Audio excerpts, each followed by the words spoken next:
You are now tuned into Then Radio. If you enjoy our videos, we ask that you consider joining our Patreon to support our channel. Don't forget to like and subscribe so that you never miss a new video. We hope you enjoyed today's episode, and as always, thank you for watching.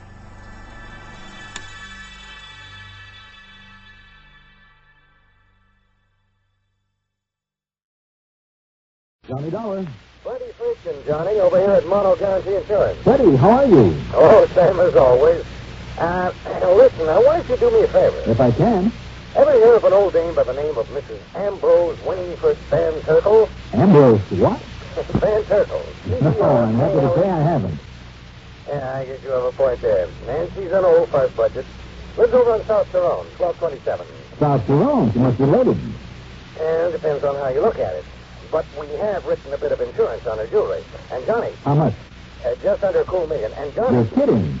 Not a bit. But now listen. My regular commission on $1 million? Now listen, will Freddie, you? say no more. I'll take the case.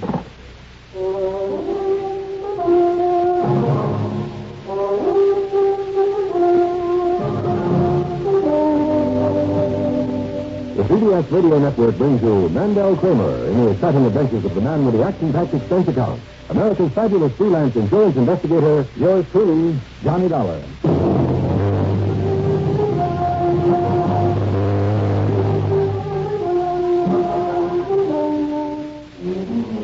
Expense account submitted by Special Investigator Johnny Dollar to Mono Guarantee Insurance Company, Hartford, Connecticut. Following is an account of expenses incurred during my investigation of the Too Many Crooks matter.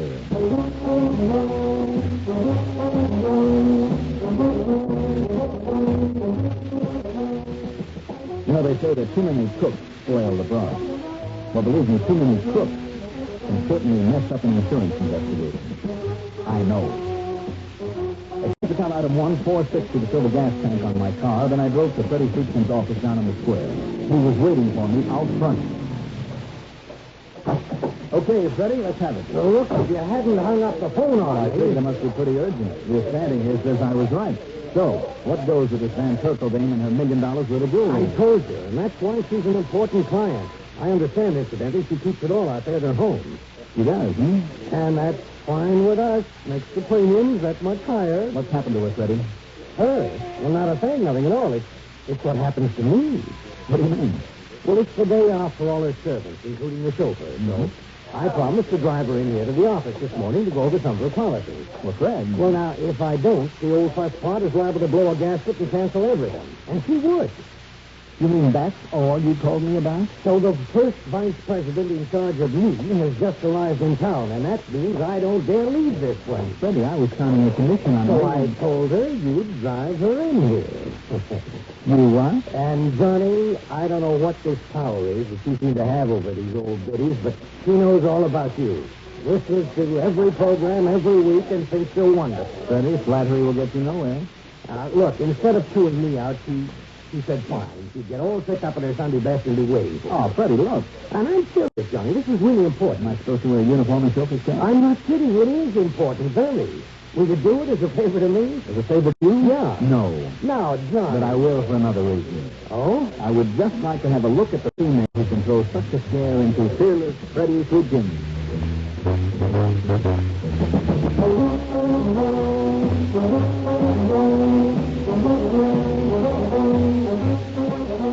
I drove to the CCD residential section on South Tyrone Avenue. Number 1227 was one of those huge, once very fashionable brownstone affairs surrounded with broad lawns, formal gardens, and plenty of stately elms. The winding driveway led to a porte cochere on one side. I pulled in, gave the horn a couple of polite beats, and waited.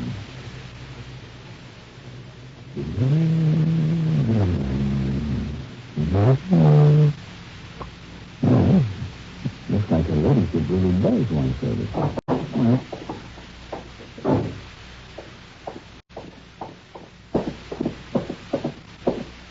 Don't tell me they're still using these things.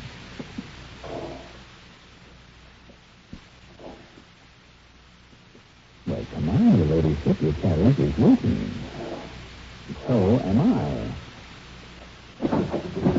Oh, Mrs. Van...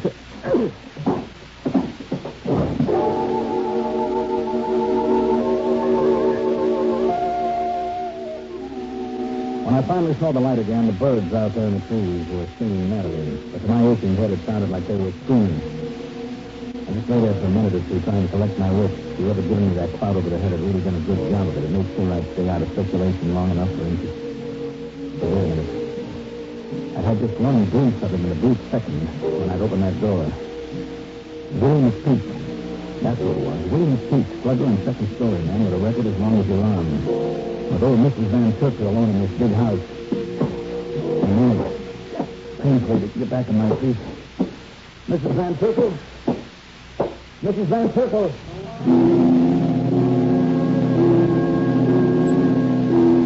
I found her slumped over in a chair in a sort of mourning room. She'd been struck over the head, too, and hard. She was bleeding, but only simply. I grabbed the telephone.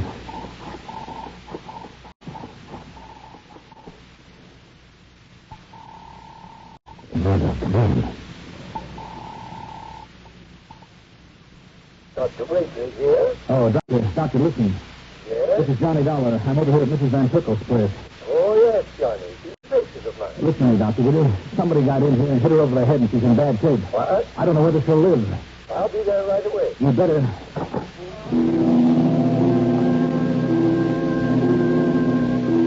Another call, this time to headquarters from Sergeant Harry Gimmons. He promised to send somebody pronto. Then, after throwing an aspirin into Mrs. Van Turkle, I looked around. Finally, I found it in the library. The oil painting pushed aside. In back of it, the wall safe. Broken open and very empty. On the floor, a single ring that apparently had been dislodged from its setting. I dropped it into my pocket and made another phone call.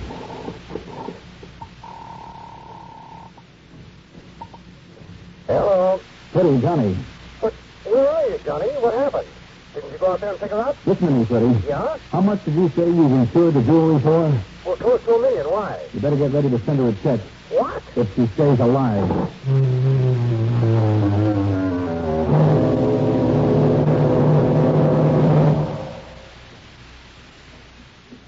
This ever happened to you?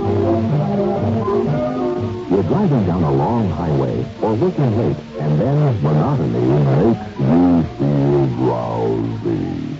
Perk up with No-Dose.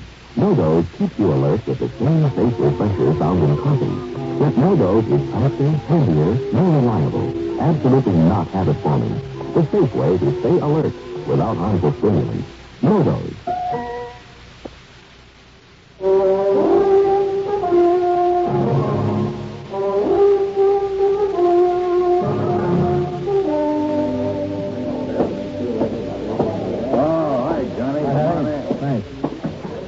Sit down. Thanks for the tip on old Van Turkle. I sent Mullins over there right away. Well, good. I left as soon as the doctor got there. Yeah, I talked with the doctor on the phone and sent an ambulance out. Mm-hmm. He's going to try, but he's not sure if he can pull it through. Good. Listen, Harry. That reminds me. Yeah? Yeah, an old friend of yours just left town only about an hour ago at our request. Friend of mine? Who? An old strong-arm by the name of William McPeak. What? Yeah, we helped him onto a train in New York. Oh, fine. Told him we just don't like his looks around here. Harry, he's the man. What? Didn't you know? He's not only a strong-arm specialist, but he has enough raps against him for burglary to fill a book. Well, our records here only show a couple of arrests over the years. I don't hear what they show, Harry. He's the one I found there at Mrs. Van Turkle's house, the one who belted me over the head. Oh, and we helped him out of town. You sure did. Okay, Johnny, okay. I'll notify the New York Police Department right away to grab him for us. If they can find him. And you know how long it'll take just to get the wheels turning, get all the red tape out of the way? Yeah, I know. Oh, brother. Oh, wait a minute. Maybe I can find him. Wow, Johnny. A little local knowledge, Harry. About him? About him and about some other people down there. I'll see you later.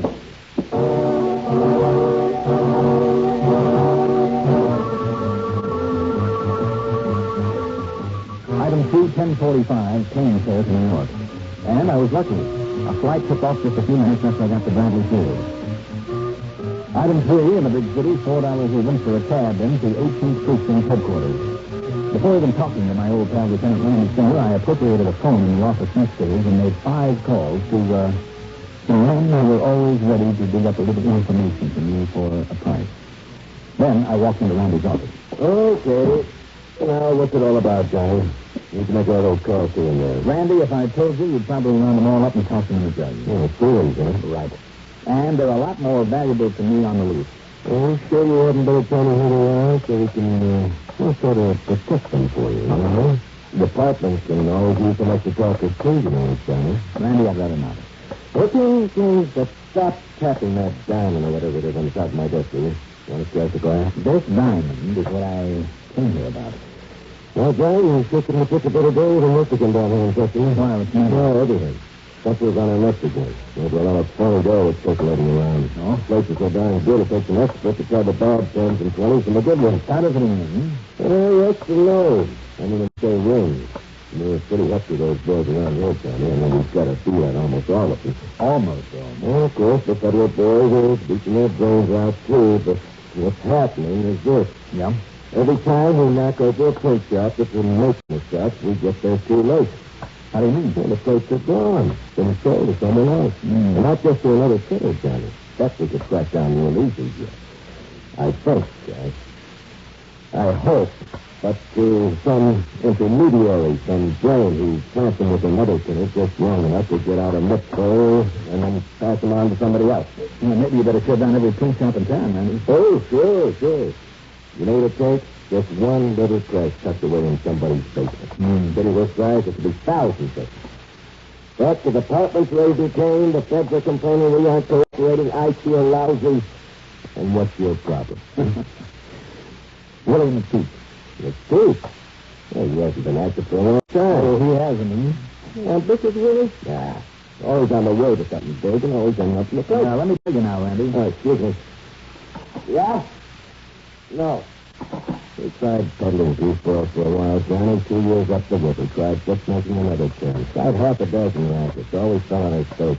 The only thing he could seem to get away with was a burglary and search job. Well, he can't this time, so listen. Now, look, Johnny, I'd like to help you, really. When you stop tapping that thing... Nearly $1 million worth of jewels. I don't care if it's... Down here? No, up in Hartford, but I need your help. Well, Johnny, until we get official tips from the boys up there, you know how it is. I mean, a little deal between you and me has to be official all of a sudden? Oh, no, of course not. But will you stop scratching that diamond on the glass? Okay, Randy. Well, wait. Yeah? This? Who? Yeah. To you, Johnny. Oh? Tommy Dollar. Spotty. Oh, yes, Tommy. Yes, Spotty who?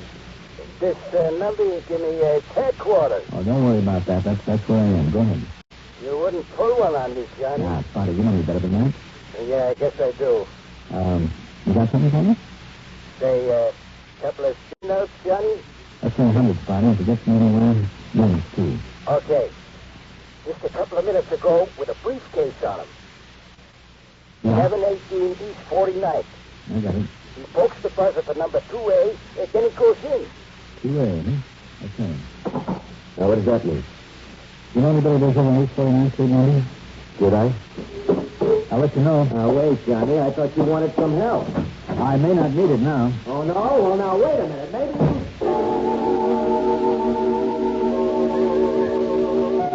Item $1 even for a cab with a Mustang 16 apartment building on East 49th Street. I quickly pushed the button for each apartment except number 2A. They all must have been after the tenants were going out because nobody kicked open the lock on the front door for me. So I flipped the lock, and I quietly went inside and up the stairs to the door of 2A.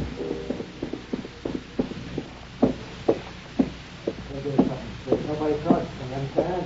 I'll be quiet. What do you mean, give them back to you? You're crazy or something? I give you a rat form from all our people. Oh, yes, you gave me these, all right. Sure, I made a deal. I carried out my head, and now you want to work out on me? Keep your voice down, Willie. What are you trying to pull on me, huh? You want me to get rough? I tell you, Willie, these stones you broke. I'm telling you, Buster. All right, put down that gun. Don't listen to me, Willie. I wanted you, Buster. Start. All right, don't try it, Willie. Okay. Just drop your gun. Kick it over here. Come on. Good. Okay. All right, now sit down over there against the wall. me take a look at him. Looks like you killed him, Willie. Turn it back out on me. But if you figure on keeping this nest of jewels and whatever it was he gave you for them. What was it, Willie? What did he give you for them? Look, take a look at his briefcase of yours. Don't move, Willie. Okay. You got the gun.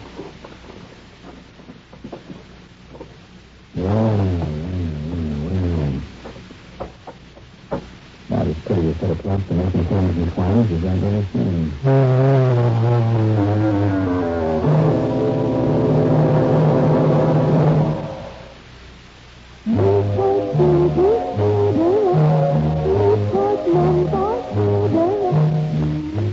There's that Newport scene again. Comes through like the taste of a Newport Civic cigarette. Fresh, cool. Like the voice of a girl you used to know. Listen. There's a difference, all right. Like when you light up your first Newport. Man, you've never tasted anything like it. Good, rich tobacco flavor. The right amount of menthol and just a hint of cool, refreshing mint. So, what is it that fellow in the commercial says about Newport? Are there any questions, man? Questions? No. I got the message. Newport, more refreshing to begin with, more refreshing all the way. Newport.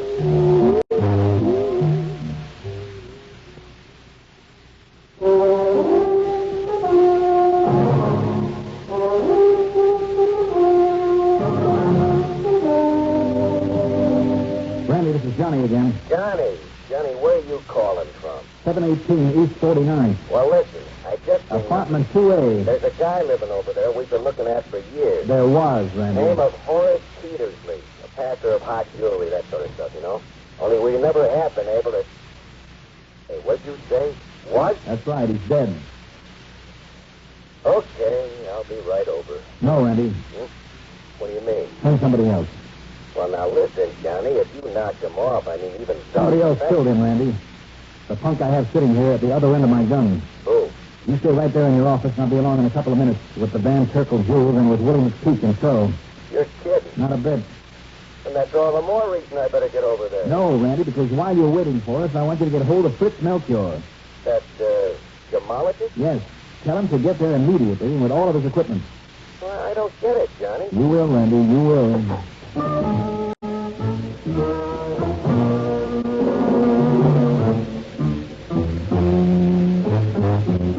Item 4, another $1 for another cab. Luckily, by the time we got to headquarters, Melchior, the gemologist, was there and waiting. I handed him the Van Terkel jewels and told him to set up his equipment on Randy's desk and get to work.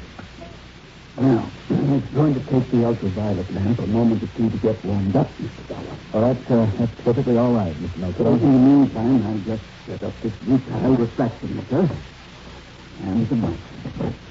Just take your time. But why can't we just book Willie and lock him up, Johnny? Conroy's going to get tired sitting there holding a gun on him. Randy, when he sees what I think he's going to see, he'll wish that he had that gun to shoot himself with.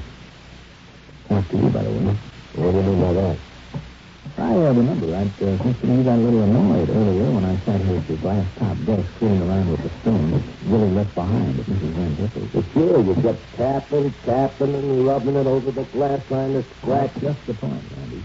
Rubbing it on the glass, but not scratching. Huh? Johnny, tell me, is there a single scratch there? No. No, Johnny, you're right. Son of a gun. No, of course, it isn't absolutely conclusive. I make no bones about it. It didn't sink in at all while I was doing it.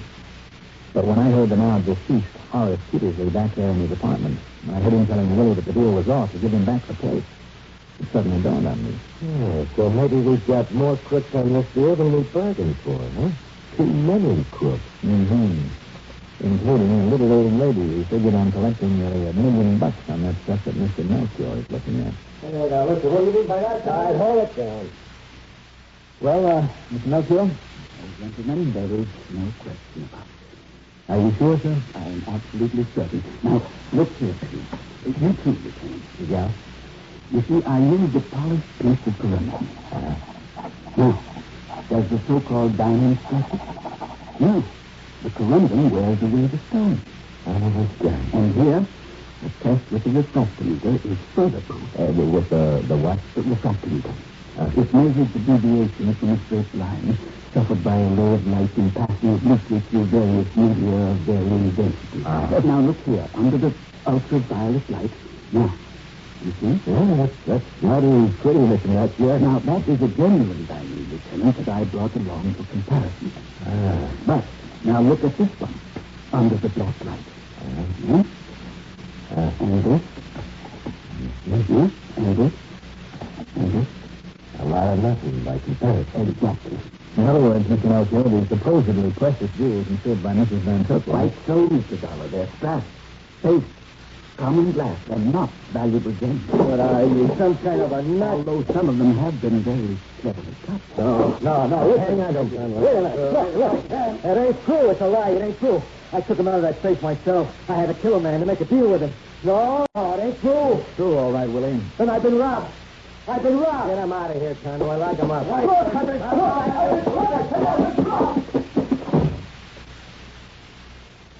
Well, Johnny, much as I hate to admit it, you've kind of done yourself a good day's work. Well, of course, Willie helped a bit. Oh. He got hold of those counterfeit plates for you, Randy, didn't he? And he took care of that Peterson character for you, too. So, Randy, why don't you be a nice guy and see that he doesn't get more than a couple of lifetimes.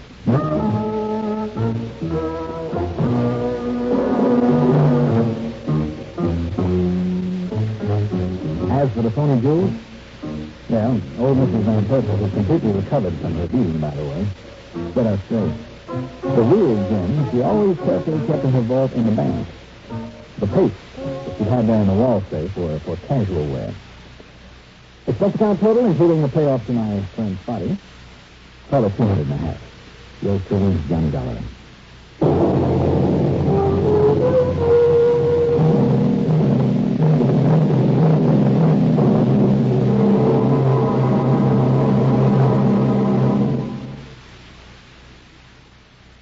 When you get premium gasoline performance at regular gasoline price, find out what so many other car owners have found.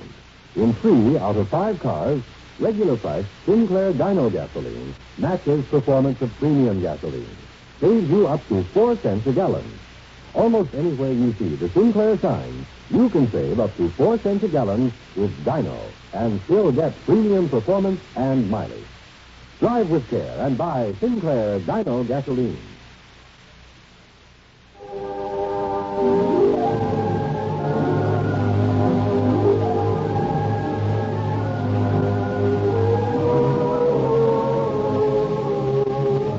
Yours truly, Johnny Dollar, is written by Jeff Johnstone, produced and directed by Fred Hendrickson, music supervision by Ethel Huber, sound patterns by Walter Arthur.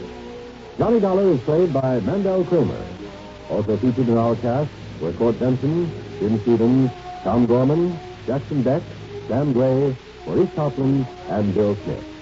Be sure to join us next week, same time, same station, for another exciting story of yours truly, Johnny Dollar. Art Hannah speaking. Hear Coleman on Sports 10 times each weekend on the CBS Radio Network. This is KROD, AM and FM, Dallas. If everybody's passing you on the highway, chances are you're going too slow. The too slow driver, the lane changer, inattentiveness on the part of experienced drivers whose driving skills have become automatic are the real menaces on the highways. Sudden stops or slowdowns invite rear-end collisions. Try to maintain an even speed, neither much faster nor much slower than the flow of traffic. Follow other vehicles at a safe distance. Remember, at 60 miles an hour, under good conditions, it still takes 23 car lengths to stop. Friends, this is Kelly Maddox, Executive Secretary of the Citizens Traffic Commission, asking you to take stock of your driving habits. Don't be a slowpoke driver, and don't be a speed demon. Drive at a speed that is safe and prudent. Safe and prudent not only for you, but for others that are driving on the same street or highway. Driving too slow can be just as dangerous as driving too fast.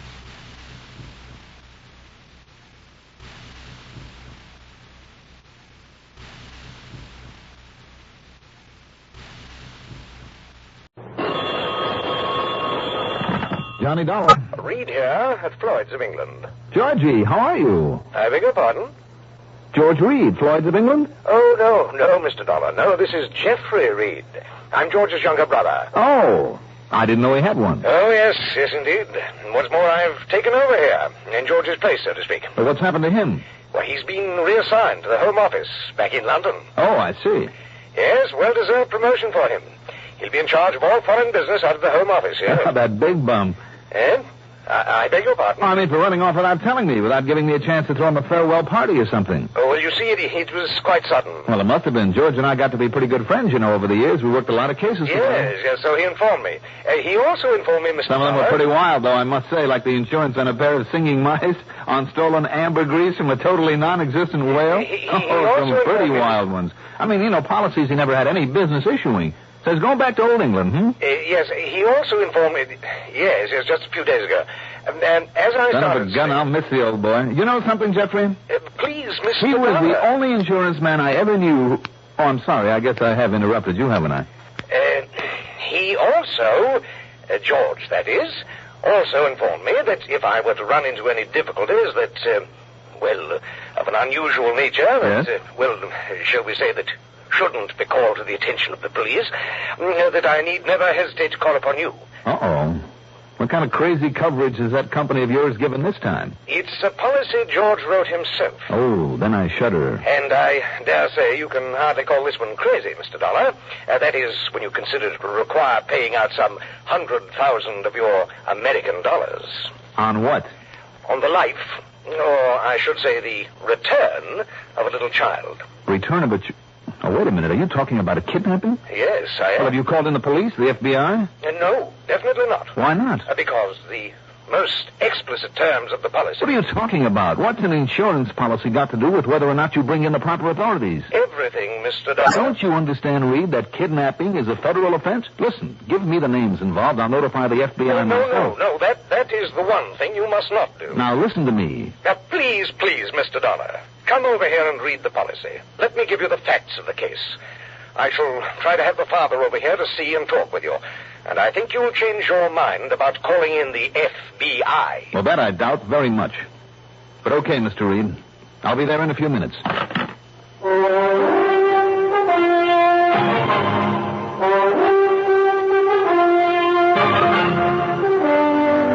The CBS Radio Network brings you Mandel Kramer and the exciting adventures of the man with the action-packed expense account. America's fabulous freelance insurance investigator. Yours truly, Johnny Dollar.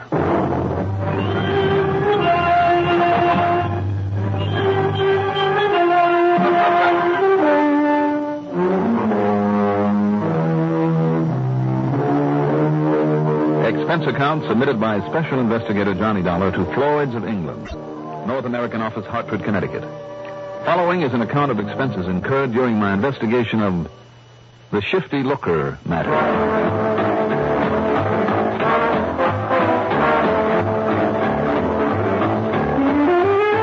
Expense account item 1. $4.30 for the inevitable tank full of gas. I always seem to find it empty when I have to use my car in a hurry. I drove downtown to Reed's office in the Spear Building.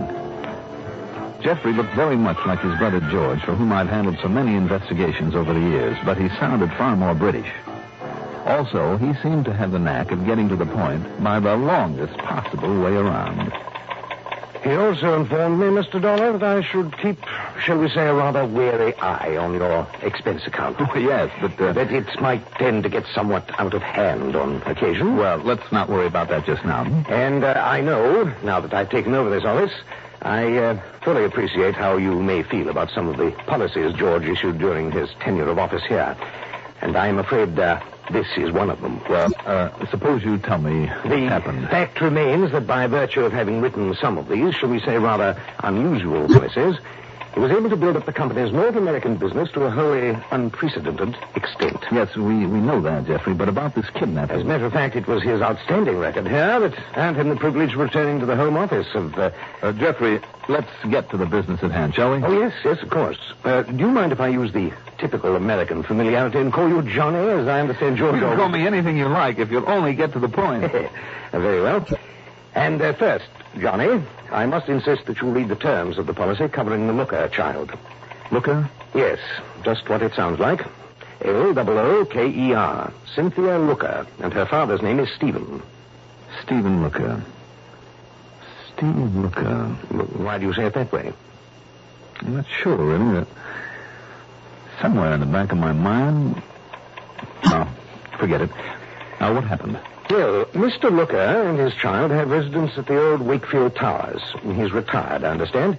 At least according to the policy. Looker. I beg your pardon? No, nothing. Go on.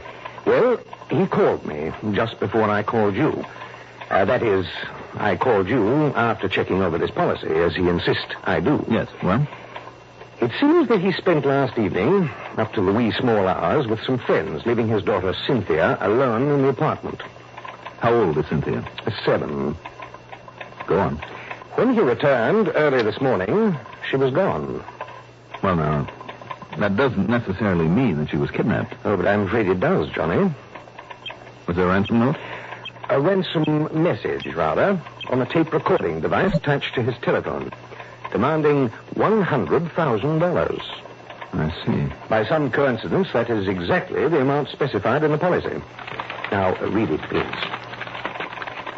He insured her specifically against kidnapping? It provides for immediate payment in cash in unmarked bills of any amount up to and including $100,000 that may be demanded by the kidnappers. But look here, Jeff. It also states that under no circumstances are the press, the police, the FBI, or any other recognized law enforcement agency to be brought in until Mr. Looker has had ample opportunity to attempt payment of the ransom, and if possible, achieve return of the child. I told you it was unusual, Johnny. Unusual? It's highly illegal, too. Be that as it may, we are bound by its terms. Well, then why call me in? Well, fortunately, you are not one of the agencies of the law referred to. Why under the sun would George ever issue a policy like this? I told you, Johnny. Yes, you told me. When was it issued? Shortly after little Cynthia was born, which happened to be shortly after the Beeler kidnapping and the abduction and subsequent murder of the Hammerthwaite child. As you may remember, the Hammerthwaites refused to pay the ransom. Yes, I do remember them both. Well, can you blame Mr. Looker, then, for wanting such protection for Cynthia? When is the money supposed to be paid? Did he tell you that? Yes, tonight. Where and how? I don't know. Where is Looker now? On his way over here. To pick up the money? Yes, I have it all ready for him. But now, if he should find you here... Excuse me. Yes? Mr. Looker is here to see you, Mr. Reed. Oh, well, just a moment, Cellar. Johnny. I work here. I'm the one who had to go out and pick up the cash. Oh, good. Very well, Cellar. Send him in, please. Yes, sir. Also, Jeff. Yes? I'm the one who's going to try to keep that cash from ever being paid out. The terms of that policy notwithstanding. Well, now, look, Johnny. Hello. Come in, Mr. Looker. Come in.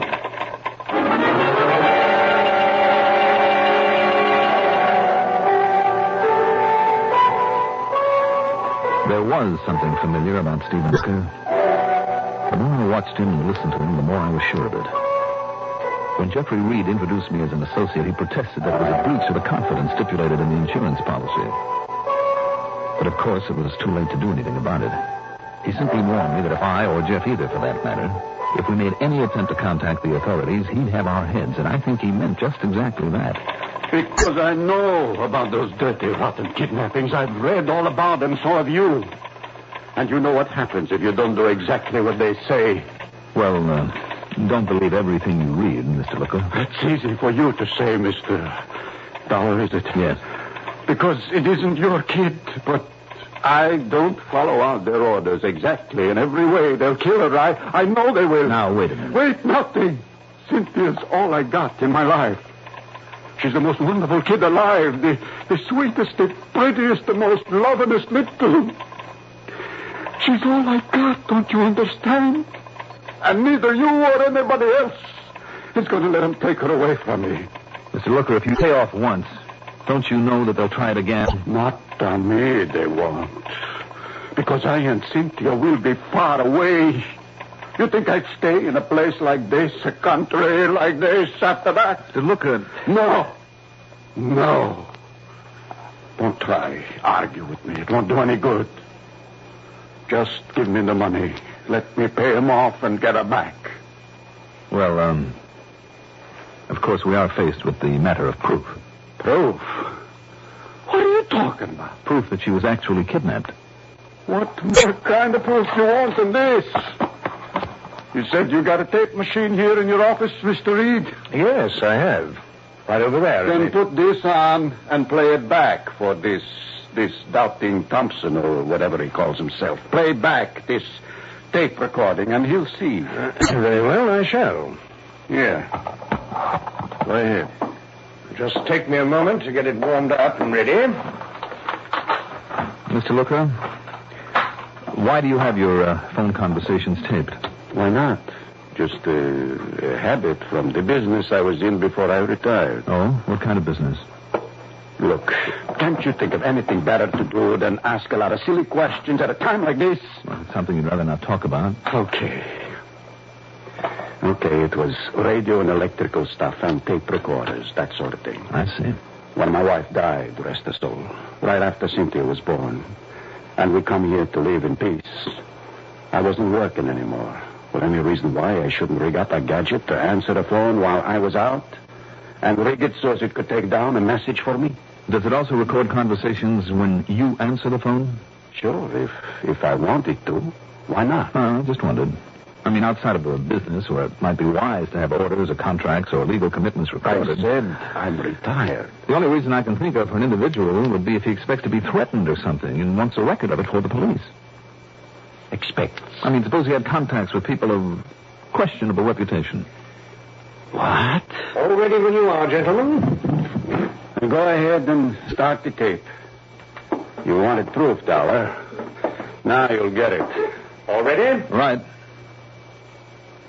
Very well.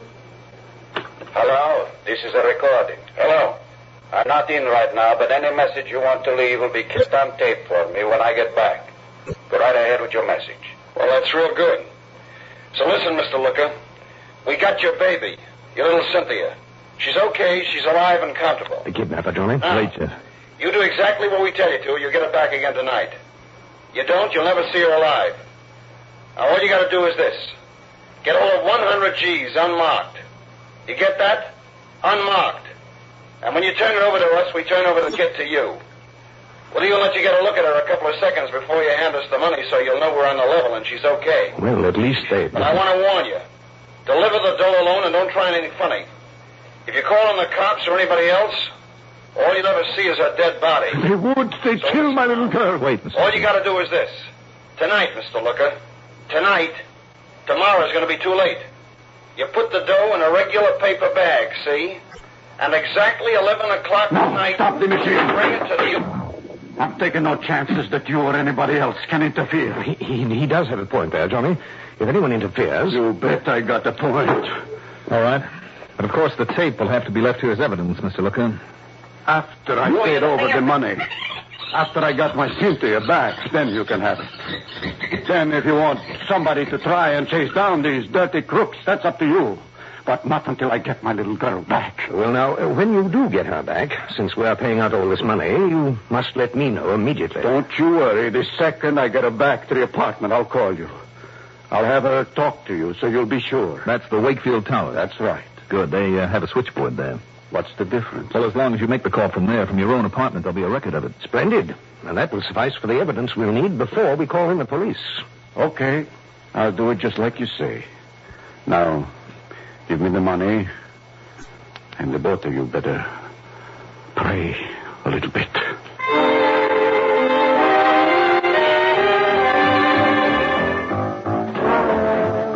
As soon as he left us, I took off after him. On what proved to be the most unsuccessful tailing job you ever heard of. Within less than 5 minutes, I'd lost him completely. And why? Because he must have known it. He must have been afraid of what might happen to his daughter if somebody else tagged along with him. Or was it? Because it was just about then, a little bell in the back of my head suddenly rang out loud and clear. Steve Looker. Shifty Looker. To make sure, I passed up a couple of red lights to get to the public library before it closed. There in the old newspaper files, I found it. A story from September of 1954, Dateline Chicago. When they rounded up the old Maroney mob and took him to trial, only one man got off without a prison term. The one they called Shifty Looker, alleged to be the man who kept his pals informed about the cops by means of a clever, elaborate radio hookup, who jammed the police radio frequency whenever the gang was pulling a job. He got off the hook because he turned state's evidence, but Maroney, who drew a 7-year stretch, swore he'd get even. And Maroney had also been suspected of kidnapping. By the time I walked out of that library, the bell in the back of my brain was clanging like a fire alarm. Item 2, a dime for a call to police headquarters. Maroney? Stinky Maroney? That's right, Lieutenant. Sure, you had a little organization out in Chicago. Yes, I know. Drew a 7-year stretch. Do you know if he's out? Well, I can check on it, Johnny.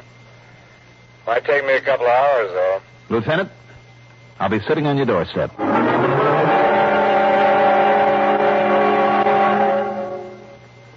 If you ever suffer a touch of arthritis or rheumatism and you've never tried Mentholatum Deep Heating Rub, you can't know how good its deep heating action can make you feel. As you massage it into painful areas, you feel its deep heating action. You know relief is on its way. Mentholatum Deep Heating Rub is an extra strong combination of active ingredients for safe, temporary relief of minor arthritic rheumatic pain. Use greaseless, stainless Mentholatum Deep Heating Rub often.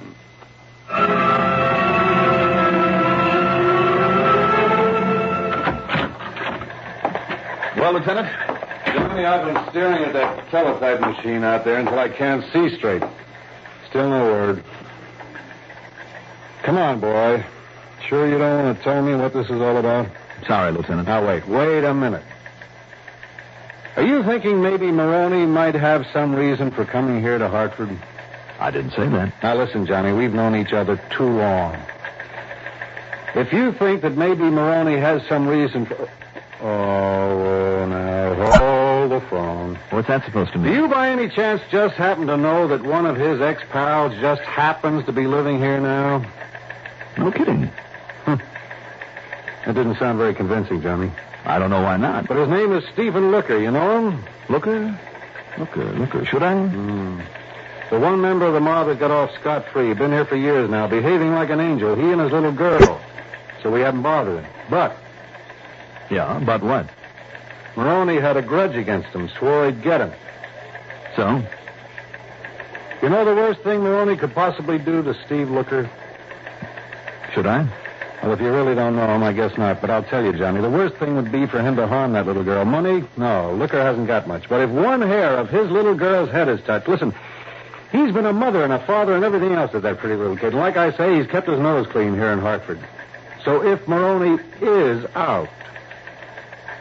Okay, I know what I'm going to do. What, Lieutenant? Put a 24-hour watch over Steve Looker and the kid, beginning right now. Now, wait a minute. Wait a minute, what for? Conroy, will you take it easy for a minute? Oh, you mean that's why you're so concerned about Maroney? I didn't say that. Then I'm saying, of course it is, but it's a police matter, Johnny. Listen, Lieutenant. So you just leave it up to me. Conroy! You call me, Lieutenant? Yeah? Come in here. Right, sir. Oh, and here's the telly you were waiting for. Good, let me see it. And, what do you want me for, Lieutenant? You, Conroy, not a thing. Not yet, that is. Not for a couple of weeks, so relax. Huh? The teletype, Lieutenant. Johnny, you can relax, too. What do you mean? Your friend Maroney doesn't get out of the pen until the 1st of next month. Yeah. Okay, Conroy, that's all. Yes, sir. Yes, Johnny, you can just relax. For 2 solid weeks. I guess that teletype knocks a theory of mine. Smoke, how blind can I be? Now, listen, Johnny. I'll see you later.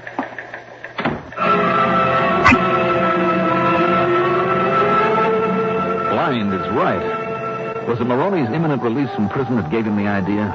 Or was it something that he planned all along? And now that Maroney was getting out, he was afraid to wait any longer. Anyhow, it all added up, and much too well. Steve Looker had no money. So how could a kidnapper expect anybody to come up with $100,000 in less than 24 hours? Unless he knew about that insurance policy. But that policy was a deep, dark secret.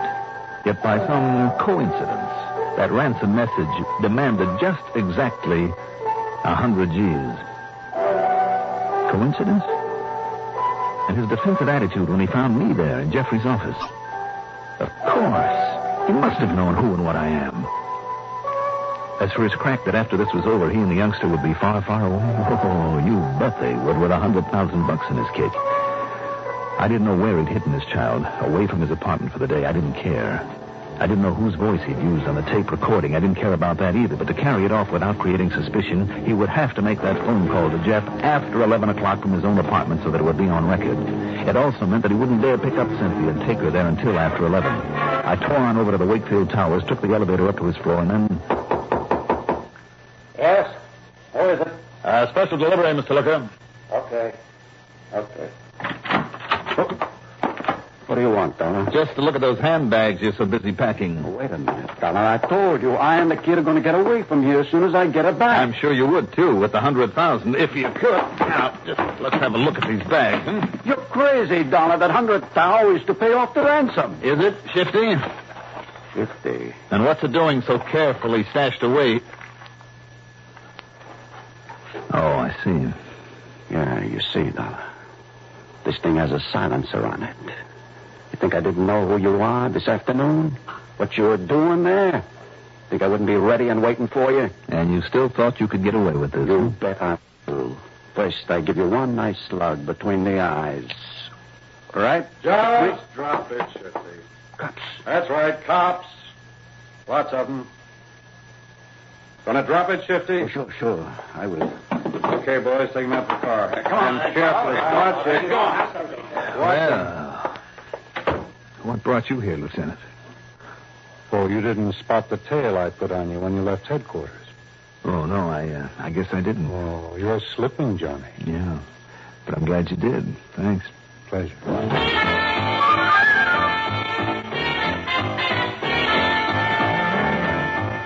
Well, let's see now. Expense account total is exactly $4.40. Okay, Jeffrey, it's perfectly all right. As long as you don't forget my commission on just exactly 100,000 clams. Not bad, for a single day's work? I'll take it any time. Yours truly, Johnny Dollar.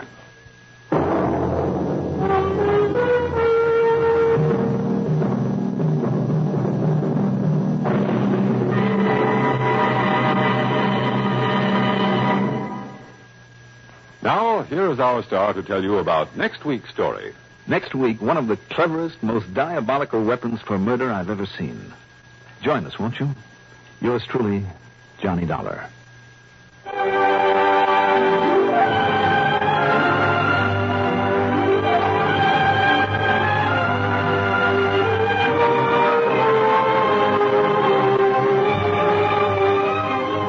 Yours truly, Johnny Dollar, is written by Jack Johnstone, produced and directed by Bruno Zerato, Jr., music supervision by Ethel Huber. Johnny Dollar is played by Mandel Kramer. Also featured in our cast were Court Benson as Reed, Roger DeKoven as Steve Looker, Carl Frank as the police lieutenant, Alan Manson as the voice on the tape, Guy Repp as Conroy, and Barbara Cassar as Sarah. Be sure to join us next week, same time, same station, for another exciting story of yours truly, Johnny Dollar. This is Art Hanna speaking. Johnny Dollar. This is Art Hanna speaking. Johnny Dollar. This is Art Hanna speaking. Johnny Dollar. Johnny Dollar. Miss Dollar, this is Lawrence Penworthy Thurston, sir. Thurston? Yes, sir. I am the local representative for the State Unity Life Insurance Company down here. Down where, Mr. Thurston? Casey, South Carolina, sir. Casey, that's somewhere near Columbia, the state capital, isn't it? Yes, sir. It's practically a part of it. And while you're down here, you all must be sure to visit our fine old state house and some of the other fine old historical places we have and are mighty proud of. While I'm down there? You can come right away, I hope, sir. Well, I don't see any reason why not. Good. What seems to be the trouble, Mr. Thurston? Well, I'm afraid, sir, that one of our most important clients, at least wise from the standpoint of all the insurance that she carries with us. Yeah? Well, it looks to me as though somebody might be wanting to kill this fine lady. collect the insurance. Well, sir, now, I didn't say that, but if you all are free, I'd suggest you come on down here and kind of look the situation over. Mr. Thurston, I think you're right.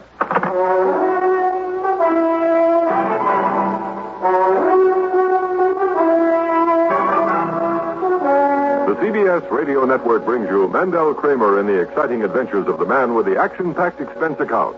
America's fabulous freelance insurance investigator, Yours truly, Johnny Dollar.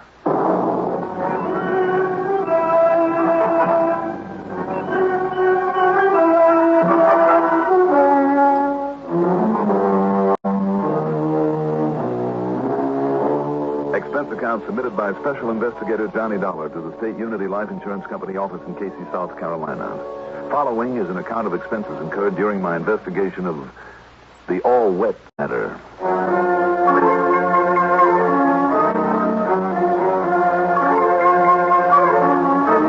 Expense account item 1, 5110 plane fare, Hartford to New York to Columbia, South Carolina. It was close to midnight when the plane set down at the airport. So item 2, a total of $18.50, covers a cab into the DeSoto Hotel, a late supper, some of that well-known pounding of the pillow, then breakfast and a taxi to the office of State Unity over in Casey. The office happens to be on State Street, not far away from station WCAY, which incidentally carries the radio reports of these cases of mine every week. The insurance man, Thurston, turned out to be a round, pleasant, white-haired fellow in his early 60s with a soft, warm southern accent so thick you could cut it with a knife. All right now, Miss Dollar. Would you all care for a cigar? Thank you, but I'll smoke one of these cigarettes if you don't mind. Not at all, not at all. That's what my friends up north always smoke up there where they make them. Up north? North Carolina, Virginia, way up there. Oh, I see. Yeah, but all right now, Miss Dollar. This client of mine is a fine lady by the name of Miss Melanie Ramsey Pembroke. And you said it looks to you. And Miss Dollar. Yes? She comes from one of the finest, wealthiest old families we got around here. Yes. Yes, sir. It dates back to 1718 on the Ramsey side. That is, when they first put up old Fort Congaree just south of here, a place they call Granby. Fort was to keep away the Indians, named after the Congaree River. Yes. Or maybe it was the other way around. The river named after the fort. Anyhow, that was long before the war. I mean the war. Yes, I'm sure it was. Now, Mr. Thurston... anyhow, her great-great-grandfather, or maybe it was her great-great-great... Well, anyhow, Colonel Jacob Ramsey got a hold of thousands of acres all over these parts, and Miss Dollar, the Ramsey side of that family had money ever since, and that includes up to the present. Yes, now you said that this Mrs. Ramsey Pembroke... That's right, sir. Miss Melanie Ramsey Pembroke lives in the one fine big old home over in Ramseyville. You just take the Platte Springs Road out of Casey, and you follow the sign, and you can't miss it. And what's happened to her? Well, Miss... You said on the phone that you think somebody wants to kill her. Yes, sir, I do. Why? Because of that package you received in the mail just before I called you up in Hartford. And the reason I called you, sir, is the count of Ramseyville is so small, hasn't got itself any kind of a police department. I see. What was in the package? Well, now, mind you, I didn't see it. I didn't see it for myself. All I know is what she told me on the phone before I called you. Well, what did she say was in it? And, of course, with her young husband being away. That's Mr. Peter Pembroke. Well, he's kind of a, sort of a traveling salesman. Could you get to the point, please, about that package? Oh, yes, sir. I certainly will. All right, then. Because, Mr. Dollar, the way I figured out, you better rent yourself a car and get yourself over there to see her just as quick as you can. The package? Well, Miss Dollar, you know what was in it? What? One of those, what you all call, one of those infernal machines. Infernal machines? I'm sorry, you mean a bomb? Yes, sir. And if I was you... Yes. All right, Mr. Thurston. I'll see you later.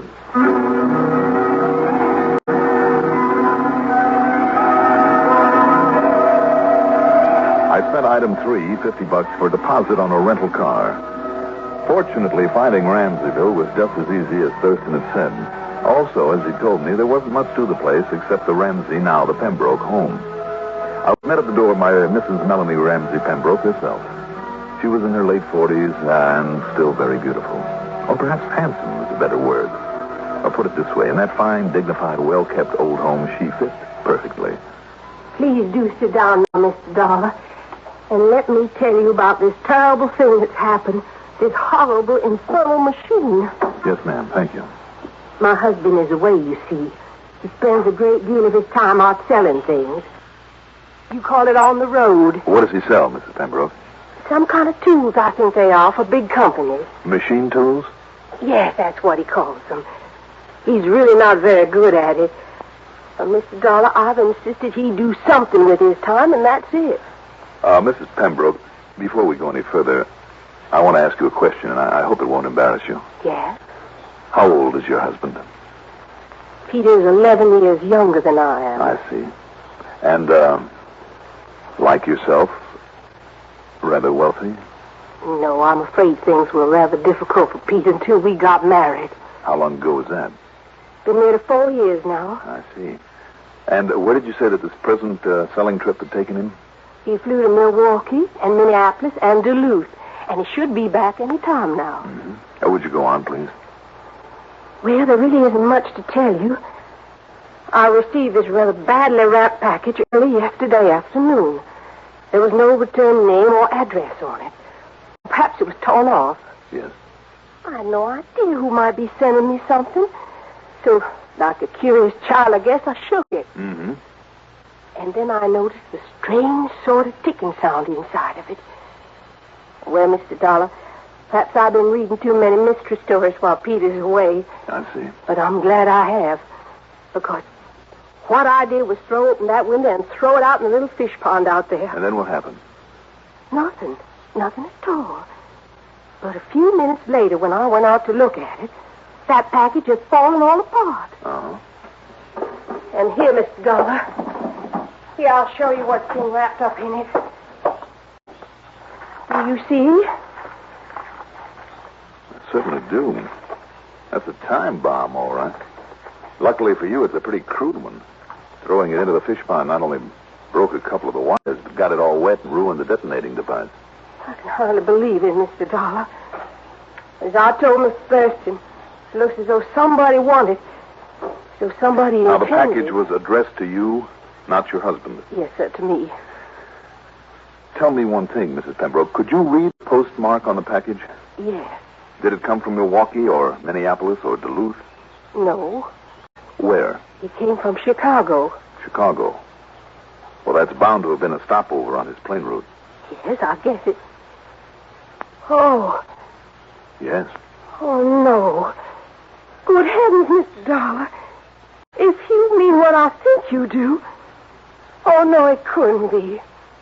Couldn't it? Suppose we'd see.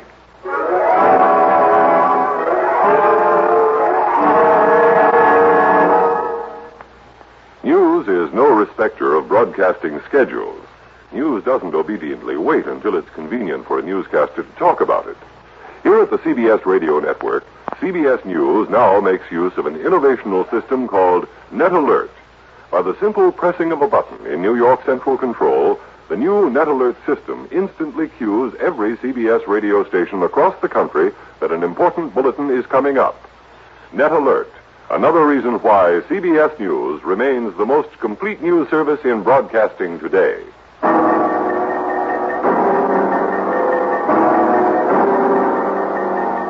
Any fingerprints on the crude little time bomb had been too badly smudged by her handling of it to be of any use. The postmark on the wrapper said it was mailed from Chicago only 2 days before. But when I checked the hotel Mrs. Pembroke said he used in Duluth, I learned that he'd been there for the past 4 days and had just left to come back home. Did someone else then mail a package from Chicago for him? Maybe. But she still wouldn't believe... My own husband would send me this murderous thing. Well, it is a possibility, isn't it? No. You don't know him. He's so kind and gentle. He has such a good heart, and... I mean, he's so good-hearted. Is there a difference? Well, you know he has some trouble with his heart. But it's nothing serious. Yes, well, also I'm afraid it's beside the point. But you mustn't think that Peter did this. You mustn't. I resent this terrible thing that you're thinking. I'm sorry. If you can find out who sent me this bomb and why, very well, that's your job. But you must not, under any circumstances, not for 1 minute, suspect Peter. Will you promise me one thing, Mrs. Pembroke? Well? That you'll let me know as soon as your husband gets back here. I'll be at the DeSoto. Will you do that? If you insist. You must also promise me that you will say nothing to him, absolutely nothing about this bomb until I've had a chance to see and talk with him. Now, Mr. Dollar. Otherwise, I'll have to drop the case. Now, you don't want me to drop it, do you? When there's always the chance that something like this might happen again. Well? Well, of course not. Then I do have your word, Mrs. Pembroke? Very well, Mr. Dollar. You have my word. Thank you.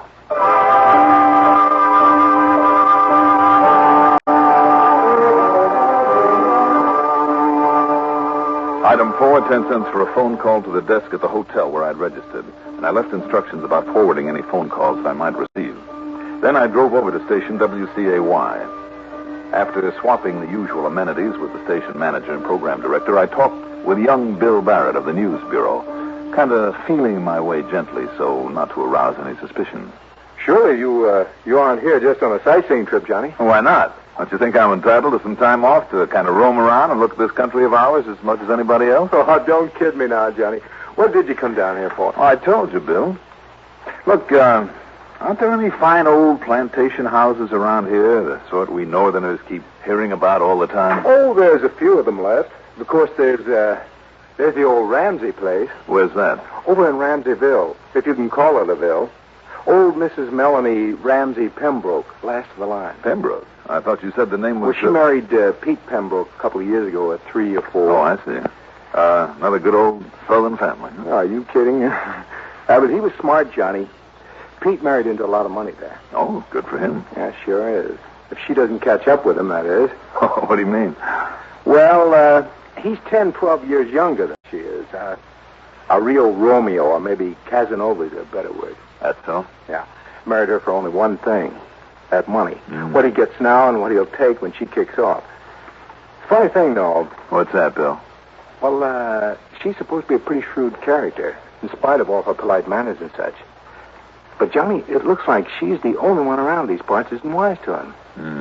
I mean, his playing around, these so-called business trips he takes. Oh, that kind. Yeah, a real playboy. And she doesn't know anything about it? Are you kidding? Of course she does. You sure of that? You think she wouldn't do something about it if she did know? Cut off his money, throw him out, something like that? You don't know her, Johnny. But to get back to your sightseeing.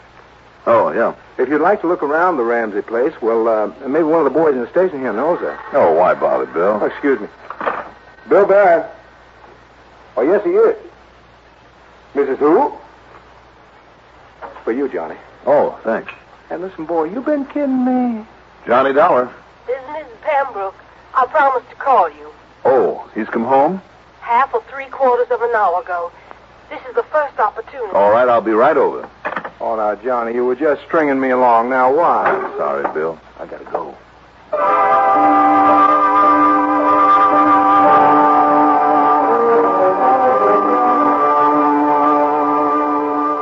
He looks so worn out and tired from his trip, Mr. Dollar.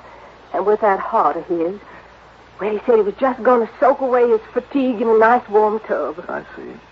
And that's where he is now, Mrs. Pembroke? Yes. When he's tired, he likes nothing better than to lie there in that tub and read or listen to the radio and relax and... What's the matter? Well, it's just that he's been up there so long now. Almost an hour. Well, if he was all tuckered out... You think it's good for him? All that hot water and for so long? Oh, I don't know why not. Well, I don't. I'm going to just make sure that he's all right. I'll go along if you don't mind. Did you, say anything to him about what happened? No, Mr. Dollar, I kept my word to you. Good, I'm glad you did. I still know you're entirely wrong, though. I'm sure of it. Right in here now. All right. Peter? Peter? Peter? It's locked. Peter? Peter! Would you mind just standing aside, Mrs. Pembroke? What? Oh, why did you ever? Oh, no. Peter! Peter! I'm afraid so, Mrs. Pembroke. He's dead.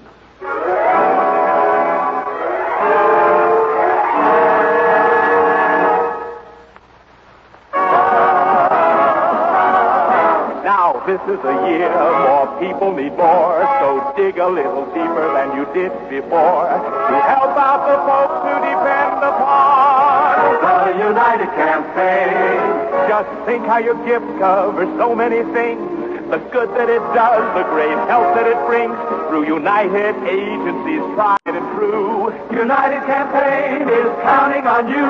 Give more to the United Campaign.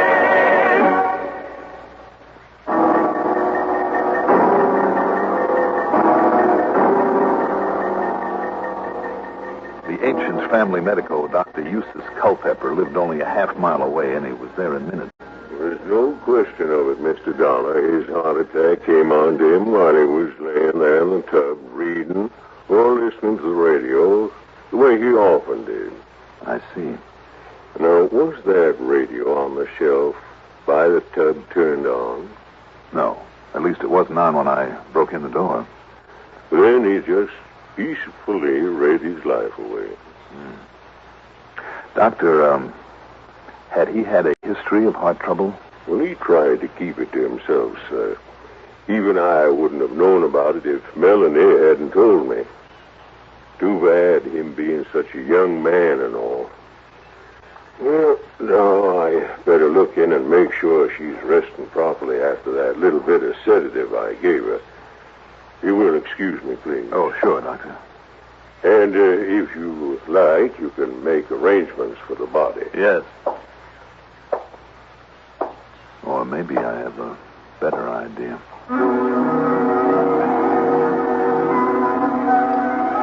I called the police in Casey, then sat down to think. That package with the bomb in it, mailed from Chicago, when Peter Pembroke shouldn't have been there. Well, maybe he didn't mail it or even have it mailed. Have it mailed. I went downstairs to the living room and I found a stack of pulp magazines. As I looked through them, and I was only interested in the ads, I finally found it. Surprise your friends with mail from all over the world, signed and sent by you. For only 50 cents plus regular postage, we'll mail your letter, your package, from anywhere in the United States. And the address of the remailing outfit, of course, was Chicago, Illinois. A simple long-distance call, then, would tell me who paid to have that package sent on to her. Instead, I went back up to the bathroom where Pembroke's body had been found. I looked around a bit. While I was at it, a policeman came in, got the story from Dr. Culpepper, and then joined me.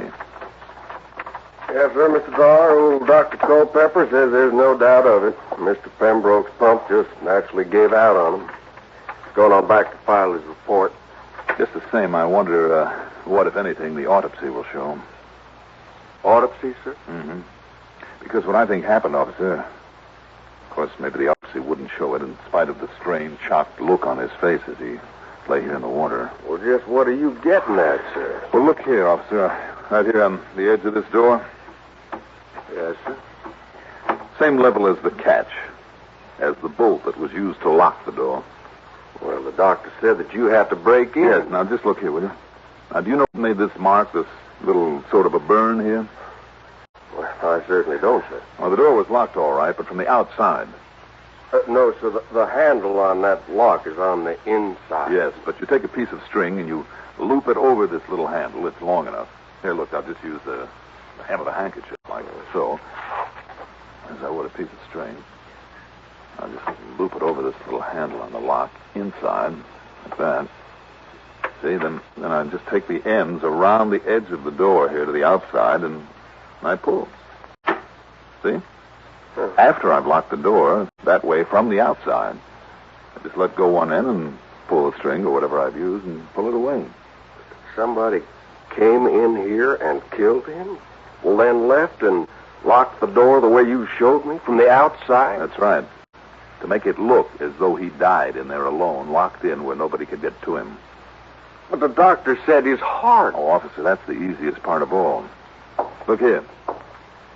One of the most dangerous things that could be found in a bathroom if it isn't handled properly. That little radio? Mm-hmm. Right here on this shelf above the tub, where no electrical gadget should ever be. But the cord's pulled out of the wall socket. Well, isn't that the way you'd turn it off after using it for a murder weapon to keep from shocking yourself?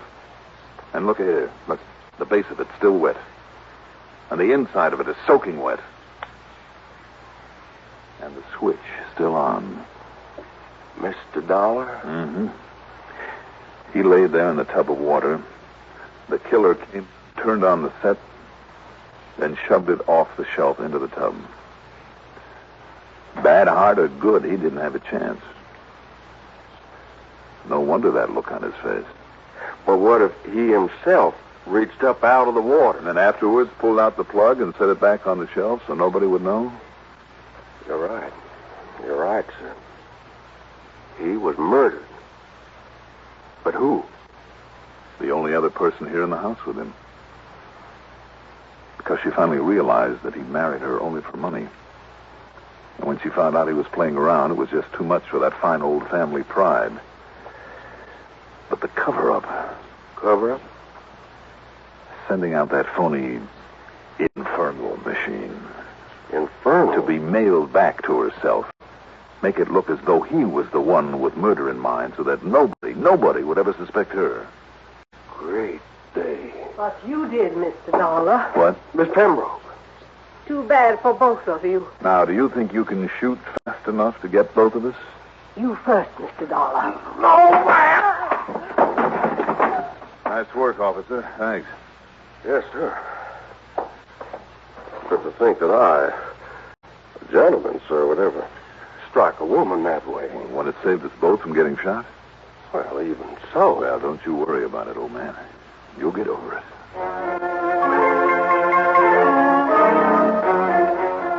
So, from here on in, it's up to the courts. It's not to be broadcast, but a tidy hunk of this expense account went to that officer who so fortunately for a moment forgot to be a gentleman. You'll notice I haven't given his name.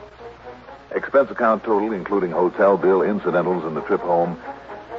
Call it $300 even. Yours truly, Johnny Dollar.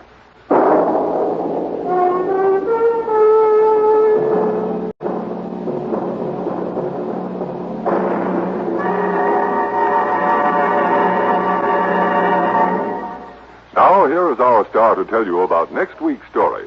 Next week, a wild old man living in, believe it or not, an ancient castle that is complete with Chamber of Horrors.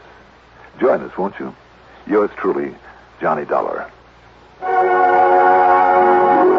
Yours truly, Johnny Dollar, is written by Jack Johnstone, produced and directed by Bruno Zerato Jr., musical supervision by Ethel Huber.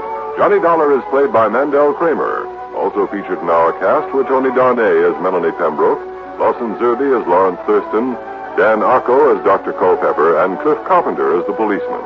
Be sure to join us next week, same time, same station, for another exciting story of yours truly, Johnny Dollar. This is Art Hanna speaking. Bill Rizzuto's Sports Time scores with the fans Monday through Saturday on the CBS Radio Network. Monday through Saturday on the CBS Radio Network. Monday through Saturday on the CBS Radio Network. Monday through Saturday on the CBS Radio Network. Johnny Dollar. Johnny, this is Don Regal at Worldwide Mutual. Oh, sure, Don. Out in Chicago. No, guess again. You've been moved? Yeah. Where? I hope it's been a promotion. Well, Johnny, I'm sitting here looking out the window of my office at the vast blue expanse of the mighty Pacific. Or at least I would be if the fog weren't so dark and thick this afternoon. San Francisco. Right. One of my favorite towns. Go on. I'll bet you say that to every city in the United States. No, I mean it. I have some real fond memories. Oh, yeah? Who is she, Johnny? I mean memories of nice, big, fat fees. You know, Don, every case I've handled in that fair city of yours over the years has paid me very nicely. How about this one, Don? Let's wait and see, huh? What's the problem? Man missing. Anybody I might know? Well, I doubt it. His name is Harvey Lehman.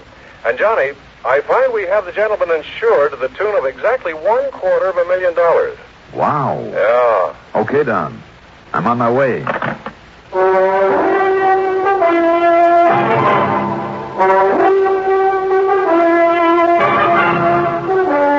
CBS Radio Network brings you Mandel Kramer and the exciting adventures of the man with the action-packed expense account. America's fabulous freelance insurance investigator, Yours truly, Johnny Dollar.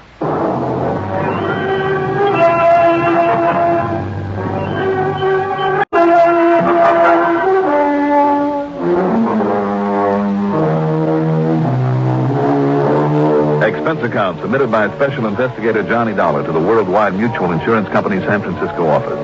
Following is an account of expenses incurred during my investigation of the buyer and the seller matter. Item 1, after a quick early dinner, is $6 for a cab out to Bradley Field, and item 2, $175.70 plane fare.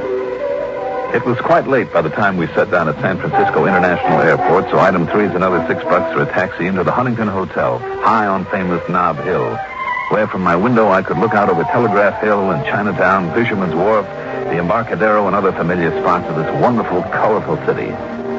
First thing in the morning, I dropped in on Don Regal at his office right near station KCBS that carries these reports of mine on CBS Radio every week. You know, come to think of it, the last time I was in San Francisco, a couple of them in at KCBS helped me solve an important arson case. Yeah, I remember that one, Johnny. Where are you staying this trip? Over at the Huntington, as usual. Well, I hope you didn't bother to unpack your bag. No, why? Well, you may have a little more traveling to do. What do you think I did to get out here? Had my way, I'd stick around and enjoy this time of year for a little while. Well, no reason why you shouldn't. You can come back after you've cleared up this case for us. And believe me, I hope you can, Johnny. What's it all about, Don? Well, as I told you on the phone, the man's name is Harvey Lehman.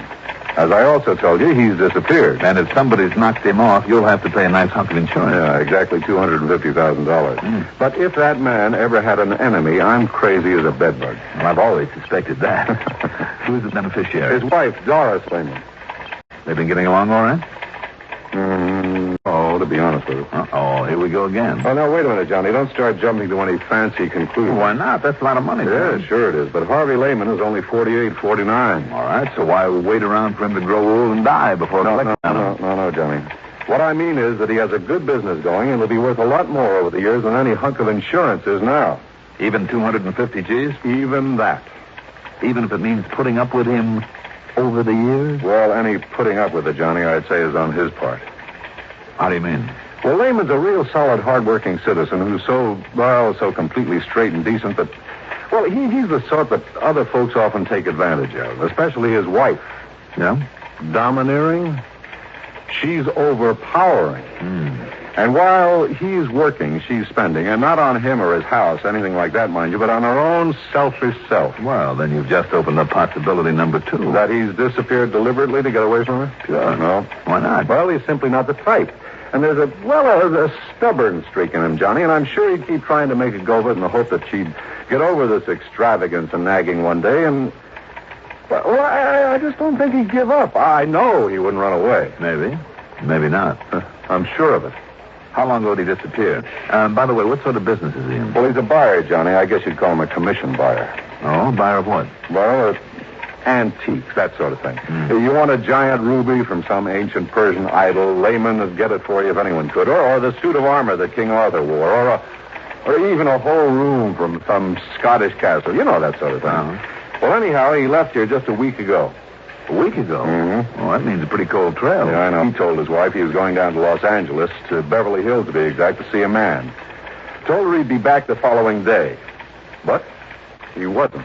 Any reason why he couldn't have just stayed over for a while? Well, look, Johnny, if Lehman said he'd show up at 9:16 on Tuesday morning, he'd be there at 9:16 on Tuesday morning on the nose. Not a minute sooner, not a minute later. That kind. Yeah, that kind. Anyhow, Johnny, I checked every hotel and apartment down there, so the police. There's been no sign of him.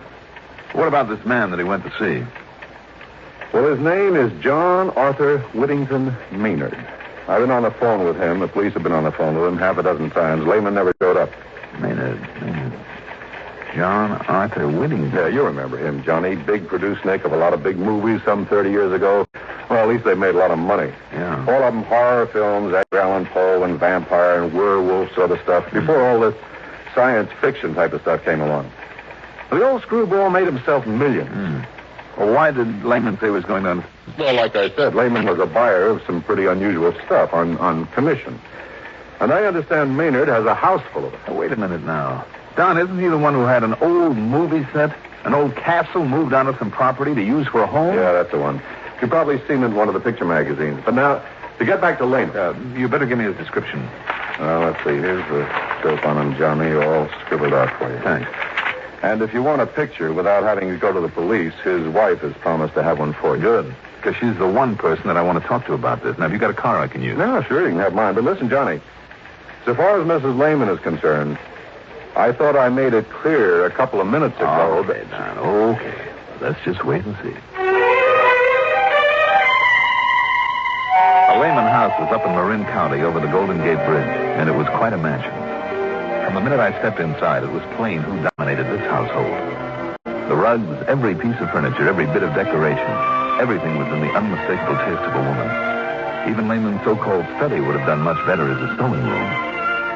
There was certainly no place where a man could open his collar, take off his shoes, put up his feet, and relax. And the more I talked with Doris Lehman, the more I became convinced that one of two things had happened. Either he, in spite of what Don had told me, either he'd skipped out simply to get away from her, or she had done him in for that insurance.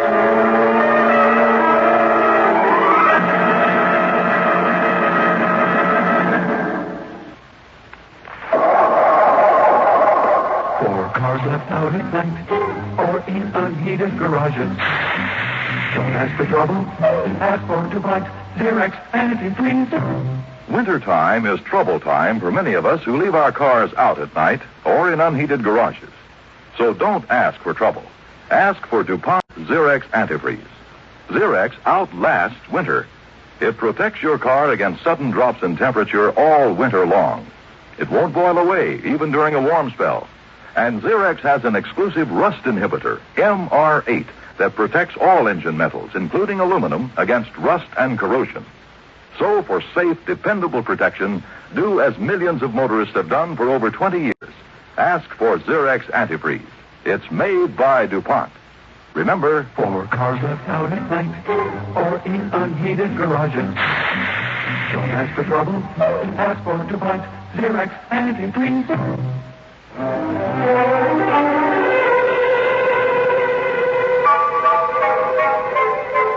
Now, just a minute, young man. If you came out here to insult me... I'm sorry, Mrs. Lehman. You very well should be. But in my job, we have to consider all the possibilities. Ridiculous. Do you think for 1 minute I'd dirty my hands with such a low act as murder? It's ridiculous. Even for $250,000? Make no mistake about it, Mr. Dollar. Harvey is worth a great deal more to me alive than he might ever be dead. He's done very well for me and will continue to. If you can find him and bring him back to me... I'm sure he will. Of course he will. Have you considered that he might have just wanted to get away from you for a while? I beg your pardon. Harvey just run off and leave me? Well? He wouldn't dare. I wondered. Well, you can stop wondering right here and now. Harvey would no more... He would no more... Yes? Go on, Mrs. Lehman, or if I hit a sore spot. Mr. Dollar, if I thought for 1 minute, if it were possible that you were right... No, I refuse to believe it. And if you have no better theory, I suggest you get out of here and forget the whole thing. If he's to be found, the police can do it. Have they accomplished anything as yet? No. Big, talking, do-nothing men. They haven't accomplished a thing. And those bumbling, movie-struck police down there in Beverly Hills are just as bad. Now, just a minute. It just happens that Beverly Hills is a mighty fine police department. I know. I've worked with them. Then why haven't they found him? That's where Harvey went. Well, how do you know? How do you know that he ever got there? Because he telephoned me from Mr. Maynard's home. If you can call that atrocity a home. He said that's where he was calling from? The night of the morning he left here. Harvey always calls me when he gets to a destination, wherever it is. I insist on it. And naturally, Harvey obeys. I'm sure he does. Did you tell that to the police? Of course I... Yeah? No, I guess... I was so confused. These stupid police annoy me so with their endless questions and insinuations. They're even worse than you are. Thank you very much. What? Don't you realize they're only trying to do a job for you? Well, then why don't they? Why don't they know that Harvey got there? Because you didn't tell them. Why did he go to see Mr. Maynard? To collect the money due for a lot of junk he bought for him. $10,000. Junk? Oh, chunks from some ancient Roman ruin. Artifacts out of the temple of some old pagan god. And a lot of other nonsense that castle is stuffed with. Maynard simply refused to pay. He told Harvey he should feel honored for having been able to contribute to the decoration of that silly place. And that if he didn't stop dunning him, he'd what, Mrs. Lehman? Oh, I don't know. All I know is that he threatened Harvey. And more than once. For simply trying to collect a bill? Well, you don't know that crazy old Maynard. Well, I guess I don't. Anyhow, I got fed up with it. I told Harvey to go down there and collect that money or else. Why should I tell you this? I don't like you. It's none of your business. So just leave and forget about it. Goodbye, Mr. Dollar.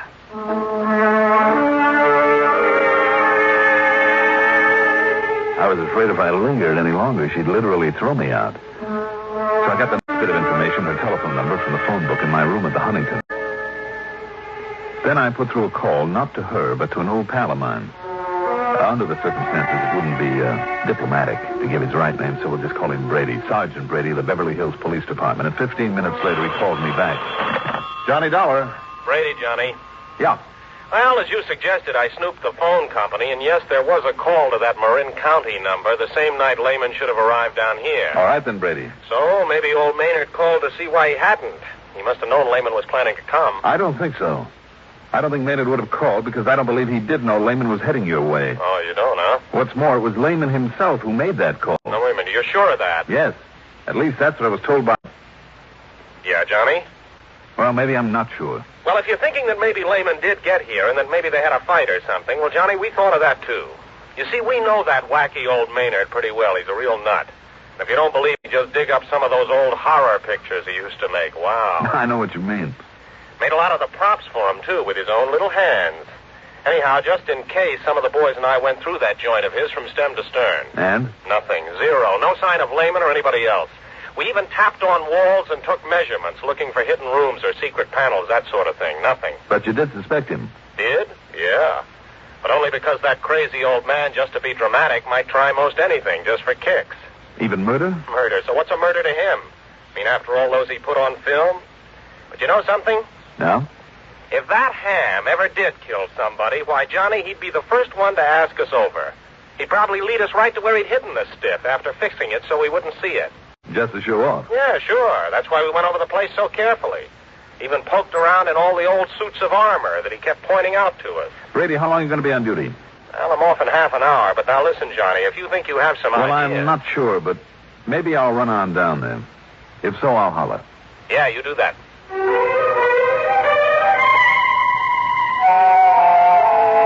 Item 3, $83 even for a cab to the airport, a jet to Los Angeles, and a deposit on a rental car. I drove into Beverly Hills to police headquarters. As I suspected, Brady wasn't there, nor did a phone call raise him at his home. However, the officer on the desk promised to keep trying and gave me some direction, so I took off. After leaving a pleasant residential section, I took a narrow dirt road high up the side of a mountain. I could see all of Beverly Hills and most of Los Angeles spread out below me, and Catalina Island over 20 miles out in the blue Pacific like a jewel, fairly sparkling in the late afternoon sun. I could also see the crummy castle where John Arthur Whittington Maynard lived alone among the tattered glories of his past in the film business. And suddenly, that wee small voice in the back of my brain spoke out loud and clear. Watch it, Dollar. You may be getting into more than you bargained for, so watch it, Dollar. Watch it.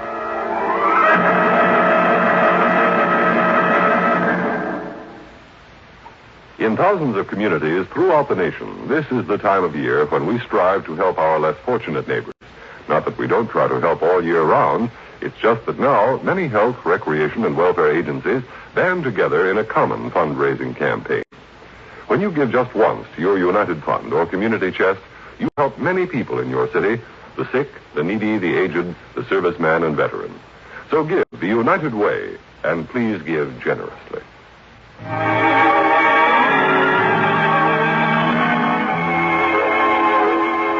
Picture it for yourself. This castle, once a movie set, built up among the rocks and boulders at the top of a mountain. Complete with gray stone walls, battlements, a gallery between the towers, and believe it or not, even a moat with a heavy wooden drawbridge. I almost expected to see the bridge thumped down and half a dozen fully armored knights come galloping out to challenge me with lances at the ready. Instead, as I drew up in front of it, the bridge was lowered slowly. There was something almost ominous about the creaking and clanking of its iron chains. And then standing there, the man. Or rather, the caricature of a man. He was short, heavy-set, and in a way almost grotesque.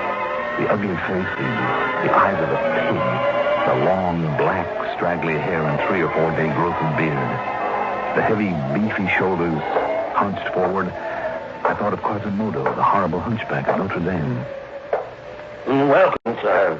Welcome to my castle. Oh, how do you do, Mr. Maynard, is it? That's right. Surely you heard of me. As a matter of fact... Come in. It's not often I have visitors. Someone to show my place to. So few people even know of my beautiful castle. My name is Dollar, Mr. Maynard. I'm an insurance investigator. Insurance? Not a salesman. I'll have none of it. Get out. Leave my place. No, I said I was an investigator, Mr. Maynard. I'm trying to find out what happened to a Mr. Harvey Lehman. Harvey? Oh, yes, of course. A very old and very dear friend of mine. Come, let me show you some of the wonderful things he has brought me over the years. Well, I would like to ask... Magnificent suits of armor, regal pennants and banners, beautiful tapestries.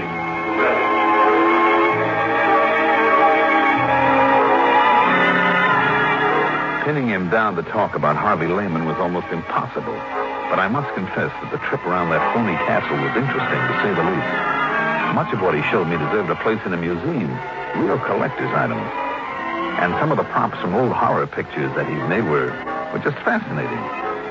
Especially down in one of the dank, dark, dirty dungeons. Ancient instruments of torture, the rack, the wheel, the Iron Maiden, a metal boot to be filled with boiling oil. From my pictures, Dollar. From my pictures. Realism, that's what I had in all of them. Because I was the greatest plotter of them all.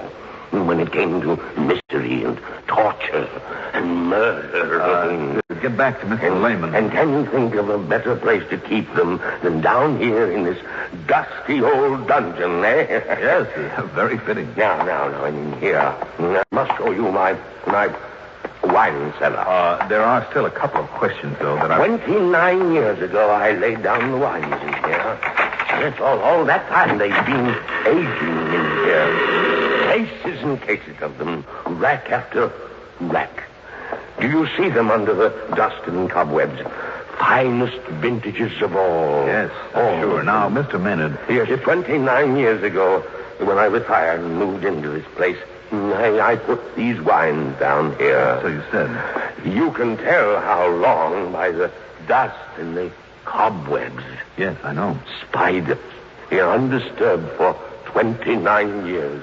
One thing more, though, about Mr. Lehman. No, I told you, Mr. Dollar. I know nothing whatsoever about him. When did you see him last? Oh, almost a year ago. You sure about that? Yes, I'm sure. Oh, look here, this case of port. No label. But the finest vintage port. Mr. Maynard? Over here. Do you see them? The sherries. Magnificent sherries. And the longer they lie there, undisturbed, the finer they'll be. You never drink them? Drink them? Such treasures. Drink them indeed. Look at this one.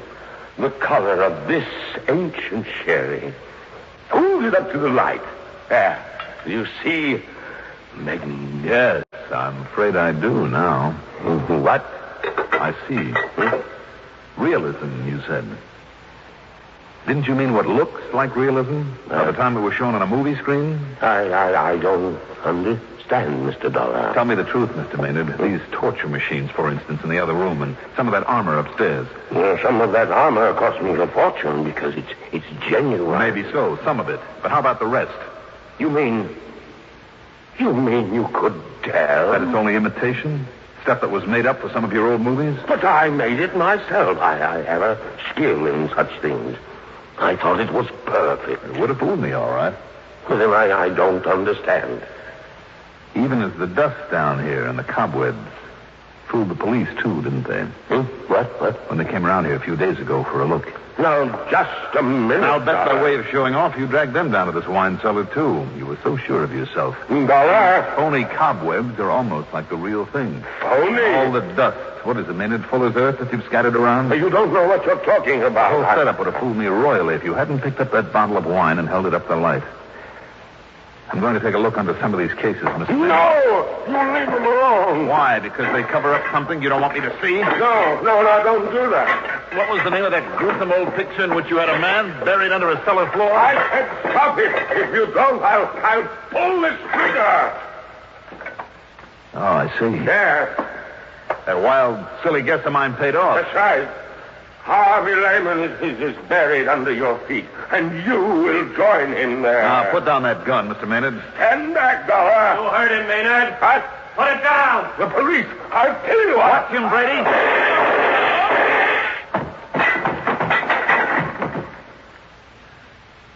Thanks, Brady.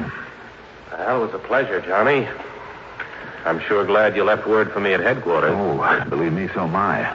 And he certainly fooled us when the boys and I went through here a couple of days ago. But how did you ever guess? A bottle of wine when he held it up to the light. Well? He said it was fine old sherry, lying around down here for 29 years. So? Sherry? There should have been a sediment in that bottle this thick. Uh-huh. So the age and dust and cobwebs were a fake, huh? And he must have moved the bottles over this spot only recently. That's right. I just took a wild guess. You know the rest. Pretty smart, Johnny.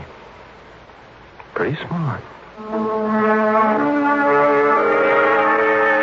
Needless to say, wild as the whole thing may seem, they found Lehman's body buried there in the cellar. Expense account total, including the trip back to Hartford by way of San Francisco to pick up my clothes, $477.30. Yours truly, Johnny Dollar.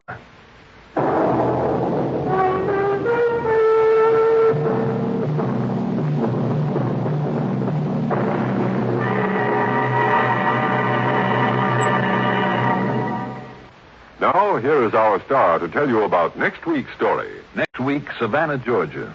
After one of the cleverest crooks I've ever had to tangle with. Join us, won't you? Yours truly, Johnny Dollar.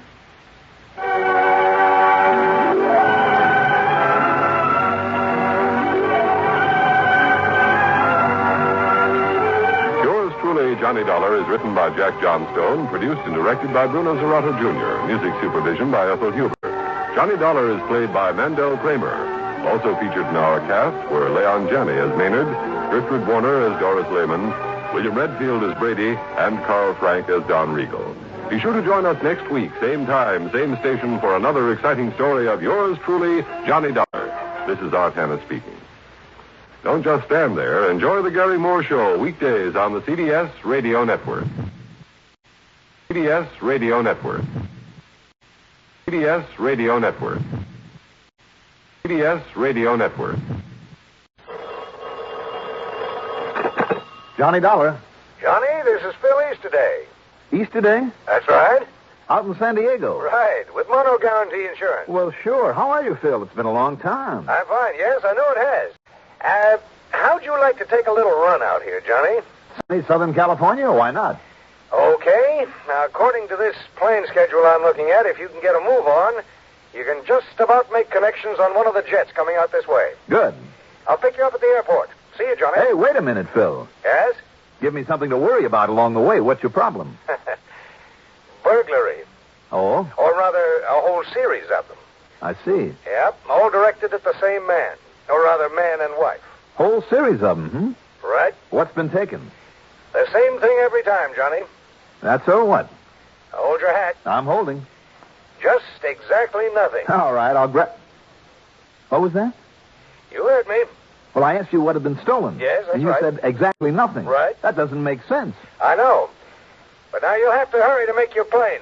Goodbye. Phil, just a minute. I'll be here and waiting for you.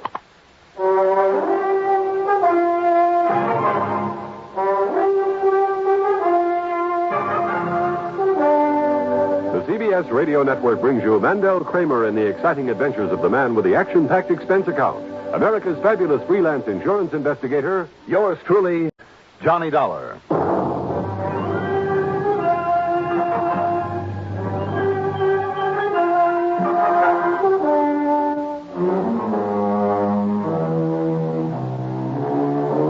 Expense account submitted by Special Investigator Johnny Dollar to the Mono Guarantee Insurance Company office in San Diego, California. Following is an account of expenses incurred during my investigation of the double-barreled matter.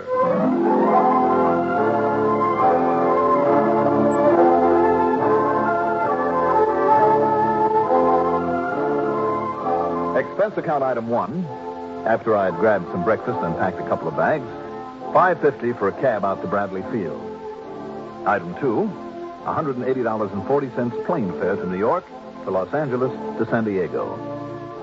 Thanks to one of the newer jets on that swing across the country, it was only a few minutes after noon, Pacific time, that is, when the plane landed at San Diego's Lindbergh Field, which, incidentally, is only about a mile south of the city's main business district. San Diego, you know, was California's oldest Spanish settlement, the spot where California's modern history got its start. Also, I've heard, it's the town that has the ideal climate that Los Angeles talks about having. Anyway, it's a nice town with nice people, a busy naval and fishing port, and a popular year-round tourist resort. The latter because of its miles of clean beaches, fine motels, and, as I said, wonderful climate. I like it. Phil Easterday was waiting for me. We piled into his car, drove to his office, and he told me what it was all about. That's right, burglaries. But, Phil, if nothing's been taken... Now, look it up, Johnny. Burglary means breaking and entering with intent to commit a felony, whether that felonious purpose is accomplished or not. All right, Mr. Webster, I'll take your word for it. When you've had to use those as definitions correctly, as often as I have in connections with insurance claims, well, the point is, Johnny, that Mr. and Mrs. Warner's apartment's been broken into some 7 times now. 7 times in a row, over a period of about 2 months. Warner? Yeah, Charles Hastings Warner and his wife Trudy. He's well, now come to think of it, I don't know what he is, what he does for a living. But if the size of his insurance policies means anything, he does all right. His straight life alone has a face value of nearly $1 million. That could be, I suppose, that he simply retired out here. He came out originally from Chicago, I think. I see. Phil, what do the police think about these burglaries? Well, that's just it, Johnny. They were never reported to the police. Why not? How did you find out about them? My wife plays bridge a couple of times a week. One of the group is Trudy Warner. Well, Trudy told her. She told me. So I called up Mrs. Warner and got the story. All right, now answer the first part of my question. What, about the police? Mm-hmm. Well, she said that as long as nothing's been missing, her husband Charlie said there was no point in bothering them. But it kind of has Trudy worried, never knowing whether it's going to happen again or when they might clean out the place. Now, if you ask me, Johnny, I think it looks kind of peculiar. That's the understatement of the week. Right. And I think we ought to do something about it. 7 times in a row, you said. That's right. And absolutely nothing taken. Absolutely nothing. Now, that is peculiar, Phil. Very. Well, that's why I called you up as soon as I heard about it. You know, one of these days, they'll find whatever it is they're looking for, and we'll find ourselves faced with a hefty claim. I wonder. What do you mean by that? I just wonder, that's all. Want to give me their address? Sure. And you might call and tell them I'm on my way out. Right. No.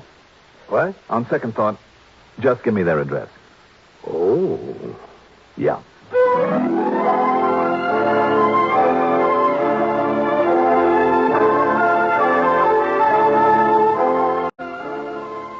Expense account item 3, $50 deposit on a rental car. The Warner's apartment was really a single detached cottage in back of one of the better hotels.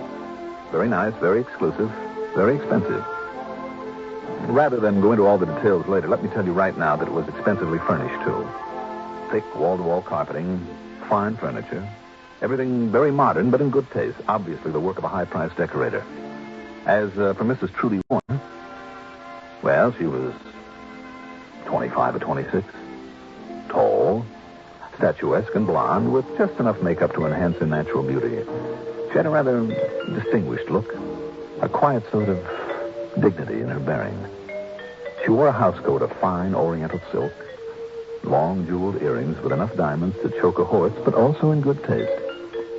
A couple of bracelets and the gold band of her watch were set in gems, and I'm sure that the huge stone in one of her well-chosen rings was a genuine ruby. At first glance, this all meant wealth, social status, a blue blood. But when in response to my knock, she opened the door and then opened her mouth. Yeah? Mrs. Warner? Yeah, that's me. Who are you, huh? My name is Dollar. Johnny Dollar. Yeah, I ever seen you around anywhere before? I doubt it. Well, then, listen. Is Mr. Warner at home? No, he ain't. He's gone away for a couple of days. But no fooling around, Buster, so you better get back on your bicycle and scram. Goodbye. Just a minute. Hey, now, Mr. get Warner. your foot out of this door. You want I should scream for help or something? No, that won't be necessary. Believe me, I'm here because I represent your husband's insurance company. Oh, you do, huh? Well, can you prove it? Well, here, let me show you my credentials. Oh, okay. I'll take your word for it.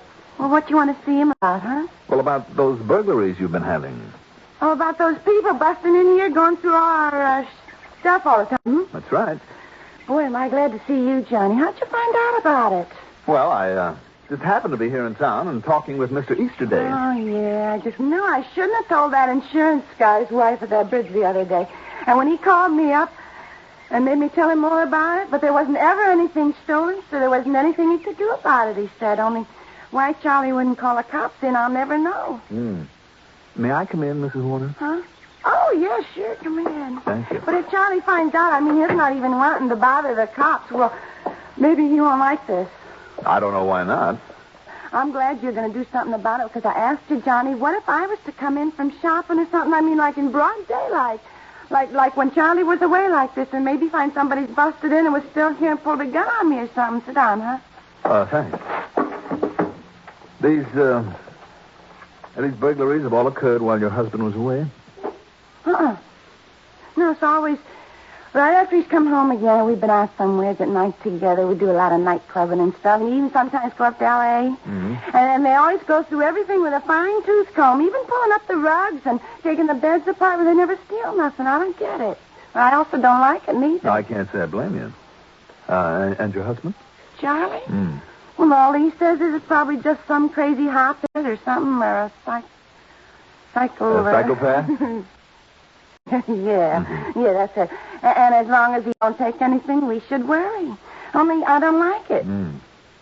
But that's his only explanation, though, for nothing being taken. Well, that's his only one. Gee. I don't know how he can take it so cool and casual, but that's the way he is, Johnny. Just real cool and casual about everything. You could fire a gun under him. He wouldn't even blink his eyelash. Anybody ever tried that, firing a gun under him? A nice, sweet guy like Charlie? Of course not. You want a drink, Charlie? Johnny. That's all right. No, thank you.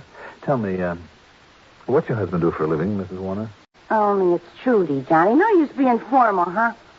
All right, Trudy. Only that's no invitation like you should get fresh or anything. You remember that? Oh, indeed I will. I remember that. You sure you don't want a little drink? No, I really don't. Thanks very much. Well, if you don't mind, I'm going to have another one.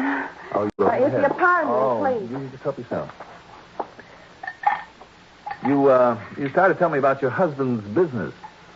Oh, he hasn't got any business, Johnny. At least not since I met him out here in Dago and married him. I see. Do you know what he did before? Well, why should I care, huh? As long as he keeps the money coming in and treats me good like he does. You sure, Johnny? Just to keep me company. No, I'm sure.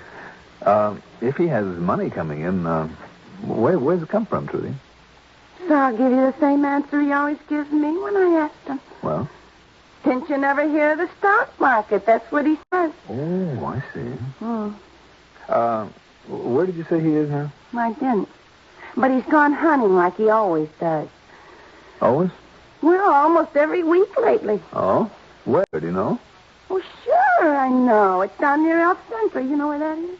Somewhere down near the border, I believe. Yeah, down there in all that farm country in the Imperial, Imperial Valley. Oh, yes. I understand there's a lot of dove shooting down there in the Imperial Valley. Yeah, doves or pigeons or whatever they are. Only he always calls them pigeons. Oh, yeah? Little tiny things, a lot of feathers. You only get a mouthful out of them. I always get sick. I have to cook them for him, but he's always so nice to me, so why not? Sure. I'm a good cook, too, Johnny. You wouldn't believe it, but I am. Oh, I'll bet you are. Tell me, do you know where he stays down there? Well, sure. I always call him up on the phone every night while he's gone. It's the Bluebird Motor Court. It's a real swell place. I've seen it myself a couple of times when him and me was on our honeymoon. When did he leave? Early this morning. That means he won't be back until the day after tomorrow. Only what are you going to do about this burglar and bit, Johnny? Gee, I'm not sure yet, Trudy. Well, whatever it is, I sure hope you do. Only don't let on to Charlie I said anything about it, will you, honey? Well, if you won't, I won't. Oh, well, don't you worry about that. Not even a short one, Johnny? Just to keep me company? Well, all right. Just a short one. More conversation, but no more information of any consequence. After the second short one, and just to keep her company, believe me, I left and drove to the nearest shopping section, picked up a handful of change, dove into a phone booth, and spent item 4, 80 cents, on calls to all the stockbrokers in town. Not one of them had ever heard of Mr. Charles Hastings Warner. Okay. Item 5, $3.90 for a call to an old friend of mine in Chicago, Pete Fuller, a feature writer for the Chicago Sun-Times. Charles Hastings Warner? Are you kidding, Johnny? You don't know who Chicky Warner is? Or rather, was when he was operating here in Chai? And you in the private eye business? Well, brother, leave me pour you an earful. And I hope you got plenty of dimes to feed that slot machine you're talking through. I can only tell you this. By the time Pete Fuller got through giving me a rundown on Chick Warner, it suddenly began to look as though I'd got myself involved in one of the most important and possibly one of the most dangerous cases in my whole career.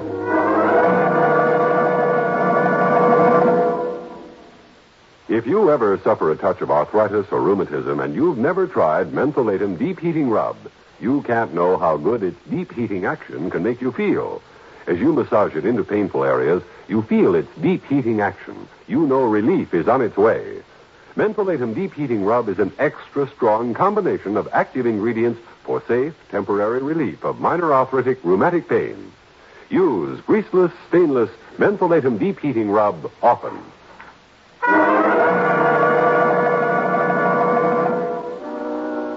With Chick Warner due back in San Diego in less than 2 days, I decided that I'd better act fast.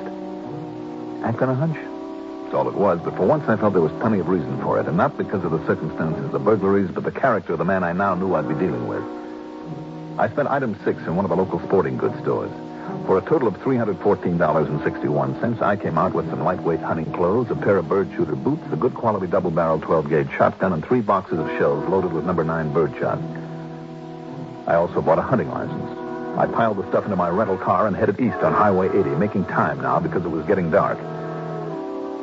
A little over 100 miles later, near a place called Coyote Wells, I pulled off the road and gave the hunting clothes a little age and character by the simple expedient of driving the car over them a couple of times. When I got to El Centro, I took a room at the Bluebird Motor Court. Quite a place. Not only 20 or 30 nice modern motel cottages, but a big fancy dining room with a bar attached. And it was in the bar that I met Mr. Charles Hastings Warner. He was a cold-looking man of about 50. Tall, lean, gray, and with gray eyes. Kind of a prominent aquiline nose and almost prim sort of mouth with thin lips. It was late and the bar was almost empty, so it wasn't too hard to make conversation with him. Oh, yes. As a matter of fact, I am here to do some pigeon shooting. How'd you know? Oh, I didn't, Mr. Warner, is it? Yeah. I just hope to find somebody around here who could tell me where to go for some birds. I took a chance on talking to you, and it looks as though I picked the right man. Oh, I can tell you where to go, all right. Find lots of pigeons. Aren't they really doves, though? Dollar, the way you can knock them off so easy, I like to think of them as pigeons. Another drink, maybe? Yeah, I'll buy.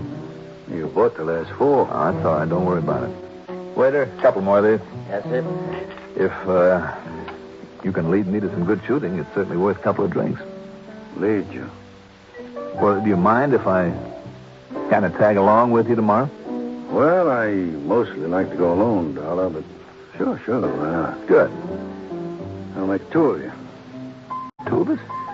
Yeah, I promised some other guy I'd let him come along. His name is Al Melford. You know him? No. When he hurt the bartender, somebody that I always bring on the pigeons, he latched on to me. Bought me a couple of drinks like you did. So I couldn't turn him down. Mm-hmm. Besides, maybe it's good to have a couple of witnesses along. Witnesses? Sure. To what? You know, to see I don't come back with over my limit. Oh. What'd you think? Well, I had no idea. Also, I don't know how good a shot this Al Melford is. Just met him today, so you can be along to make sure you don't blow my head off by mistake. You're not serious. Fella, a man has a gun on him. You never know. Remember that. Early the next morning, far too early for my money, was long before sunrise. The three of us, Chick Warner, Al Milford, and I, set out in Warner's car. We headed south across the flat desert and farmland, to and through Calexico. Within spitting distance of the border, we turned right and then hit a narrow, dusty road that wound around so much I wondered a couple of times if we weren't getting a little too close to Mexico. Al Milford, by the way, put me on guard. 35 or so, there was a kind of shiftiness about him that I didn't like. I began to wonder if I'd walked myself into a trap of some kind. Finally, Chick stopped and deployed us around a vast, heavy cover of what I believe they called deer brush. Oh, there must have been several acres of it, and mesquite and sage that was higher than my head. Al went to the north end, I to the west, and Warner to the south, and we waited. Sure enough, as soon as the sun came up, as Warner had promised, the birds started rising. For the next 10 or 15 minutes or so, I had more action than I'd ever dreamed possible in bird shooting. But I noticed two things. Chick Warner's shooting was only one blast at a time. And more important, after the first big flurry, there wasn't a sound from Al's gun. I worked my way slowly, cautiously toward the spot where Chick Warner supposedly had his stand. What I came on stopped me in my tracks. Al Milford, lying prone, his shotgun aimed toward the spot where Warner should have been, and beside him in reach, a .38 revolver. As I sneaked up on him, he suddenly, quietly swung around, and I found myself staring into the barrel of that gun. Just take it easy, Doc. Yeah. Before you do anything silly, just take a look at these. My credentials. Catch. Credentials, hmm? I know who you are, but you don't know who I am, so you better look. You think I'll argue with you as long as... Oh. Yeah. Narcotics squad. That's right. Now listen. Put down your gun and listen before he gets back here. Sure. He's been quiet for quite a while now, so I think he's made his haul. What? Don't you see? We know how he gets the stuff across the border. Stuff? White stuff, heroin, pure, uncut heroin. I figured as much from his record in Chicago. Sure. Now he picks it up on these so-called hunting trips. From a contact just across the border. Yeah, and he always has company, a witness who would swear he just came out here shooting, sometimes one of our men. But none of them has ever found the stuff on him. Then those raids in his apartment, yours. I didn't say that, Johnny. But strip him down, strip his apartment, there's never a sign of it. Yet somehow he's not only getting it, but storing it, then spreading it around up north. And somehow I've got to find out what he does with it after he picks it up here. Where he hides it. You'll never know that. Warner. All right, Warner. No.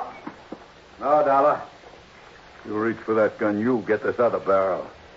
That wasn't any bird shot at him. That was a slug. I can see that. Okay. Pick up that handgun of his. With your left hand.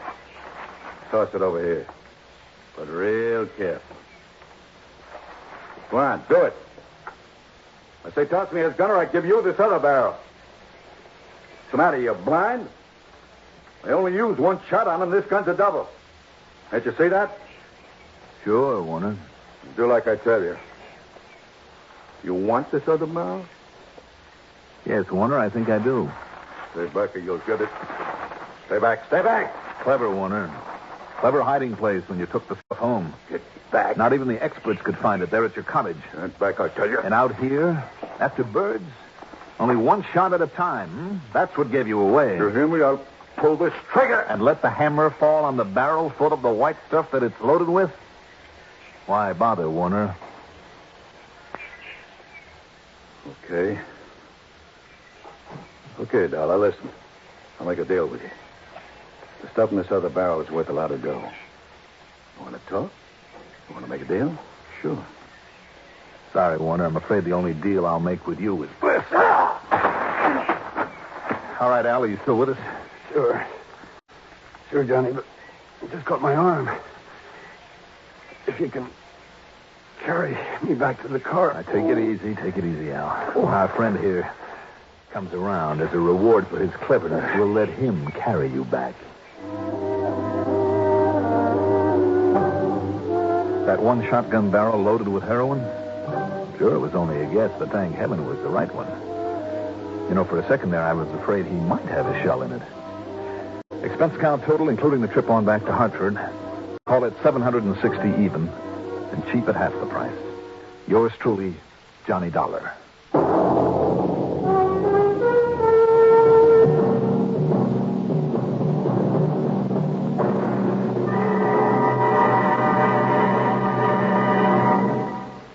Now, here is our star to tell you about next week's story. Next week, one of the rottenest rackets in the world, but a story with a real twist at the end. Join us, won't you? Yours truly, Johnny Dollar.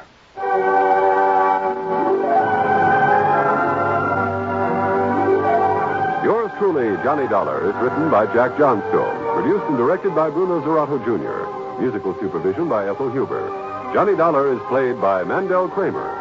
Also featured in our cast were Santos Ortega as Charles Warner, Elizabeth Lawrence as Trudy, Court Benson as Phyllis Today, Carl Frank as Al Milford, and Robert Dryden as Keith. Be sure to join us next week, same time, same station, for another exciting story of Yours truly, Johnny Dollar. This is Art Hanna speaking. There are a handful of talents newly come up on the show business scene who seem to be headed straight for the big time. There's that ukulele player, a red-headed fellow named Arthur Godfrey. Then there's this crew-cut chap who calls himself Gary Moore. In Hollywood, a youngster by the name of Art Linkletter runs a show called House Party. Also on the coast, there are two youthful hopefuls called Bing Crosby and Rosemary Clooney. They're all here to entertain you on the CBS radio network each Monday through Friday. Let's run down the lineup again. Arthur Godfrey Time, Art Linkletter's House Party, the Gary Moore radio show, and the Bing Crosby, Rosemary Clooney show, weekdays. You'll find them all right here. Crosby and Clooney every weekday on the CBS radio network. This is Kelly Maddox, Executive Secretary of the Citizens Traffic Commission, with another safe driving tip. As a motorist, do you give the proper signals for turns and stops? Always, before you slow down, turn, change lanes, or stop, make sure that other motorists know in advance what you plan to do. Use either hand or mechanized turn signals. As a precautionary measure, use both. Give signals distinctly by extending your arm well out of the car window. Your hand pointing to the ground means slow or stop. Your hand extended straight out means a left turn. And your hand pointing upward means a right turn. If you use mechanical signals, check them often to make sure that they are functioning okay. And check your brake or stop lights. And if bulbs are burned out, replace them immediately. The Citizens Traffic Commission reminds you that the best way to tell a good driver from a bad one is to watch if the proper signals are given. Be safe. Signal your intentions at all times.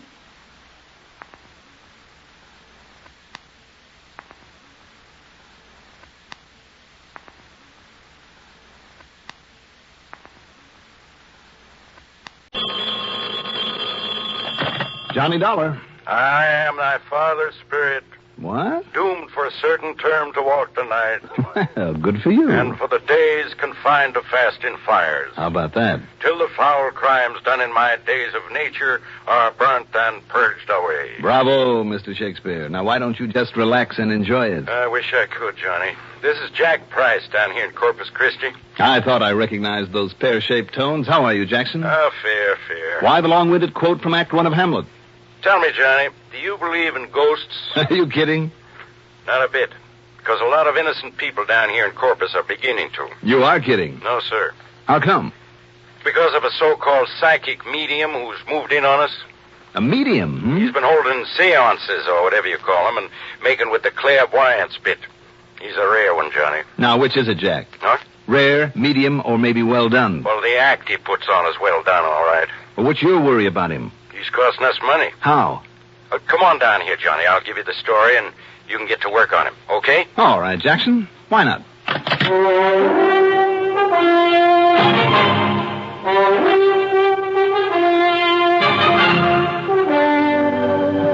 The CBS Radio Network brings you Mandel Kramer in the exciting adventures of the man with the action-packed expense account.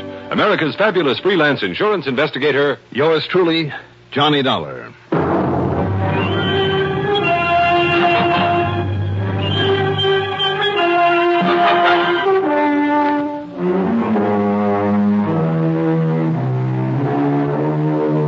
Expense account submitted by Special Investigator Johnny Dollar to Tri-Western Life Insurance Company office in Corpus Christi, Texas.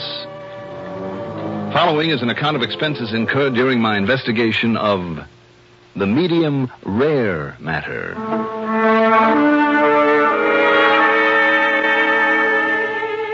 Expense account item 1, $132.15 for a cab to Bradley Field, then plane fare to Corpus Christi. Item 2 is $1.35 for the airport limousine to the Robert Driscoll Hotel, where I got myself a room, parked my luggage before walking over to Jack Price's office in the Katz building.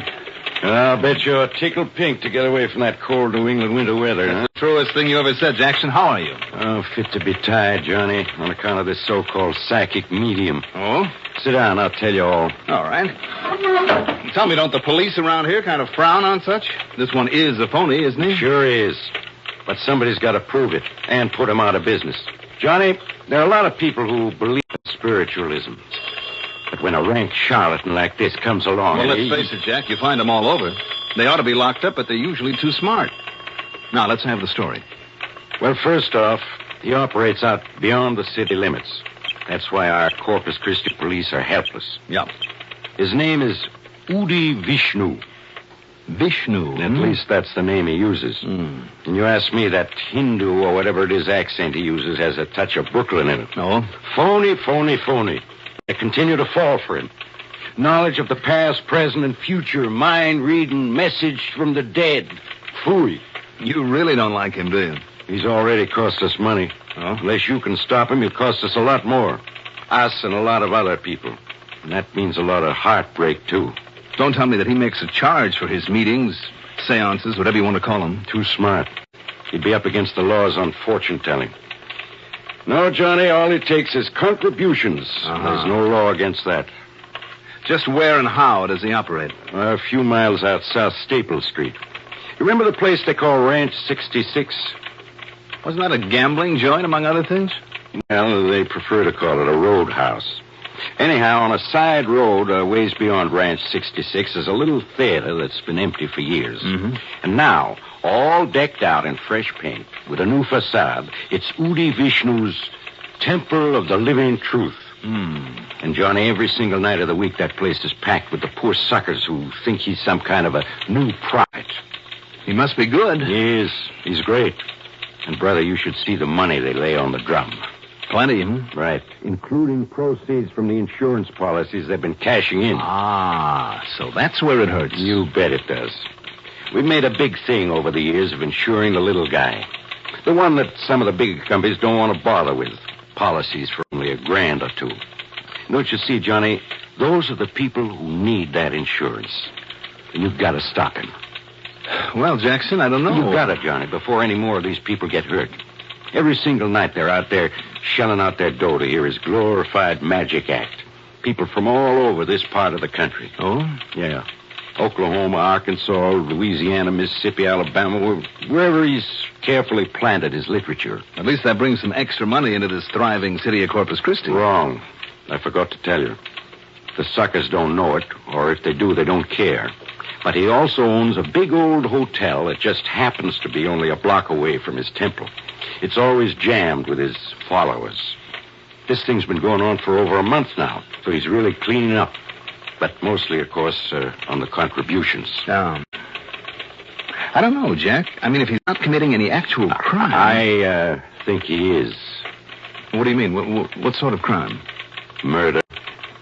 Murder? Yeah. He's been getting his people in his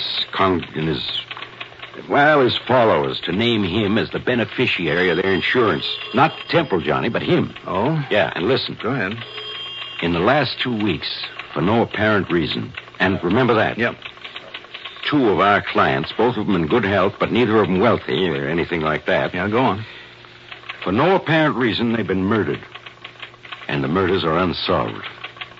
And you think this Udi Vishnu did it? Now, wait. No, he's too smart. But knowing his influence over his followers and their fanaticism, the way that some of them do anything for him, and I mean anything, Johnny, even murder. Well, what do you think? You want to look into it? Looks like somebody better, doesn't it? Good. Now, just how do you plan to start your investigation of this phony mystic, this Udi Vishnu? Well, it seems to me, Jack, that it might be smart to go on out there to his temple and catch his act. That's what I thought. So here, you better have this. What's this? An admission ticket. You mean you have to have a reserved seat? Sure do. And here you are, for row H, seat number 43. Well, I thought you said there was no charge. Well, there isn't. But you have to have a ticket or you'll never get in. It's funny. And most of them are handed out there at the Temple of the Living Truth Hotel. And just to make it look good, some of the small hotels and motels on the edge of town are given a few ducats, too. I see. Anyhow, if you want to go tonight, here. Okay, Jackson. Thanks.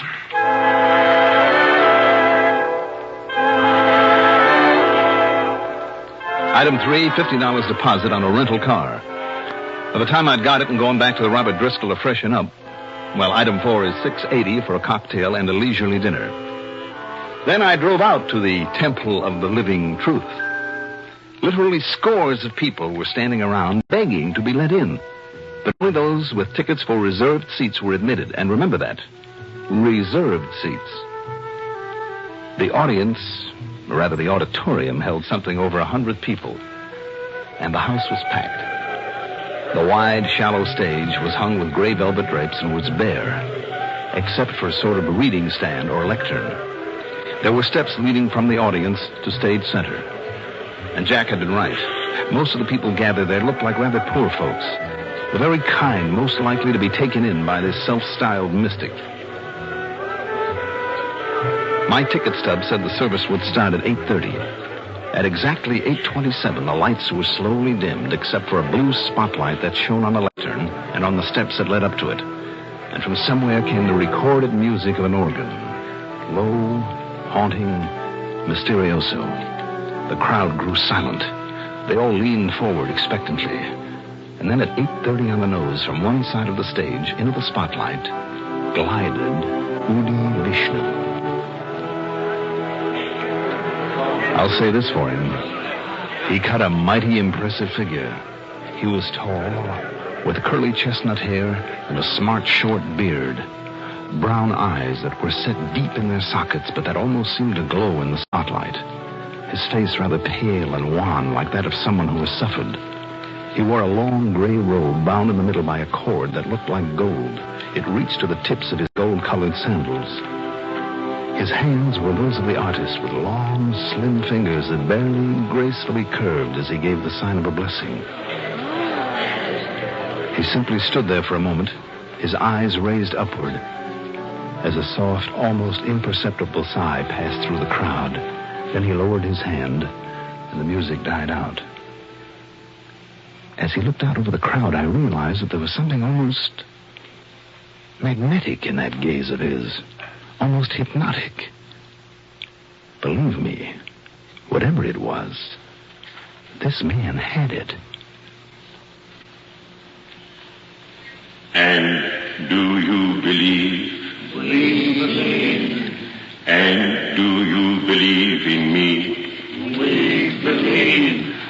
And do you know that I, and I alone, possess the infinite knowledge? Yes, we know. Of all things then, and now, and forever. Yes. Then you know, my children, that through me, you too can be possessed of supranormal, supernatural powers, can share my unification with the omnipotent consciousness that rules the cosmic destiny of all mankind. My bond with the supreme intelligence, and you can gain psychic powers beyond belief. Know all things about all people. Yes. Now, these tremendous forces lie dormant within you. They must be aroused and developed as only I can show you how. If you will uphold me not only in worldly things, but in things spiritual.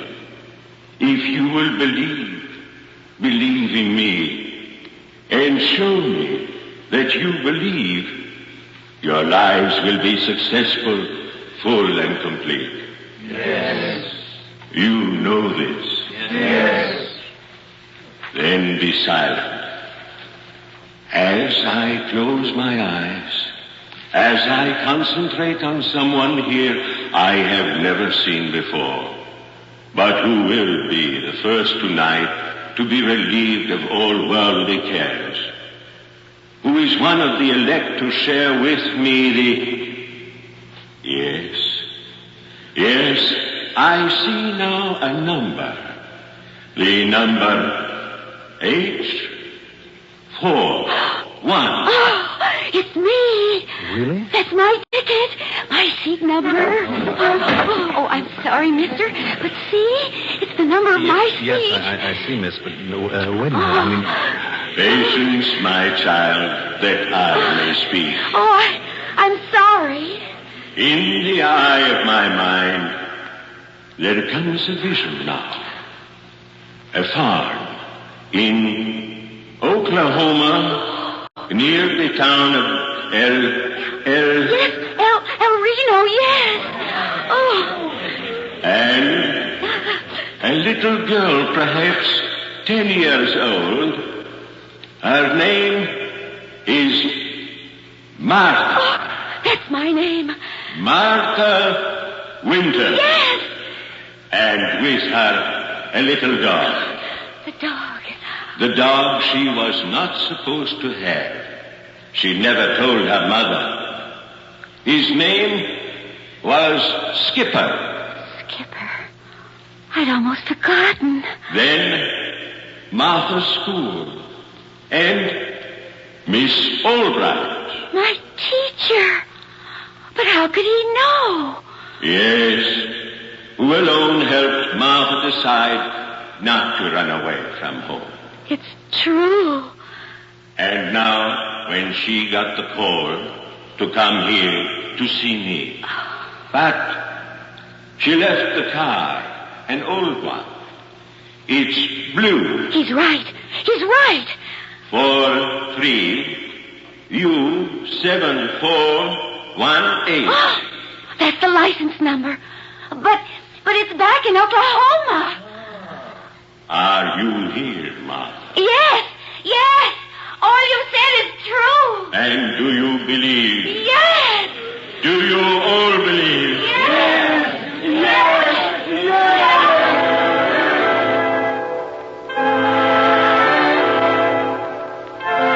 He went on that way for 2 hours, telling people there in the audience all about themselves. Names, places, dates, intimate things about their faraway homes, their childhood friends, events in their lives that they themselves had almost forgotten. Believe me, it was impressive and very convincing. And when he promised eternal supernatural help for all those who would help him, brother, you should have seen the money pour into the collection baskets. After it was over, in the crowd outside, I talked with those people to find out how he had learned so much about them. But they'd only arrived that very day, that morning. And more important, not one of them had told anyone, not anyone, of the personal things that he had known. Who could blame them then for believing him, and for believing in him, and for going on back to their farms or whatever, convinced that thanks to him all their troubles were over and forever? And the next night there'd be another, a fresh mob there, to shell out their money for his phony promise of supernatural help. But how to stop him? You know the only way, of course. Do I, Jack? Sure. Somehow prove to those followers of his how he actually does get all that information about him. But it's pretty fantastic, isn't it?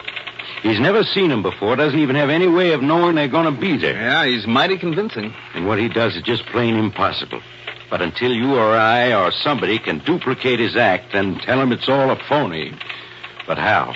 Even Houdini or Thurston or Blackstone or any other magician would have to take a back seat to this punk. Wait a minute, Jackson.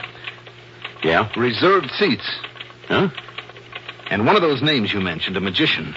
Years ago, when he set out to expose the phony mediums. What are you talking about? In all the big cities where he played. New York, Philadelphia, Chicago, all the big towns.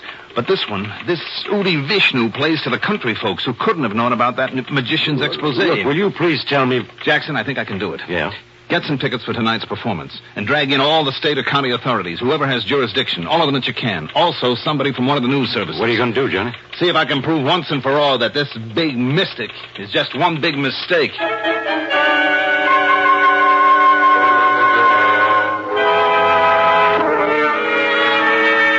The next few hours were about the busiest I ever spent. First of all, through a contact there in Corpus Christi, whose name I had better not mention, I got the answer to the one key question in my mind. Amount of the latest monthly phone bill paid by the Temple of the Living Truth Hotel. Then, on the excuse that I wanted a reservation for the night, I paid a visit to the hotel. Needless to say, all the rooms were taken, but I sneaked a good long look at the register, and sure enough, beside the name of each guest were the two things I needed to know: home address and ticket number for the night's meeting. Only let's call it performance now. Then back in town, I ran up item 4, $121 in telephone calls. I know, a lot of calls, but very necessary ones. Then, I don't know where and how Jackson got the tickets, but he did. And there in the audience with us were 6 or 7 state and county cops, out of uniform and looking fresh off the farm, and 2 reporters from the National News Services. Again, the house was full. Again, the dim lights and organ music. Again, the opening preliminaries. Do you believe? We believe. And do you believe in me? We believe. And do you know that I alone possess the infinite knowledge? Yes, we know. Of things then and now and forever? Yes, yes, yes. And then when he had him in the mood, and again I say it was pretty impressive, then he began his demonstration. He was every bit as good as he'd been the night before, and by the end of an hour he had them with him all the way. Finally came the break that I'd been waiting for when he called out one of the numbers on the list that I had compiled. And I see another number in the eye of my mind. Number L13. Hey, that's me. It's my seat number. Then listen, my brother, while I tell you of the wondrous things I know through the psychic powers that have been granted me. Yes. That have made you one of the elect. No, let me tell him. What's this? Hey, Johnny Walker here. Come on. Wait. Be silent, my children. And who are you, my brother? I was here last night. Don't you see you've inspired in me the same powers that you have? The same powers? Listen to me. Listen to me. Seat number L13. Have you ever seen me before? No, I haven't. Wait, my children. Of course you haven't, nor have I ever seen you before, but that doesn't keep me from knowing all about you. Please. About the same kind of trickery that this Udi Vishnu has been using on you. Do not listen to him. Number L13. Your name is Martin Mefford. You came from Cotton Valley, Louisiana, car license number CFU 160. You're a plumber's helper, right? Yes. Oh, no. He has to give. He has to give. Please do not listen to this man. Mr. Mefford, you walk with a limp because you broke your leg when you were 6 years old when Tommy Parkin shoved you out of a tree. That's true. Do not listen to this Your man. teacher in the first grade, Miss Brewster, she promised you a book if you'd stop chewing your nails. Is that a fact? Yes. How do you know? I forgot it myself. I know by the same trick this crook has been using. My children. Seat number C41, Mrs. Nathan Carey. Yes. Your maiden name was Wilma Leonard. You were born in Ashton. You ran away to Austin when you were were 14 and a little secret in your life? Well, listen and I'll tell you. No. Stop this man. Stop him. Stop him.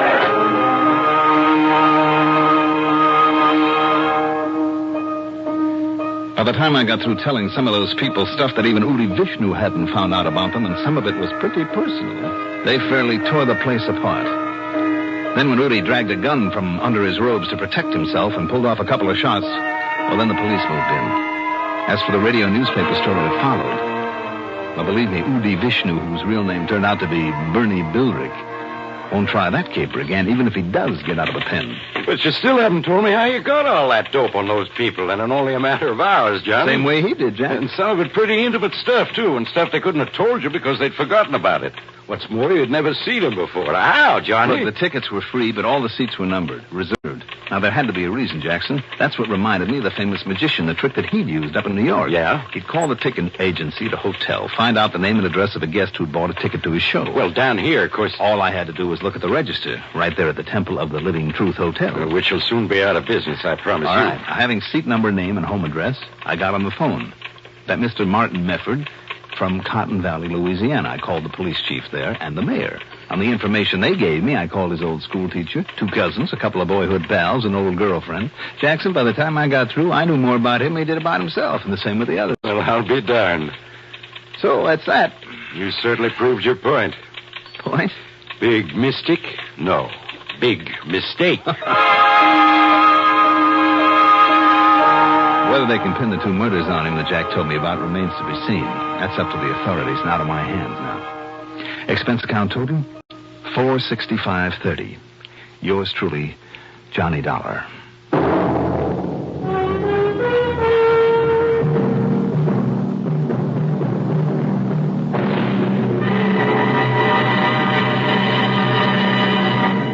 Now, here is our star to tell you about next week's story. Next week, a nice, quiet little town in South Jersey that doesn't stay that way for long.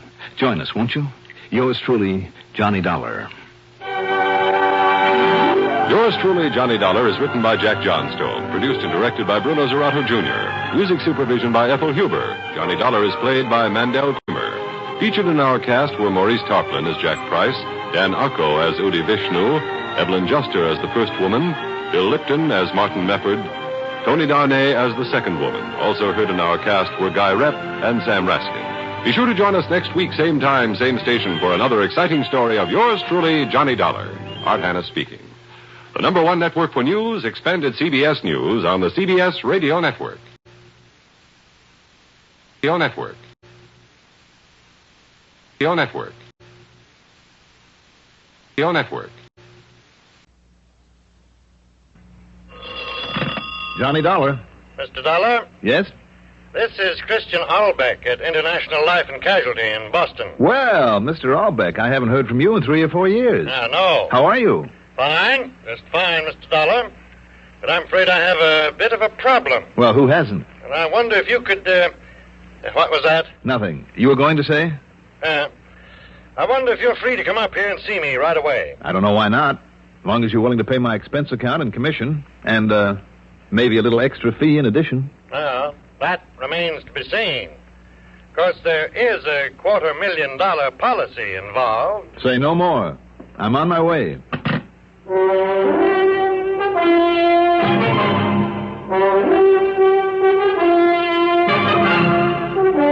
The CBS Radio Network brings you Mandel Kramer in the exciting adventures of the man with the action-packed expense account. America's fabulous freelance insurance investigator. Yours truly, Johnny Dollar.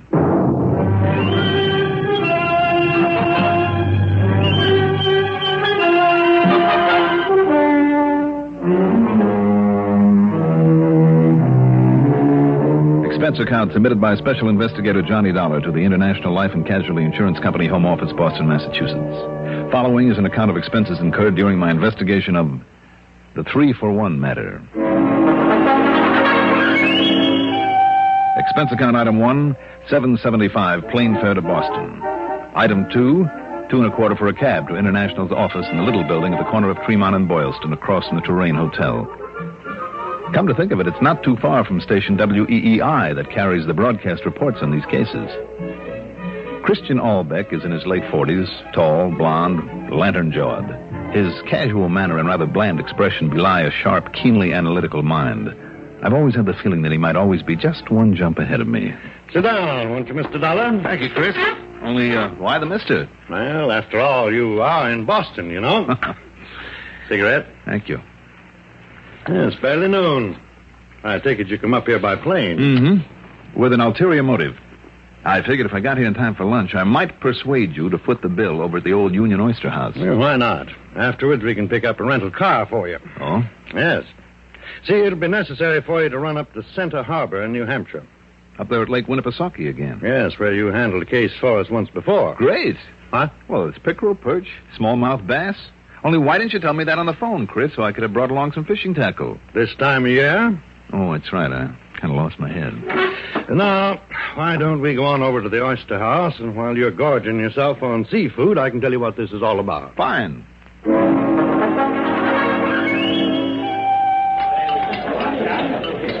Another dozen on the half shell, Mr. Dollar? Oh, are you kidding? I've had it. Oh, I just hope I can make it up to Lake Winnipesaukee. Come to think of it. To what, Chris? To see if you can find out what's happened to a Mr. John Stewart Kirkman. Kirkman? Yes. He and his wife live on Red Hill Road up there at Center Harbor. He's a man of about 60, retired, worth quite a lot of money. I see. His wife telephoned me just before I called you this morning. She gave me no details, but it seems that Mr. Kirkman left the house sometime after dinner last evening, presumably to see a man on business of some kind or other. And, well, she simply hadn't seen or heard anything of him since. $250,000 policy, Yes, with a double indemnity clause. She's checked with this man that he went to see? She doesn't know who it was. Well, what about the police up there? Chief Mike Sharp, isn't it? Yeah. I talked to him this morning, too. He'll give you all the details, and he's happy you're on the case. Well, he thinks a lot of you, Mr. Dollar, and he promises complete cooperation. Well, good. Incidentally, now, Yeah? Well? No. Nothing. Well, you see what you think when you get up there. What I think about what, Chris? Forget it. No, wait a minute. You've got an idea maybe about someone who might have helped Mr. Kirkman disappear? I didn't say that. Now, don't start that again. Again? That other case up there, Winnipesaukee. If you'd told me your suspicions right at the beginning, it would have saved me a lot of trouble and your company a lot of expense. Yeah, but if I'd been wrong... But you were absolutely right. Yeah, quite possible that I'm wrong this time. Who do you suspect, Chris, of wanting to get him out of the way? Well, then, who is the beneficiary of this policy that he holds? His wife, Mona. $250,000, Yeah. Or maybe double that. But I'm thinking of, well, 3 people, Dollar, who might, and I use the word might, now mind you. Go on. Who are they? Well, it's Charles B. Hockaway. Who's he? Hockaway, a sort of junior partner for a while in Mr. Kirkman's investment business here in Boston. Before Kirkman retired, went up there to live in Center Harbor. Mm-hmm. What about him? Well, Hockaway borrowed a lot of money from him on a handshake, no contract. Never paid it back. For the simple reason that he's completely impractical, incompetent, wasteful. How much? Nearly $100,000, I understand. Anyhow, the last time I talked to Mr. Kirkman, he said he was going to take legal action, even if it meant complete ruin for Hockaway. Did he? I don't know. I do know that Hockaway was not only worried, but bitterly resentful. He was? He said he'd really earned the money, which isn't true. That Kirkman didn't need it, and that he'd see him in Hades before paying a cent of it. And a couple of months ago, Hockaway quietly took a little cottage up there in Center Harbor. You think that in order to avoid paying off his debt, he would go so far as to... No, I didn't say that. Then there's Mildred. Mildred who? Armstrong. She was Kirkman's first wife. When he divorced her, he made what was then a very generous settlement. But later, when he began to get really wealthy and wouldn't add to what he'd given her, well, I just happen to know that she's been threatening him for years. Threatening to kill him? Now, Mr. Dollar, I didn't... All right. You didn't say that. No. But she, too, has recently moved to Center Harbor. Well, now, Chris... And finally, there's Tony Benson, who's turned up in Wolfsboro on the other side of the lake. And who is he? Well, he's a fairly bright young fella. Basically, Just a bum. Just an irresponsible young... Mr. Dollar, Tony has been in more scrapes. And I'll wager he's had at least a dozen different jobs in the last 10 years. There's been absolutely no good in any of them. Right now, he's a sort of dental assistant for Dr. Porteous. And what's his beef? Mona, Mr. Kirkman's wife. Tony was in love with her once, or with her fortune, really, but Kirkman beat him to it. I thought Kirkman himself had the money. But it was hers that enabled him to build up his business. Therefore, his own fortune, to the point where he could retire in 4 years. Oh. Anyhow, I don't think Tony would stop at anything to get even. Oh, wait a minute. Get even with Kirkman or his wife? Frankly, knowing the way that love can turn to hatred in such a case, I would have thought with Mona. But now, of course... Well, they're pretty thin motives, it seems to me, Chris, all of them. But you think that one of those three might possibly have decided to put Kirkman out of the way? No, I didn't say that. I only meant... Okay, Chris. Let's get out of here. Get me a car and I'll be on my way.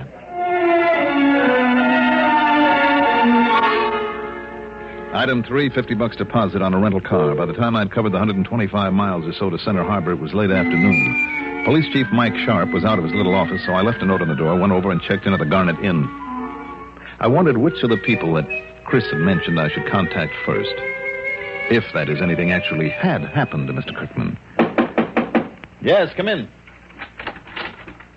Well, howdy, Mr. Dollar. Chief Sharp, nice to see you. I thought maybe it was you who'd moved in here when I saw that rental car out front. Here I am. About that Mr. John Stewart Kirkman, man you come up here to look for? Yes. Might have saved yourself trouble, Mr. Dollar. Just found him myself. Oh, well, good. Found his body, rather. Mr. Kirkman's dead. Stone dead.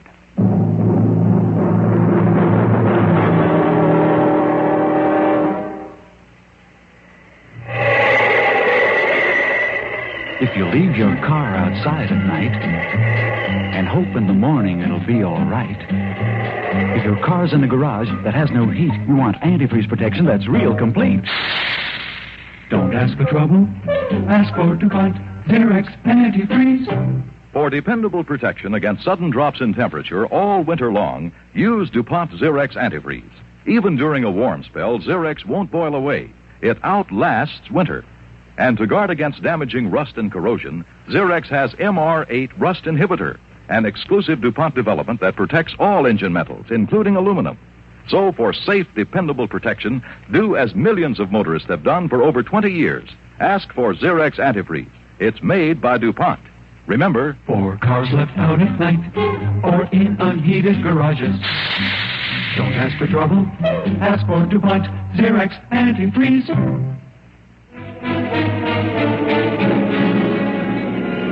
Now, just take it easy, Mr. Dollar, coming to that curve up ahead there. Right, Chief. Yeah, that is, unless you want the same thing to happen as happened to Mr. Kirkman. Maybe you better stop along about here. Yes.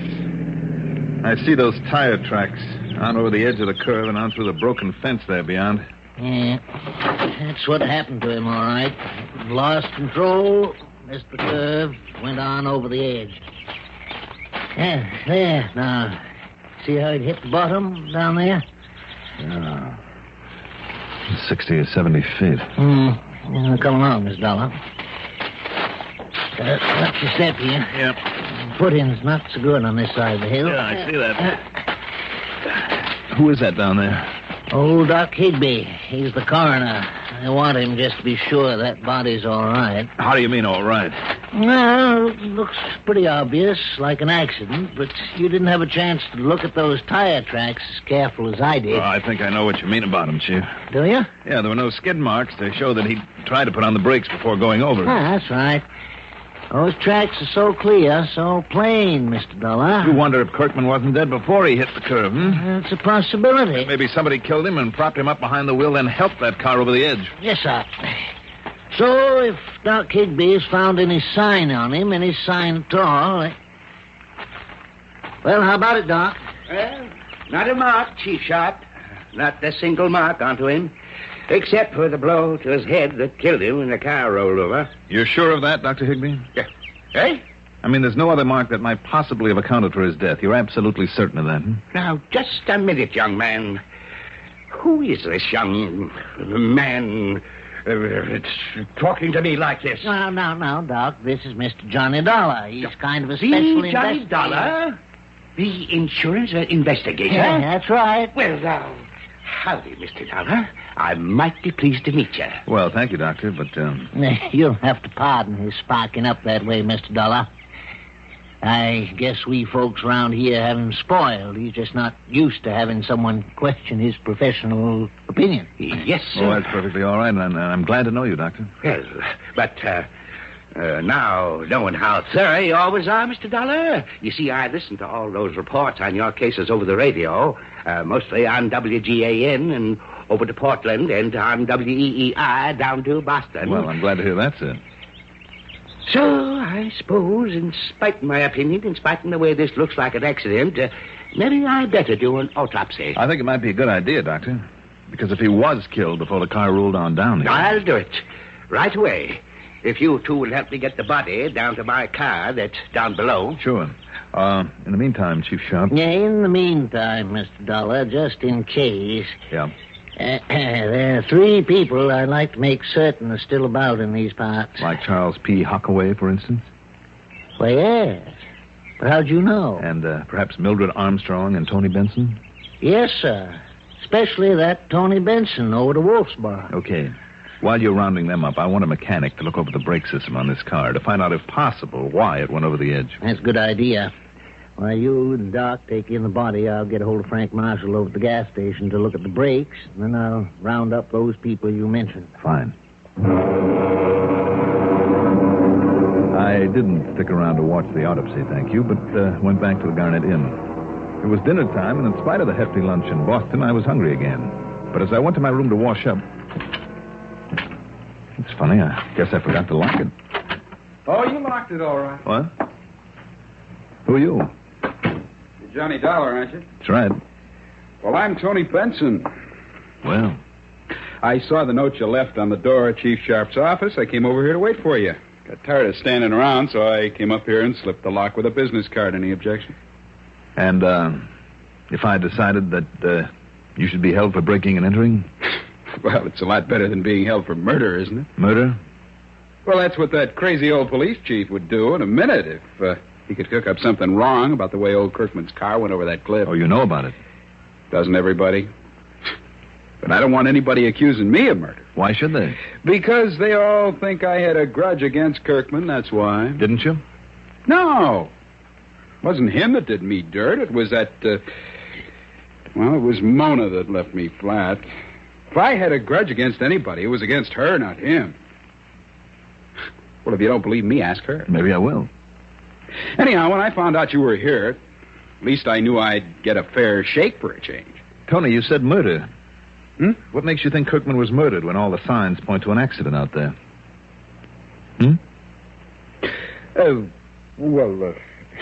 Now, listen, all I said was that old Chief Sharp would try and, cook up something or something just because he doesn't like me. Maybe he has good reason. Yeah? Wait a minute. Johnny Dollar. My name is Mildred Armstrong, Mr. Dollar. Yes. I must see you right away. Oh, what about? You know very well what about. About John Kirkman. And I'm not the one who murdered. Had him murdered. What makes you think he's been murdered, Miss Armstrong? Well, he's dead, isn't he? Yes, he's dead, all right, but it looked like an accident. I didn't know. Then there won't be any silly suspicion of me. Well, should there be? I beg your pardon? Are you here in Center Harbor? Yes. Why? Well, then I think you'd better come on over here and see me. Now, just a minute. Or would you rather I had Chief Sharp bring you over? Very well, Mr. Dollar. I'll be over to see you. All right, now, Tony. So, maybe now you got a better suspect, huh? What do you mean by that? Well, if old Kirkman was murdered, what you said to that Armstrong dame. Now, look, if you want my opinion... No, thank you. Oh, now what? Mr. Johnny Dollar? That's right. Well, I'm glad to see you here. My name is... Hi. Tony. Charlie boy, come on in. Join the party. Mr. Hockaway, is it? Oh, yes. At this point, I guess I can only say I've been expecting you. I'm afraid I don't understand. Well, you came to tell me perhaps that... That I didn't murder John Kirkman. Yes, that word seems to be getting pretty common around here. What's that? How do you know he's been murdered? Oh, I see. A little slip of the tongue, and you've immediately become suspicious. Well, don't, old man, because there's no reason to. What I meant was... well, you know. No, what did you mean, Mr. Hockaway? Well, just that if there should turn out to be anything suspicious about the... well, let's face it, Dollar. Kirkman and I were not on very good terms. Yes, so I understand. Careful, Charlie. You're sticking your neck out. But if there should be any question of murder, old man, well, needless to say, I didn't do it. That's right. I'm glad you understand. Sit down, Hockaway. Oh, surely, Mr. Dollar. Chief? Yeah, this is Miss Armstrong, Mr. Dollar. Met her on the way over after I checked with Frank Marshall about the car. Oh, won't you go on in, Miss Armstrong? Certainly. Well, Miss Armstrong. As to where the other two are that I... Yeah. Where'd you find them, Mr. Dollar? Well, let's say they found me, Chief. Have you checked with Dr. Higbee? Yeah, let's shut this door a little. Sure.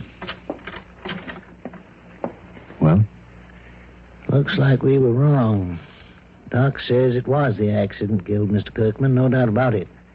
So all this roundup of suspects... Chief, what did Frank Marshall say about the brakes on the car? He went over it with a fine-tooth comb, Mr. Dollar.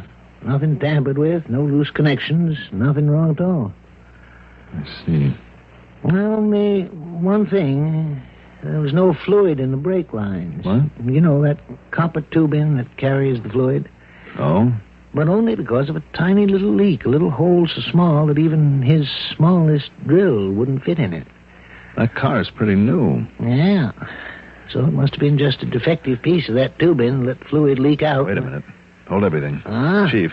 Yeah? Look, go on in there and keep an eye on the suspect while I go over and take a look at that car, will you? Yeah, but I thought that you... Suspect? That's right. But who? Which one? Judging by the way they all descended on me as though to make sure I wouldn't suspect them, it could be any one of them. But you just sit tight right here and we'll see.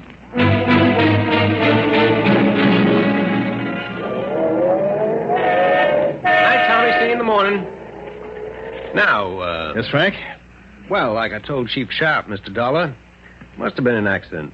These brake lines on this car have been tampered with, and I would have known it right away. Well, I'm sure you would, Frank. Sure. Any wrench or other tool been put on any connections, any bleedle lines, I'd have noticed. Kind of would have disturbed the mud from that last rain we had. Would have left a mark. Mm-hmm. With no sore marks, anything like that, anywhere on that copper tubing. And I also checked the master cylinder and all four wheel cylinders, too. Well, then how do you account for no fluid in the lines? Well, I thought about that myself. Count if I'd checked the fluid level last time I did a lube jar on this car, last week. The chief said that there is a small hole in one of the lines. Yes, sir. It's a defect in the tubing. Leastwise, it's much too small for any drill point. Is it? Oh, yes, sir. And I know because I got drill points in my kit all the way down to 128th of an inch. And the hole's a lot smaller than that. Is it all right if I get under and take a look? Oh, sure. Go ahead. Here, you can use this crawler here. Just lay down, roll under. Good. You have a flashlight? Yeah, sure. Yeah, right here. Is there any kind of a magnifying glass around here? Yeah, sure. You can use this little pocket magnifier if you want. Okay, fine. The hole in that copper tubing that carries the brake fluid was tiny. But under the magnifying glass, it was all too obvious that someone had drilled it there. And remember this. Where an ordinary metal drill leaves a burr, a bit of metal shaving on the edge of a hole that it's cut. Here, there was none. See it under there? Too small for any kind of drill. Much too small. Any kind? Sorry, Frank. That's where you're wrong.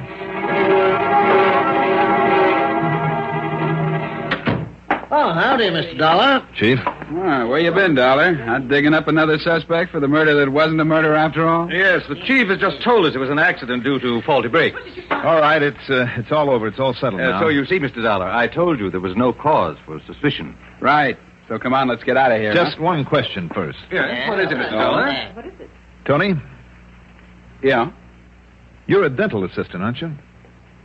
Well, yeah, that's right. Then you ought to be more careful with the equipment. Now, what do you mean by that? Or don't you remember what you did with this dental drill that you borrowed from the office? Well, this tiny drill that you used to drill a hole in that brake line. No. You don't remember where you put this drill without bothering to clean it? Without bothering to clean off the chips of copper on it after you used it on the brake line?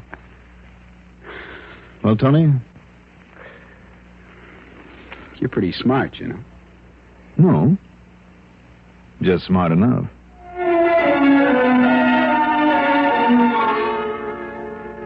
So, once again, it's up to the courts. And how about the switch on this one? I mean, the logical suspect being the logical suspect for once. Expense account total, including board and room, mileage on the rental car, and the trip back to Hartford, plus incidentals, of course, $81.50. Yours truly, Johnny Dollar.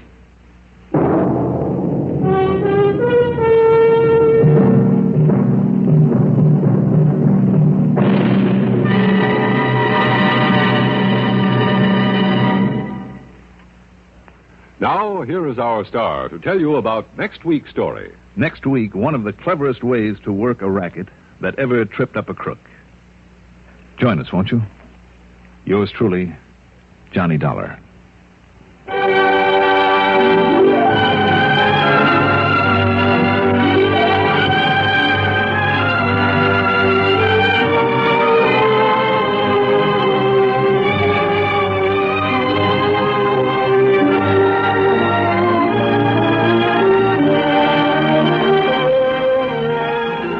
Yours truly, Johnny Dollar, is written by Jack Johnstone. Produced and directed by Bruno Zerato Jr. Musical supervision by Ethel Huber.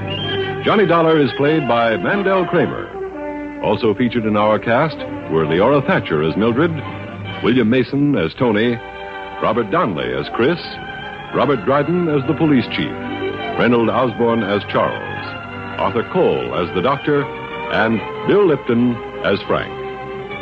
Be sure to join us next week, same time, same station, for another exciting story of yours truly, Johnny Dollar. This is Art Hanna speaking. Durward Kirby's favorite program, The Gary Moore Show, on the CBS Radio Network. At roll 59 on your Tri-Cities dial, this is WROW Music in Albany, New York.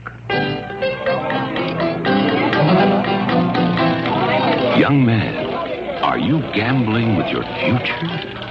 Going round and round in circles, waiting for a break? Well, has Lady Luck smiled on you lately?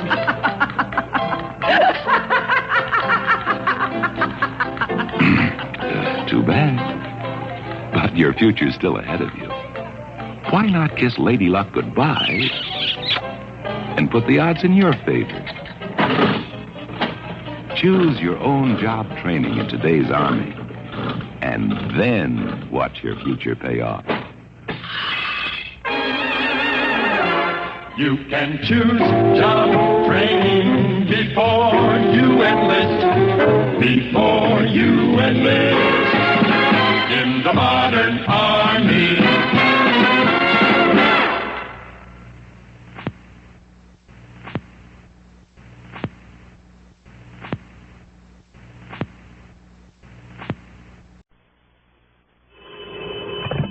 Johnny Dollar. Pat Fuller, Johnny, at Universal Adjustment Bureau. Oh, hi, Pat. Pat Fuller, did you say? That's right. Oh, how come? What? Well, Pat McCracken's always been my contact over there at your place, 5 or 6 years now. Haven't you heard? Pat's retired. Retired? Yeah. At his age? Why, he's only about, let me see, 50 on the nose. Been here since he was 25. So now he's off and gone with a real nice pension from the company. Son of a gun. Well, I always did know I was in the wrong end of this business. You want a job as a company man? Come on over. Who knows? Maybe you can live long enough to earn a nice soft pension, too. If that is, you'll do the same thing he did that I'm doing. What do you mean? Well, you know, instead of keeping your own hours, traveling around all over the country all the time, new places, new faces, lots of excitement, well, you'd have to be tied down to a desk 9 to 5, day after day, month after month, year after year. Yeah. But think of the advantages. You'd have Christmas off and New Year's and the 4th of July. Well, now, let's, And all sorts of free life and health insurance and other benefits. A couple of weeks off with pay every let's forget year. it, Pat. I think I'll stay freelance and free. Whatever you say, Johnny. Anyhow, with McCracken gone, I've taken over. Well, what's on your mind? And I hope it's something that'll get me really away for a change. Don't ask for it. Before this thing's over, you may find yourself having to cover the whole country, from stem to stern. Oh, it sounds intriguing. What is this thing? One of the oldest and simplest rackets that ever hit the insurance business, but one of the hardest to catch up with. Tell me all. Why don't you come on over here? I will. All right, I'm on my way.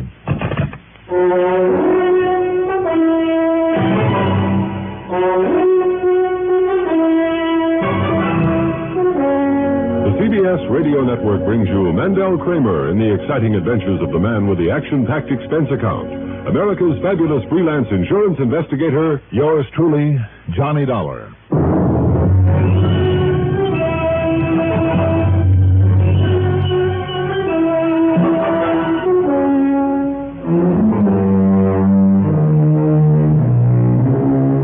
Expense account submitted by Special Investigator Johnny Dollar to the Universal Adjustment Bureau, Home Office, Hartford, Connecticut.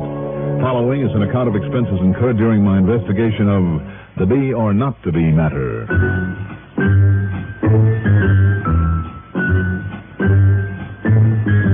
Expense account item 1, $1.20 for a cab to Universal Adjustment Bureau down on the square. Pat Fuller was about 40, I'd say, and in spite of his easy, casual manner, it was obvious he didn't miss a trick. Very much like his predecessor, Pat McCracken. Wow, glad to see you, Johnny. How are you, Pat? Oh, fine. Sit down. Let me tell you all about it. Okay. Cigarette? Thanks. Now, as you know, Johnny, here at Universal Adjustment, we handle claims for a list of insurance companies as long as you're on. I know. And all over the country, every state in the union. Uh-huh. But only the sizable claims. The little ones for a few hundred, a few $1,000s, well, it's cheaper for the companies to handle them, to pay them off themselves. Sure. However, they're all required to inform us about them, even if they involve only pennies. I see. But unless there's something unusual about those small settlement reports, they're simply glanced at and then filed away. Well, now I take it you've run across something unusual. I sure have. You see them here? 13 reports and claims paid out by 13 different companies. The smallest for $250. The largest, thanks to an impulsive darn fool hotel manager, is for over $4,000. You said for one of the oldest rackets in the business. False injury. Ah. Like the one I busted out on the coast a while back, where some old wino was carefully run down, his leg broken, then the insurance split with him. Something like that. These reported injuries were all the results of falls. Sounds like the hotel or department store caper, then. It is. Hotel. Yeah. Couple goes to a nice hotel, registers just for one night. The man carefully explains to the clerk that they have important business in some other town the following day. Sure.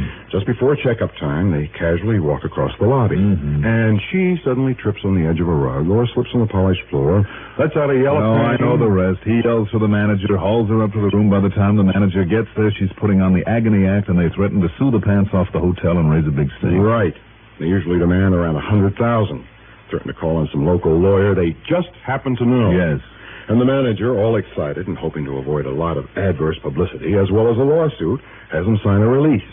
Pays them something in cash, whatever they can talk them into, and they're on their merry way. Pat, why don't these hotel managers ever learn to hold on to people like that and make them undergo a medical examination? Oh, this pair is clever, Johnny. In more ways than one. How do you mean? Well, the woman usually slips on a spot of oil or grease.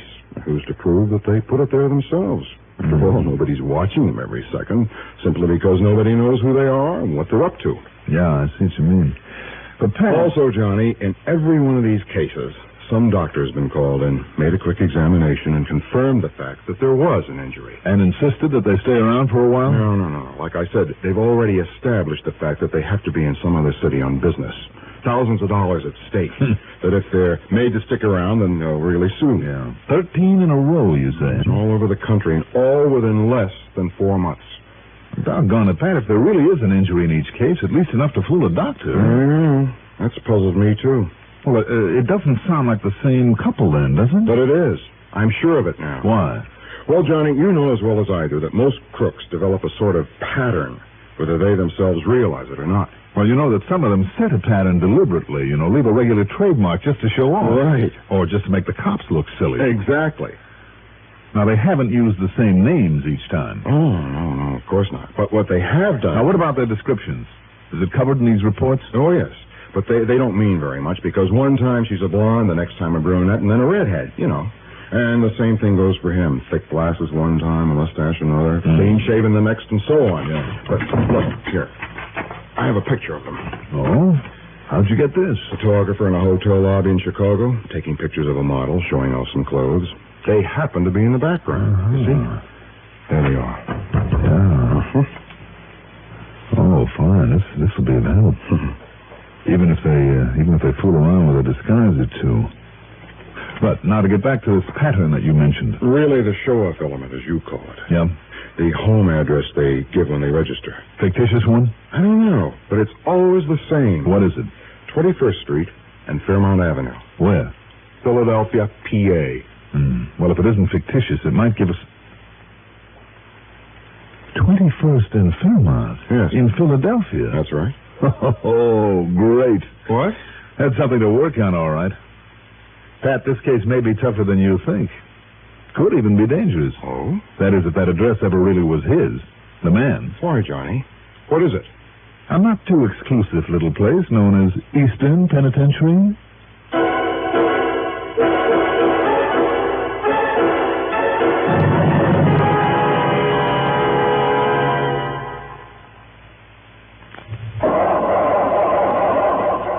Cars left out at night or in unheated garages. Don't ask for trouble. Ask for DuPont Xerox antifreeze. Wintertime is trouble time for many of us who leave our cars out at night or in unheated garages. So don't ask for trouble. Ask for DuPont Xerox antifreeze. Xerox outlasts winter. It protects your car against sudden drops in temperature all winter long. It won't boil away, even during a warm spell. And Xerox has an exclusive rust inhibitor, MR8, that protects all engine metals, including aluminum, against rust and corrosion. So, for safe, dependable protection, do as millions of motorists have done for over 20 years. Ask for Xerox antifreeze. It's made by DuPont. Remember, for cars left out at night or in unheated garages. Don't ask for trouble. Ask for DuPont Xerox antifreeze.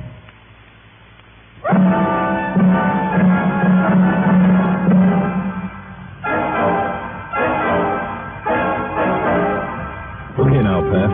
You could spend a lot of time and money sending a copy of this picture to every hotel in the country together with a warning to look out for this couple. But do you know how many hotels? But it probably wouldn't mean a thing. Because of the way they change their appearance somewhat each time. Mm-hmm. And because they're pros and they're smart. They'd get wind of the fact that they're being looked for and duck under cover, maybe even try some other caper until the heat died down. After all, if they're clever enough to stand a doctor's examination...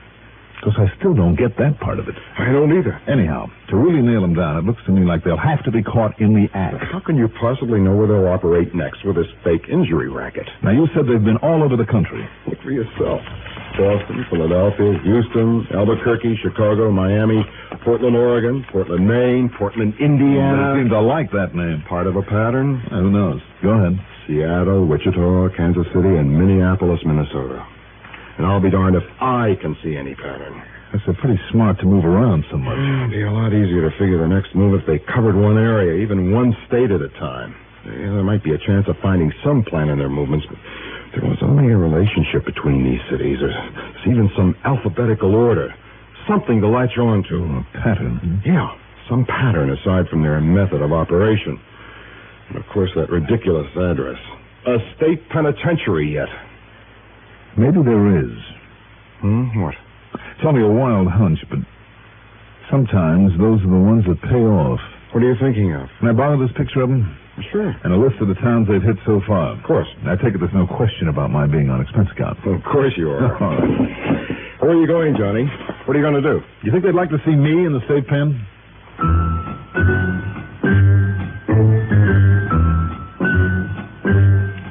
Expense account item 2.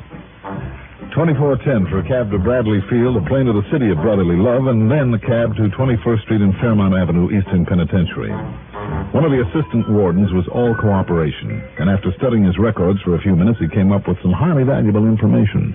Yes, Mr. Dollar, it's Harry Bain, all right. There's no question of it. Harry Bain? Finished out his term for burglary only a little over a year ago. Burglary?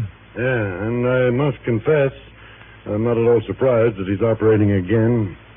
Also, I'm not surprised that he's changed his type of operation. Why do you say that, Warden? He's a very clever criminal. If for no other reason than that he was able to escape conviction for so long.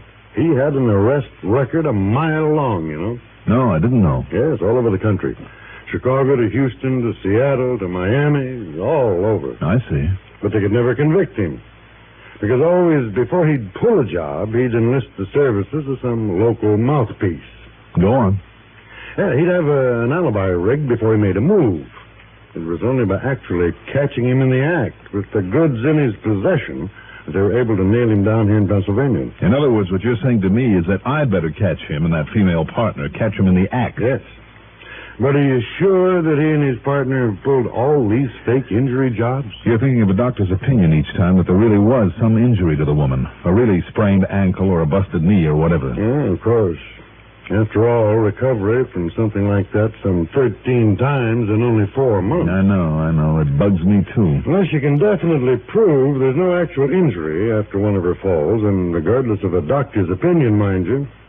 In other words, Mr. Dollar... In other words, Warden, the first thing I have to do is find out where they're going to pull their little stunt next and be there when they do. Yes.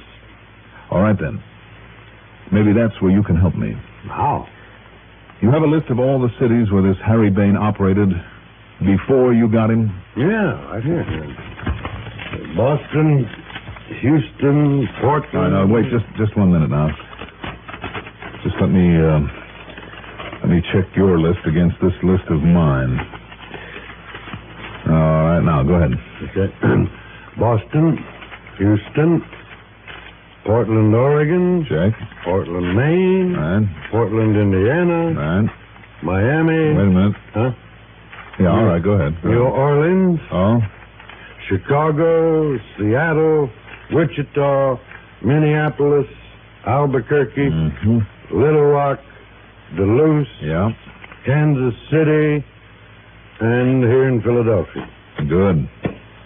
Then there is a pattern. A what, Mr. Dollar? You gave me the same 13 cities that I have on my list. All of them places where he already had a contact with a crooked lawyer from his burglary days. Oh. Also, you gave me 3 new ones. New Orleans, Little Rock, and Duluth. Towns that he hasn't hit yet with this new racket. But I'm betting that he will hit them. New Orleans, Little Rock, and Duluth. Right.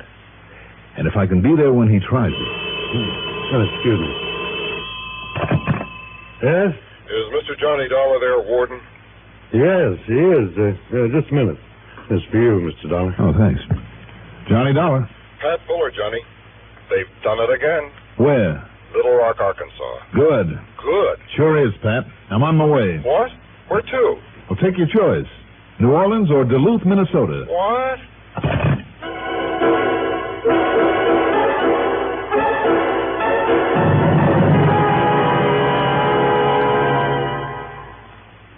The most effective aid to needy families abroad is given each year through the religious organizations of America. They are so efficient that a single dollar will send more than 300 pounds of food to feed hungry mouths in lands overseas. But our religious groups go much further. Besides food, they send clothing, medicine, and bedding. They help support hospitals and clinics and develop self-help projects. Keep faith with those in need abroad. Give through your faith.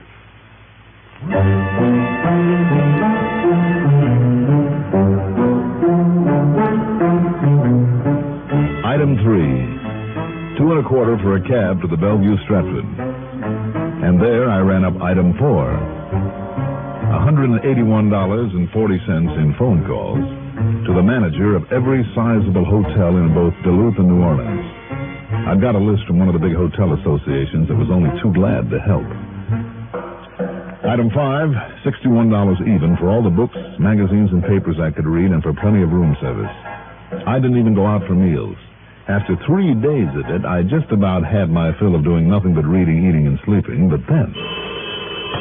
Johnny Dollar. This is Monsieur Jacques Devereaux at the Hotel de Philippe in New Orleans, Monsieur Dollar. Yes.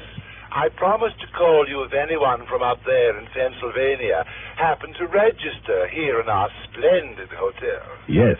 We now have with us a couple by the name of Chatsworth. Monsieur and Madame Henry Chatsworth. Oh, so it's Chatsworth now. But they're such lovely people. From here in Philadelphia. Yes, but they're such lovely people. And they gave 21st and Fairmont as their address here? Yes, they did. But they're such lovely people, Monsieur Dollar. Now, listen. I just refuse to believe they're those horrid rascals that you telephoned Now, you about. just hang on to them. I'll grab the first plane I can. Hang on to them? What?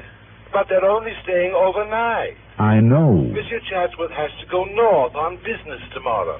That's what he thinks. Item 6, $4 for a cab.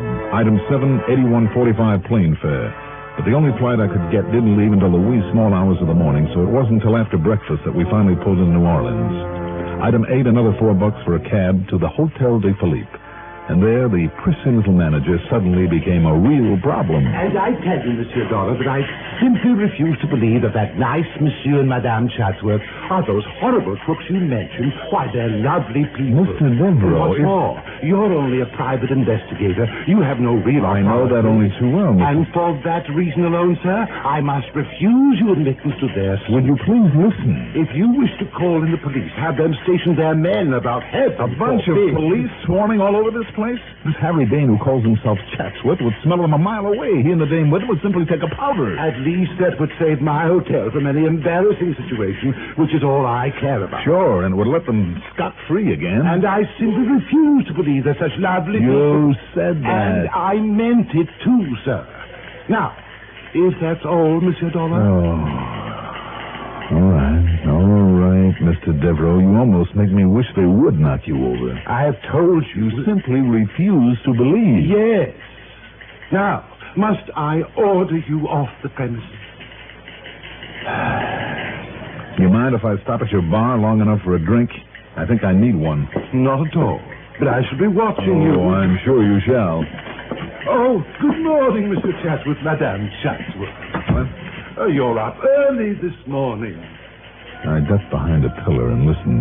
Oh, yes, monsieur. We plan to have breakfast. I could catch only snatches of their conversation. And I just prayed that Devereaux wouldn't tip them off. Well, we'd like to stay, Mr. Devereaux, but we've got to leave for New York. Big business deal up there, and if me and the missus aren't there right on time to sign some papers, it could cost us a fortune. I mean, really big money. Yeah, so we're all packed, and we'll be leaving right after breakfast. Oh, I'm so sorry. But of course I understand. Sure, I knew you would. Well, come along, dear. Yes, Henry. Oh, my, am I hungry. Now, Monsieur Dollar. Monsieur Dollar. While the manager looked for me in the bar, I ducked across to the other side of the lobby, grabbed the bellboy, and shoved a 5-spot into his hot little hand. But for what, sir? Mr. and Mrs. Chatsworth, the number of their suite. Well, it's 214, but may I ask Good. sir, why... Now, where can you and I have a little talk, all alone?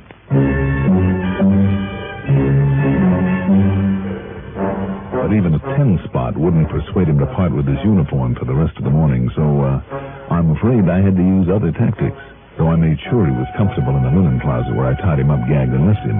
Then, grabbing a handful of towels, I ran up the back stairs to the second floor where, thanks to the borrowed bellhop's uniform, and it was a pretty sad fit, a chambermaid let me into 214. The Chatsworth luggage was packed all right. They were all ready for takeoff. But I had to find some clue as to how they passed a medico's examination after one of the so-called accidents. So I carefully went through the bags one at a time. And what did I find? You'd never believe it. It was nothing more or less than... I heard a key in the door, so I slipped into the bedroom and under a bed. Oh, Henry, this is killing me. Killing me. No, I know it, honey. And, boy, you get that manager up here and a doctor, too. You hear me? Okay, now where is it? We gotta act fast. Oh, here in this suitcase, Henry. Good. Now pull down your stocking. What? What's the matter? I thought I'd lock that suitcase. Well, never mind that. Don't worry about it now. Here. You ready? As ready as I ever am, I guess. I just wish it didn't hurt. You ought to be used to it by now. Well, now here we go. Darn it. If it didn't hurt a little, you wouldn't sound legit. Oh, now that ought to do it. Now go in the bathroom, slap on some iodine to hide the marks they made, then lie down on the bed. Yeah. Okay, Henry. Hey, see how good it's taken already? It'll look like the worst sprained ankle that manager ever saw.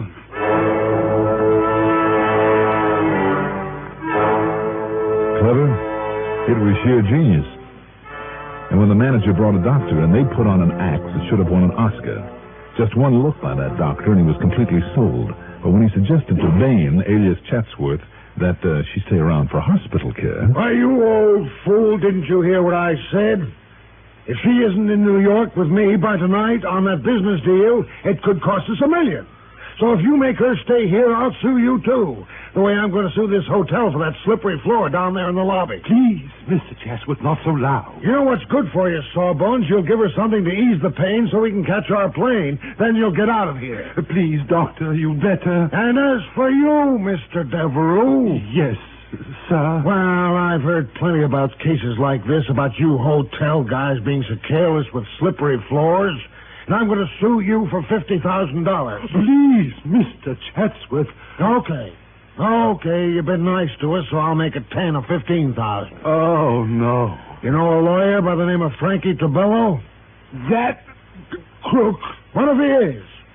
All I care is he gets me $10,000 for this. Mr. Chatsworth. Yeah? Perhaps the injury isn't as bad as it looks. And if we pay the doctor's bill and, say, $200 or $300... What? You out of your mind? But I don't want a lawsuit or the publicity. And I'm only trying to 1,000, perhaps, in cash, immediately. Now, listen. I've got you over a barrel and you know it. So you're going to pay for this and plenty. Now make me a decent offer. And the price they settled on? $2,000. Cash, immediately. But as Devereaux, the poor excited sucker, was about to go downstairs and get it, I crawled out from my uncomfortable spot under the bed. And you know something? Surprise, Henry Bain and the woman gave up without a struggle when they found out who I was and what I was doing there. And the manager, when I pulled the little glass jar out of their suitcase and showed him how they made their phony accident look so real. Real enough to fool a doctor.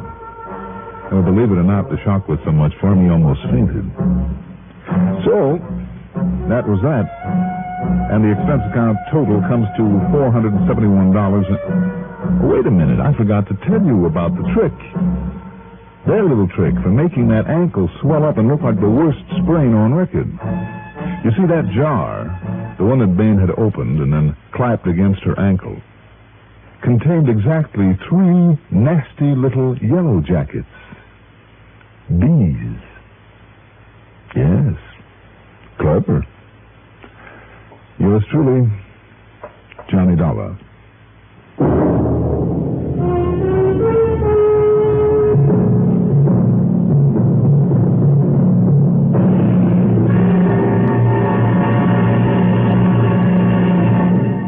Now, here is our star to tell you about next week's story. Next week, one of the nicest killers I've ever met. Join us, won't you? Yours truly, Johnny Dollar. Yours truly, Johnny Dollar, is written by Jack Johnstone, produced and directed by Bruno Zerato Jr., music supervision by Ethel Huber.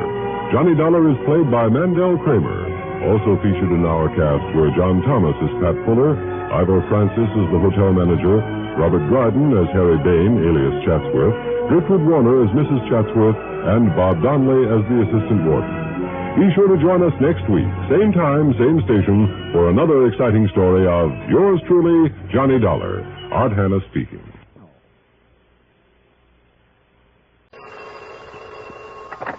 Johnny Dollar. Mr. Dollar, this is Henry Foreman down here in Port Jarvis, New York. Port Jarvis? That's right. Lucky man. I beg your pardon? Well, the Delaware River on one side and the Neversink on the other, and that Neversink just happens to be one of my favorite trout streams. Oh, I see. Many's the time I've wet a line in that piece of water.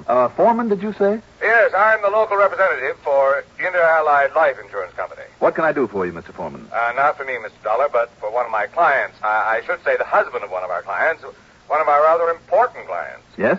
His name is Teckler, Rudolph Teckler, and he lives a few miles north of here, the other side of Monticello. I see. Lovely place. 200 or 300 acres of beautiful woodland, a private lake, and so on. Sounds very nice. Usually, though, at this time of year, they're back in New York at their big apartment, one of those luxurious duplex affairs on the East River. Also sounds like they're really loaded. Loaded? Oh, yes. Oh, you mean... yes, Mr. Dollar, they're quite wealthy. Well, now, what's his problem? I haven't the least idea. Mm-hmm. All I know is that he called me a few minutes ago, and he asked, well, as a matter of fact, he insisted that you come and see him. If, that is, you have some free time, and by that he meant anything from a few days to a few weeks. Funny. Must have something to do with his insurance. I don't know, sir. Well, look, Mr. Foreman... He did make it very plain that it's most important. Important to you, that is, to you personally. To me? Yes, he implied that if there were any question about your expenses and so on, why, he'd be more than glad to pay your expense account himself. Ah. Yes. Oh, in other words, Mr. Dollar... In other words, maybe I can be a little free with the old expense account for a change. Well, now, that isn't quite what I was thinking. Well, let's pretend it was, though. Well, now, look Now, here. just relax, Mr. Foreman. I'll grab a plane or a train or something and be down there to see you. Now, Mr. I'll Dollar. see you.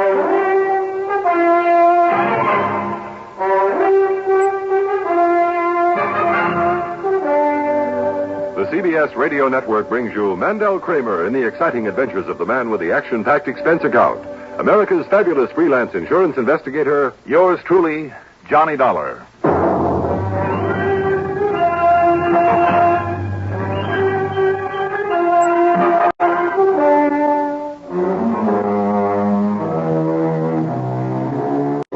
Expense account submitted by Special Investigator Johnny Dollar to the Inter-Allied Life Insurance Company office in Port Jarvis, New York.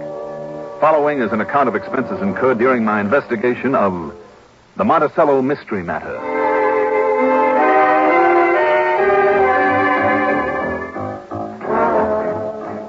Expense account item 1, $9.10 plane fare to New York.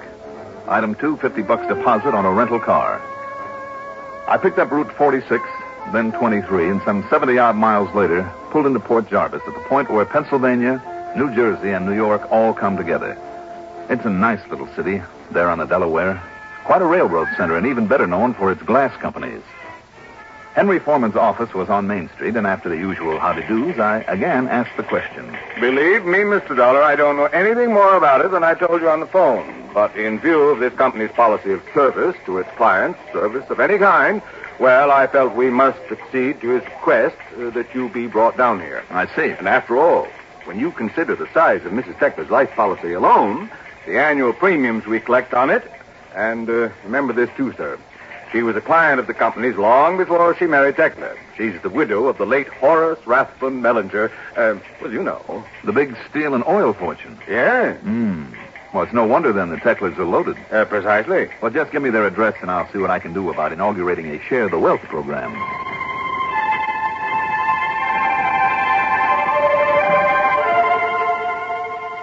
I drove north on 42 for some 25 miles to Monticello. Especially at this time of the year, this foot of the Catskills country is mighty beautiful. Then west for a few miles to the little town of Bethel, then north on a narrow, twisting little road to a spot somewhere between Canosa Lake and Swan Lake. There was a tall steel wire fence about the place, but the heavy gate was unlocked, so I went on through. And there it was. About as isolated and beautiful a place as I've ever seen. It might as well have been 100 miles away from the dozens of resorts and vacation spots that dot that area. The main building, the lodge, I guess you'd call it, was a kind of a large, two-story log cabin affair with a high peaked roof that would shed the winter snow. It was surrounded on three sides by tremendous trees, and they framed the lodge perfectly. It was a picture spot of the sort you'll see in a movie. And on the fourth side, out in front of the lodge and not more than 100 yards away, one look at that blue, placid lake, and there must have been at least 20 acres of it, made me wish that I'd brought along every bit of fishing tackle I'd ever owned. As I stood there by the side of my car, taking it all in, a pair of lunker smallmouth bass jumped clear of the water, scattering it like the proverbial pearls in the sunshine. So you like it, huh? Like it? Oh, brother, what a fisherman's heaven this is. Yes, it really is. And you must be Johnny Dollar, and I'm Rudy Tekler. And how are you? Spellbound, if you want the truth. I didn't think a place like this ever really existed. Look at that. Did you see him? I saw him. Son of a gun, Mr. Teckler. That bass just broke water out there. Must be over 3 pounds. You're a fisherman, too? Mm-hmm. I certainly am. What are we doing just standing here? I thought you might just possibly feel that way about it. Why, sure. Why aren't we out there and... Oh, it is slightly out of season, isn't it? Well, what's the difference? Private lake on private property. If the game warden comes around, I just shoo him away. I also forgot that I'm supposed to be up here on business. Oh? Are you? Well, aren't I? Not so far as I know. You're kidding. Not a bit. Well, you sent for me, didn't you? Yes, that's right. My wife and I sent for you, but not on business. I don't get it. Not on business? Not a bit of it. Well, why then? Johnny, suppose you come on into the house. Here, I'll help you with your bag. Well, now, wait, Mr. Teckler. Oh, now, come. Mr. Teckler, a fine fishing pal you're going to make. To you, it's Rudy, okay? Okay, Rudy, fine. Now, what was that crack about a fishing pal? Now, come along into the house, meet Nancy, my wife. Come on. All right. But if you're implying that you sent for me just to fish this beautiful lake of yours... Well, why not? Well, I'm afraid it's a little hard to believe. I don't see why. Well, let's just say I've been around, Mr. Rudy. Well, then maybe if Nancy tells you the same thing. Well, much as I'd like to, I still won't believe it. Come along and we'll see.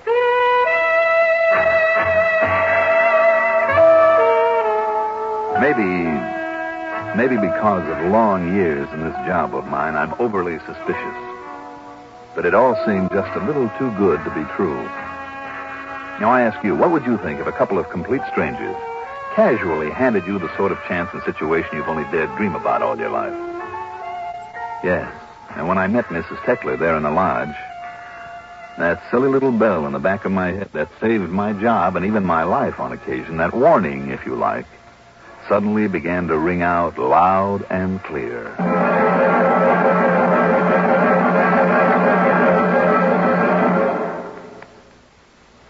Have you ever stopped to realize how lucky we are? When people behind the Iron Curtain turn on their radios, they hear only what their leaders want them to hear. In this country, you can flick a switch day or night and get a true, complete report of what's happening everywhere.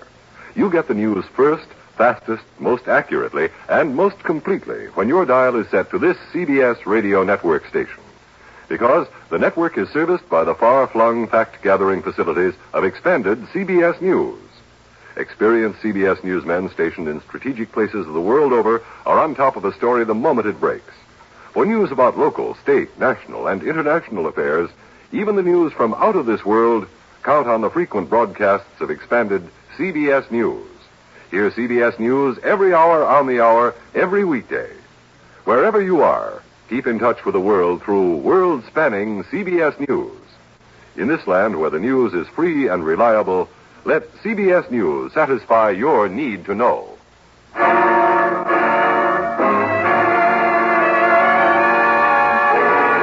Mrs. Rudolph Teckler, beneficiary of the vast Horace Rathbone Mellinger fortune, was short, sweet, pert, and pretty. About 5 feet 2 or 3 with a trim, almost wiry figure.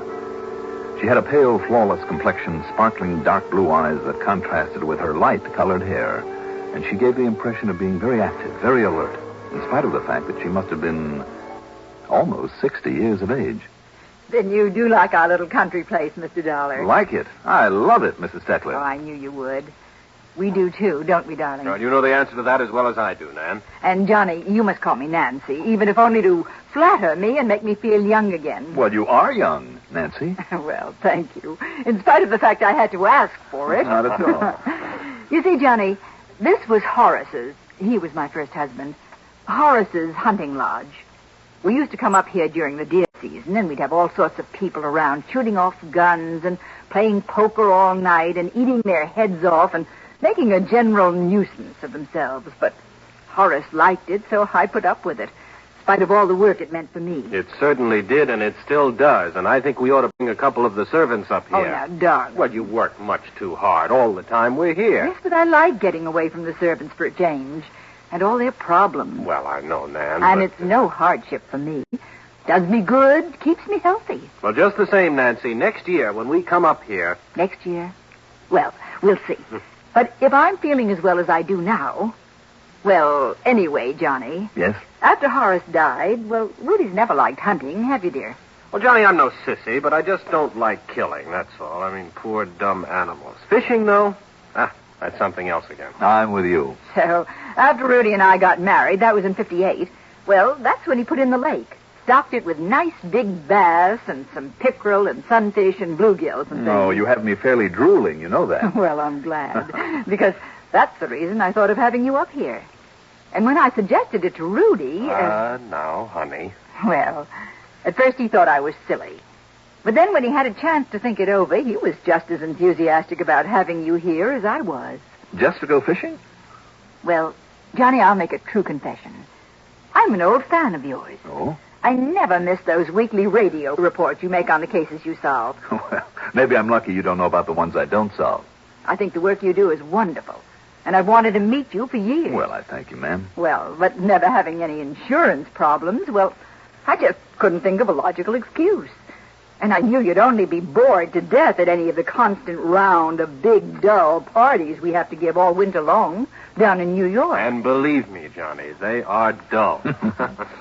But they're expected in this circle that we're obliged to travel in. You know, Johnny, old friends of Horace's, so what can we do? Anyway, one Sunday night, listening to one of your radio reports, I suddenly realized you constantly talk about fishing. So here you are, and please stay as long as you like. Nancy, I love you dearly. Good. And by way of celebration, darling, why don't you pour us all a drink, huh? Good idea. And then while I'm fixing dinner, there'll still be about an hour of daylight. Why don't you two go out on the lake? A very good idea. And Johnny Dollar, if you don't bring back at least a couple of 5-pounders... I promise, Nancy. Honest Injun. Short, sweet, pert, and pretty, I said. I should have added one more adjective. Smart. And that's why, in spite of her excuse for having me around, I wondered what her real reason was. But they didn't give me much time for wondering or anything else. Within half an hour, Rudy and I were out on the lake. That beautiful hunk of water so loaded with fighting bass that who could miss coming in with a limit? But we did. For no sooner had we got started across toward the far side, where there was plenty of the reeds and lily pads the big ones like to hide under. Johnny, it looks to me... Yeah, I see the place, Rudy, and if there aren't some lunkers over there, I'll eat my shirt. No, what I was thinking I still think we could have caught a sackful right off the dock. But not the big ones. No, what I was thinking of is that mass of black clouds moving in on us there. You're right.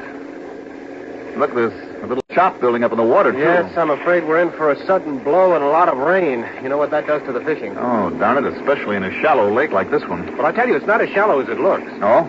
See, this was a kind of canyon up here in these mountains before we dammed it up, and some of the spots are nearly 20 feet deep. Maybe we'd better figure... Uh-oh. Yeah, here it comes. Boy, don't you mean here it is. Wow. Regular cloudburst.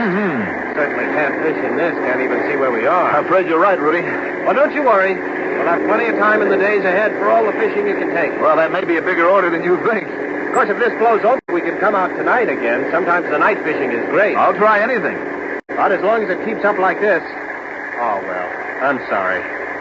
So we'll go on back to the dock. If I can find it, then back to the house, build a big fire. We can sit in front of it and drown our sorrows, huh? You mean if we don't get ourselves drowned first? Right.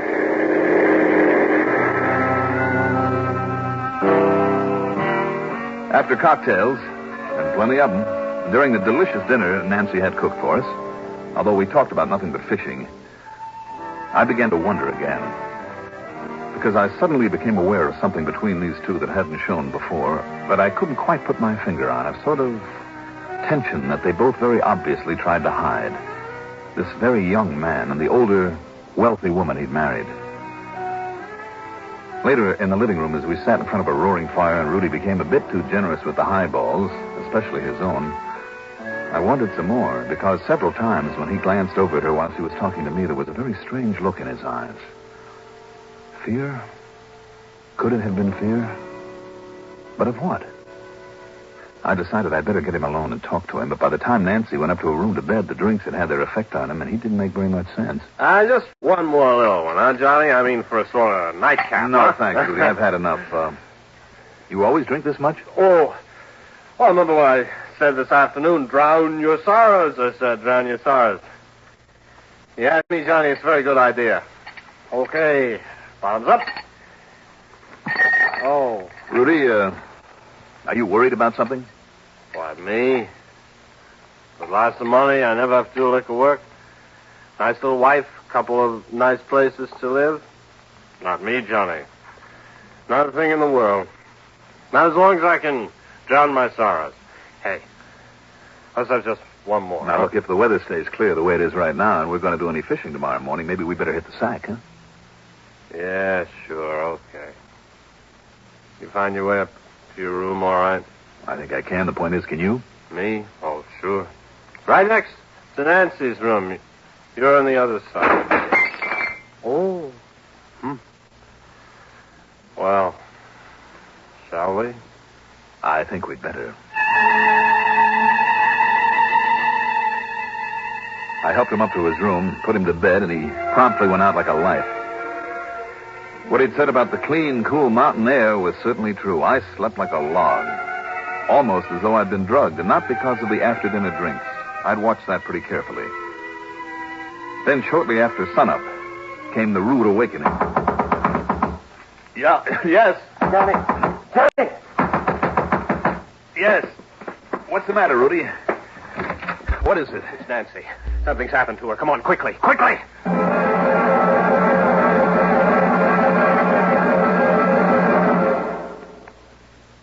Where can you find such entertainers as Buster Davenport and his Talking Minor Bird? Where can you find Lucille and her magic ocarina, or Little Billy and his 14-piece jug band? Well, frankly, we don't know where you can find them.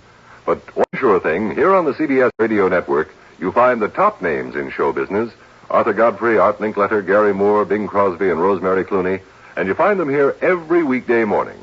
Guaranteed entertainment, Monday through Friday, right here at the Star's address.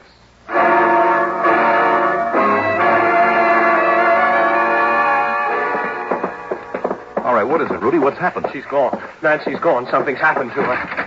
Look at this. Her bed's been slept in, but she isn't here. All right, now, just take it easy.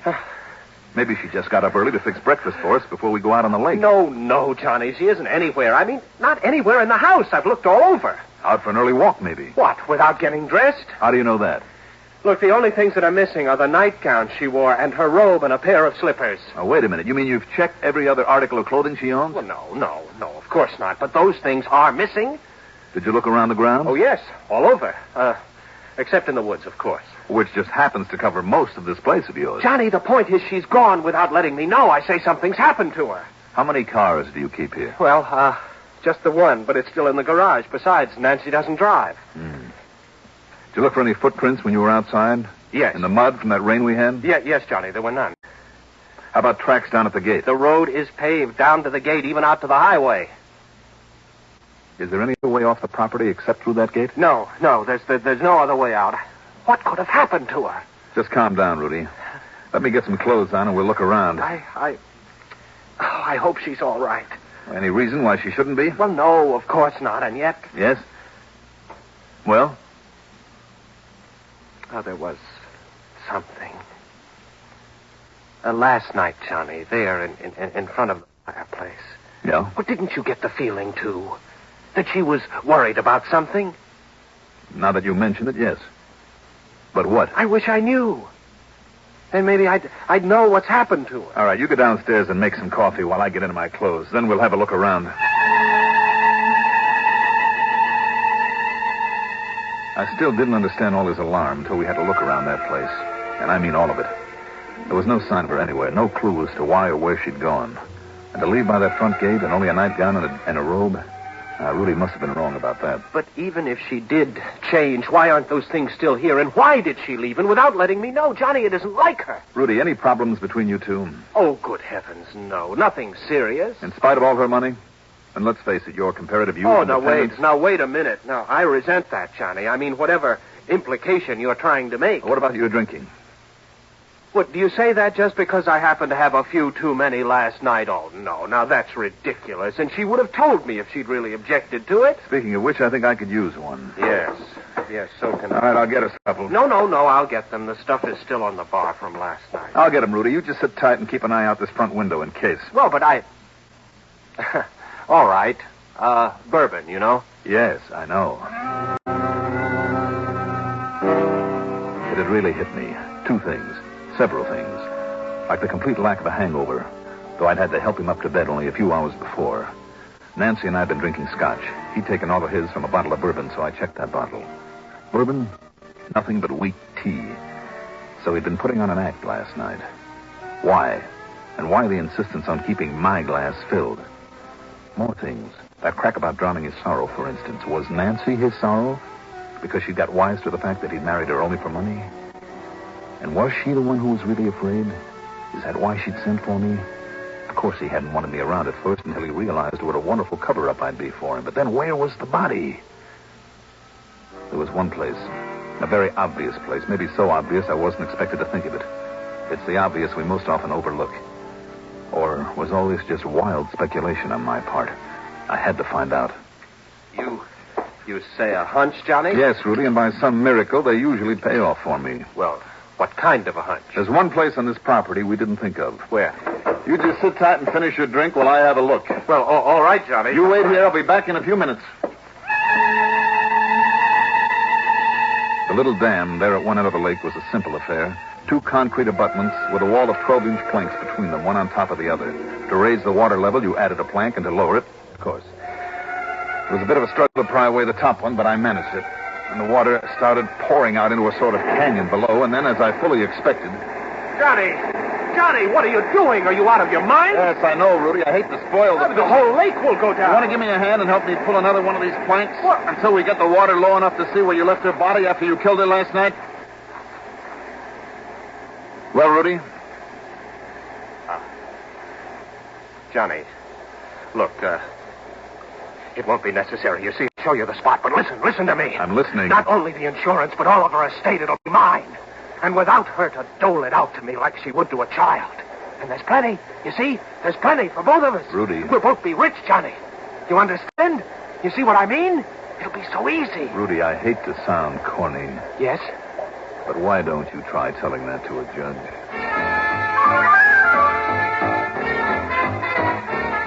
Any comments?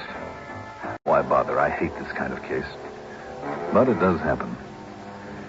Expense account total, including mileage on the rental car and the trip back to Hartford, $71.70. Yours truly, Johnny Dollar.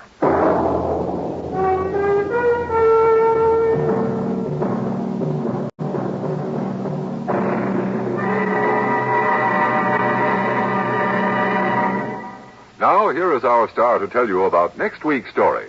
Next week, the Everglades of Florida. And believe me, there are spots in there that can be pretty dangerous. Join us, won't you? Yours truly, Johnny Dollar.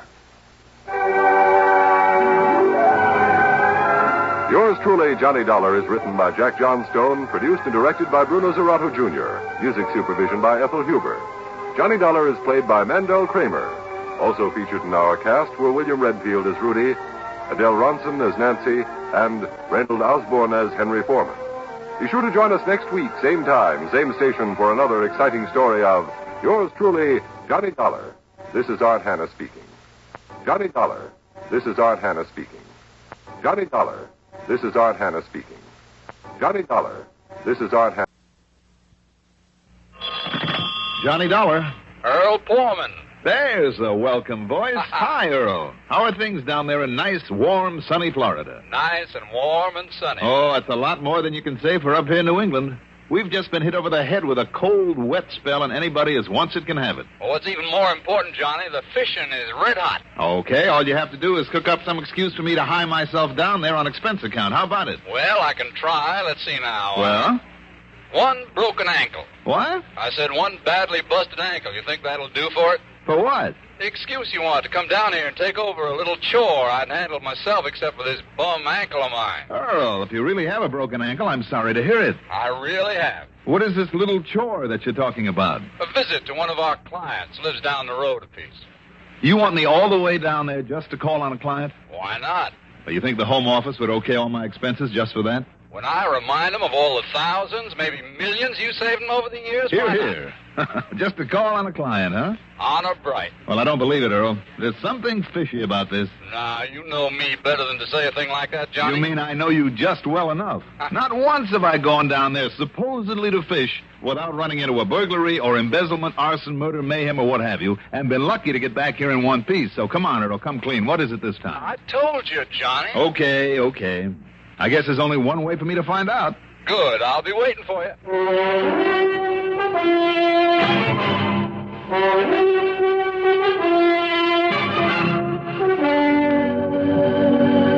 The CBS Radio Network brings you Mandel Kramer in the exciting adventures of the man with the action-packed expense account, America's fabulous freelance insurance investigator. Yours truly, Johnny Dollar.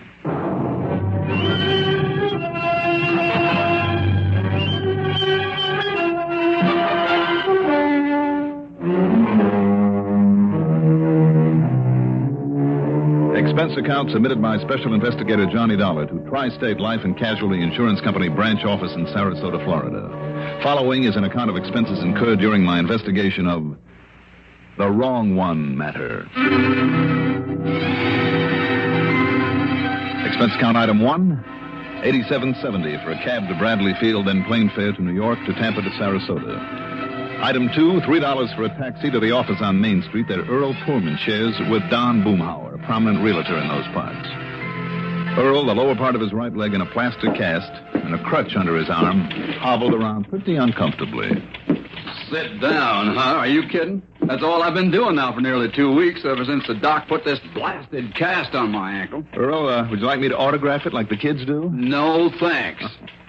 Seriously, Johnny, this darn thing's been driving me nearly crazy. I don't doubt it, Earl. I'm awfully sorry. Sitting around the house doing nothing day after day, with Mike having to play nursemaid to me all the time. Why, do you know this is the first day I've even been down here at the office? How is Mike? Be sure to give her my love, huh? Well, give it to her yourself. You'll be staying with us, you know. Fine. Anyhow, I suddenly got the idea that if you'd come down here and run the boat, well, we could go out in the Gulf, tie into some whoppers, and maybe it'd take my mind off this thing for a change. You know something, Earl? That is the best idea you have had in years. Yeah, well, I didn't think you'd object too strenuously. That talk about a job for me to do while I'm here was just a bluff. Not a bit of it. Here, help me to sit down, will you? Sure. Just take it easy now, old man. Now, don't give me that. All right. I got it. I got the crutch here. I'll set it right here. There we are. Now, in the corner of the desk, that letter, you see it? This one? Yeah. Mailed only yesterday. You call this a letter? On a piece of wrapping paper. Read it, Johnny, if you can. Well, I can try. Dear, W-E-R, dear Mr. P-U-R-E, pure man? Never mind the spelling. It means poor man. I hope so. You know, anybody who thought of you as being pure would be out of his mind, Earl. Okay. So you made a funny. No, I was absolutely serious. Okay, just forget the bad spelling and translate the best you can. All right. Dear Mr. Poorman, if your company don't want to pay off my insurance real quick, come see me real quick. Account of my pal, B-L-E-A-K, Blake. Johnny Waldo Blake is beneficiary. Oh. On account of my pal Blake is away... What? Gatorin. Gatorin. And can't help me, so you better hurry. S-I-N, signed, Mr. Emmett? Emmett Dennery, the client I mentioned over the phone. Ooh, I'll say this for your Mr. Emmett Dennery. He is no mental giant. Well, he is still a client. How much of a policy, Earl? $2,000, straight life. $2,000? That's a lot of money to some people. Well, I know it is, but is it enough to justify my expenses all the way from Hartford? Well, now you know the real reason why you're here. Ah, you are a good man. Who is he, Earl? What's this letter mean? Johnny, Mr. Emmett Dennery is a client I've never even seen. All I know about him is what Pete Fisher told me. Fisher? Yeah, he held down this office before I took over. He died 2 or 3 years ago. Oh? Well, anyway, Emmett Dennery and his pal, Waldo Blake, are a couple of old crackers, live down in the swamps, down the Everglades. Mm-hmm. Apparently, they scrape out a living, trapping and killing animals, and then selling the hides. Anyway, it looks like Emmett's pal is away somewhere, gatoring. That means after alligators. I thought it was illegal to kill alligators in this state. Well, sure it is. Anyhow, Emmett wants somebody to go to see him. Well, here you are, and we can justify your expense account to the company. And after you've paid your little visit to him, you and I can do some serious fishing. Okay? Earl, it sounds to me as though he's pretty scared of something. It says, this part here, if your company don't want to pay off my insurance real quick. Only thing he needs to be scared of, Johnny, is a game warden. I'd bet on it. I wonder. Do you know where he lives? Well, here, I can show you on this map that Fisher had the foresight to pin on the policy. Here you are. You call this a map? Here. Sarasota. I'd never know it. And here's Fort Myers, so this has to be the main highway, the Tamiami Trail. Mm-hmm. And this, well, maybe it's only a wagon track right into the Everglades. And right here is where Emmett's supposed to live. Think you can find it? Well, I can try. Okay. Now, you take my car, drive me home, and then get on your way. And as soon as you get back here, if it's still daylight... Earl. Yeah? If I remember right, this Everglades country can be pretty dangerous in spots for somebody who doesn't know his way around. Oh, you make out all right. You did the time before, didn't you? Oh, sure. So, what do you got to worry about? You tell me.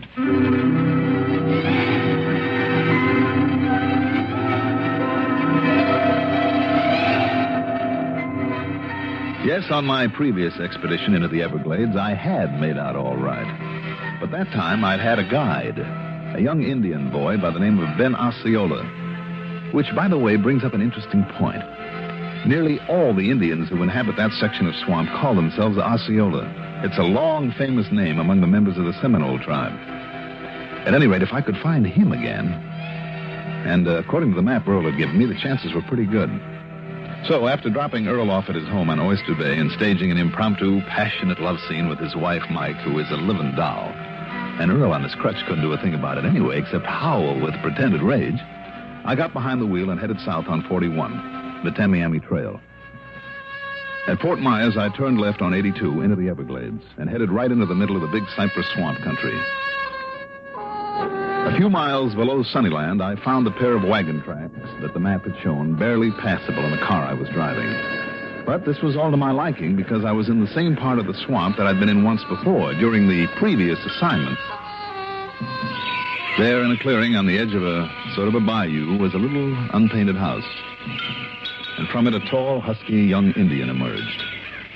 In his hands, aimed straight at the car and at me, was a .30-30 rifle. Wait a minute. Aren't you Ben? Ben Osceola? You call me Ben? Sure. Don't you remember me? Mr. Johnny. That's right. Johnny Dollar. Remember? Yes. Our old friend. I welcome you, Mr. Johnny. Well, thank you. It's nice to see you again, Ben. And I wonder if you can help me again. If I can, Mr. Johnny, I will be glad to. Ben, I'm looking for a man by the name of Emmett Dennery. You, want to see that old man? Yes.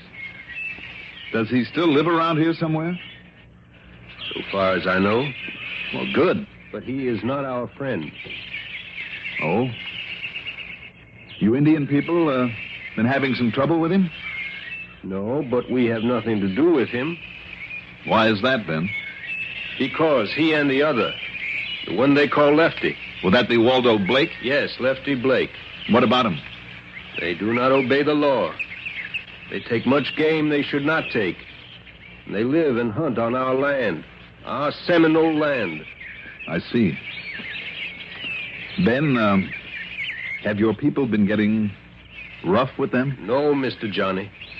But we stay far away from them. We do not wish to soil our hands or minds by any contact with them. They are taboo. What you're saying, then, is that if somebody is bothering Dennery, it is not your people. That is right. And you say that in spite of the way you seem to feel about him? Yes, Mr. Johnny. When did you last see him, Ben? Many years ago, as a child. At least I think it was. How do you mean? They looked so much alike that few could tell them apart. Oh? I see. Ben, if you still have an airboat that can ride out over this swamp, have you? Back of my house. Well, can I hire you to take me to where Emmett Dennery lives? No, Mr. Johnny. No? I must not go there. It's taboo among my people. I see. Well, look, just look here now, Ben. If this map means anything, it can't be too far from here. And you can take my airboat yourself. All right. And I'll pay you for it. Well, that is not necessary. Oh, it is as far as I'm concerned. Here you are. Would 20 be enough? Thank you. You will buy many shoes for my children. Well, I'm glad, Ben. You can give me some directions. This map, I'm afraid, isn't too good. Oh, yes. I am sorry I cannot go with you, Mr. Johnny. Well? It might be better if I could. What do you mean by that, Ben? From what I have heard about these men, you must be very careful.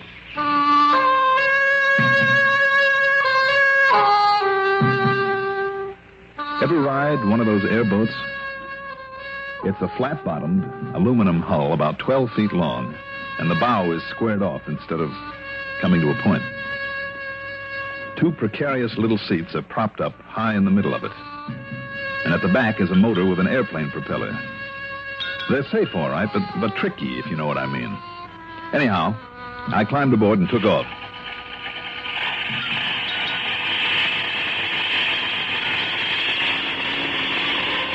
Brother, I mean took off. It's quite a ride, believe me. That half planing, half skipping over the shallow water. Perched up there on the spindly seat, I kept waiting for it to flip as I tore on out across the bayou, then wove my way through a network of narrow little rivers, over spots that in some places were nothing more than wet swamp grass. No wonder an ordinary underwater propeller couldn't be used. The darn thing would be hung up in the weeds and grass in no time. Every now and then I had to swerve quickly to avoid a half-submerged log. Or was it a huge alligator? There were more rattlesnakes and cottonmouth moccasins out there than I'd ever seen before. All sorts of animal life, and thousands of birds that rose in alarm as I fairly plowed through them. Finally, I came to a couple of acres of high ground, of brush and trees that stuck out like an island there in the middle of a swamp. At one end of it was a decrepit old clapboard shack, surrounded by row after row of drying frames with skins on them, mostly the hides of raccoons and alligators, curing in the sun. There was no one around. At least there was no one inside. As I beached the airboat as close to it as possible, jumped off, and headed for the old cabin, I wondered if Emmett Dennery, like his pal Lefty Blake, was somewhere out in that swamp, gatoring, collecting game. The reason Dennery had given in his letter for being alone, for needing help. I didn't have to wonder for long. Mr. Dennery? Mr. Dennery? Anybody here? Hello? Well, let's see now. Oh, good. Seems to be open.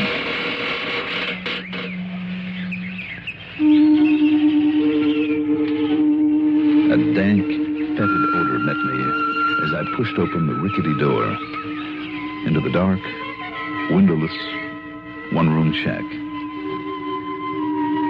It was almost nauseating. And after the bright sunshine outdoors, it took my eyes nearly a minute to see anything in that dark, gloomy interior. There was no covering on the floor except the dirt, of which there was plenty. For a table and chairs, there was nothing but old crates and boxes clumsily nailed together. On one side, near the door, was a beat-up old wood stove with half a dozen filthy pots and pans at one end of it and a stack of dishes, long unwashed. As I half stumbled over an old rusty bread box lying on the floor, a huge rat scurried out of it and ran out the door. I wondered what sort of slovenly so-called humans could possibly live in such miserable, reeking squalor. Then I noticed the ragged draperies hanging across the far end as a sort of divider for the room. I felt that even to touch them would be to contaminate myself, but nonetheless I pulled them aside. There, on a rude cot, dressed in tattered jeans, a dirty shirt, and a pair of high-top lace boots, lay the body of a man. I'm no expert at such things, but even a cursory examination told me that he'd been dead for several days. There was a torn, grimy coverlet on the floor, and I started to pick it up to lay it gently over him. Don't you move now, mister. What? Unless you want me to blow your head off. Whether you move or not, I think I'm doing it anyhow.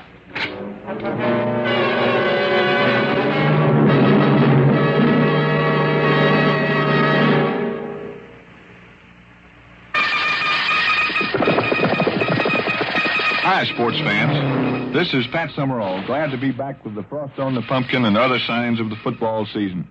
Monday through Saturday nights on this CBS radio network station. Let's join forces for a sports time rundown on the grid scene and the other major sports. Don't forget now, every night but Sunday, this is your address for sports time, presenting all the latest in the world of sports. The name of the game, again, Sports Time, right here. When I heard the voice in back of me coming from the doorway of the old cabin, I half turned, reaching for my gun, but I found myself staring into the barrel of an ancient high-powered rifle with the hammer of it pulled into firing position. And in back of that gun, one of the most disreputable-looking characters I've ever seen. He was about 60, I'd say, maybe 5 feet 3 or 4, a wrinkled, weather-beaten face, scraggly, dirty gray beard. He was dressed in khaki pants and shirt so badly worn it was a wonder they held together on his wiry little frame, and in his eyes, peering out from under the remains of an old army hat, under long, bushy eyebrows, reminded me of the eyes of a snake. And there was a hint of madness in them. You got a gun. I seen you reach for it. You just turn around now and keep your hands up real high. Sure. Why not? I'll take it now. That gun of yours. Like this. Well? Mm-hmm. Hey, is this a pretty one? I'm glad you like it. Now, you sit down right there on the floor. Beside this? Yes, sir, beside him. County, you the one that killed him, ain't you? No, that's where you're wrong, old-timer. Sit down. You see this gun? Sit down. I guess I have no choice, have I? You got no choice. Okay. All right. With both your hands, you keep them flat on the floor now. Go on. You're holding the gun. I know. Stay out in the swamp too long. All week I stay out in that swamp. I come back here to find my pal. Find you killed him. You killed him at dinner. Now, wait a minute. So now... No, I said wait a minute. I killed you. You take a good look at that body, and you'll see that he's been dead for days. 4 or 5 days at the least. You say that. Now, shut up. So this is Emmett Dennery, Yes, sir, my pal. You're Waldo Blake? I'm Waldo Blake. Well, then you're his beneficiary. I'll be his what? You mean to tell me you didn't know Emmett carried a lot of insurance? He never tell me that. All right, then you listen to me. Well, sure, I listen. But, don't you move from here now. Look, I'm from the insurance company. Emmett Dennery's life was insured for $2,000. And if you're Lefty Blake, that money goes to you. Wee! $2,000? $2,000. But, how do I know you're really from the insurance? Would you like to see the money? Uh-huh. All right, then, here you are. Now, you be careful now. All right. All right. I still got this gun right on you. All right, here now. You just look through this wallet and see for yourself. You just drop it gentle on the floor. All right. Now, go ahead. Count the money. Yes, sir. Only look. You ain't got no 2,000 here. You ain't got... Boy, you ain't got no gun no more. Let go of me now. Now, stay there. Right there in the corner, you crazy old coot, and don't move. Now, you listen. Now, you listen to me, and for your sake, I hope a coroner's examination doesn't show this man was murdered. Murdered? Yes, because you'd be the only suspect. No, I never killed him. I didn't. I didn't. Well, frankly, I don't think you did either. It was probably a natural death. Well, yes, it really was. It really was. You're sure of that? Well, what I mean is... Yes, you're sure, all right. That's what gave you the big idea, isn't it? You just couldn't miss a chance at that $2,000 insurance that you've been paying on all these years. Me? Yes, you. I knew there was something wrong the minute I saw this body because of that letter to the insurance office. Because it was only mailed yesterday. Wasn't it? Well, how should I know? Stop bluffing now. It's a little late for that. That letter signed Emmett Dennery asking somebody to come out here was mailed only yesterday. But you know as well as I do, this man has been dead for 2-3 times that long. In other words, you wrote that letter in the hope we'd come out here and pay you off on the so-called death of Emmett. Now. Sure, with the two of you living out here alone, cut off from the rest of the world, nobody really ever sees you. You figured nobody'd know it was really Lefty. Lefty Blake who had died. You can't prove it's Waldo? Can't I? Well, let's see now. For a starter, well, let's take the laces on his high-top boots. Huh? The way they're tied, the direction of the knot. You ever see a right-handed man who tied a left-handed bow knot like this one? Let's see what else we can find. No, that's enough. But don't you see? After all the years of me paying out on that insurance, having Waldo die first, nobody else to leave it to. You could have cashed in that policy legitimately and probably have got back most of what you put into it. But now, after this switch you've tried... Oh, me. What'll they do to me now? For attempted fraud? Plenty. But that's up to the company. Oh, Lordy, what will they do to me? You better come along with me and find out. Emmett Dennery.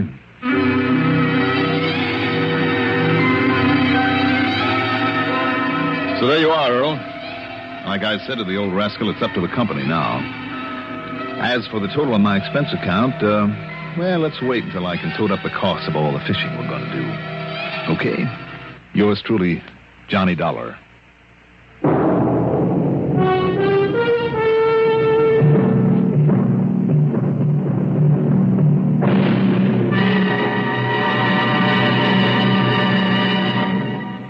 Now, here is our star to tell you about next week's story. Before I do that, I'd like to extend a word of welcome to a new radio station joining the CBS radio network today. It's WNEB Worcester, Mass., an important new link in our coast-to-coast family of CBS radio network stations. For WNEB listeners starting with this broadcast, a Sunday workout with us, and throughout the week, the listening only the CBS radio network has to offer. Welcome, WNEB Worcester.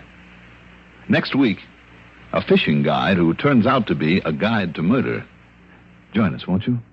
Yours truly, Johnny Dollar.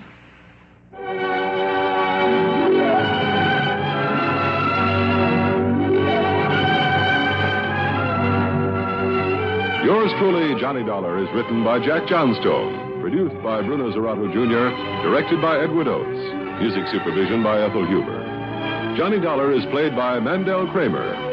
Also featured in our cast were Martin Blaine as Earl Poorman, Bill Lipton as Ben, Jim Bowles as the Man. Be sure to join us next week, same time, same station, for another exciting story of yours truly, Johnny Dollar. This is Art Hanna speaking. History from where it breaks nightly in The World Tonight on the CBS Radio Network. This is WROW Music, Albany, New York. Do you know a new family just moving to your neighborhood? Welcome Wagon would love to welcome them. Welcome Wagon helps all new neighbors to feel welcome and wanted here in the Capital District. Each gracious Welcome Wagon hostess brings baskets of gifts from Tri-City merchants. She brings greetings from the community to these newcomers, answers questions everyone wants to know about the Tri-Cities. You can make sure your new neighbors benefit from Welcome Wagon service. Just call State 59640 and give the Welcome Wagon hostess the name and address of your new neighbors. She'll call on them and present them with a basket of gifts from civic-minded businessmen. You'll be helping your neighbor and your Welcome Wagon hostess who carries on this valuable community service. In the Albany, Troy, Schenectady metropolitan area, call State 59640. That's State 59640 for Welcome Wagon.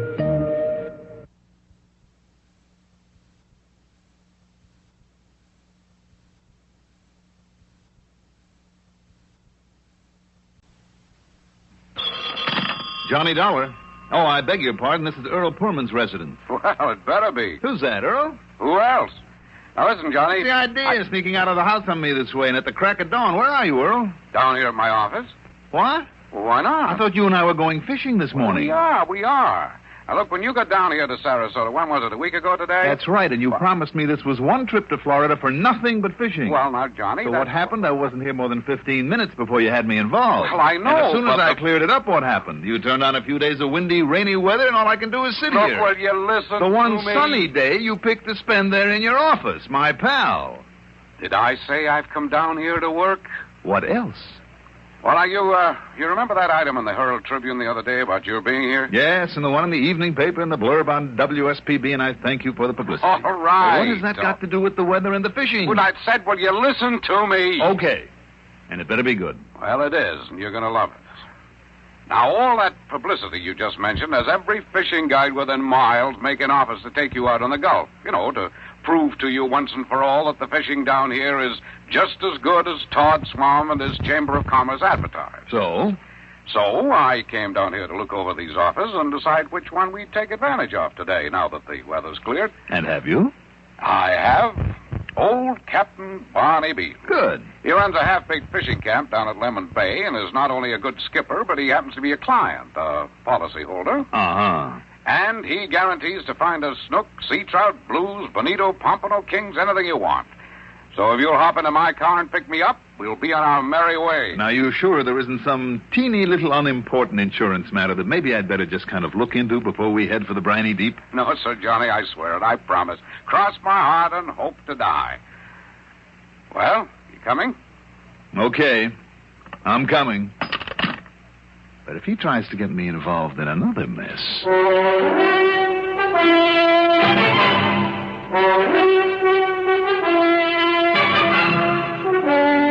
The CBS Radio Network brings you Mandel Kramer and the exciting adventures of the man with the action-packed expense account, America's fabulous freelance insurance investigator. Yours truly, Johnny Dollar.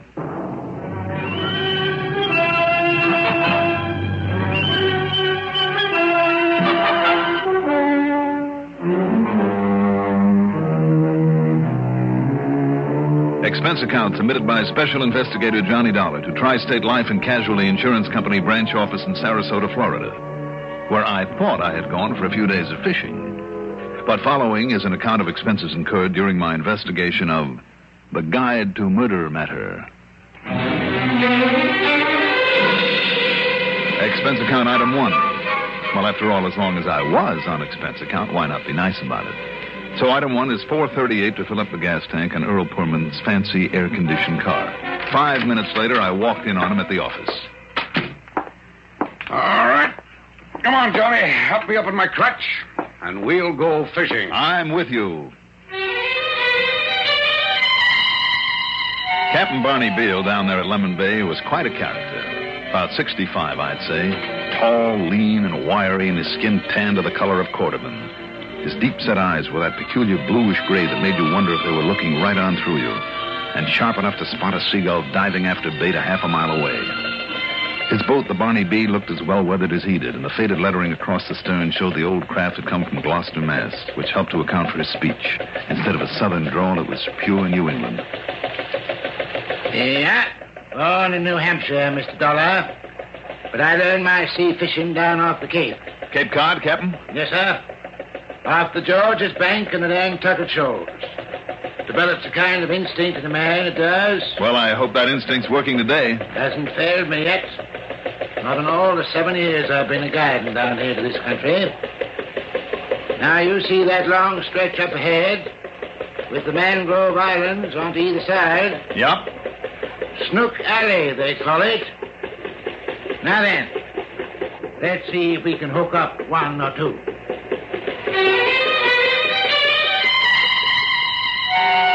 One or two, we took no less than 7 fighting snook out of that spot, and all of them over 10 pounds.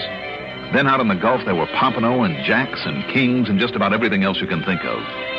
By mid-afternoon, I was completely and happily exhausted from hauling him in. Earl, meantime, had laid himself across a thwart and slept.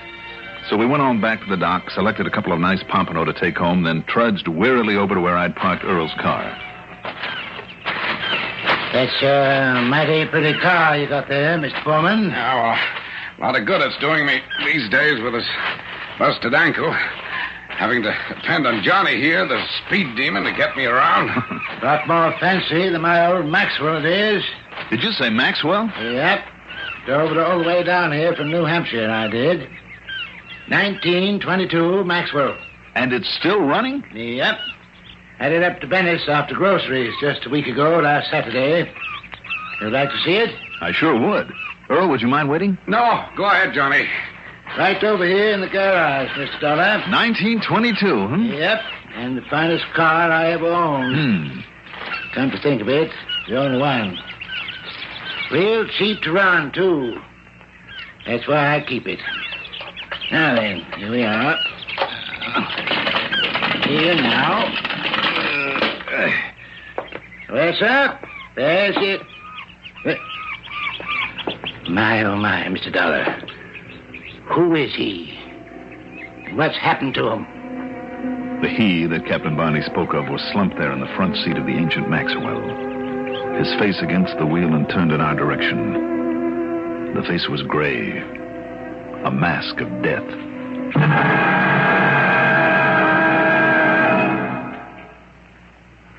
Proud we are, we being the CBS radio network, to be able to bring you on this station each weekday the songs of Bing Crosby and Rosemary Clooney. In addition to the sparkling Bing Crosby-Rosemary Clooney show, we're equally delighted to present at this same time each weekday the assorted talents of Art Linkletter, the house party man, Gary Moore and Durwood Kirby, and the rousing Arthur Godfrey Time.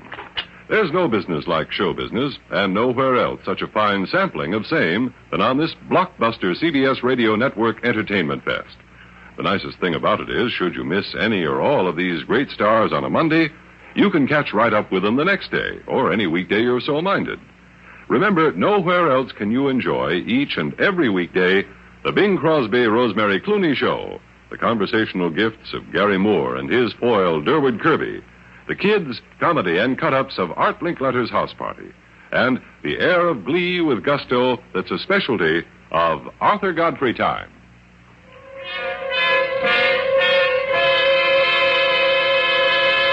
A quick examination of the body made it pretty evident that the man, whoever he was, had died of carbon monoxide poisoning. What's more, the ignition switch of the old Maxwell was in the on position. The gasoline gauge said empty. More important, I could find no marks on the body that might have indicated a struggle of any kind. My, Mr. Dollar, this is a terrible thing. Terrible. Do you know who he is, Captain Barney? No, can't say I ever saw him before in my life. But he's certainly dead, isn't he? He's certainly dead. Handsome man, too. Can't be more than maybe 50, 55 years of age. Mm-hmm. Look at that beautiful head of hair. Nice clothes, too, yeah. You better not touch him. Oh, don't you worry about that. When did you say you last used this car of yours, Captain? Week ago, last Saturday. Did you fill the gas tank then, by any chance? Yep, filled it up the top. See, huh? Empty now. Yes. And the garage has been locked ever since? Ever since, Mr. Dollar. Nobody else but me has a key for it. But now, look here, sir. Don't touch anything, Captain. Oh, I won't, sir, I won't. You see here, latch on this window is open. Let's see. Yeah. Mm-hmm. To these spider webs all over it, though. So this must be the way that he got in to do this to himself. I know that I should have always kept the keys in this car. Captain, do you have any idea who the coroner is for this neck of the woods? Yep. Old Dr. Hill lives over to this side of Cape Martin. Then you better call him. Have him get over here right away. Yes, sir. Do that right away. And ask Mr. Poorman to come in and have a look. Yeah, I'm right here, Johnny. Earl? What's all the excitement? Look for yourself there behind the wheel of the old Maxwell. Ooh. Yeah.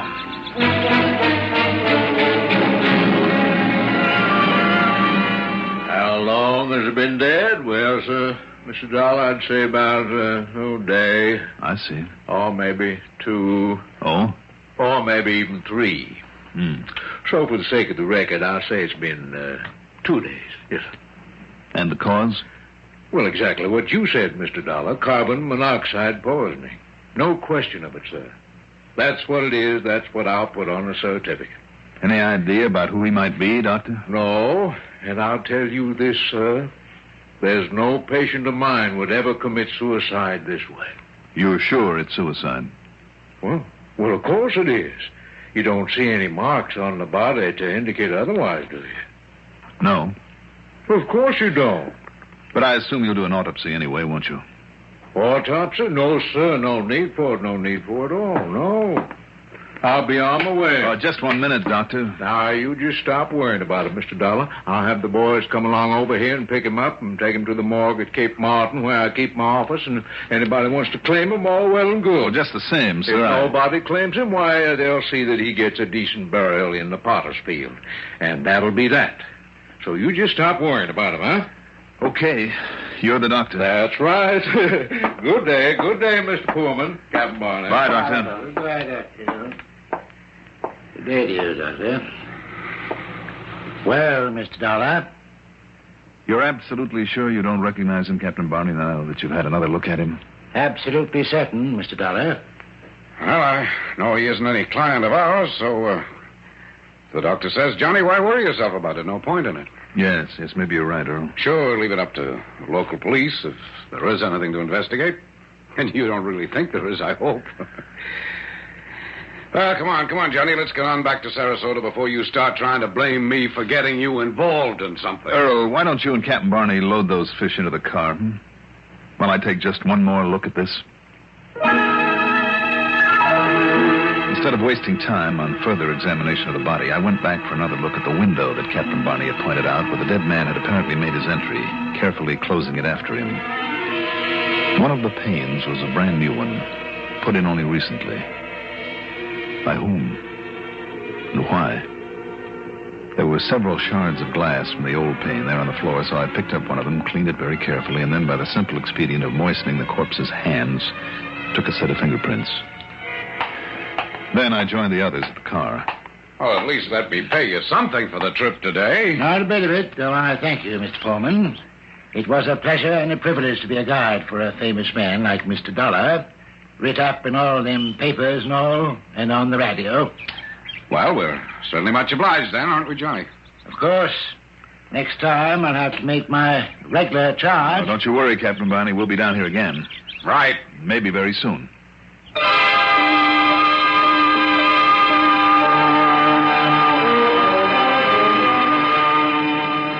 Well, it's a fine way to end a pleasant day.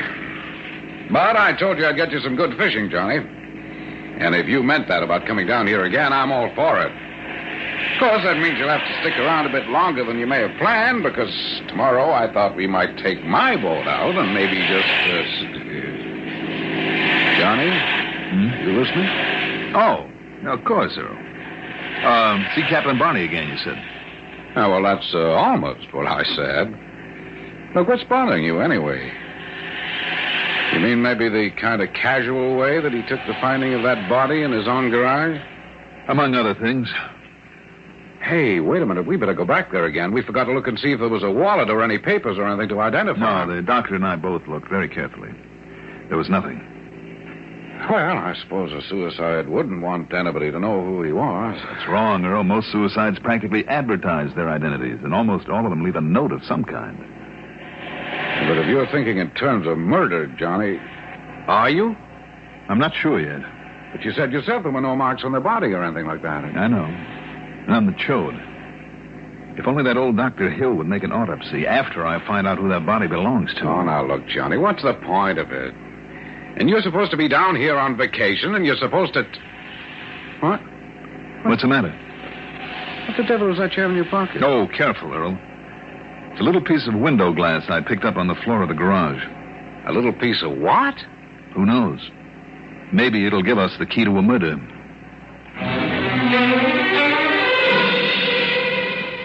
Back in Sarasota, after leaving Earl at his home on Oyster Bay, I drove into police headquarters.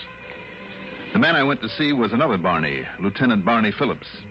He'd been of tremendous help to me many times before, and I knew that he would be again if he could.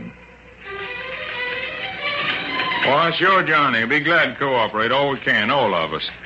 But aren't you kind of shooting in the dark on this one? Well, maybe and maybe not. The point is that unless the police down there show a little more interest in old Dr. Hill... Look, if you can have your lab crew photograph the prints that I have on this sheet of glass, will you? Well, then send them on to Washington? Yeah. It might take a little time, Johnny, to get a report back on them. Good. I'll spend it profitably. Fishing.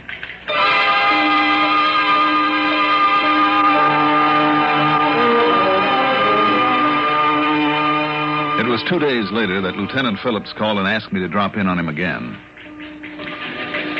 Yes, sir, your suicide had a record all right, Johnny. His name was Maury Spencer. Maury Spencer? Yes, sir. He used to operate up in New England along the coast, dealing mostly in fishing boats. I see. Haven't heard from him, or, well, that means he hasn't been caught in trouble, though, for a couple of years. You said dealing in fishing boats, Racket as old as the sea itself. He'd steal a boat, sneak it into a yard, repaint it, and disguise it pretty well, then pass it off on some sucker who thought he was getting a bargain. Mm-hmm. Must have been pretty active, too, because, well, he sure had enough aliases. Here, you look at this. Maury Spencer, alias Spencer Morrison, alias Rusty Spangler, alias Baldy Spangler, alias... Did you say Baldy? Oh, here, I completely forgot to show you this picture of him. This man, your suicide? What?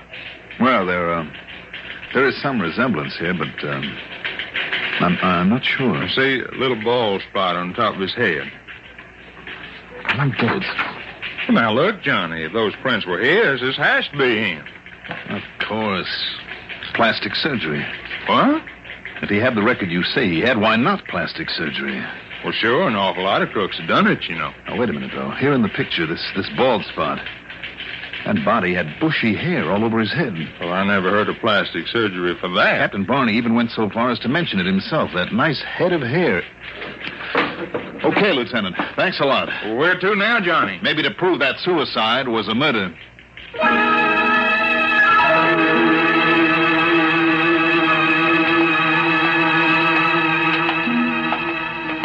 Oh, yes, sure. You can look at him again, but there's not much point in it any more than there is in the autopsy you suggested. Yeah, right in here. Hope you don't mind the cold in this place. Where's the light switch? Right here, sir. No, sir, an autopsy would be just a waste of time. Would it? Which drawer, Doctor? Right here. Well, let's see now. Hey, there's no point in you trying to pull the hair off his head. Isn't there? Well, look, Doctor. Oh, great day. This man had himself a top piece. That's right. A small toupee, just big enough to cover that little bald spot. But it's such a good one. Do you see what's under it, Doctor? Well, that's a hole. That's a wound there in the skull, like from an ice pick or something. Or maybe from the point of a gaff. A gaff hook of the sort of big game fishermen would use. It could be. Or a fishing guide. And it wouldn't necessarily have killed him instantly, would it? In that particular spot? Well, no, sir, unless it was deeper than this seems to be. But it certainly would have rendered him unconscious. Yes. So that he could be propped up in that old car, the engine turned on, the garage closed up, and the actual death would be as you said it was, due to carbon monoxide poisoning. Why, yes, sir. Okay. How would you like to round up a couple of the boys on your police force and have them follow us? Yes, sir. Us, Mr. Don? Well, Earl Pullman's with me, waiting outside in the car. But follow you to where, sir? Well, I thought we might take a little run down to Lemon Bay again to see Captain Barney.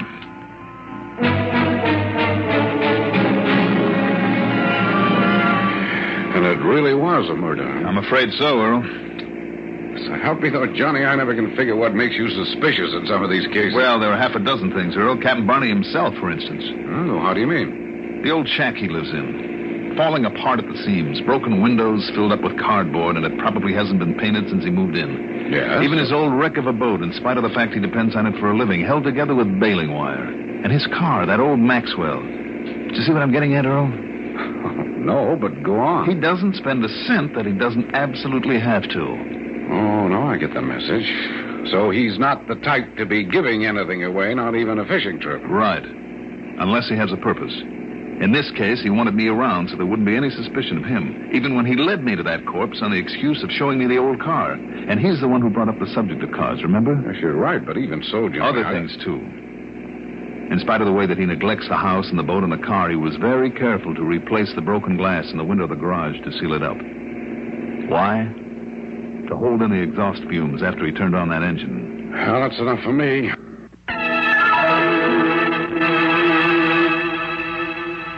I suppose I should have known I couldn't fool a smart young fellow like you, Mr. Dollar. I don't think you really could have fooled anybody for long, Captain Barney. No, maybe not. Count of, I guess I didn't reckon on my conscience. And oh, dear, how it's been torturing me. Yes, I kind of thought it would be. Seemed like such a smart idea, having you around when I made out that I discovered his body. Such a good way to keep anybody from thinking that I could have done it. I guess I just forgot that I would always know. Why did you kill him, Captain? Felt I had to, Mr. Dollar. When I thought of all the people he hurt, when I knowed him down east, that is, up to New England, all the fine old fishing men he rooked and cheated, and then sweet-talked his way out of it, time after time. Then, when he come down here, as bold and brazen as he ever was, when he showed the nerve to suggest that I help him in his filthy work. Well, don't you see, Mr. Dollar, somebody had to stop him. Somebody had to keep him from hurting all the nice, fine people that I've gotten to know hereabouts. Well, I guess I done the wrong thing, didn't I? Yes, Captain Barney, I'm afraid you did. Like everybody who tries to take the law into his own hands. The police will be here in a few minutes. Shall we go out and meet them? Yeah. Guess we'd better.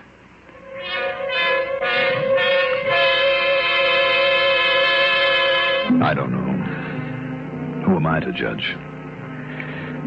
But I hope they handle the old fellow as gently as possible in spite of what he did and must pay for. Expense account total?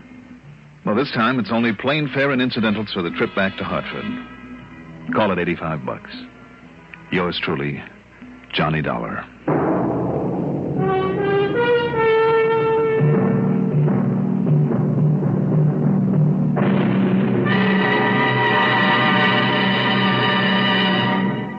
Now, here is our star to tell you about next week's story. Next week, a city held at bay by a single man with a time bomb. Join us, won't you? Yours truly, Johnny Dollar. Yours truly, Johnny Dollar, is written by Jack Johnstone, produced and directed by Bruno Zerato Jr., music supervision by Ethel Huber. Johnny Dollar is played by Mandel Kramer. Also featured in our cast were Ivor Francis as Captain Bonnie Beale, Ian Martin as Earl Poorman, Lawson Zerby as Dr. Hill, and Jim Bowles as the police lieutenant. Be sure to join us next week, same time, same station, for another exciting story of Yours truly, Johnny Dollar. Art Hanna speaking.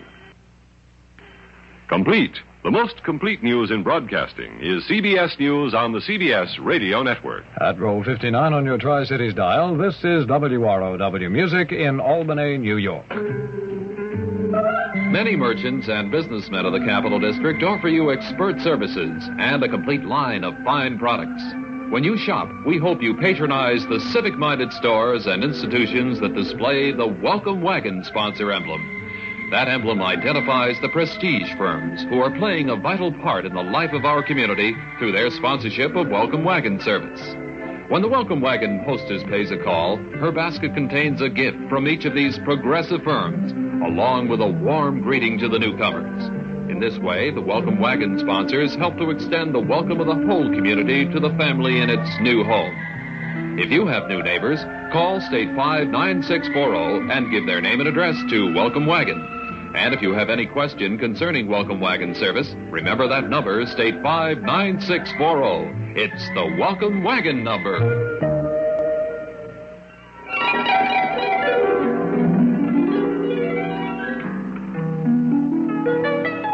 WROW Music Time, 6:35 p.m.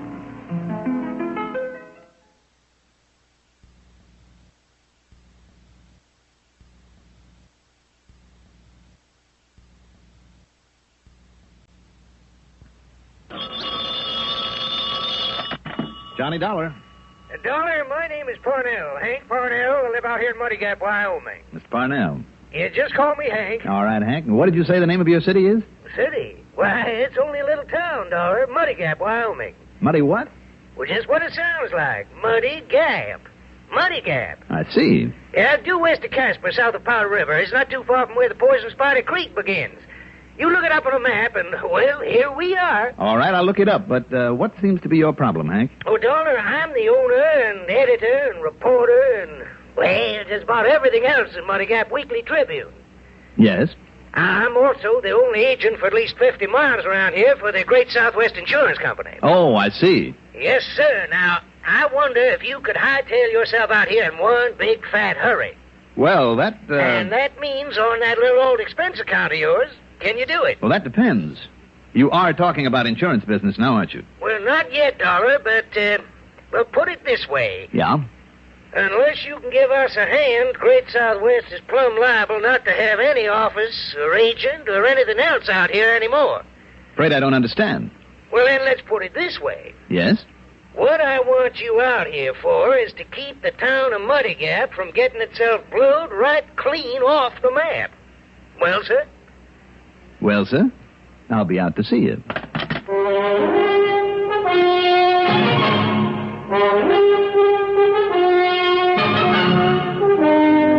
The CBS Radio Network brings you Mandel Kramer in the exciting adventures of the man with the action-packed expense account, America's fabulous freelance insurance investigator. Yours truly, Johnny Dollar.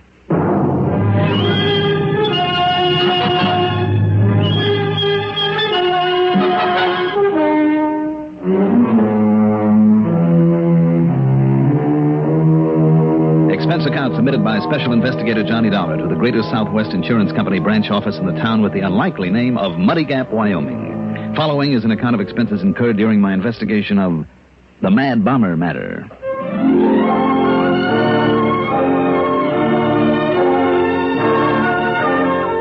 Expense account item 1. $192.80 transportation by plane, train, and car to Muddy Gap.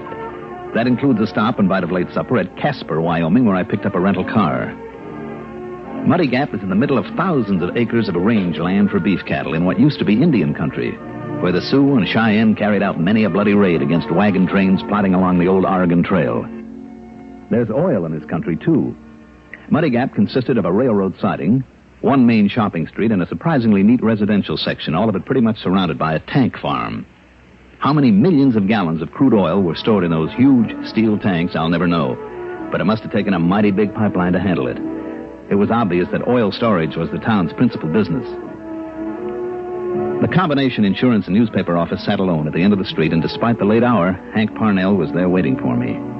He was a long, lanky, not too bright character, dressed in jeans, an open shirt, cowboy boots, and the inevitable white Stetson. Instead of a horse tied up out front, he had a battered old touring car, minus the top and covered with oily dust, to get out and around and dig up news items for his paper, he said. Oh, and I guess I forgot to tell you, Dollar, I'm also mayor of this town, a sort of city clerk. And dog catcher as well, Hank? Well, now, you know something? If we had enough head of dogs around here to worry about, I'd probably be that, too. Oh, and I'm also sort of acting police chief while Rafe Tucker's down to see his relations down in Texas. Mm-hmm. So, you see, I got plenty of reason to be worried about this nice little town of ours. Worried about what, exactly? You notice all them big oil tanks all around out there? Oh, you sure got a lot of them. Yes, sir. You imagine what'd happen if one of them, just even one of them, was to maybe explode? Dollar, there'd be just one long, continuous boom, and Muddy Gap wouldn't be no more. And maybe nearly 300 nice, fine people either be dead or, at the very least, homeless. Well, do you think something like that might happen, Hank? Unless you can somehow stop it, Dollar. Or rather, I mean stop him. Who? Billy Benbow's his name. Born and brought up right here in Muddy Gap. Yeah? A real bad boy. Always in trouble. Been a little older, he'd have spent most of his time in a jail. Mm-hmm. So when the last war came along, my father, he run this paper then. He got an idea for ridding us of Billy. Yeah, so we wrote a couple of editorials or two to sort of pass on that idea. First thing you know, the draft board kind of caught on. The first thing he knew, Billy boy was in the Army. Well, I'd say that was a pretty smart idea, huh? Yes, sir. Except that when Billy realized how he'd been kind of, well, railroaded into the service, he swore loud and long as to how he'd come back here someday and get even with this town. Well, I don't see why. What's wrong with the Army? Oh, not a thing, not a thing. Just the way he got put there that rankled him. I see. Anyhow, all the time he was on the other side, they had him working on explosives. He got to be a real expert. Every time he'd set off a charge, to blow up a railroad or a bridge or whatever, he'd say, now, that's for so-and-so. Bahoom. And this one's for so-and-so. Bahoom. And every time he'd name somebody here in this town, starting, of course, with the draft board. Became a real obsession with him. Oh, it was more than that. It was like a mania. Yeah, Billy Benhow simply wouldn't forget. Now, surely, Hank, after all this time... Now, wait a minute, Dollar. All right, go ahead. Where it was all the damage and destruction he was doing, or whatever it was, I'm not sure. But, Dollar, there at the end of the war, well, maybe it was shell shock or battle fatigue or whatever they want to call it, Billy went completely off base. Oh, that's too bad. Yeah. The first thing he did when he set foot back in this country, back there on the East Coast, was to start blowing things up. So, of course, he ended up in one of them state hospitals back there and never recovered. No, never got over it. Well, if he's in the hospital, Hank... Well, he was. But then a while back, he escaped. You see what I mean? You think he'll be coming here to carry out his old threat? Well, Dollar, a couple of days ago, I got a phone call right here in this office. Yes? All the voice said to me was, I haven't forgotten. And he hung up. The voice of Billy Benbow? Well, who else? Who else could it have been? I wonder. Well, I don't. It was Billy, all right. It had to be. And what he meant was, in his twisted way, Billy meant he's coming back here to get even. Well, now, Hank... Well, who knows? Maybe Billy's right here in town right now, hiding out somewheres, just waiting for a chance to blow us all to kingdom come. And don't you forget for 1 minute, Dollar, he was an expert with them explosives. But, Hank, if it was this Benbow, why would he make a point of warning you? Well, Dollar, man with a mind like that, I don't... Well, you may be right. Tell me, have you mentioned this in your paper? Have you notified the townspeople? What, and got them all up into a panic? No, sir. But somehow, Dollar, we gotta stop him. All right. Now, listen, Yeah? I take it you haven't much of a police force here? Yeah, well, we never needed much of a force in a peaceful little town like this. Well, how about the county or state police or whoever's available? Oh, sure. What? Oh, they'd be glad to help, yeah. Come right over here and help us all they can. When and if Billy tries something. Well, by then it might be too late. Yes, sir.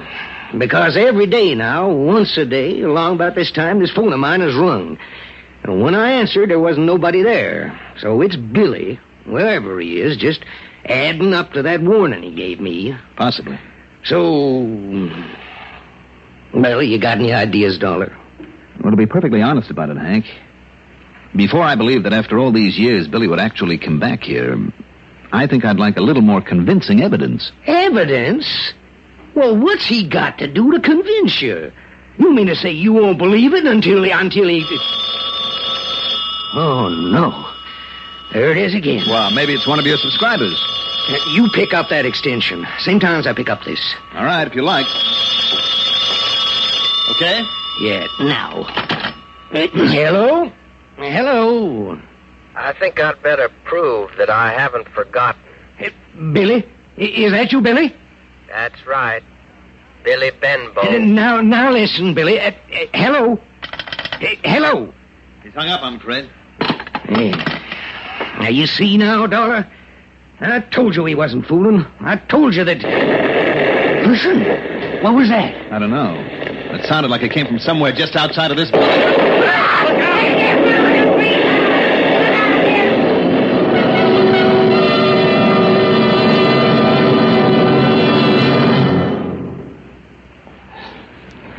Remember how much racket automobiles used to make?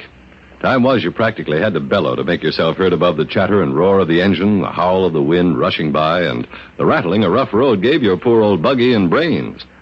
Nowadays, with vastly improved automotive engineering and magnificent new superhighways, you literally purr along the road. This is a vast improvement, but one that can offer danger if you're not alert. You're sitting behind the wheel with the miles of highway unrolling smoothly beneath you. Suddenly a sharp curve jumps in front of you, and you find that you have to use all the skill of a professional racer to navigate that curve without getting into real big trouble. Your car was so quiet that your speed had crept up stealthily during those long miles of straightaway. You were burning along without realizing it. The point here, a simple one, is this. Your speedometer was put there for a purpose you can't afford to forget. Keep alert, take care, and get there. The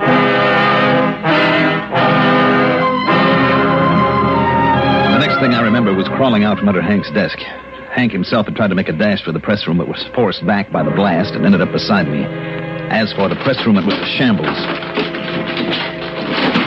Oh, my.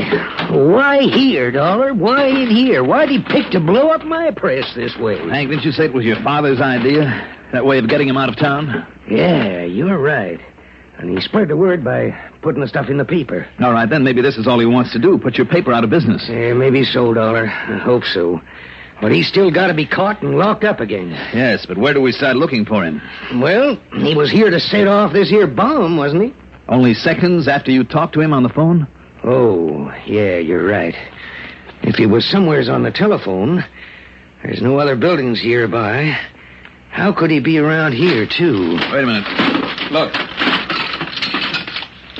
Looks like this is the answer right here. Why, that's a clockwork. That's right. A little timing device. That means, Hank, that he could have been 100 miles away. What is it, Hank? What's happened around here? Sounds like a big explosion. Yeah, that's... Oh, looks like one, too. Yep, it was all right, Pete. What happened? Hey, smells to me like dynamite in here. Dynamite? What's the matter with your smeller, boy? What? Well, just that big can of benzene I had for cleaning up the tap I used on the paper. It was, huh? Yeah, that's what it was. I had the dang thing up a little too close to the heater, and it blew up, that's all. Boy, sure funny it didn't start a fire then, Hank. What do you mean, funny? We were lucky, that's all. Well, I guess you were. I'll tell you this, though, Hank. Just don't bother right now. It was only the can of benzene. No, I mean about you saying there wouldn't ever be any excitement around here when I took on this job. Oh, yeah. It looks like I was wrong. What is your job, Pete? Oh, I'm sorry. I should introduce you to. This is Pete Branson, huh? Oh, yeah. Him and Tony Batten are the rest of the police force here in Muddygat. Mm-hmm. Yeah, glad to meet you. What'd you say your name is? Johnny Dollar. But now listen, you hear the hoax out there? Yeah, Tony's out there, too. Well, you and him just keep that mob out of here, will you? Tell them everything's okay. It was just that can of benzene, like I said. Sure, Hank. Now, go on now. You and Tony keep that mob out of here. Okay. It's okay, folks. Just had a little accident back there in the print shop. Everything's under control. But just to make sure, Hank don't want anybody hanging around. Pete now, Branson? Come on, Tony. Let's get him all away from here. Come on. What happened to him, Hank? What, you mean his face? The way it's all cut up that way? Yeah. Well, it tells me he once got drugged behind a horse. You know, foot caught in a stirrup. Oh, I see. So the one thing he won't ever do anymore is get himself on top of a horse. Me, I don't blame him. Hank, that excuse that you gave for the explosion. Oh, you think I should have told him the truth and let him spread the word and get the whole town into a panic? Well, if we were sure there won't be any more of them, that Billy's satisfied his yen for revenge by putting your paper out of business, okay, but if your fellow townspeople are still in danger... And didn't you mention the draft board? Who are they? Oh, they're all long gone, Dollar, except for old Grandpa Whedon. Oh, Lord. Well? Oh, Lord, that old house of his, it's right over near the terminal end of one of them pipelines off the tank farm, and if that place were to get blowed up, and if one of the tanks were to go, why, there'd be nothing left of this town. Then if Billy is still around... Well, how can we know? Wait a minute, telephone. What? It's the old-fashioned kind. It's no dial, which means you have to call an operator. Well, sure, Which also means that the operator has to call you. Come on, Hank.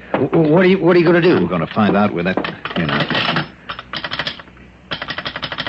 Hello? Hank, Parnell, whatever happened down there at your newspaper office? Listen, operator. Whatever you had blow up over there fairly shook me out of my chair. I haven't had such an explosion here in Muddy Gap since Allie Briscoe's still blew up and everybody thought the whole tank farm was gone. Look, miss. Look, Hank, you better tell me what happened so I can... Well, I mean, you know, in case somebody calls in and wants to know. Operator, Well, will you listen to me a moment? what? Well, who are you? I'm speaking for Hank Parnell. Well, anything happened to him? Is he all right? No, he's all right. Now, listen. Yeah? Just before the accident, you rang this phone. Well, that's right. I had a call for him. Do you know who was calling? No, he kept his voice low. Well, what'd you say your name is? Well, I didn't, and it doesn't matter. But what I want to know is, where did... You know something? You sound exactly like that Johnny Doll on the radio. Operator, listen, please. If you are and you're in town... Miss... Well, the folks around here would sure like to know that, they would. Now, listen, do you know where that call for Hank Parnell came from? Well, of course I do. Where? Well, the one outside phone booth we have over outside the drugstore. Okay, thanks. You heard? Yeah, Dollar. Then he is in town. I'm afraid so. Hank, you better take it. Okay. I'll listen in. Hello? You got the sample, Parnell. The big one's coming later. Billy. That's right. Later when? What do you mean by later? Maybe tonight. Billy, listen. Hello? Dollar, we gotta get the people out of this town. 300 of them before he can strike again? I don't know, but we gotta try. It's too late, and you know it. Well, then what can we do? Dollar? It's a long chance, Hank. I know it is. What? But I'm betting that he's been around this town a long time, maybe for weeks. Now, doesn't that mean anything to you? Well, I don't get it. All right, listen. Now, this crazy hunch of mine may be all wrong, but if you'll let me handle this my own way... Will you, Hank? In spite of the fact that it may mean jeopardizing all the people in town. Anything you say, Dollar, as long as we do something. All right. Those two boys on the force. Do you know where to reach them right now? Who, Tony and Pete? Yes. Yes. All right. Call them up and have them come over here. Then if you and they will follow my orders to the letter and without question... Well? We'll do anything. Okay. Get them over here.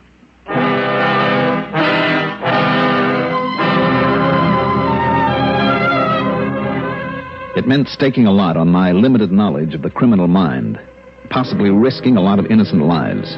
But I felt sure now that my hunch was right.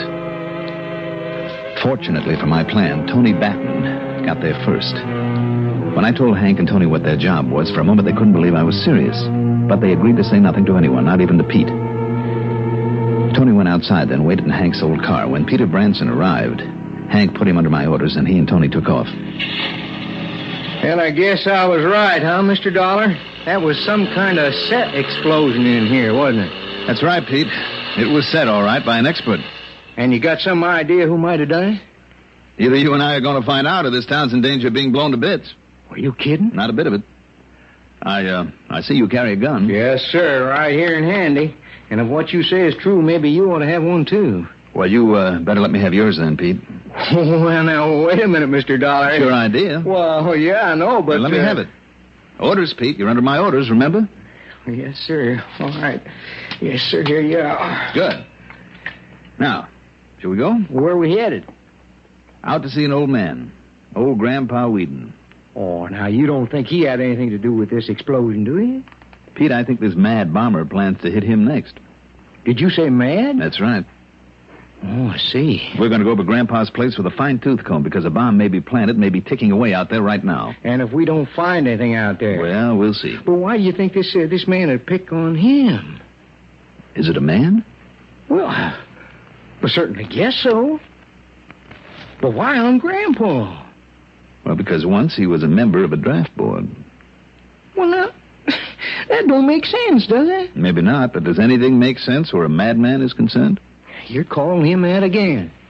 You don't like that word, huh? Well, it makes no difference to me, but if there was a madman out on the loose out there... Pete, he might look every bit as harmless as you do, or as I do. Yeah, I see.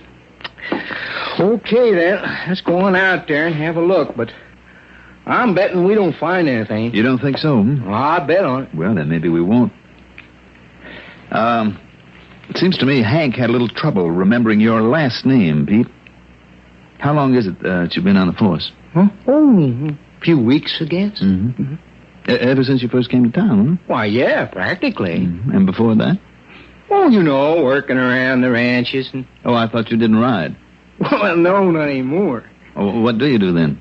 Oh, you know, odd jobs. Well, why you ask that? Well, your hands. They look kind of soft to me, you know. Oh? Another thing, come to think of it, seems to me you immediately recognized the smell of dynamite when you came in here. Didn't you? Well, look, you want to go out there, let's go. And, those scars on your face? What you getting at? They're from an explosion, aren't they? I said, what you getting at? I've seen too many of those kind of scars not to recognize them. And you knew that because of them, nobody around here would recognize you. Didn't you, Billy? Okay, Dollar, that's enough. You see this? You got another gun, hmm? That's right. So instead of reaching for the one I gave you, just you reach up high. Now reach. I knew I'd have trouble when you come in town. Because you ain't dumb like the rest of these jerks around here. But not anymore, Dollar, because I'm going to kill you. You think so, Billy? Yeah. And then I go back to my place and I get the rig. It's all ready except for the setting of the clock on. Billy? Shut up. You know where I plant it then? Yeah, out by old Grandpa Weed. You hear me? Out there by the tank farm. And I set the clock, so I only got time to get away. Get away in that nice car of yours, Dollar. Now, Billy, listen to me. No. You're only trying to stall me. So first it's you, and then I go get that rig. This rig, Billy? Huh? This bomb we found over in your room? You found it. You better drop that gun, Billy. No! Come in! Oh, you pull that trigger, Tony, I still get off a shot. He's right. Let me take care of this.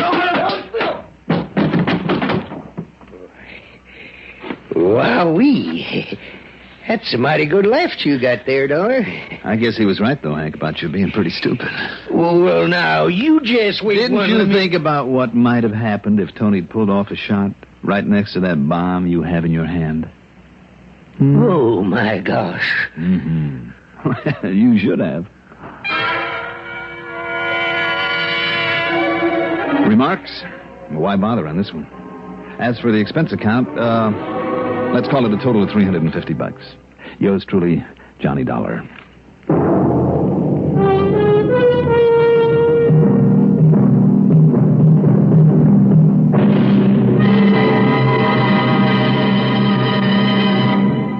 Now, here is our star to tell you about next week's story. Next week, a beautiful girl, a handful of coins, and a mysterious disappearance. Join us, won't you? Yours truly, Johnny Dollar.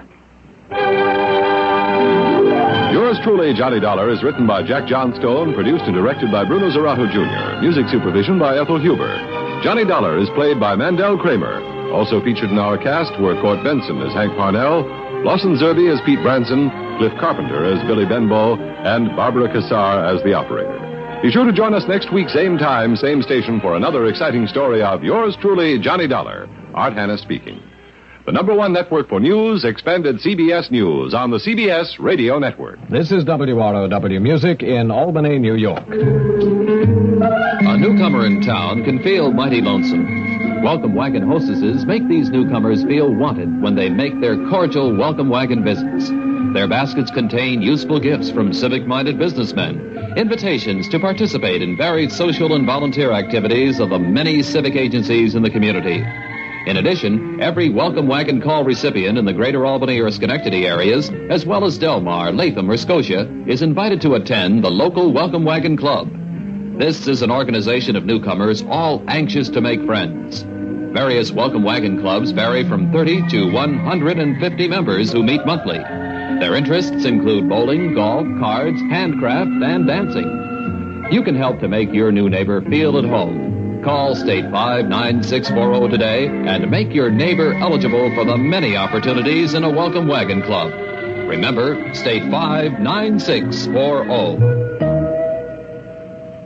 WROW Music Time now, 25 minutes before 7 p.m.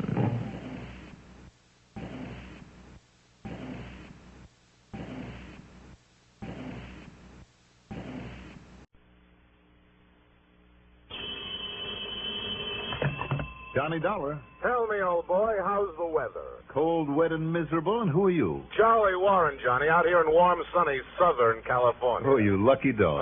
Don't I know it. I spent too many long, cold winters at the home office there in Hartford not to know it. You're still with Worldwide Mutual? Sure am. Always will be, I guess, unless they try to move me out of this Los Angeles office. Boy, when I think how you must be suffering back there in New England with all that cold and snow and sleet. Okay, Charlie, don't rub it in. We can't all be as lucky as you are, and just think of all the beauty you're missing. Yeah? Like what? The clean, crisp, invigorating air, the sparkle of the sun on sleet-covered branches, the sound of sleigh bells, rolling fields drifted high with pure white snow. And all that mud and slush you have to plow through there in town, and don't tell me otherwise. Okay, you've made your point. I'm feeling even worse than I did before you called. Now, what's on your mind? Any good reason why you shouldn't be out here enjoying the sunshine, the warm breezes, the smell of orange blossoms, the palm trees, and beautiful broads barging around in bikinis, and all the other delights of this subtropical paradise, and I want a badge from the Chamber of Commerce? Yes. What? Money. Well, now, that's no problem. Oh, it isn't. Well, why should it be? When the company's going to pay the freight. Provided, of course, you keep that crazy expense account within reasonable bounds, but just once in your life. Oh, Charlie, you touched me to the quick. Have I ever done otherwise? Oh, no. I mean, except for an occasional nickel or dime here and there. Or an occasional C-note now and then. Well, after all, Charlie. Well, seriously, Johnny, I need you. I need your help. Are you free to fly out here? I don't know why not. Okay, now, according to my watch, it's a little after 4 p.m. And according to the clocks here in the wilds of Connecticut, it's a little after 7. Huh? Oh, yeah, that's right. Now, look, suppose I take a prop job that'll give me time for a little sleep along the way, and I'll see you first thing in the morning. Okay? I'll meet you at the airport. Okay.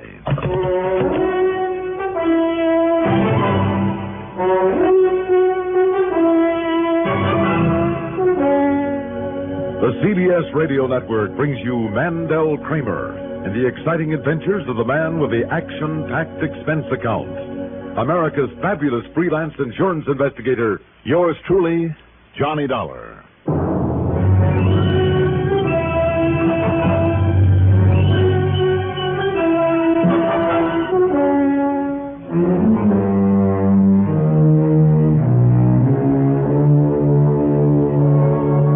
Account submitted by Special Investigator Johnny Dollar to Worldwide Mutual Insurance Company, Los Angeles office.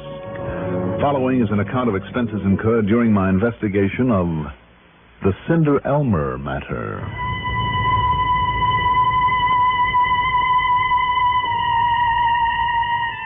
Expense account item 1, $176.40, taxi to Bradley Field and a plane ticket. It was close to midnight by the time I could get a flight out of Hartford.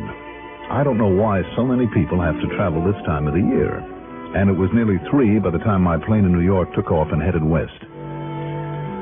All my plans to sleep along the way went to pot. Not only because of the several stops we had to make, but because of the cute little brunette who occupied the seat next to mine. A real charmer on her way to L.A. for a winter vacation, and did I have any ideas for how she might enjoy herself out there on the coast? Did I have ideas? But after we landed, then she introduced me to the blonde giant who met her there at the airport and took her in tow. Well, who am I to argue with a man who plays right tackle for the L.A. Rams football team? Anyhow, I was sadly lacking in sleep when Charlie Warren finally found me at the luggage stand, picked up my bags, and led me out to a car parked at the curb. Oh, here you are, Johnny. I'll just toss these bags in the back. Hey. Here, Johnny, here's the keys. To a nice, quiet room with a soft bed in it. Are you kidding? To this car. Oh, Charlie, why don't you drive? Well, this is one of those rental jobs. Hmm? Sure, my car's over there in the lot. Oh, and I had him throw in a set of chains. Oh, you mean skid chains? Yeah, up where you're going to need in sunny Southern California? Excuse me. Let me get my glove compartment. Be my guest. You mind telling me just where I'm going and why? Now, here's where we are, see? L.A. International Airport, see it? I'd rather see a comfortable bed, Charlie. Now, you go north on Sepulveda Boulevard to Manchester. East to Harbor Freeway, turn north, then east on the San Bernardino Freeway. I do, Yeah. San Bernardino's maybe 65 miles or so. Then you turn north here up into the mountains, see? And there's Crestline. There you are. At least that's where you can get directions to Hillcrest Lodge. I can. Oh, boy, I wish I could go along with you. That's the most beautiful country up there this time of year. It really is. 75 or 80 degrees of hot smog down here. And up there at 5,000 feet altitude, it's all covered with snow. Beautiful. Oh, Charlie, you're a dirty dog. What? Over the phone, you give me the Chamber of Commerce pitch to get me away from an eastern winter, and when I get out here... Yeah, but this is different, Johnny. You'll love it. Skiing, tobogganing, magnificent view of all the peaks up there on the Rim of the World Drive. It's right near Lake Arrowhead, you know. No, I didn't know, and what's more, I don't care. Unless I can get a little sleep, Charlie, I can... Sleep? Johnny, up there in that clean, clear, crisp, cold air on that high altitude, you'll sleep like you've never slept before. You mean like sometime tonight? Sure. If I'm lucky. What do you mean by that? Well, you still haven't told me what kind of a case I'm supposed to be working on. Oh, yeah, that's right. Yeah, that's right. Disappearance, Johnny. Name is Bartley Harmon. Bartley Harmon? Uh-huh. He and his wife, Nora. Real good-looking doll, by the way. Mm-hmm. And his business partner, a man by the name of Elmer. Yeah. Well, like they always do this time of year, they all went up to Crestline Hillcrest Lodge for a few days. So? Nora phoned me just before I put in that call to you. Seems the poor little shrimp took off. Poor little shrimp? Yeah, her old man, Bartley. Oh. Both he and his partner, Elmer Wrightson, stand about 5'3", about 115 pounds, wringing wet. Look almost like twins. I see. Go on. Well, not that Nora. Bartley's wife. She's a good 5'11", but Johnny boy, I mean good. She's built like an Olympic champion, blonde, beautiful, and wow. I'll take your word for it. Now, what happened to Bartley Harmon? Well, he took off for a tramp in the snow, and he suddenly and completely disappeared. Oh? Sheriff's Department put out an APB in the whole area, but nobody's seen hide nor hair of him. Go on. And, Johnny, that San Badu Sheriff's Department, well, they know their way around out in that country. If they haven't been able to find him, Bartley Harmon is really lost. And with the way it gets cold up in those mountains, well... Anyhow, Sheriff's boys are expecting you. They'll cooperate. Just what is your stake in him, Charlie? Got him insured for $200,000. Accidental death, double indemnity. If he's fallen off a rock and busted his neck or into a chasm or something. Charlie. And on top of everything else, heart isn't too awfully good either. Of course, if somebody... Well, you know what I mean. No, I'm not sure I do. Does Bartley Harmon have a lot of enemies? Not that I know of. For that matter, I don't think he has any real friends either. Tell me, who would benefit by his death? Well, of course, the business will all go to his partner, Elmer Wrightson. Mm-hmm. How do they get along? Only because they have to, I guess. Keep the business going. I see. And the insurance goes to his wife? All goes to Nora. And how do they get along? Well, she's a beautiful dame. He has a lot of money, and, well, she's a lot younger than he is, you know. No, I didn't know. Now, wait a minute, Johnny. Somebody did murder him. Well, you mean... You think that maybe one of them? Charlie, I think I better get on up to Crestline. Here's a friendly and important reminder from your postmaster. This is the time of year when the post office handles its biggest volume of mail. The extra load often takes extra time. So if you want your cards and packages to arrive at their destination before Christmas, mail early and often. Make sure addresses are clear and correct. Use postal zone numbers and send your cards by first-class mail. For a merrier Christmas, shop early, mail early.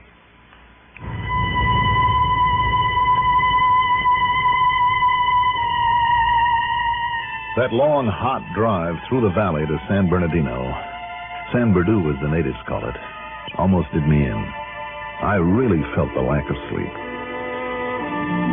But then as I swung up into the mountains, and at the 4,000-foot level had to put on snow chains and turn up the windows, well, it really is beautiful country up there. Not only because of the white, clean snow, but the mountains, the magnificent big pines anchored to the sides of them, and the colorful, picturesque little cottages. At Hillcrest Lodge, I found that a young fellow from the sheriff's office, Roy Turner, was waiting for me. After helping me up to my room with my bags, he got right to the point. I can't say that I like this situation, Mr. Dollar. Not a bit. Why, Turner? Call me Roy. All right, call me Johnny. Well, Johnny, simply because of the people involved. Man falls in love with partner's wife and does away with said partner? Not a chance. At least there's no chance you'd give him any kind of a break. I'd bet on it. Why? Because Wrightson is the same kind of homely, pedantic, facts and figures little shrimp as her husband Bartley is. And there's no question but that she's had enough of him. Enough to want to get rid of him, Roy?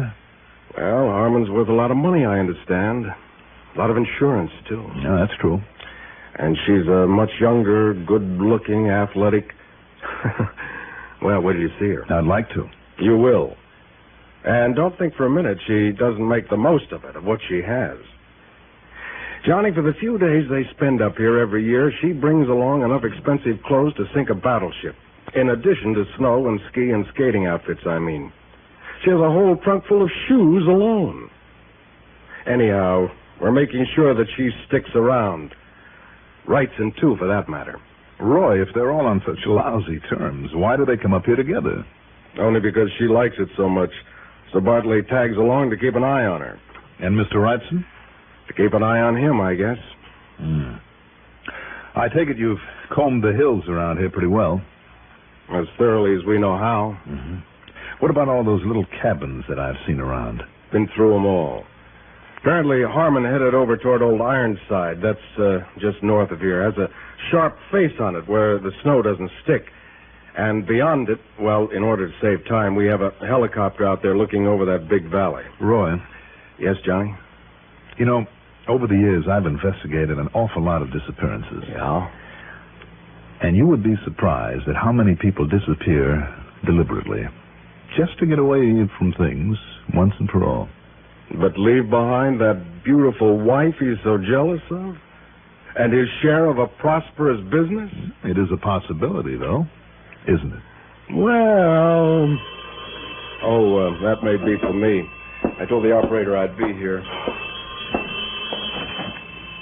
Hello? Yeah. Yeah. Where? Okay. Leave it there. Have him go back and pick me up at the port. As I started to say, it is possible, Roy. Not anymore, Johnny. Oh? The copter just found Bartley Harmon out there beyond Old Ironside. Or rather, they found his body. We got to the airport on the edge of San Bernardino in less than 20 minutes. The copter was already there and waiting for us. We piled in, took off, and headed back to Crestline, then passed it, then circled the cold gray peak that was called Old Ironside. Beyond it was a long, narrow valley, edged on both sides by a heavy growth of timber, and 100 yards or so from the tree line, out in the open, there on the cold, dry snow, lay the body of Bartley Harmon. I don't see any mark where you landed this crate, Steve. I didn't try to land, sir. Just took her down low enough to make a positive ID, then got on the horn and reported in. They told me to run back to Purdue and pick you up, sir. Looks to me as though you may have got down there too close. What, sir? I mean, this chopper apparently blew a lot of snow on top of it. Hope it didn't cover any clues. Sorry, sir. Clues, Roy? Now find a spot to land us up there ahead of it. Right, sir.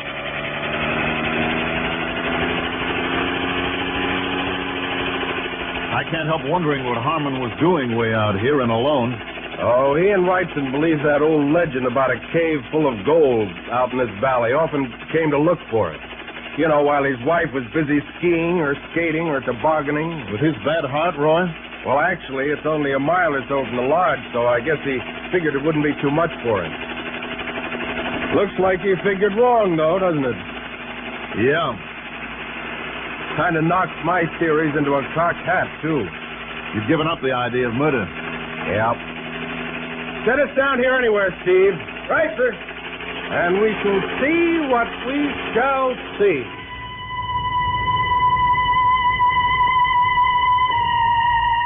What we saw down there was more than we'd bargained for. The body was that of Bartley Harmon, all right, and there wasn't a mark on it. It looked as though the old boy, overextending himself at that high altitude, had simply had his heart give out on him. Until we found two things. One, another set of footprints leading to the spot, much smaller prints that could have been made by a woman's snow boots. And second, beside them there in the snow, a cigarette butt with lipstick on it.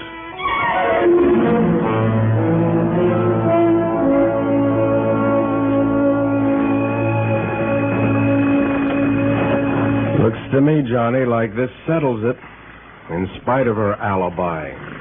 Nora Harmon. Alibi, Roy? That she was over in Arrowhead Village shopping when he took his little walk out here. Anybody try to check up on it? Yeah, but nothing really definite either way. Well, then that doesn't prove that she did this, Roy, that she or anybody else did anything. You mean because of no marks on the body? That's right. And, Roy, there's something about this whole setup that... I don't know. I don't know. Let's face it, Johnny. Why'd she say she was in Arrowhead when she was really out here with him? Well, was she? And who else had such a motive? Did Elmer Wrightson have an alibi, too? Asleep in his room all that afternoon? And no reason to doubt him. I wonder. But Johnny, the footprints. And more important, this cigarette butt with a lipstick. If a lab test shows it to be the same kind that she uses... Steve. Yes, sir? When you and Mr. Dollar haul the body into San Bernardino for the autopsy, have Doc Hanley analyze the lipstick on this cigarette, too. Have him do that first. While we take the body in? I want to follow those two sets of footprints back to the lodge. I'll meet you there, okay? What's the matter, John? Oh, nothing, Roy. It's just that... Well, if we've overlooked something out here... Yeah? Like what? No, forget it. Come on, Steve. Let's get the body aboard. Yes, sir.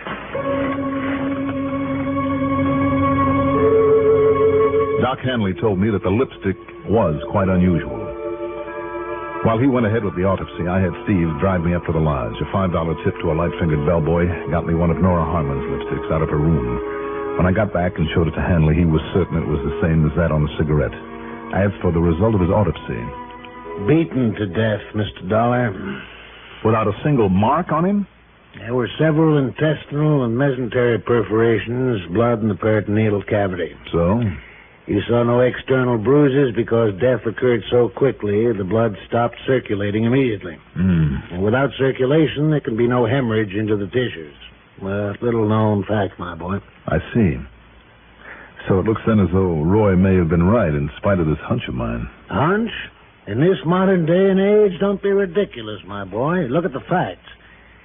She not only had the motive, but if I understand correctly, is physically capable of such an action. And with the cigarette butt as proof that she was out there with him, well, I'll phone Roy Turner at the lodge and tell him to charge her with murder. I wonder, though. Wonder? Why? What's there to wonder about? Well, Doc, unless she is pretty stupid. Well, I'm certain from what I've heard about her that she isn't. Far from it. Then why leave such obvious, incriminating tracks? Both the footprints and the cigarette. My boy, even the cleverest of criminals sometimes overlook little things like that. Little things? Doc, this is more like leaving a couple of neon signs. I'd better get back to the lodge. To assist Roy with the arrest? Maybe to keep him from arresting the wrong person.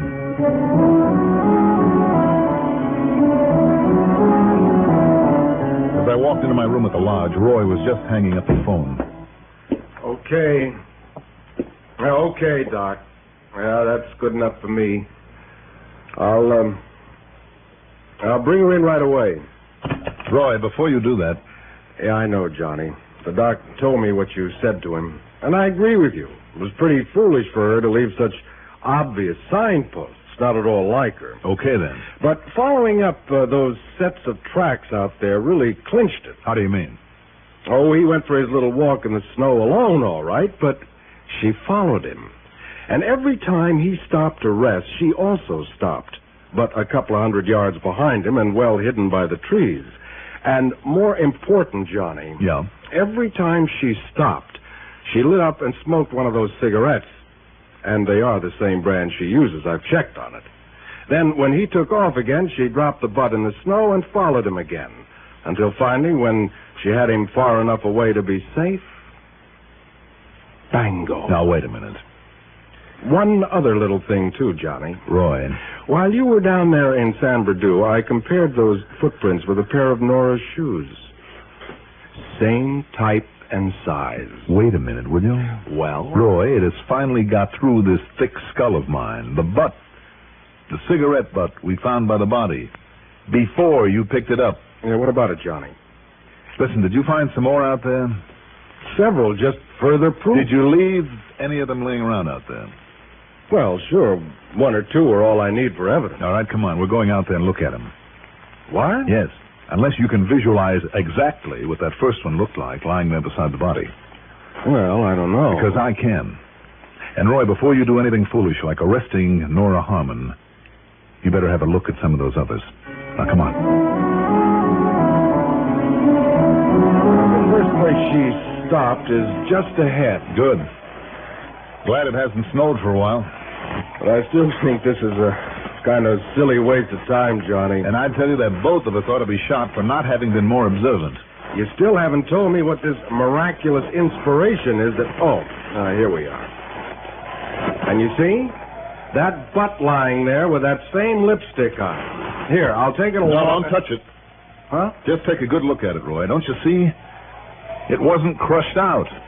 It was simply dropped there on top of the snow. Well, sure, so what? Then what put it out?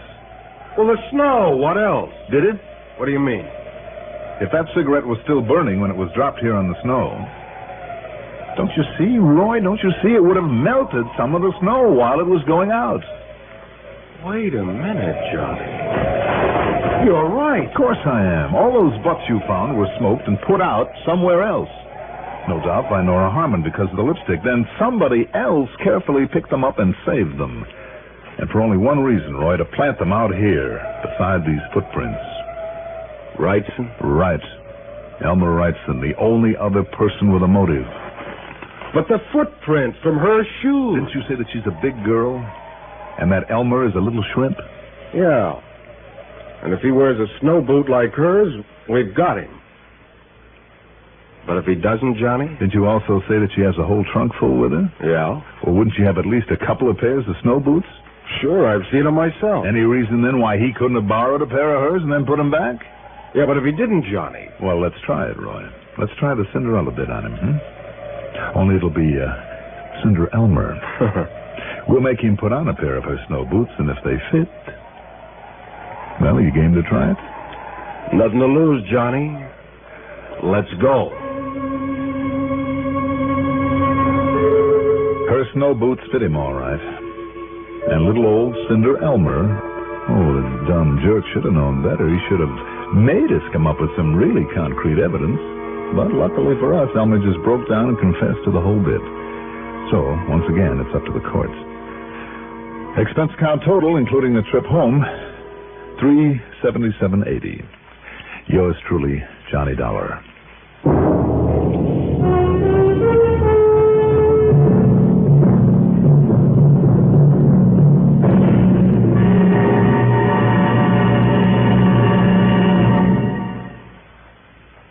Now, here's our star to tell you about next week's story. Next week, one of the cleverest cover-ups for a firebug I've ever seen. And believe me, I've seen plenty. Join us, won't you? Yours truly, Johnny Dollar.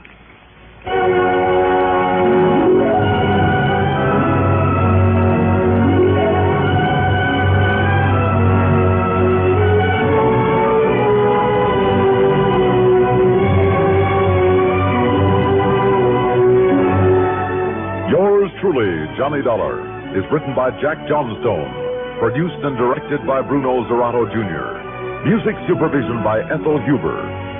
Johnny Dollar is played by Mandel Kramer.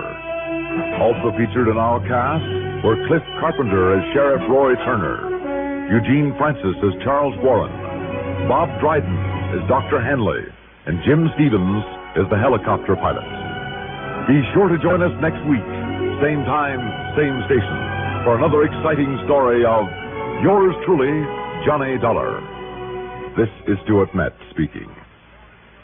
Enjoy the Gary Moore Show weekdays on the CBS Radio Network. At Rule 59 on your Tri-Cities dial, this is WROW Music in Albany, New York. A newcomer in town can feel mighty lonesome. Welcome Wagon hostesses make these newcomers feel wanted when they make their cordial Welcome Wagon visits. Their baskets contain useful gifts from civic-minded businessmen, invitations to participate in varied social and volunteer activities of the many civic agencies in the community. In addition, every Welcome Wagon call recipient in the greater Albany or Schenectady areas, as well as Delmar, Latham, or Scotia, is invited to attend the local Welcome Wagon Club. This is an organization of newcomers all anxious to make friends. Various Welcome Wagon clubs vary from 30 to 150 members who meet monthly.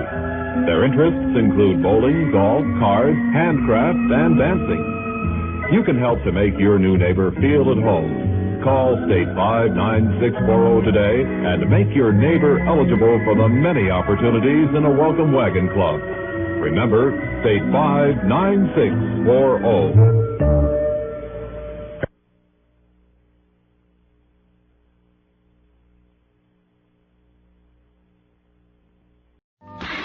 Johnny Dollar. Bert Helfer. Johnny, Merry Christmas to you. Well, hi, Bert. Same to you. Thanks. Only what are you doing in your office on a Friday afternoon so close to the big holiday instead of out shopping? Well, I'll tell you, Johnny. Now, listen, Bert, I'm not taking on any investigations till after Christmas. Okay, by me. Hey, Bert, you sound terrible. What's the matter? You got a cold? Oh, horrible one. I've had it for a week. Well, why are you still there in your office at this hour instead of home in bed? Well, I'm just cleaning up before I take a couple of weeks off. Johnny, can you come on over? Now? Now. No. Any new assignment's going to have to wait till after the holidays. Well, sure. I mean, I would kind of like to have a few days free myself, so wait till after Christmas, will you? Well, sure, I'll be glad to, but who said anything about an assignment? Well, isn't that why you called? Not a bit of it, so come on over. You're not kidding me now, are you, Bert? I just thought you'd like to pick up the dough for that San Francisco job you did for us a couple of weeks ago. Oh. Don't tell me you're so rich you'd forgotten about it. Well? I'll see you there in your office in a few minutes. Right. Only, Bert. Yeah? You're sure now that's all you really want me for? That's all, Johnny. Now, you won't try to finagle me into some job you just happen to think of after I get over there. Honor bright. Okay, Bert. I'm on my way.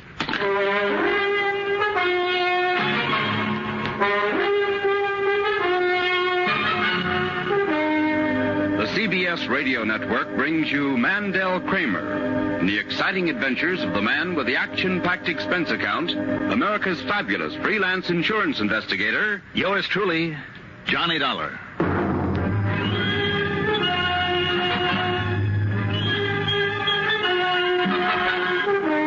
Democracy. It provides a more perfect country. It builds a greater economy and creates a higher standard of living. It enables men to fulfill greater ambitions. It secures the blessings of liberty for all who live under it. And democracy strengthens character.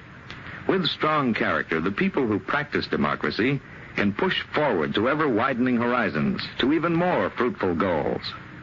The rewards are there for those who have the courage to work for them. This courage and strength of character give assurance that democracy can provide mankind with its finest legacy of freedom.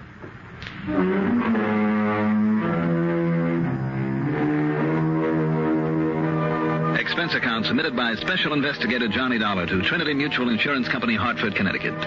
Following is an account of expenses incurred during my investigation of the Phony phone matter.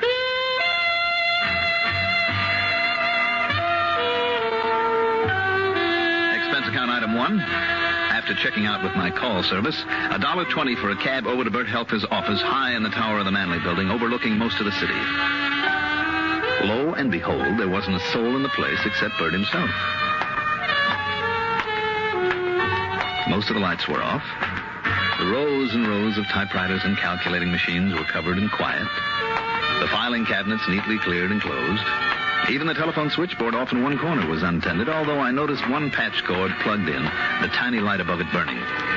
It was Bert's line in use. Yeah. I'll take care of it just as soon as I get back here in the office again. Yeah, that'll be on Tuesday, January 2nd. Good. Thank you, and a Merry Christmas to you, too. All right, Johnny, sit down.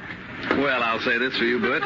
You are certainly the loyal company servant. Well, I just want to be absolutely sure everything's taken care of so they won't be calling me down there in Miami Beach to lay down my water skis and come back here before my vacation's over. Oh, I can't say I blame you. And here you are, baby.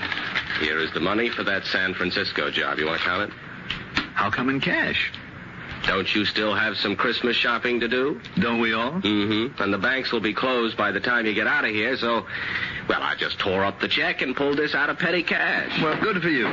And hooray for petty cash. I must say, though, there's nothing petty about the way you can run up an expense account. Oh, Bert. Only trouble is, with all this dough in hand, I'll probably go out and spend a lot more than I ought to. Oh, sure, on all that flock of gals you keep on the string. Jealous, Mr. Married Man? Sure I am.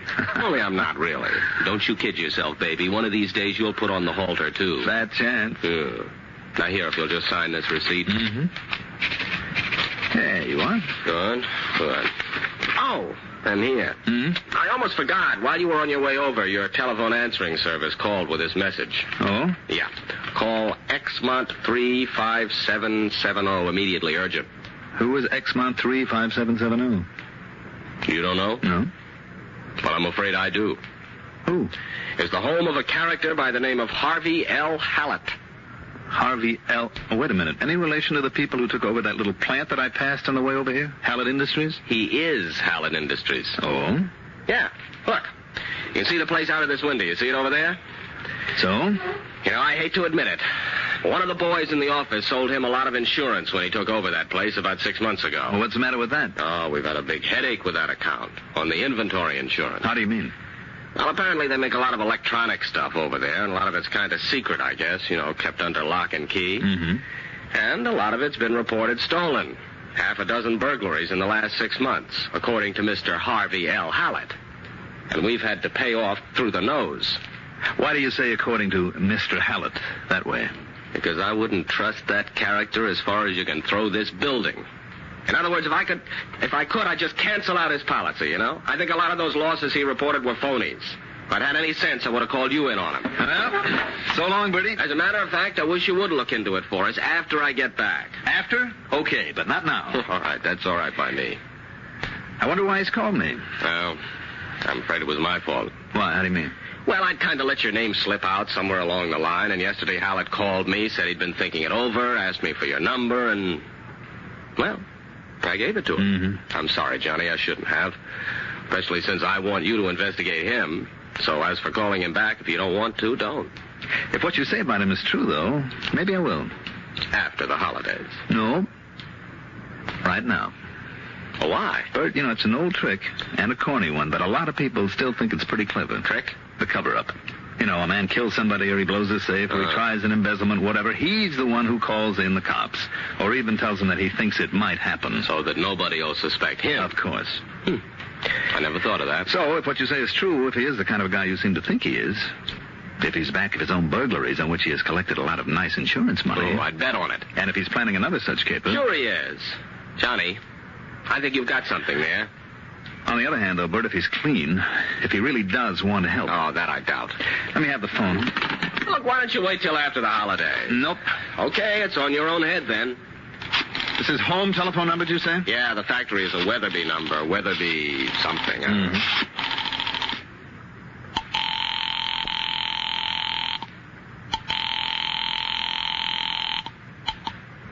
Hello? Mr. Hallett, please. This is Mary Hallett, Mrs. Hallett. Is Mr. Hallett there? Well, he's terribly busy at the moment. May I ask who's calling, please? This is Johnny Dollar. Oh, Mr. Dollar, yes.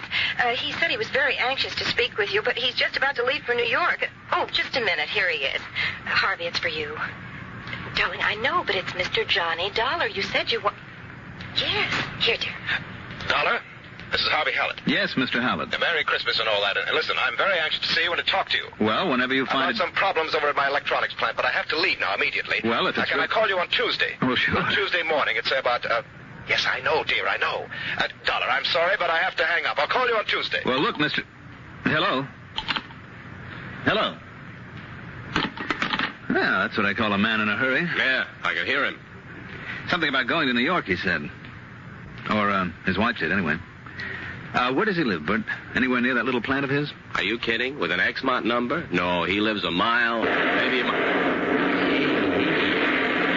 Holy smoke. What's that? Or some kind of explosion, it sounded like. Johnny, look. Look out the window, right over there. Ooh. Holy smoke is right. I see. That's going to be one big fire. Yeah. Don't you recognize that building, Johnny? Oh, you're right, Bert. Hallett Industries.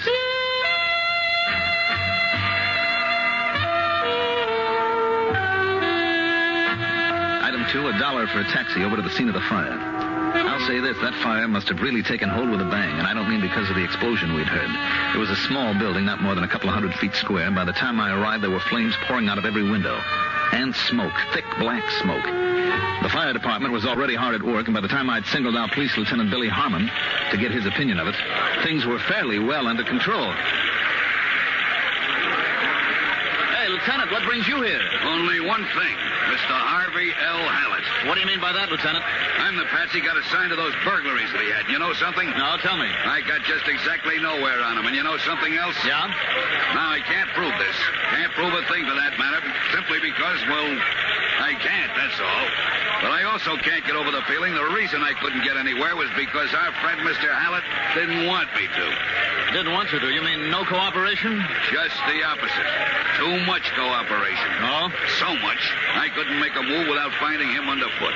Making like he was doing everything he could to help. I see. But actually, all he was doing was getting in the way. He'd suggest so many possibilities and demand I follow him up. I didn't have time or opportunity to follow up those I'd thought of. Not properly, that is.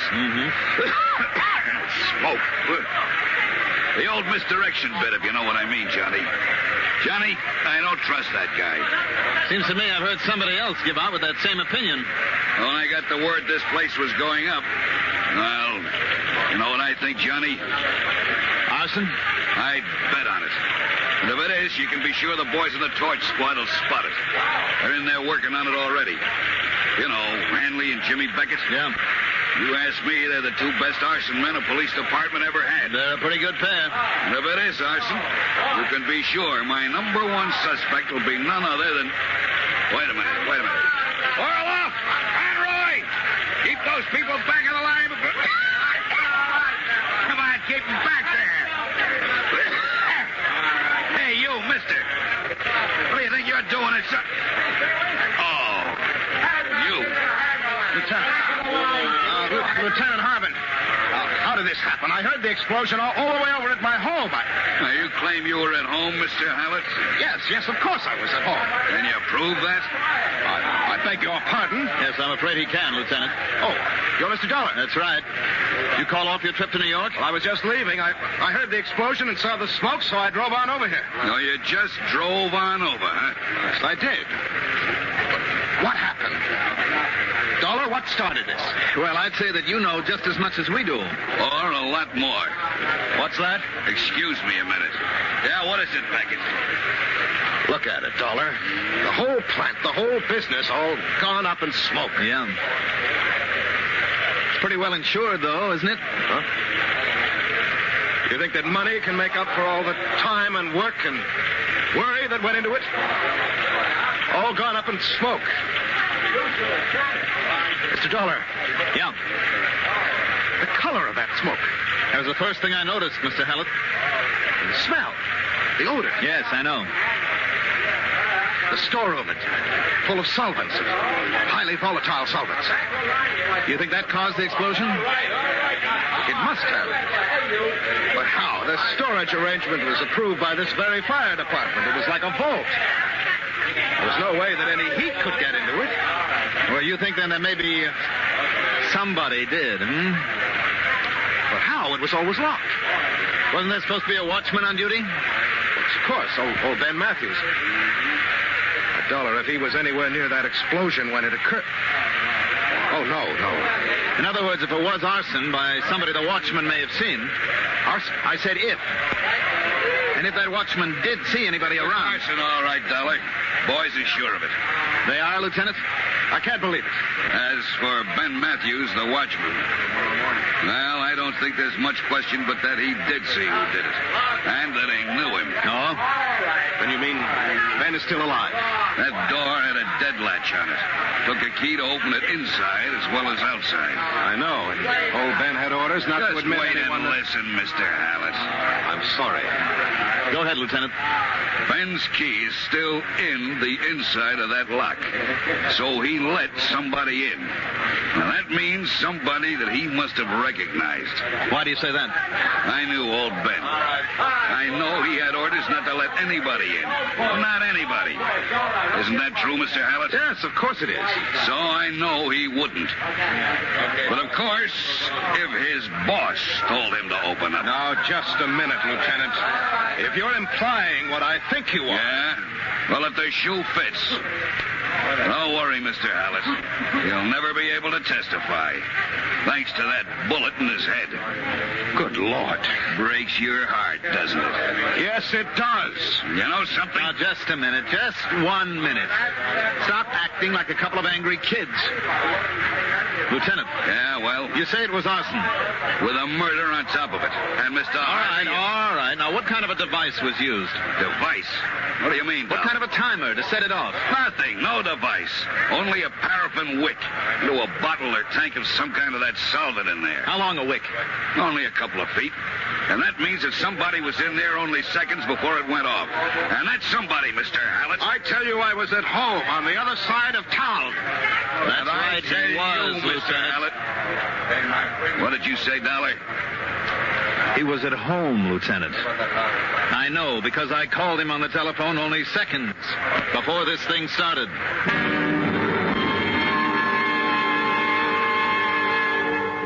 The slogan, "Join the Navy and see the world," still has the clang of truth to it, more than ever these days. But a more important aspect of the idea has been in operation in recent years. Let the world see the Navy, the United States Navy. Let the people know what a great bunch of guys there are in that traditional seagoing service. The men of the USS Providence, a cruiser in the United States Navy, did just that not too long ago, when the ship changed its home port from Boston to Long Beach, California. There was a chance to stop off at Veracruz, Mexico. Now, Mexico is one of the most fun-filled countries in the world, and the men from the USS Providence had a lot of fun making new friends for themselves and for the United States Navy. They heard that a hospital in Veracruz needed more deposits in its blood bank. A group of the Blue Jackets, on their own initiative, lined up and donated. Everybody likes kids, and the sailors from the Providence are no exception. They gave a shipboard ice cream party for the children from the local orphanage. A welcome aboard pamphlet was printed. A happy stream of visitors arrived to take a look at a small part of a great Navy. For a dash of music, so close to the hearts of the wonderful Mexican people, the ship's band gave a concert of jazz in the town square of Veracruz. And the mayor said, "Send us more ships like the Providence."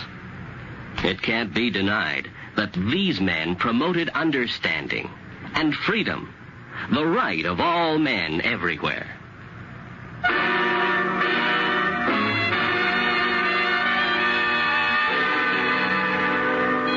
Item 3, 10 cents for a phone call to Mr. Jonathan Buckley at his home. Luck was with me. The Hallett Industries account was in Mr. Buckley's bank. But now, look here, Johnny. You know very well I can't tell you that. Such matters are completely confidential between a banker and his client. Even though arson is involved, Mr. Buckley? Even though, Johnny. And a murder? Murder? That's right. Well? What if I were simply to say that, in spite of all the money originally transferred from his New York bank, that Hallett's financial condition is pretty bad? Oh? Would that be of any help, Johnny? It certainly would. Thanks.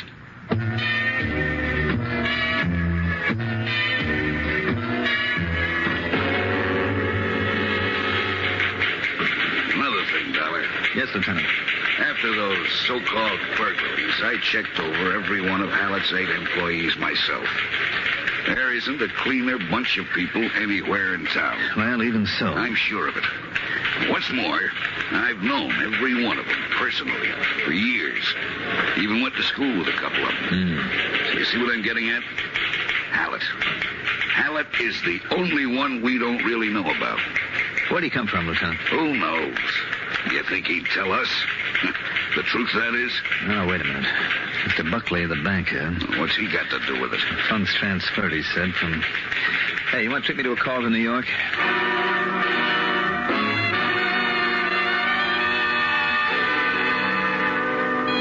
The phone call was to an old friend of mine, Lieutenant Randy Singer, Detective Division, 18th Precinct, New York Police Department. One of the best of his kind I've ever known. Okay, Johnny, let's have it. What sort of a jam do you expect me to get you out of this time? And what you doing down here in New York? I'm not. I'm up here in Hartford. Now, listen. Oh, I get it. You need an excuse to pad out that fancy expense account of yours, huh? To impress somebody. So Randy. you're running up a phone bill. Randy. Oh, go ahead, Johnny. Talk it up. I'll make like I'm listening, and everybody will be happy. How are you, anyhow? Randy, will you listen to me? Yeah? Does the name Harvey L. Hallett mean anything to you? Paraffin Peterson. What?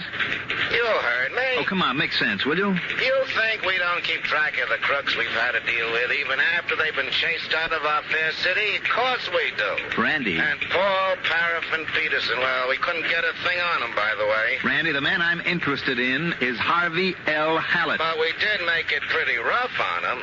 We dubbed him Paraffin Pete because of his one and only method of starting a fire. And that's the name he took on after we showed him the way out of town. He and that doll of his, Mary. Only Ma would be a better word. The name, Randy? What?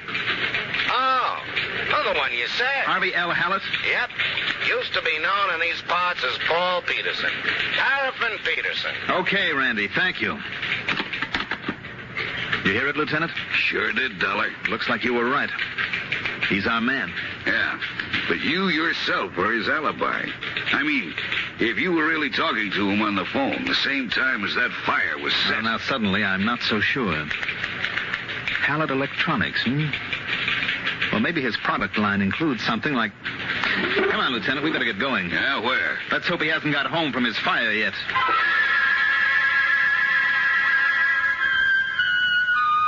When we got there, Hallett was just walking into his front door, which means he didn't have time to put away the device that his wife, Mary, had been careless enough to leave sitting on a table not more than 2 feet away from the telephone. Now, just a minute, Mr. Dollar. What... Yes, Hallett?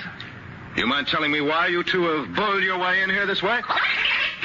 Lieutenant, will you please stop fooling around with our tape recorder until I find out what this is all about? If it's some music you want, I'll put on the radio. There's nothing on that tape but a lot of noise from a party we had. Dollar, I asked you a question. Are you ready, Lieutenant? All set. All right, I'll turn it on. Oh, just a minute. Hold it, Hallett.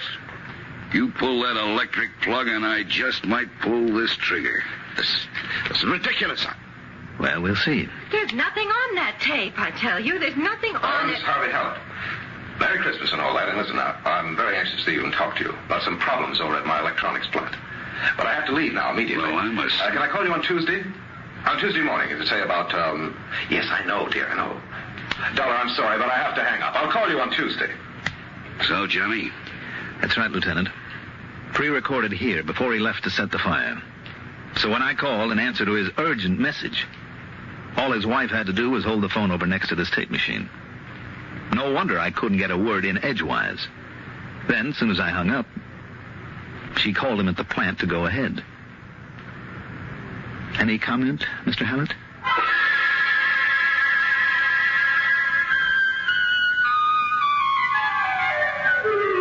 Expense account total?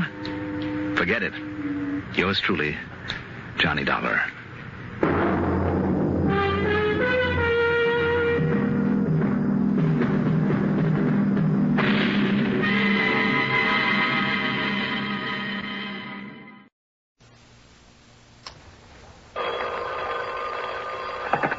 Johnny Dollar. Happy New Year, Johnny, and many of them, and may your shadow never grow less and all that sort of stuff. And the same to you, cheerful Charlie. Yeah, only it's Hal. What? Hal Kemper. You know, Eastern Liability and Trust. Hal, how are you? What's a good word? You made any plans for dragging in the new year in the usual fashion? Oh, in my usual fashion, yes. Well, what's that supposed to mean? Well, it means that instead of getting myself hooked into some big, noisy, drunken party, and then risking my one and only life among all the crazy drivers who'll be seeing double because of the parties they've attended, Hear. instead of greeting 1962 with a hangover headache, I have other plans. Oh, yes, I forgot. Hmm? That luscious little damsel you've been courting all these years, Betty Lewis. Well, that's just the trouble, Hal. So what's the deal, Johnny? Quiet little supper, just the two of you over at her place with a log crackling on the hearth and candles on the table, all that sort of stuff? Oh, I'm sorry, Hal. And then at the stroke of midnight, a glass of sparkling champagne to match the sparkle of her lovely eyes. How am I doing? Did I guess right? Not quite.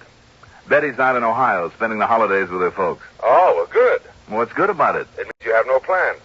So, Johnny, I'll tell you what you do. Sorry, Hal, but I'm going to be sensible, stay right here, have me a quiet little drink, listen to all the celebrations on the radio, get a good night's sleep, and start the new year cool, calm, and hope I can make a good one of it. Well, now, before you settle down, Johnny, how's about coming over here to my house for a few minutes? Hal, I'm sorry. No, I want you to meet and talk to Dr. Albert Begley is all. Dr. Begley, the heart man? The heart man. Why? Because of something he's just told me about one of his patients, who happens to be an important client of ours, a wealthy old widow by the name of Mrs. Nancy Cunningham. What about her? You come on over here to the house and let Dr. Begley tell you. Hal, on New Year's Eve? Look, I thought I got over the point that I'd rather stay out of a car tonight. Let's wait until sometime in 1962, like tomorrow, maybe. Now, only one trouble, Johnny. If we do wait, if what Dr. Begley says is true, that nice little old lady might never live to see 1962. Oh? Yeah. I'll be right over.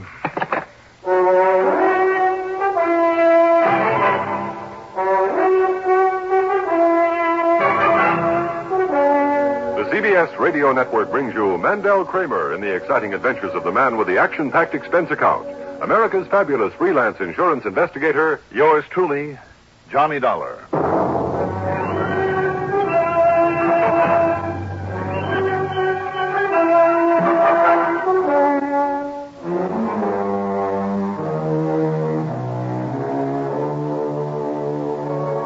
Expense account submitted by Special Investigator Johnny Dollar to Eastern Liability and Trust Insurance Company, Home Office, Hartford, Connecticut. Following is an account of expenses incurred during my investigation of the one-too-many matter.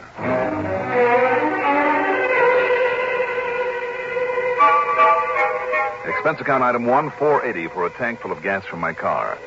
Then, for 2 solid miles, I had to duck and dodge a flock of the darn fool drivers who'd already started to celebrate, and far too many of them might end up on a slab in the morgue.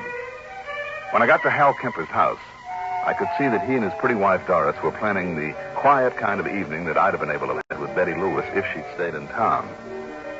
Hal immediately swung me into the den where Dr. Albert Begley was waiting. He was a short, stocky, gray-haired, clear-eyed man of about 60, I'd say, with that rare combination of gentleness, kindliness, and quiet efficiency that makes for a good family doctor. Glad to know you, Mr. Dollar. Dr. Begley? And I'm particularly glad that Kemper here was able to get hold of you on short notice. Well, what I'm glad about is that Johnny had no plans for tonight, so there's nothing to keep him from going right on over there. Yeah. Now, just wait 1 minute. Go on over where? Have I walked myself into some kind of a trap that you two innocent-looking connivers have set for me? Yes, I think that's just about it. But believe me, quite necessary. Well, Happy New Year to me. I hope it will be. Now, I believe Hal mentioned Mrs. Nancy Cunningham, too. That's right, Doctor, he did.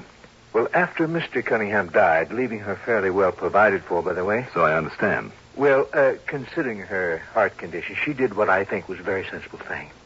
Moved into a little 1-story, 3-bedroom home that she can care for all by herself without any danger of overdoing it. Mm-hmm. It's over on the western edge of town, just north of Homestead Avenue. Now, here I've written down the address for you. Doctor, you said a heart condition. Just how serious?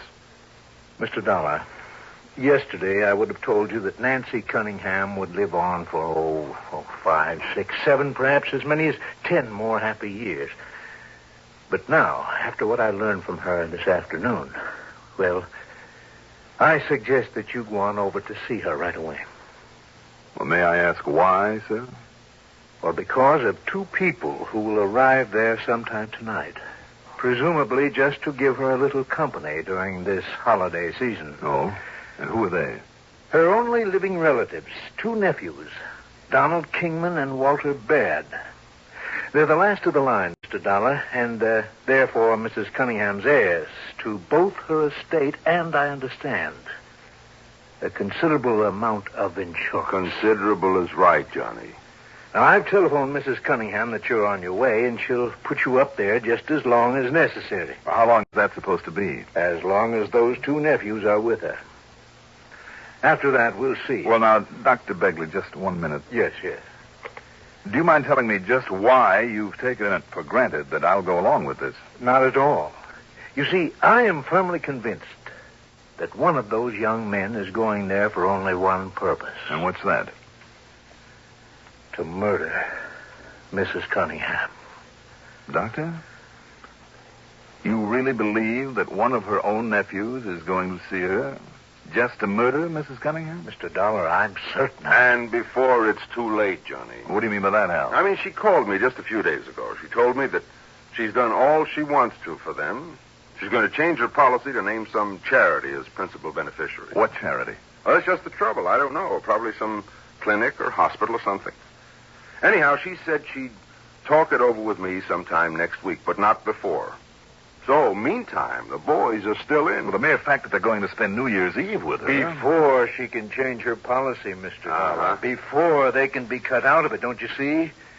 The only time they ever went to see her before was when they needed money. But now, all of a sudden, they're being good-hearted Joes. Keep her company. Help her welcome in the new year, huh? Well, I don't believe it. I agree with the doc here that one of those guys is going to get her out of the way, while they can still benefit by it. You say one of them. And you said that too, Doctor. Well, which one, Walter Baird or Donald Kingman? Well, that's just it. Even though they've certainly never looked or act like the sort who could do such a thing, there's still the evidence, Mr. Dollar. What evidence? Well, during Donald's last visit, while he was away from the house, a couple of gunshots crashed through the window, narrowly missing her. Oh?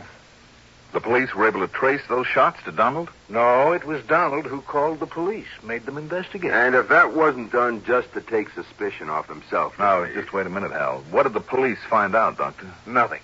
They decided those shots were strays fired by some careless youngster over in the woods. And they let it go at that. I see. Well, it could have happened that way, you know. Yes, I know. But I also know that when he was just a little tyke, Donald was quite a rifle shot. Another thing, Mr. Dollar. That evening when he left, it was bitter cold, so the heat was on in the house. It was on low. She'd planned to leave it on overnight. But it suddenly went off completely. Well, now, Dr. Begley, Well, if I hadn't happened to drop by and discovered where a small cotter pin had jammed in the regulating mechanism, where it could have been placed by a human hand, Mr. Dollar, you remember that. Why, do you know that she could have frozen to death that night? Doctor, you know as well as I do that neither of those things can be called real evidence of an intent to kill her. I don't believe it. Mr. Dollar, I believe that one of those boys, possibly both of them, are planning to kill her. And now that she's planning to change her insurance, they haven't much time. Do they know that? Well, they must. But you're not sure. Does it make any difference? Don't you see, Mr. Dollar? They don't get her insurance until she's dead. That's the point, Johnny. And unless she dies before she can change the beneficiary... Well, don't you see, there could be only one reason why they give up the sort of big party or dance those boys would usually go to on a night like this and spend their New Year's Eve with her. Or am I just acting like a suspicious old fool? I don't think so. Do you, Johnny? I don't know, Hal. Tell me, where do Walter Baird and Donald Kingman live? Up in Springfield. Together? No, just a couple of apartments up there. Neither of them is married. Mm-hmm. How old are they, by the way? Oh, middle 20s. Don is assistant manager in a supermarket, and Walter has a job in a bank, I think. Yes. Doctor, did Mrs. Cunningham tell you what time she's expecting them? Sometime this evening, she said. In other words, Johnny, you better get on your horse. Okay. I'll go on over and see her.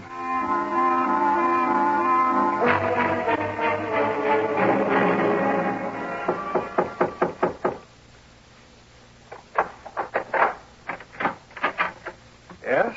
Oh, Well, you must be either Donald Kingman or Walter Baird. Don Kingman. Are you Mr. Johnny Dollar? That's right. Well, Happy New Year, and come in, Mr. Dollar. Thank you.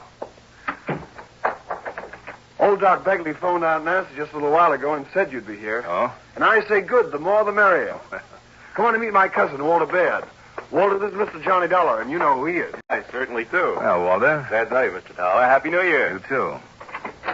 Who is it, boys? Mr. Johnny Dollar, Aunt Nancy. Oh, good. Oh, please excuse me, Mr. Dollar, but I'm still dressing for our little party. Oh, I surely, Mrs. Cunningham. I didn't realize how late it was. And, well, at my age, it takes a bit longer to get ready than it used to. Well, that's perfectly all right. I'll be with you in just a few minutes.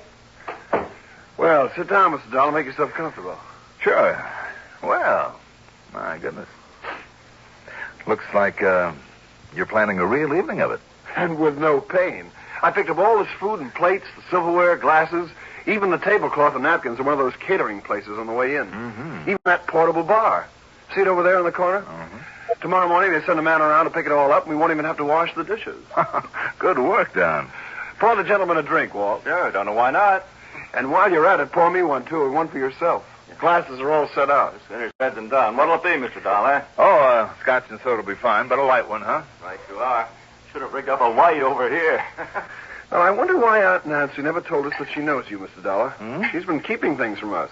Oh, has she? Well, it's about the only thing she has kept from us, I'll say that. Well, what do you mean, Walter? I'll tell you what he means, and I mean it, too. It finally got through these thick skulls of ours that it's high time we started making up for all that Aunt Nancy's done for us over the years. Oh? Yes, sir. Well, my folks died when I was only a kid, and then later Walter's parents were killed in a smash-up. Well, if it hadn't been for Aunt Nancy, I don't know what we would have done. Here we are. Happy days. And many of them. Let's go. The point is, we finally came to our senses, and this little celebration tonight, well, it's only going to be the beginning. Amen. Yeah, I'm afraid that repayment of our debt to her is long overdue. Hold the phone. What's the matter? 9 p.m. already. On the nose. Why? Walter, did you put the champagne on ice? No, I thought... Oh, son of a gun. Oh, now, don't tell me. I'm afraid so. The champagne's the one thing we forgot. Well, look, as far as I'm concerned, Don't give it a second thought. There's a liquor store about 10 blocks up the street. I've got my little blue coupe out front, so I'll be back here with a couple of bottles by the time you can whistle Dixie. Tell me, Mr. Dollar, how long have you known Aunt Nancy? Mind if I ask you a couple of questions first, Don? Not a bit. Like me to sweeten that up for you first? No, thanks. This is fine. Well, I think I'll add a little scotch to mine. Walter makes them pretty pale. But, go ahead with the questions. Yeah. Only what was that? Probably some crazy driver out there wrapped his car around a tree. Must have done a good job of it. Now, tell me this, Don. Maybe I can anticipate a couple of your questions. No?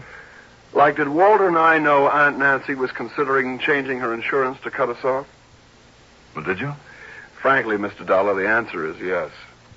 Oh, is it? And, is that the reason you have suddenly decided to be nice to her? One of them. To be perfectly honest about it, yes. At least, it was.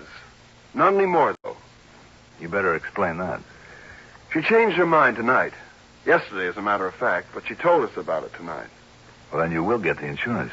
Yes, we're still in. Instead of wiping us out and giving it to some heart foundation or going ahead with that sanitarium, she was going to build for old... Don, what's the matter? I don't know. Dollar, I feel it too. This drink, I can't. I know. I can't get out of my chair. Dollar.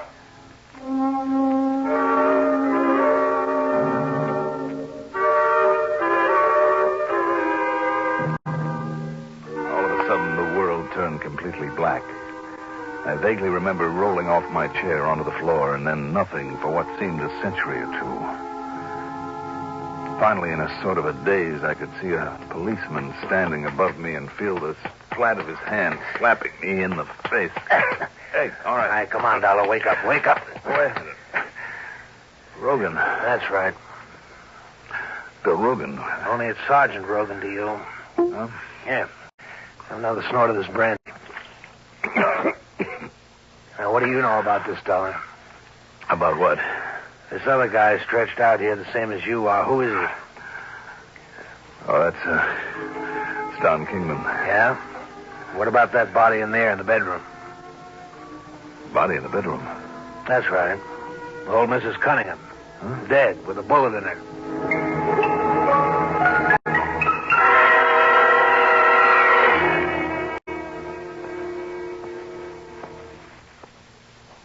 Special memo to football fans. Tomorrow's thrilling Cotton Bowl game between the Mississippi Rebels and the Texas Longhorns will be a CBS Radio Network special on most of these stations. They say the man to stop tomorrow is the galloping halfback of the University of Texas, Jimmy Saxton. But the word's around that Mississippi has a pretty strong team, too. So be on hand for the exclusive radio coverage of the Cotton Bowl game in Dallas, Texas, tomorrow at your electronic 50-yard line.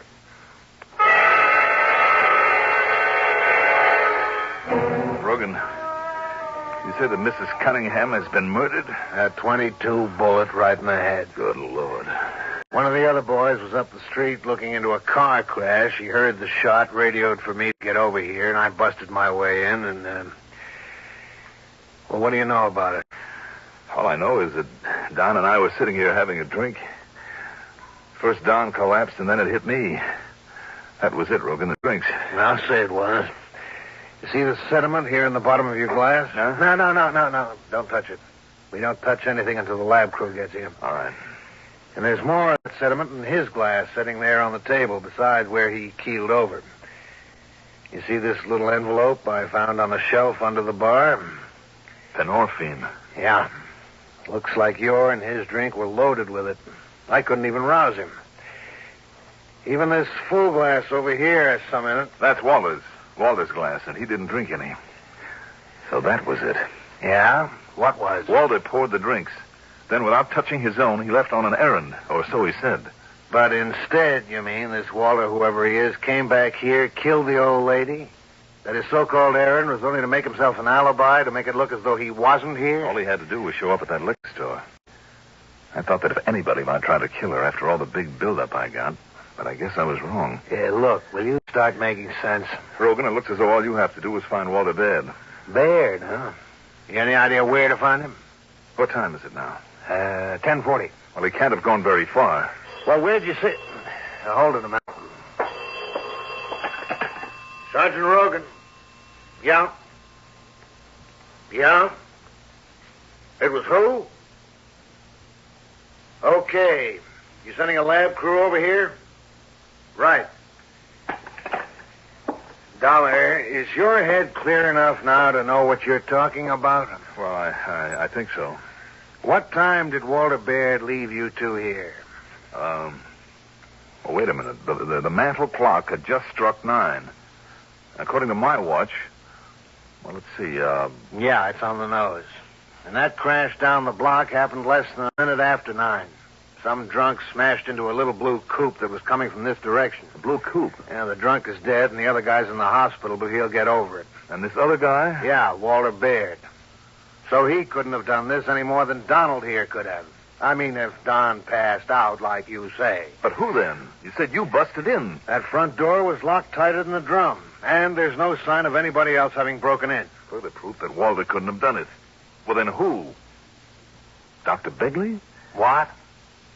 The way that he so carefully laid out for me all the reasons that Walter and Don had for wanting her dead? Was that as a cover-up, so I wouldn't suspect him? Yeah, well, now, and wait that a minute. charity that she might have left her money to? Some hospital or clinic, Hal Kemper told me?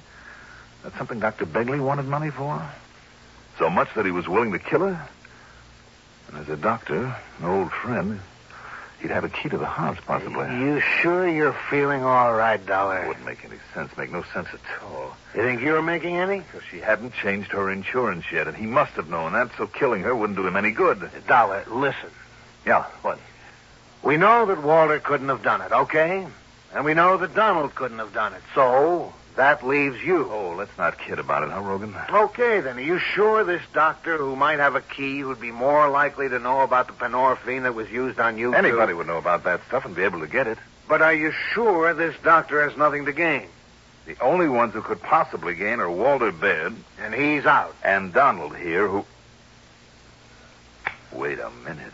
Well, Don couldn't have done it. Look at him. Wait a minute. Maybe I was a little befuddled from that drug, but... Look, this glass. This glass of Donald. Don't touch now. Just leave it there on the table. The point is, Rogan, did you touch it? Did you? Of course I didn't. I told you, Dollar. Then that's it. It has to be. Dollar. Donald. Knocked out by the penorphine?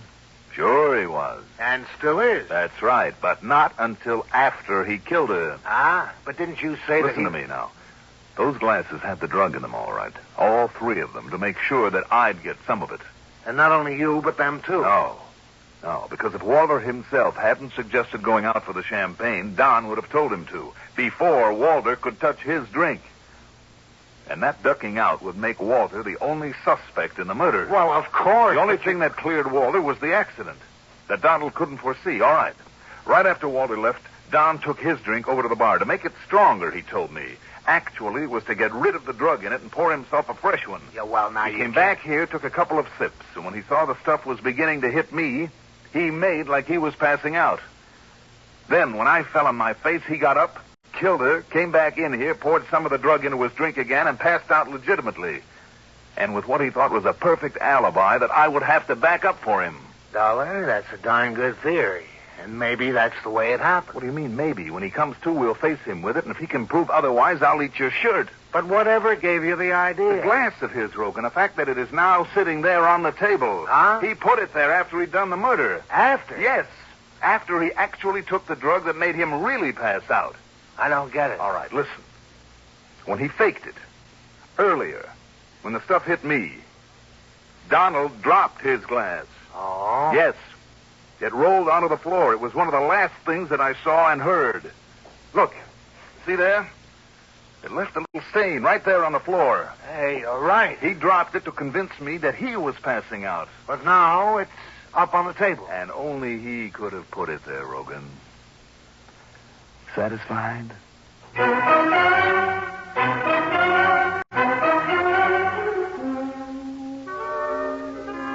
When he came to, and we told him how he'd worked it, how he'd made the mistake of setting the glass back on the table, told him we'd made a paraffin test of his hand to prove our point. Well, Don not only confessed, he showed us where he'd hidden the gun. Expense account total, $4.80 for that tank full of gas. Yours truly, Johnny Dollar.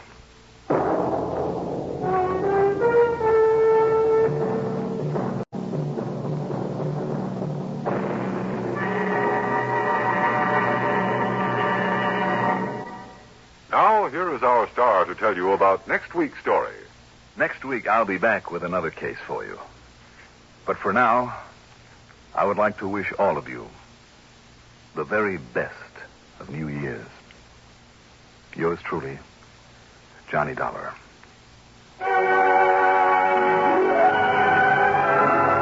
Yours truly, Johnny Dollar, is written by Jack Johnstone, produced and directed by Bruno Zerato Jr., music supervision by Ethel Huber. Johnny Dollar is played by Mandel Kramer. Also featured in our cast were Lawson Zerby as Dr. Begley, Alan Manson as Donald Kingman, Nat Poland as Hal Kemper, Robert Dryden as Sergeant Rogan, Doug Buckhurst as Walter Baird, and Ethel Everett as Nancy Cunningham. Be sure to join us next week, same time, same station, for another exciting story of yours truly, Johnny Dollar. This is Art Hanna speaking.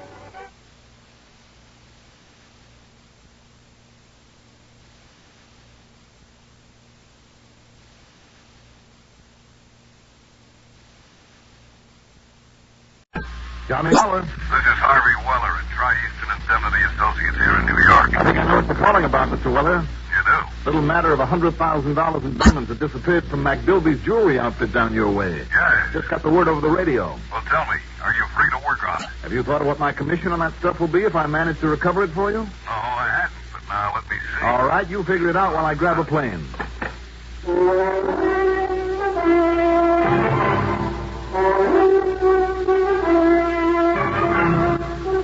The CBS Radio Network brings you Mandel Kramer in the exciting adventures of the man with the action-packed expense account. America's fabulous freelance insurance investigator, yours truly, Johnny Dollar.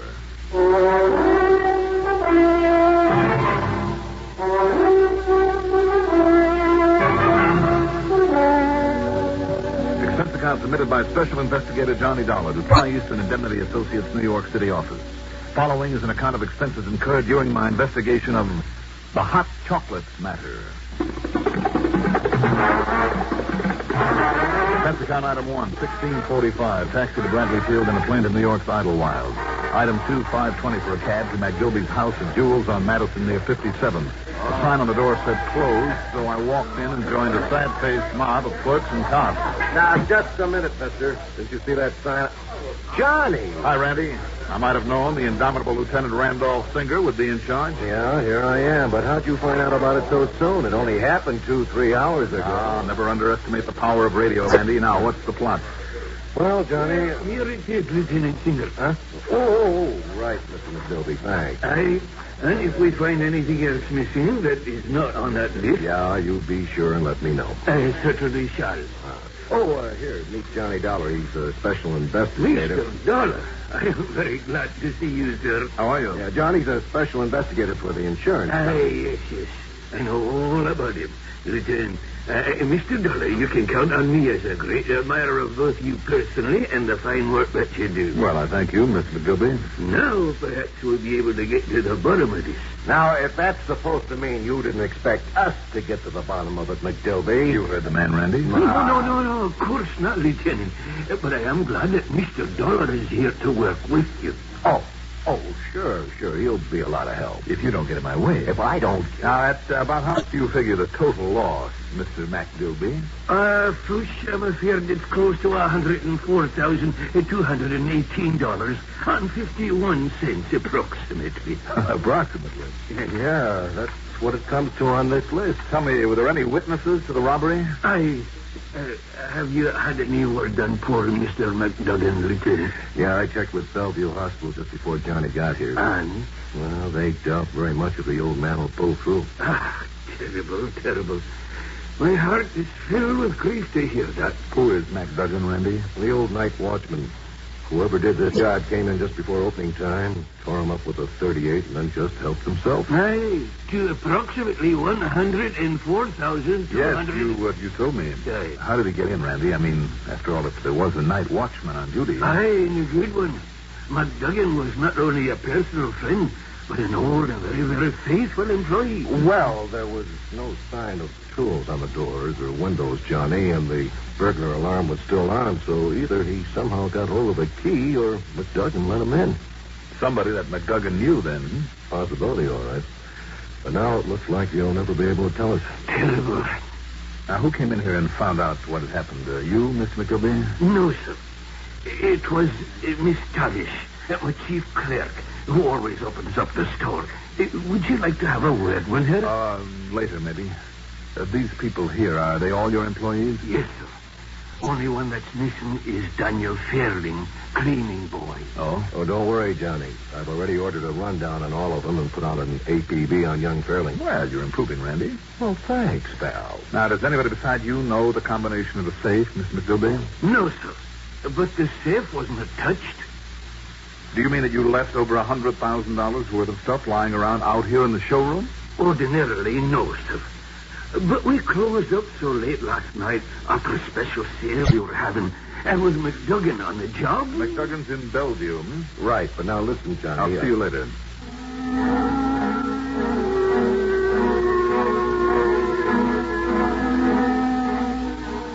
Item 3, $1 even for a cab to Bellevue Hospital. As I stepped off the elevator at the 4th floor and started toward the door of McDuggan's room, a familiar young policeman was trying to hail a pretty young nurse at the other end of the corridor who misunderstood his intentions and was pointedly ignoring him. No, listen, baby, I'm not trying to make a pass, honest. I'm busy, Buster. I only want you should... No, Dollar. Listen, am I glad to see you? Hi, Rogan. What's the trouble? Listen, the doc just left and he says McDuggan's got himself conscious again. Oh? Yeah. Only for a little while, see, though. Till a couple of minutes, maybe. No big curtains for him. Just about gone. Have you notified Lieutenant Singer? Oh, no. He gave me orders to stay right here. When I tried to call that nurse, she thought, Well, she thought that maybe... Sure. Look, Rogan, I'll tell you what we'll do. Yeah? You go down to the first floor to the main desk. There's a telephone there. I'll keep an eye on this room while you call the lieutenant and tell him to get over here. Yeah, good. Well, there ain't any phones on this floor? Well, stairway's at the far end of the corridor. You won't have to wait for an elevator. Yeah. Oh, okay, Dollar. Thanks a lot. Now, let's see.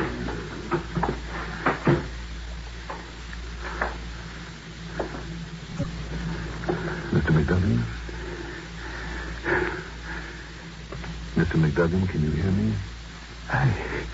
Ask. Yes? Ask somebody something? Who? Ask Fairling. Fairling? Donnie Fairling. He did this to you? Ask Donnie. Mr. McDougan. Mr. McDougan. Nurse, get a doctor in here quickly.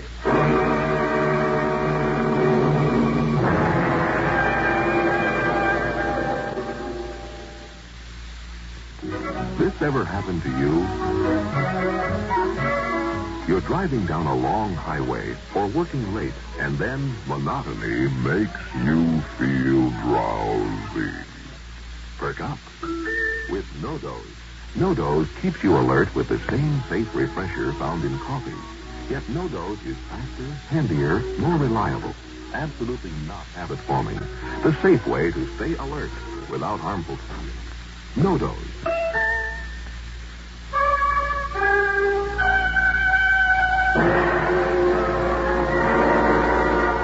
This time, I tore on down the stairs to get to one of the phone booths I'd noticed on my way in, but as I reached the second floor landing... Oh, why don't you watch? Oh, Dollar. Listen, Rogan, did you get Randy Cinder? Yeah. Lieutenant's coming right over, but, hey, you left old man McDougan alone? You get on back to him and hope he lives until Randy gets here. Oh, yes, sir. In the phone book, I found only one Daniel Fairling listed. Item 4, another $1 for another cab to a shabby apartment building in a section the other side of the Williamsburg Bridge, not too far from the docks that line that side of the East River. The push button to find the name Fairling in the outer lobby didn't work. Then I found that the front door was open. I went in, up a rickety stairway to start looking for apartment 3B. Let's see now. Here we are. Danny, open up. Danny Fairling? Hey, what's the racket? What's all the noise? What's the matter with you? I'm looking for Mr. Daniel Fairling. Well, you won't find him here. What? Only his missus. He moved out. Oh, to where? Only it looks like they're going to patch things up again like they always do, and then he'll be back. What do you mean? Some fancy delivery boy was here a while ago, delivering a box of fancy chocolates to her. That's what I mean. So, if you ask me... You know where I can find him? Well, he works at one of them fancy jewelry stores up on Madison Avenue. But why didn't you ask her? Well, I did, but there's no answer. Well, I didn't see her go out, so knock some more. Well, I'll try, but I don't know if... What was that? What was it? Inside the apartment. Do you have a key? No, sir. And the landlady, she's out. What was that? I don't know. While I break in the door, get to a phone, will you, and call the police? You're going to break down the door? Yes, go on. Will you please? Yeah. Go on. Okay, let's go.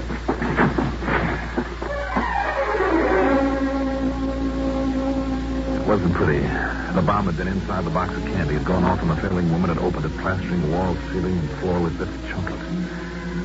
As for Mrs. Fairling, young or old, beautiful or homely, nobody can tell now. Okay. I called the cops, mister, and they're coming right over. All right, good. Will you stay here until they arrive? Yeah, but did you find out what the... Oh, no. Oh. She was such a pretty one, too.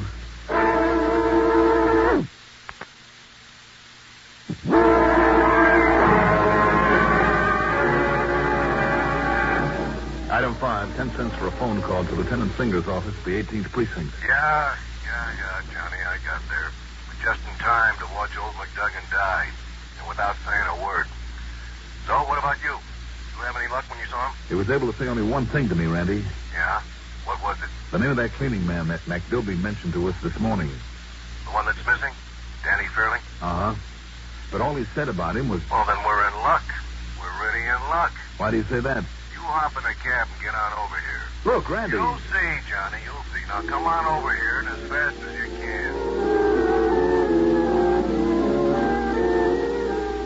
Item 6, $1.90 for a cab to the 18th Precinct headquarters. Well, I've always told you we don't waste any time around here, Johnny. First rundown we made was on that Fairling. When we found that Danny boy had a record as long as your arm. So Natch, we put out the word on him. And you know when the boys downtown picked him up? When, Randy? About the same time you and I were talking there in McDilby's shop. No? Where'd they find him? Oh, some little room in a house way downtown. They didn't try his apartment? Well, sure, but his wife said he and she were on the outs and told them where to find him. And if they hadn't left, they might have saved her life. What? A box of candy blew up in her face, Randy, when she opened it. Oh. Don't worry about it, though. It's out of your bailiwick. Oh, now, just a minute, Johnny. Come on, I want to talk to this Danny. But listen, do the police in that precinct know about his wife? Yes, they know. There's nothing you can do about it from here. We'll see. Well, in here, Johnny. All right. Open up, Joe. Yes, sir. Well, here's our boy. You're talking about me, Pat, and I demand to know where you're holding him. What kind of grounds have you got? Fairling, I demand to know what you did with all those goodies you took from your boss's jewelry store, and the quicker you start talking, the better for you. That's a fact. Yeah? Now, who are you? My name is Johnny Dollar. Oh, Johnny Dollar, huh? The big insurance eye. Well, if you think I made that heist, you're just as dumb as the cops. I'd like to see them prove it. I'd like to see them prove anything on me. Now, when are you going to let me out of this stinking place? It'll take the best lawyer in town to get you out of here, Fairling. Now, don't you worry. Don't you worry about that. When the time comes, I'll have a lawyer. I'll have a lawyer that'll make a monkey out of you guys. Can't prove a thing on me. If you didn't pull the heist, Danny. Oh, now, Johnny. How come you didn't show up at the store this morning? Because I was late getting there. And when I saw them off and heard what happened, well, you think I was going to hang around and beg for a pinch? Me? With my record? Did McDilby know about your record when he hired you? You mean I should go around blabbing about it? Oh, you're real cute, Dollar. Danny. Now, look. I'm fed up to here with you guys. Why don't you leave me alone, huh? Or else let me out of here. Saying the bit about his wife on him, Johnny. No, don't you, Randy. What? What'd you guys say? Danny, if you didn't pull that job, do you have any idea about who might have? Sure, like maybe everybody who works in that joint. You know anything? No. Well, that's all now. You all through with me? There's a standard offer that I'm authorized to make. If you can and will furnish information that will lead to the arrest and conviction of the guilty party and recovery of the merchandise, the insurance company will give you the best legal assistance possible. Now, isn't that sweet of them? All right, Randy, let's go.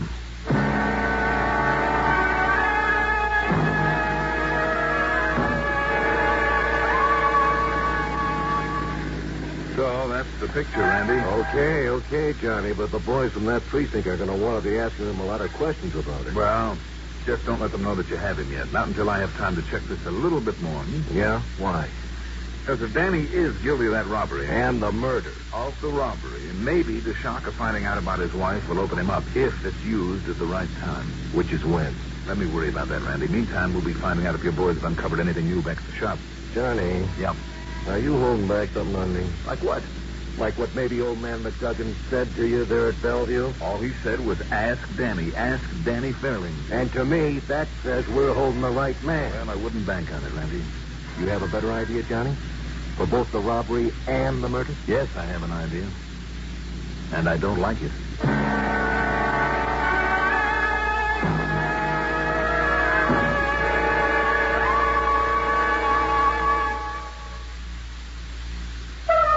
Treat your taste kindly with Kent. Treat your taste kindly with Kent. Treat your taste kindly with Kent. Smoke Kent, the micronite filter cigarette. Yes, people who want to get away from harsh, rough-tasting cigarettes know that the one to switch to is Kent. And there's a very good reason why. Kent, with the micronite filter, refines away harsh flavor. Refines away rough taste for the mildest taste of all. Yes, that's your reward for smoking Kent, the cigarette that made the filter famous.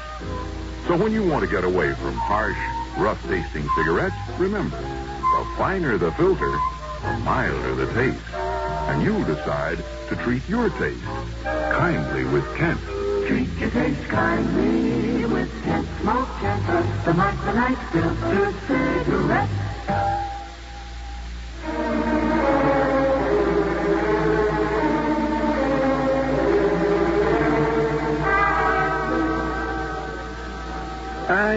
We finished the recheck, Mr. Dollar, and my loss is just exactly as I stated to you previously. Is it permissible to open up now for what little is left of the day's business? Well, I don't see why not. Let's wait a little, Randy. A couple of things I'd like to check on. Oh, now, Johnny, you know that my boys have covered everything. Do you have any notions, Mr. Dollar? Well, we sure have. That cleaning boy of yours, Danny Fairley. Young Danny? Do you think like this? Young Danny. Yeah. Oh, fush, no, I can't believe it. And that ain't all he did. Oh, but he couldn't. And yet, perhaps. What do you mean, perhaps? That crook and killer now has a record a mile long. Aye. Then perhaps it was Danny. But can you prove it against him? It might be a little harder to prove than the lieutenant thinks. You mind if I look around a little? Oh, I'll be glad to show you anything and everything. Well, there's no point in taking your time if you're getting ready to open up again. No, he's perfectly all right. Miss, perhaps you can help me. Yes, sir? Miss Tavish, this is Mr. Johnny Dollar. How do you do, Mr. Dollar? You'll be kind enough to show him anything that he likes? That'll be a pleasure, Mr. Dollar. All right. Then let's get to work.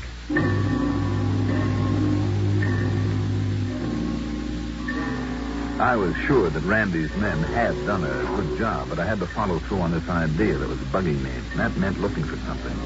Anything to back it up. And then I found it. In a small cleaning closet in the back. How did this box of chocolates get in here?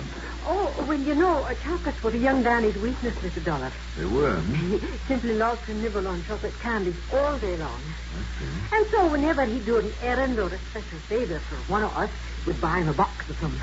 Those French ones are his favorite. The sort he couldn't really afford. The address on this box? Yeah. All right, Miss Tavish. Thank you very much. You're very welcome. You've been more help than you may realize. Well, find out anything, Johnny?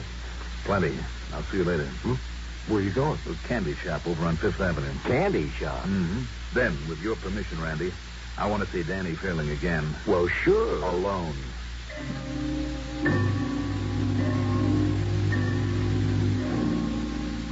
Mais oui, monsieur. We did deliver a box of our excellent chocolates to that address this morning.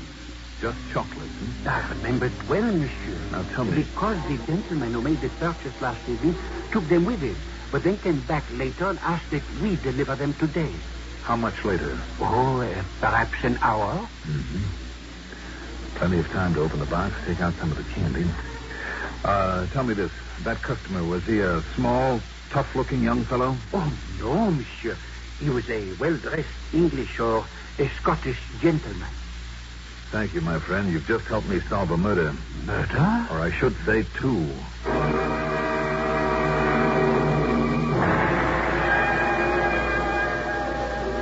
Okay, Danny. You can say you don't know all you like. But I'm convinced that McDilby himself killed McDuggan and pulled that robbery. Oh, you are, huh? Yes, I thought of that as a possibility the minute I learned the place hadn't been broken into, that it had to be somebody McDuggan knew and knew well and let in there. And just how are you going to prove that? I'm also sure that you were part of the plan. Nah, you're not. That instead of getting there late, you got to that shop early this morning. That you saw McDilby, saw what he did. And because you knew what he was up to, you were there to give yourself a handle for some blackmail if he didn't come through for you. Because he told you to stay away this morning, to stay at home. That would put you on the spot, Danny, wouldn't it? Because of your record, and immediately remove any suspicion from him. Am I right, Danny? All right. Don't say it, not yet. But that was the deal, wasn't it? Neither you nor anybody else have got a thing on me. I know.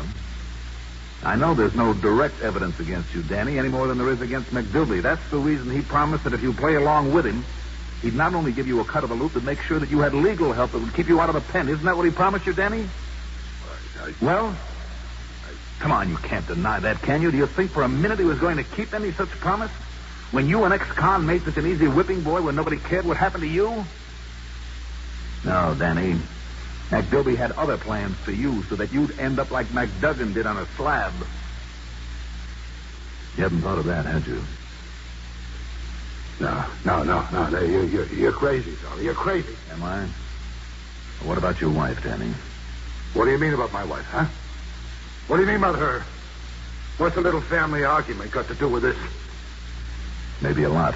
So what if maybe I did walk out in Pearl for a couple of days? This isn't the first time I did that, but I was going back to her, like I always do. Because I love her, you see. So what about her, huh? Now, why are you bringing her into this? You like chocolate, don't you, Danny? Yeah, sure I do. So what? Especially the French kind. Okay, so what? And McDoby didn't know that you'd moved out on your wife. So why should he? Him or anybody else? So he thought that you would be there at the apartment this morning, didn't he? Yeah, maybe so. But so what? What's that got to do with Pearl? Now, look, start making sense, Dollar. That's the reason he sent the box of chocolates there. Huh? The box, Danny. So that makes him a crook and me an accessory? Danny, the box had a bomb in it. What? A bomb? Yes. It killed her.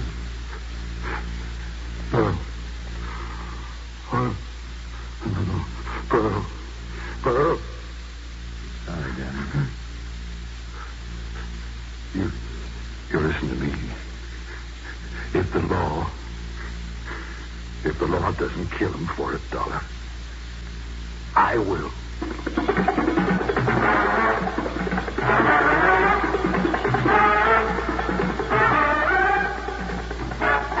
Don't worry, the law will take care of McGilby. And Danny, his term will be a short one because of his testimony. And my testimony. Expense account total, including the ride back to Hartford, $49.35. And, don't forget the commission. Yours truly, Johnny Dollar.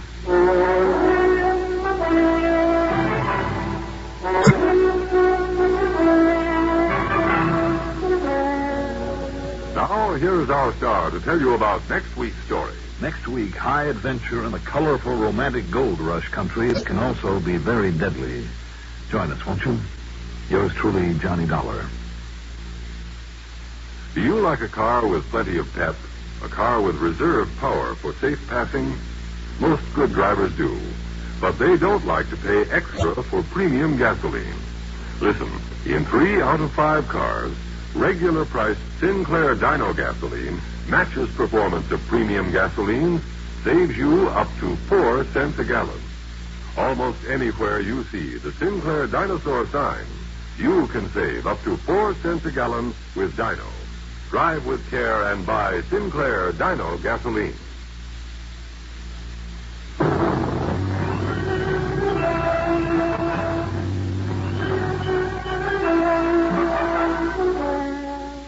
Yours truly, Johnny Dollar, is written by Jack Johnstone, produced and directed by Fred Hendrickson. Johnny Dollar is played by Mandel Kramer.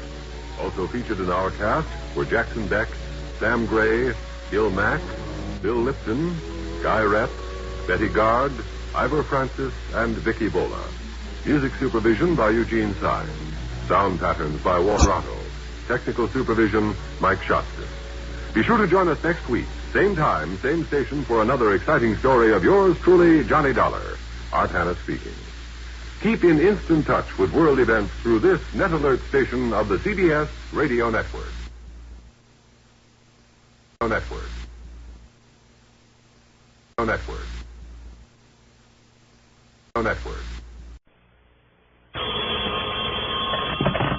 Johnny Dollar. Fred Larkin, Johnny, at New Jersey Fire and Casualty.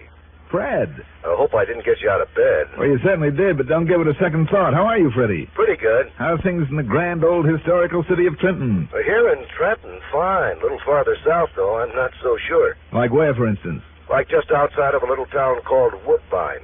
Remember it? Woodbine? Yeah, you handled a case for us down there 3 or 4 years ago. Oh, sure, I remember.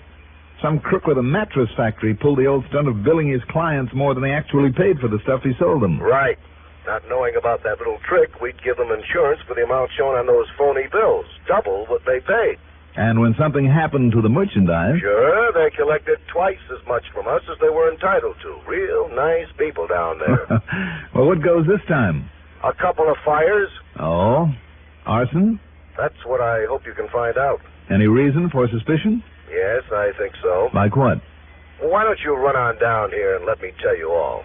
And, Johnny... Yeah? If what I think is going on, if you can put a stop to it before we have to pay for any more losses, well, you can figure on not only your expense account, but a nice big fat commission to boot. Freddie, you speak the language I love to hear. I'm on the way.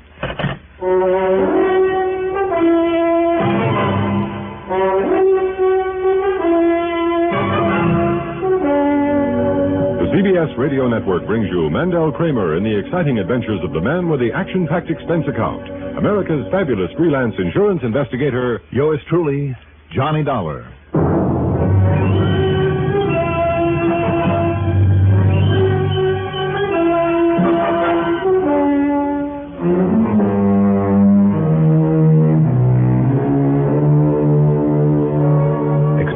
Submitted by Special Investigator Johnny Dollar to the New Jersey Fire and Casualty Insurance Company Home Office, Trenton, New Jersey. Following is an account of expenses incurred during my investigation of the terrible torch matter.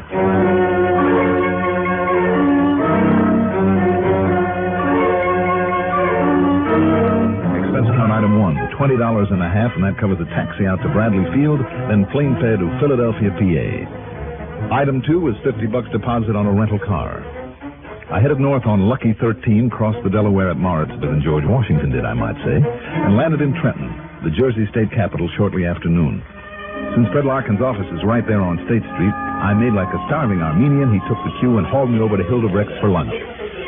What makes me believe it was arson and there'll be more of it? Well, I'll tell you, Johnny. You think there'll be more of it, Freddie? Unless you can throw a monkey wrench in the works. How well do you remember Woodbine, Johnny? Oh, I don't know. It's mostly farm country down there, as I recall. That's right. And acres of sandy soil, scrub oak, and pine trees. But in the little town itself, there's a hat factory, a couple of dress factories, and the Golden Bedding Corporation, the plant you investigated before. And which one of them burned? No. The 2 fires that we've had to pay for so far. 2? They occurred just outside of Woodbine, about halfway between Woodbine and Dennisville. Mm-hmm. Because those plants in town I mentioned seem to have done pretty well, some promoter came along, bought up a couple of 100 acres, and promoted a little industrial section big enough for nearly the factories. I see.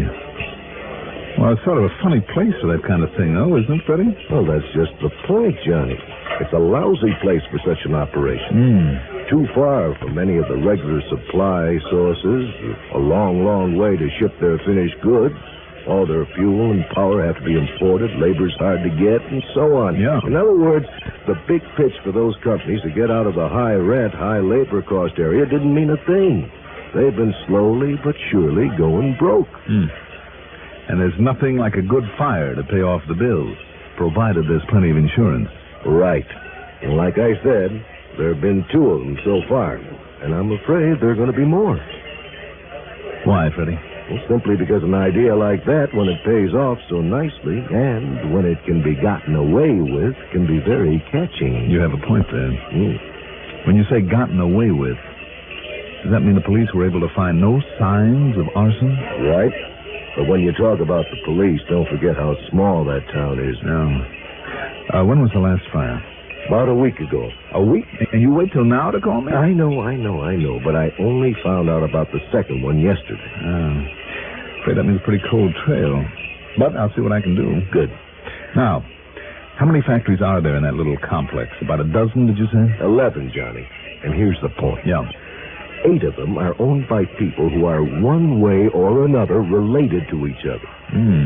No wonder you're afraid the idea might spread. Right. All right, I'll tell you what I'm going to do. I'm going to call in some help. In the form of Smokey Sullivan. Smokey Sullivan? That's right. Smokey? Yep. That sounds like the name of somebody who'd commit arson. He's one of the best, Freddie. What? Smokey probably has set more successful fires than you and I ever heard of. He got away with it for years. Well, then I don't understand. Well, since doing time, he's going legit and is of more help to me over the past 4 years than anybody else I can think of. Well, it's just the same, Johnny. But he knows more about firebugs, their methods, their eccentricities, the little trademarks that some of them leave behind than any man alive, believe me.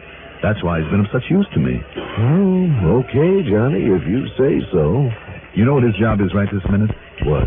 He's a kind of consultant for an arson squad up in Boston. It's been made a matter of public knowledge. As a result, arson up there is pretty much a thing of the past. No kidding. No kidding. Well, in that case, of course. He's on the payroll, too?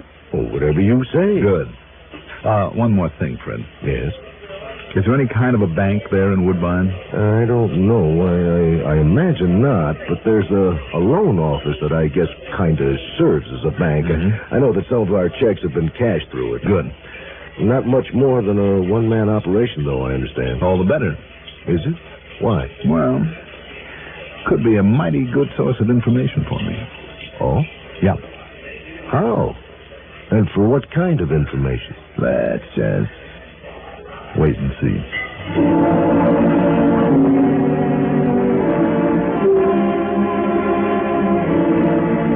Item 3 is a total of $41.40. Covers a long-winded phone call to Boston, then Smokey Sullivan's plane fare, and finally dinner and hotel accommodations for the two of us there in Trenton. Yeah, but, Johnny, where can that racket down there in South Jersey in such a little one-horse town like that? Well, why not, Smokey? Without a smart metropolitan police force to contend with, be a cinch for a good torch man. I mean, for him to get away with it. And certainly a whole string of factories, no matter how small, could promise enough loot to make it worthwhile for him. Another thing. Oh, yeah, Johnny. A lot of those plants are owned by people related to each other, who got suckered into setting up and operating in that unlikely place by some smart promoter. Now, if that family group all came from one place, like, well, from one big city, maybe that'll give us a key as to where they dug up their firebug. Who knows? Maybe that gang has used an arsonist before, or wherever they operated before. Maybe so, yeah. Smokey, the point is that if a couple of them have found out what they think is the answer to their financial troubles, the rest of them are liable to try it, right? Well, yeah, if it was arson, Johnny. That's what you've got to find out for me, okay? Yeah.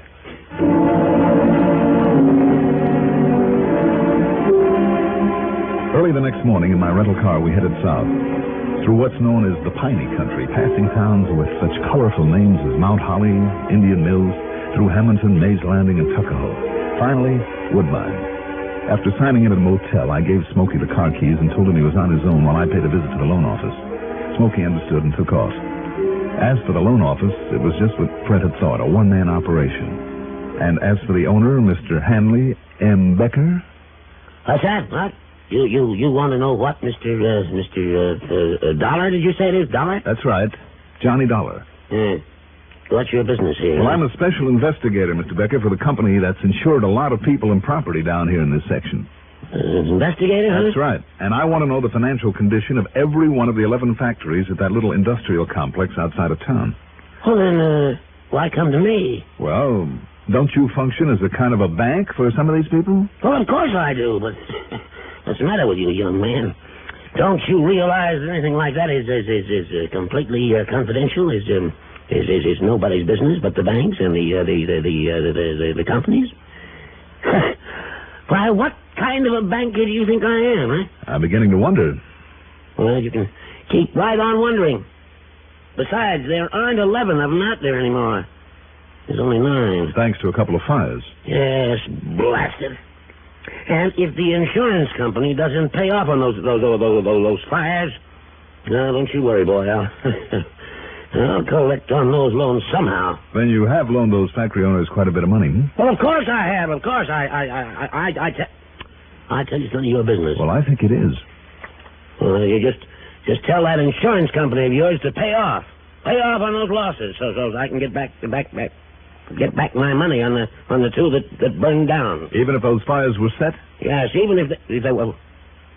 What? What'd you say? How do you know? Well, I don't. Well, how do you know they were? What? What was that? What? I said I don't know. Not for sure, that is. But I intend to find out. Because if they were, Mr. Becker, and if the owners can be tied into it, or you or anybody else concerned, me? Believe me, there will be no payment of insurance. You can bank on that. But, well, there's no insurance, then, well, then what'll happen? Well, that is to say, if they don't, well, what I mean is, and you're accusing me? No, just calm down. Oh, yes, sure, calm down. Well, but these things you're saying, now, Mr. Dollar. Let's take things one at a time, shall we? I said you've loaned them a lot of money, haven't you? Well, yeah. Well, they had to pay off on the property when that promoter up north threatened to put them out of business. And what about the workers, the help? They had to build a lot of living accommodations for them, didn't they? Well, did they? From what I understand, Mr. Becker. Yes. You're right. There are no workers anymore. Well, that is, there's not enough workers to speak of. You mean they're out of business? Well, yes, practically. Nothing much in use out there but the warehouses where they keep their goods. It's a lot of stuff they'll probably never use now. But if they don't pay off on their loans, well, I'll just have to take over and get what I can for those plants. The ones that are left, that is. Not if they're burned down first. What? What'd you say? Huh? Use your head, Mr. Becker. If they're burned out the way the first two were, and if we find out that there was arson involved... You really do think that there might be other fires? Oh, but good heavens, Mr. Dollar, don't you see what that would mean? I mean, if they're arson, like you say, why don't you realize that would ruin me? Possibility, isn't it? Oh, my. Oh, please, now, don't let it happen. It mustn't happen, Mr. Dollar. Listen, I'll tell you anything you want to know, anything you want to know. Just please, ask me. Well, Mr. Becker, for the moment, I think I've learned enough. Oh, but I haven't told you anything. Oh, you haven't, hmm?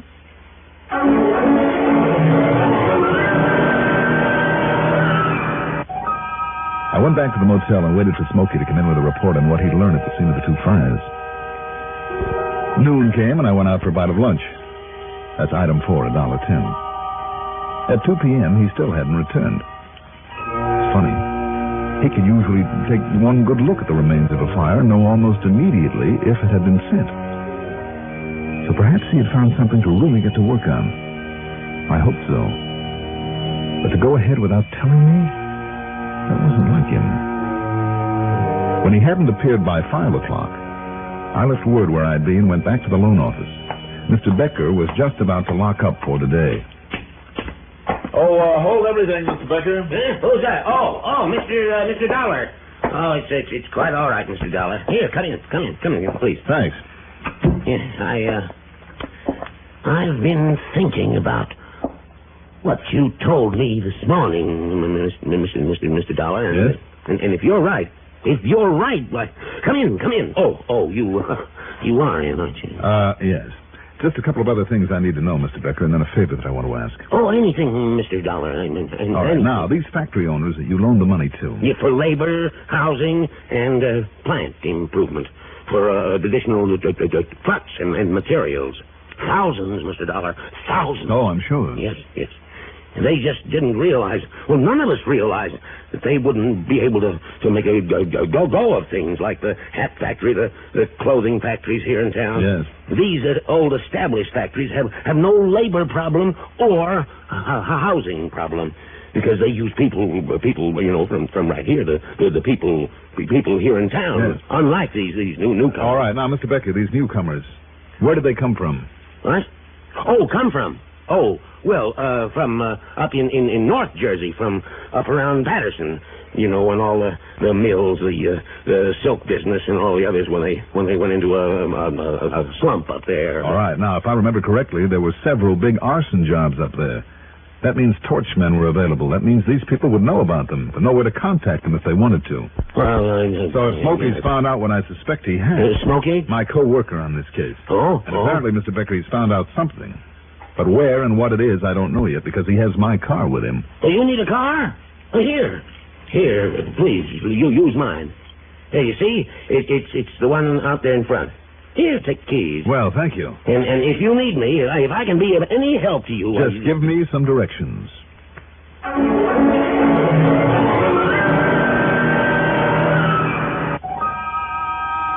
I wondered. But no, it didn't make sense. He was no actor, and his worry and excitement looked genuine. Yet, of course, you can never be sure. Following directions, I headed south on 557, and after a couple of miles, cut over toward the old Dennisville Road. And there it was. The group of 9 factories, obviously not in operation, and a couple of storage buildings, warehouses, all with weeds growing up around them. The same applied to a group of cottages. Shacks would be a better word, scattered out among some pine trees nearby. And then I saw my rental car, not beside one of the burned-out buildings, but next to a big, windowless warehouse. There was no sign of Smokey Sullivan, but a metal side door on that storage building was open. Had he found another setup for a fire there inside of it? Well, there was one way to find out.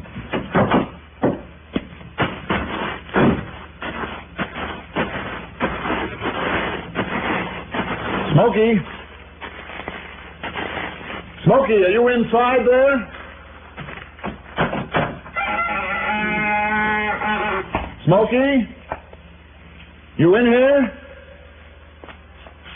What if there's a light switch around here somewhere? Smokey. Smokey. Smokey, can you hear me? Are you still alive? Smokey. Good Lord.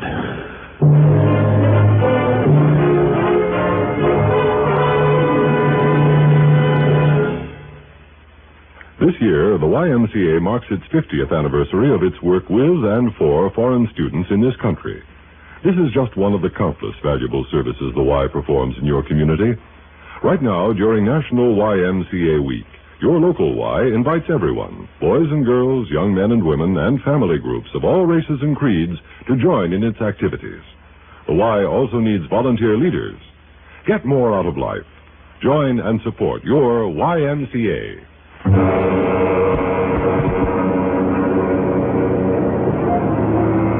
There was still life in Smokey Sullivan. I carried him gently to the car and drove him back to the motel in Woodbine. There, thanks to the ministrations of Dr. Rosenberg, a local medico, and well, I still can't believe it, but by the time the doctor left, half an hour later... Johnny, you think... Now, take it easy, Smokey. You were badly beaten. Well, do you think some two-bit torchman like him could knock me off, huh? Smokey, will you lie back now and relax? I'm too tough, Johnny. I don't care how tough you are. You've got to take it easy for a while. It was Pete. What? Pete Larison, Johnny. Larison? Yeah, from up in Patterson. Oh? Yeah. It all ties together. Why did he do this to you, Smokey? Does Pete Larison know that you're working with me now? Well, I guess he thought I was trying to muscle in his territory. But if he saw you go there, Johnny, and if he knows who you are... Well, how could he? Well, you think he wouldn't?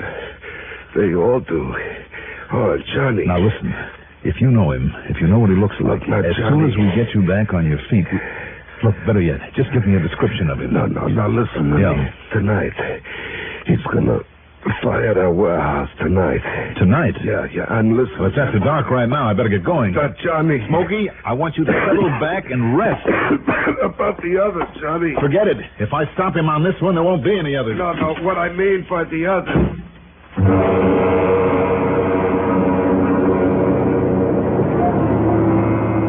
When I got back to the warehouse and with a flashlight now, there wasn't a soul around the place. I thought.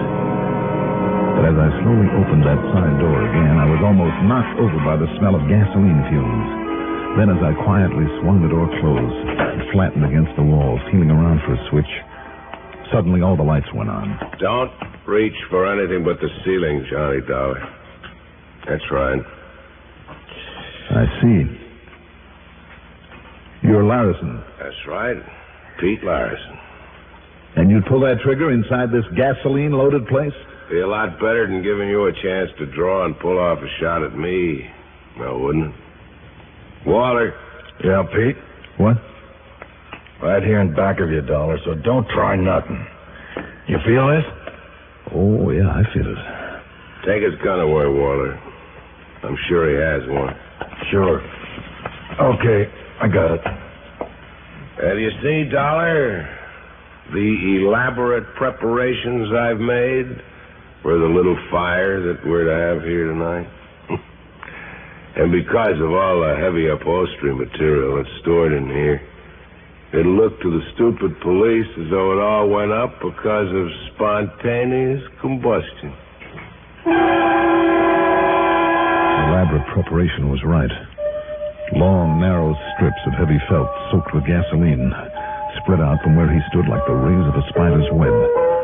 And the strips led to various stacks of upholstery material and piles of cardboard cartons he'd also soaked with gasoline.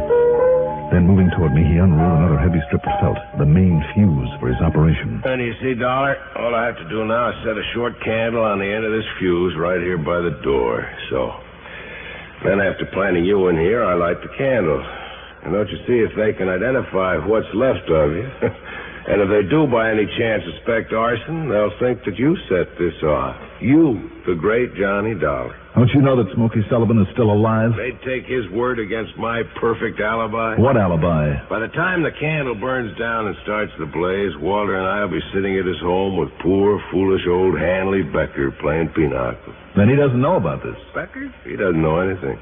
He thinks we're just a couple of suckers from the city who might buy some of his overpriced farmland. No, Dollar, the only ones who know are the plant owners who've hired us. Well, thanks for that information. It's too late to do you any good. Walter. Yeah, Pete? While I take care of Dollar, you get those gasoline cans out to where we hid the car. Oh, yeah, sure. Just these two of them, ain't there? Yeah, now go ahead. Sure. Things happened much faster than I can tell you about it. As Walter holstered his gun and turned to pick up the gasoline cans, I shifted my weight, and then as he passed in front of me and kicked open the door, I spun around against it. Grabbed away one of the cans, threw it over at Pete, and rolled out the door tight against the ground. And that's where Pete made his big mistake. In that room full of gasoline fumes, he pulled off a couple of shots. And went up.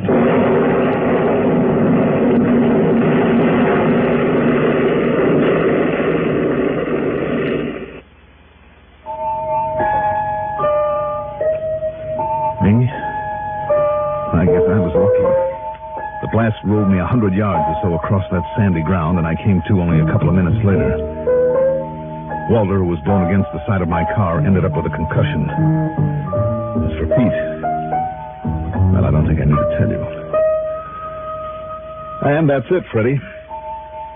The company can prosecute the factory owners any way it sees fit. Expense account total, including a chunk for Smokey, damage to the rental car and the trip home.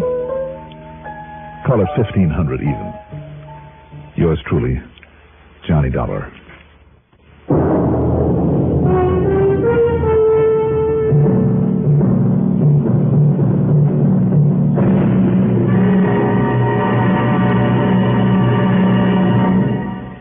Now, here is our star to tell you about next week's story. Next week, the biggest blunder that I've ever made. Join us, won't you? Yours truly, Johnny Dollar. Yours truly, Johnny Dollar, is written by Jack Johnstone, produced and directed by Bruno Zerato Jr., music supervision by Ethel Huber. Johnny Dollar is played by Mandel Kramer.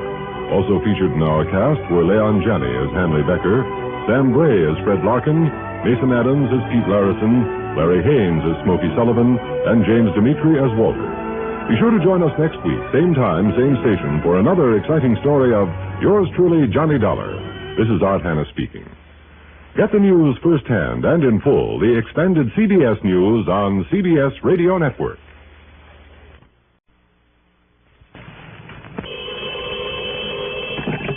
Johnny Dollar.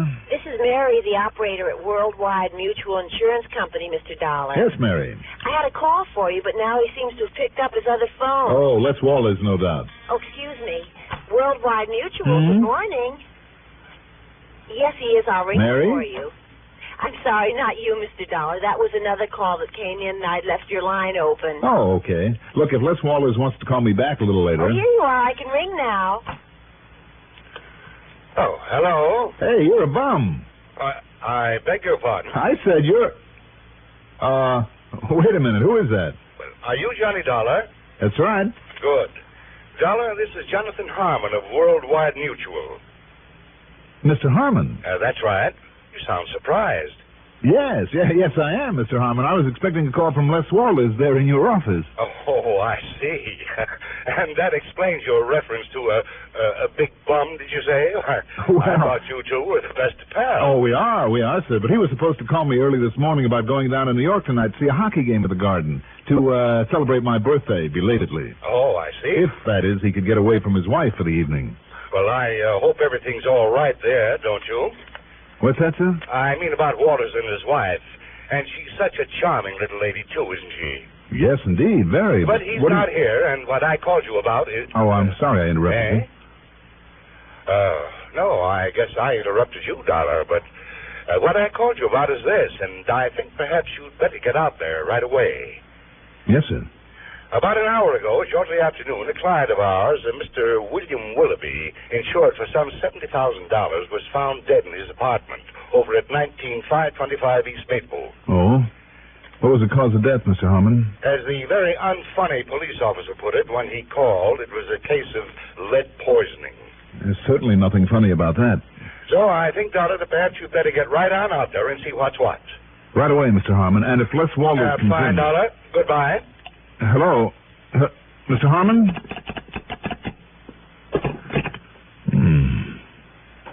I wonder what he meant about Les and his wife.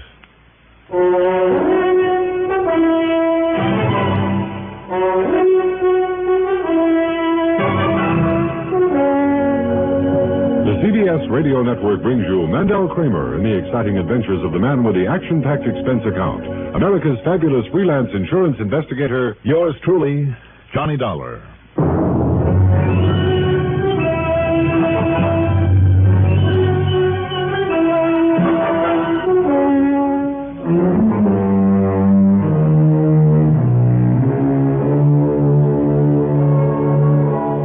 Expense account submitted by Special Investigator Johnny Dollar to the Worldwide Mutual Insurance Company, Home Office, Hartford, Connecticut.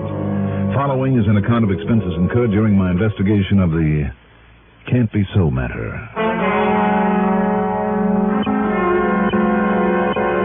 Expense account item 1. $2.15 for a taxi to 19525 East Maple Street. There was a prowl car out front, a small group of thrill seekers, and a patrolman with his hands full, keeping them from entering the smart new apartment building. When I showed him my credentials, he told me to go up to 5B, where I'd find Sergeant Tommy Bravo in charge, and I did. Sorry, Dollar, but you got here a little too late. The boys just hauled young Willoughby, what was left of him, off to the morgue. Was it you who called the insurance company, Sergeant? Yep. See, I knew we had a policy with him. You did? How come? Oh, we'd been kind of keeping an eye on Willoughby ever since he moved back here to Hartford and put up in this fancy place. Why? You, know him when he lived here before? No, I didn't.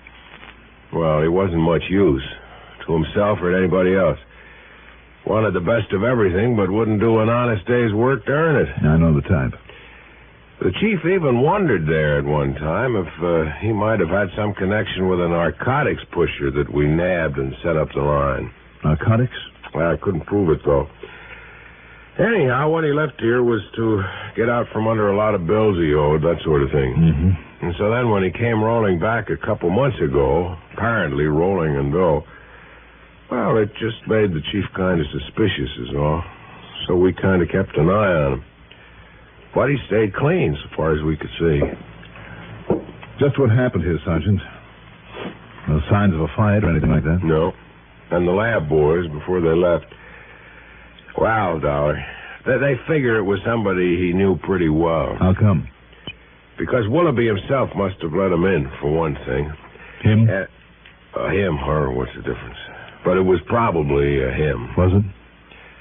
See those chalk marks on the coffee table? Mm-hmm. Lab crew made them, where a couple of drinks were sitting. Willoughby's next to that chair, and the other guy's next to this one. How'd they figure that? Well, that one had Willoughby's prints on it, and this one didn't. Did it have any prints? They were all smudged pretty badly, except one. Looked like they were deliberately smudged. So they took the glass to the lab for good look. Anyhow, there was no sign of lipstick, so it must have been a man. And he shot Willoughby. With a cannon. I'll find out for sure down there at the lab, of course, but it looked to me like it was a 45 at least. A 45? Yeah. But, Dollar, that's just about all we know so far. No other prints around or nothing. Nobody was seen entering or leaving. And if the man 3 doors down hadn't stayed home from work with a virus and heard the shot... how did you find out about this? I got a call from Les Walters at the insurance company. Walters? Well, I should have said from Mr. Walters, huh? Yeah, why? Isn't he the one with that tall, good-looking blonde wife? Name of Constance? That's right. Connie. Why? Nothing. Just that I saw her having lunch with him one day last week. Lunch? You know, in one of those intimate little joints out on 44. With Les? Walters? No. What? With our now departed pal here, Willoughby.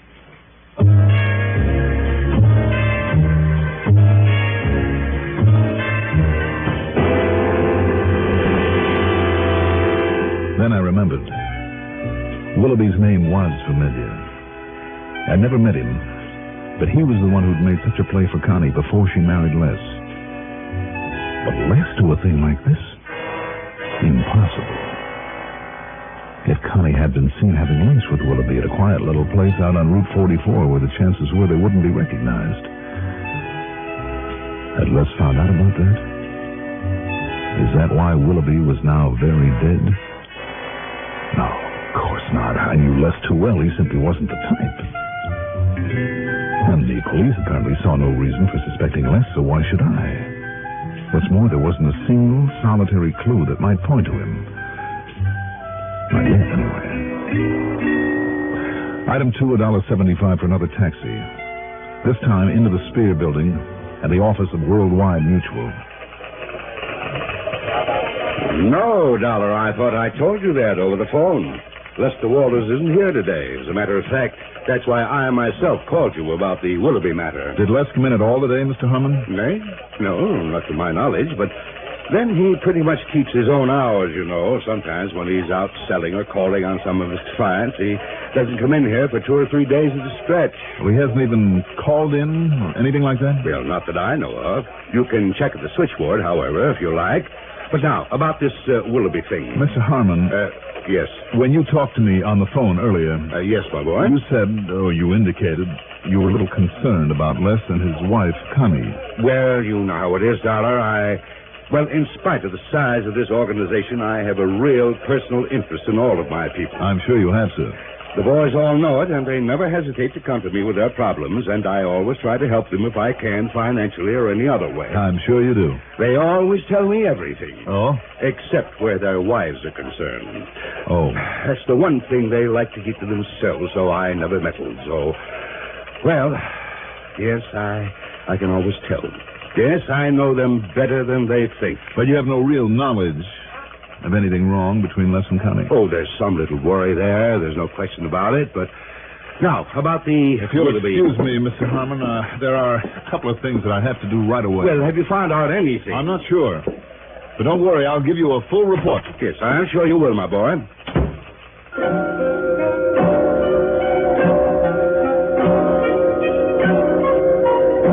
I checked with Mary, the switchboard operator. No, she hadn't heard from Les Walters all day. But he usually checks with me, you know. I mean, when he doesn't come in this way. Excuse me. Good afternoon. I told her then where I'd be, and that if Les did call in, she was to let me know immediately and from where he called. I told her she was not to mention this to Les, the fact that I was looking for him, under any circumstances. Item 3, $1 even for a cab out to a little apartment that Les shared with his wife, Connie.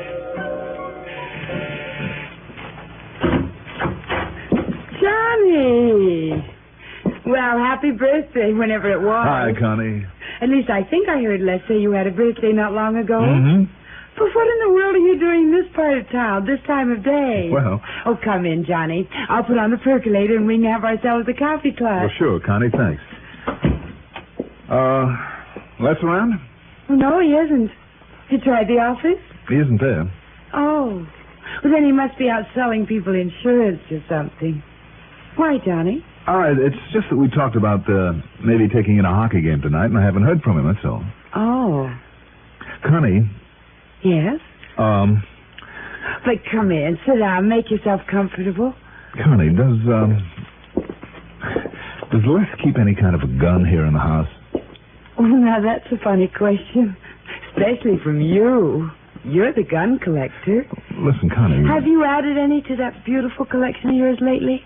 No. Oh. Connie, listen to me a minute. Incidentally, you know why he wanted to take you to the game or something, don't you? Why? Well, maybe you don't realize it, but he's been trying for months to find some way of thanking you for solving that embezzlement case that got the promotion for him. When was it? Last fall? Where is he, Connie? But you know something? I'll bet he forgot all about it. I know I haven't seen any tickets around. Where is he? I'll bet he completely forgot to send for them. It's just like him, too. But he'll think up some excuse or something or something. Connie, where is Les? You say he isn't at the office? Well, he did say something about some errands when he left this morning, but I don't... What's the matter, Johnny? You're acting very peculiarly. Do you know it? Maybe I better lay things right on the line, Connie. What? Do you know a Bill Willoughby? Oh. Well? Yes. Go on. Bill sort of had a crush on me, Johnny, before I married Les. And? That's all. Is it? Have you seen him since he moved back here to Hartford? Now, why should I want... Well, he called me a couple of times. Have you seen him, Connie? Johnny. Please tell me. Yes. Yes, I have. But these questions, Johnny... Tell me. Well, I don't see what... All right. One day last week, Thursday, I guess it was, I was way out on Albany Avenue. That's Route 44. Yes. A seamstress who lives out there did some work on a dress for me. On the way back, I stopped at the gas station and... Johnny, what's all this about? Just go on, Connie. Well, Bill Willoughby was also there getting some gas. He insisted on taking me to lunch in one of those little places way out there, and... Well, that's all. That's all? Oh, well, he talked some nonsense about still being in love with me and wanting to see me again, but... Have you seen him again? Well, I certainly have not. When he started talking like that, I just got up and left him there. After all, I never really cared for him, and... Johnny? Connie, did Les know that you had this date with Willoughby? It wasn't a date. Not really. Not at all. Well, did Les know about it? Did you tell him? What difference did it could possibly make? Well, Les can be pretty jealous, can't he? Les? Of course not. You say that as though you don't really mean it. Of course I do. Well, where is he, Connie? Where's he been all day? Johnny, how should I know? I think you do. Will you please tell me what this is all about? Will you please tell me why you're being so evasive? But oh, excuse me, that's the telephone. Hello? Why, yes, he is. It's for you, Johnny. Oh, thanks. Johnny Dollar. This is Mary at Worldwide Mutual. Oh, yes, Mary. I just found out, Mr. Dollar, there was a call from Mr. Lester Walters. Oh? Phoebe took it early this morning before I came on duty. Yes? He was checking in to see if there was any messages for him and to say that he wouldn't be in today. Or maybe even tomorrow. Or maybe the next day, the day after. Oh, and that call was collect. From where, do you know? Oh, yes, we always check. It was from Equity 30114. That's over in Waterbury, you know. I know. And it sounds familiar. Thank you, Mary.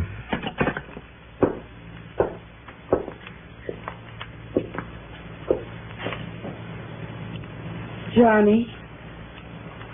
Now listen, Johnny, will you please tell me... Later, Connie. later. I went to a phone booth at the nearest gas station and spent item 4. 40 cents for a call to that equity number that had sounded so familiar.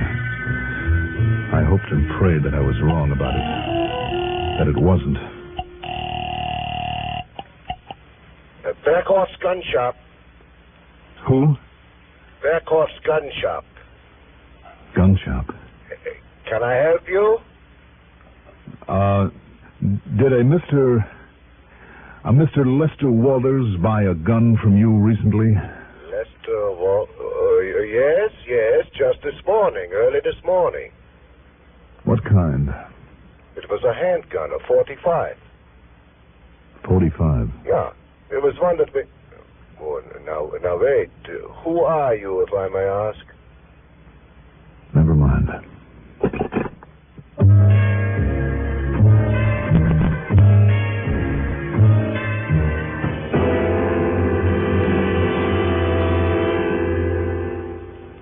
Not everyone is as lucky as yours truly, Johnny Dollar, who has an unlimited expense account. In many communities throughout the nation, though, high school youngsters are learning to conduct profitable businesses. They're learning by doing, running their own miniature business firms under the sponsorship and guidance of Junior Achievement Incorporated. To find out more about this unique project and how you may help it expand, write to Junior Achievement Incorporated, 500 Fifth Avenue, New York 36, New York. I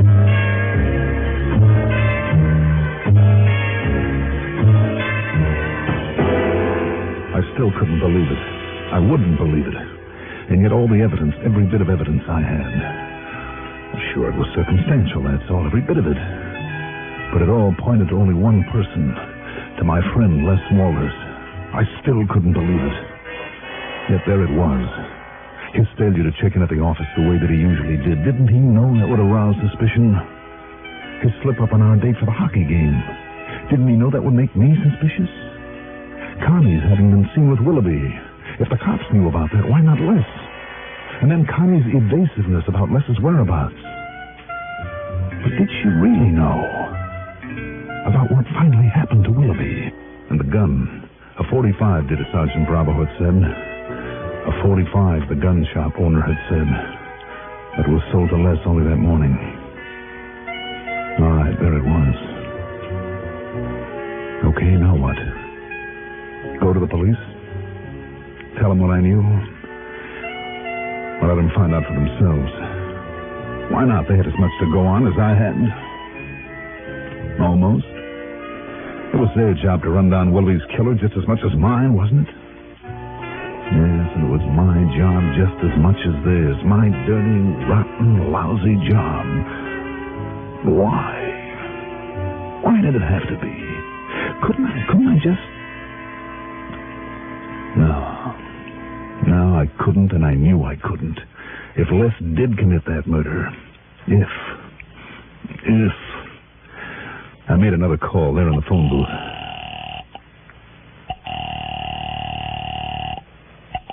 Sergeant Bravo. Sergeant Johnny Dollar. Hey, Dollar, have I got news for you? Real progress. Oh? So much so, the lieutenant took it right out of my hands. And, Dollar, you'd never guess who's the guy they've got a lead on. Wouldn't I? Ought to be wrapped up real pronto. And like I promised, I'll call you just the second I've got anything real definite for you. Are you at your apartment? No, you can reach me at Les Walters' place. At Walters? That's right. Well, now, what do you know? Too much, Sergeant. Too much.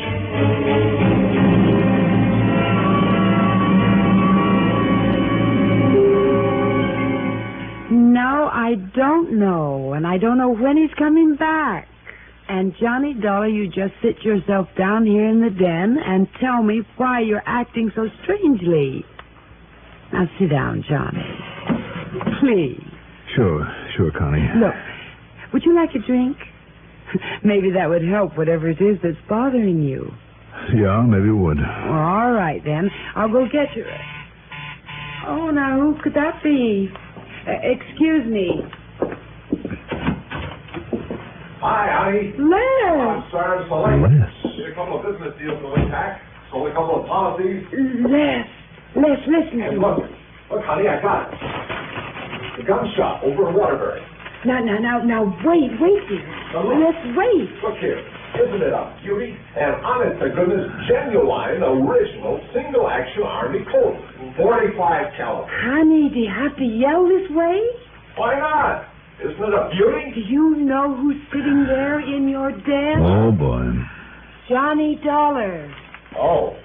Yes. Well, you didn't tell him anything, did you? No. So go on in and make the best of it. Go on, Les, while I get the phone. Okay. Well, Hello?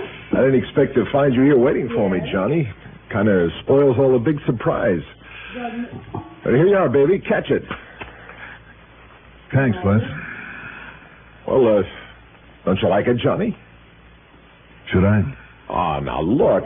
After seeing that gun collection of yours, and seeing what was missing from it, and after what you did for me last fall, and with that birthday you had, well, listen, I've been negotiating with the old man Berghoff over in Waterbury for 2 weeks to get this for you.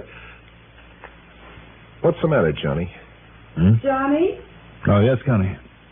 That phone call is for you. Sergeant Bravo, I think he said. Oh, thanks. Johnny?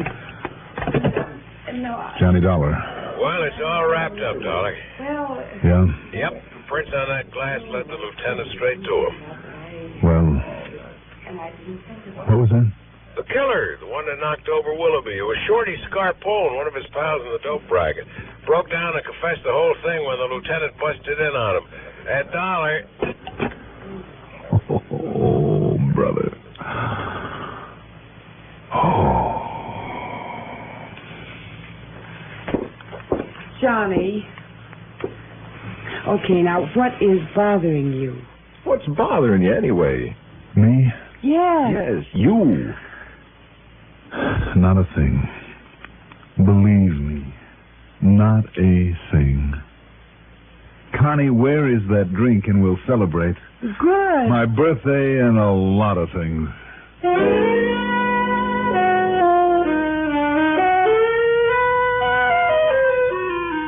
I can only tell you this. I was never so glad to be wrong in my life. And I mean all wrong about a kiss. Expense account total? What expense account? Yours truly, Johnny Dollar.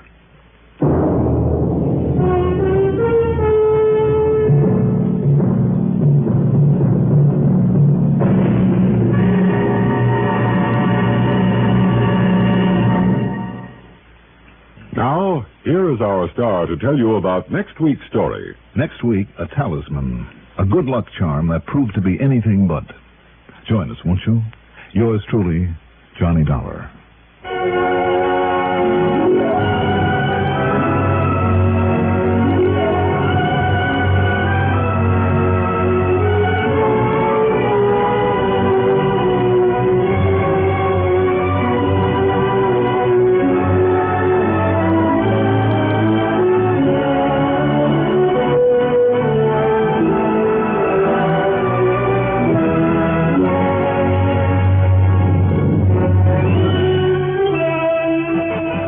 Truly, Johnny Dollar is written by Jack Johnstone, produced and directed by Bruno Zerato Jr., music supervision by Ethel Huber. Johnny Dollar is played by Mandel Kramer. Also featured in our cast were Mason Adams as Sergeant Bravo, Margaret Draper as Connie Walters, Arthur Cole as Jonathan Harmon, Pat Housley as the telephone operator, Casey Allen as Les Walters, and Sam Gray as Mr. Burkhoff. Be sure to join us next week, same time, same station, for another exciting story of yours truly, Johnny Dollar. Art Hanna speaking. Durward Kirby's favorite program, The Gary Moore Show, on the CBS Radio Network. WROW Albany. Welcome Wagon hostesses rate their work as the most fascinating public relations job in the whole world. In the United States and in neighboring Canada, too, you will find thousands of Welcome Wagon hostesses who do a vitally important job every day of the week. Right here in the Capital District, there are more than 20 welcome wagon hostesses, your neighbors and mine, each one a charming ambassador of goodwill. We'd like you to meet one right now. I'm Money Gannett. I welcome all the newcomers in the McGonville-Gilliland area. I try to make new families feel at home. The basket of gifts I bring is just a small part of my welcome. I'd like to call on your new neighbor. All you do is tell me who she is. Call Welcome Wagon at State 59640. Give the hostess the name and address of the newcomer you know. She'll call on them with a basket full of gifts from civic-minded businessmen. Call State 59640 for Welcome Wagon.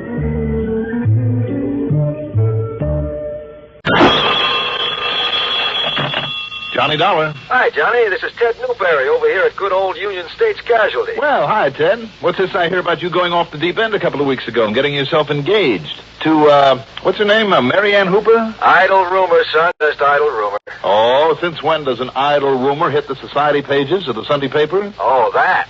You mean this was just another false alarm? Just a sly bit of skullduggery by Mary Ann's mother. She figured if it hit the papers, then I'd have to pop the question to her darling daughter. But Johnny, my boy, it backfired on her. How do you mean? When Mary Ann saw that blurb, she got so mad she not only won't speak to her mother, she won't even see or talk to me. Instead of you having to worm your way out of a romance again. Right. Thanks to dear old Mama, and without having to go through any soppy farewell scenes, I'm back in circulation and ready to play the field. Well, just you wait, though, Ted. Huh? When you do fall, and I mean all the way, including the marriage route, you are going to fall so hard the crash will be heard halfway around the world. No, Johnny. The only girl in this world I could ever really take seriously, who has the looks and figure and brains and wit and charm and all the other attributes. Oh, who that? Pandora. Pandora Peters, the most beautiful, most charming, most everything gal I ever knew. So when she does finally come to see and talk to me, okay, what happens? Oh, tell me. All she wants to know is how and where and when she can see and talk to you. Well, you can't win them all, you know. What was that? You heard me, so it looks like you're the lucky one. And, she's really everything you say she is? Everything. So I smothered my feelings and set up a date for you, subject, of course, to your confirmation. When? Today, okay? Why not? What time? 2:30. That's about a half an hour from now. Great. Now, let's think about the place. It's all set. Oh, it is, Where? In this cozy, quiet little office of mine. Oh, now, wait a minute, Ted. That's what I suggested. That's what she agreed to, so that's the way it'll have to be. Oh, Teddy, you're a bum. Take it or leave it, Johnny. Well? I'll be there.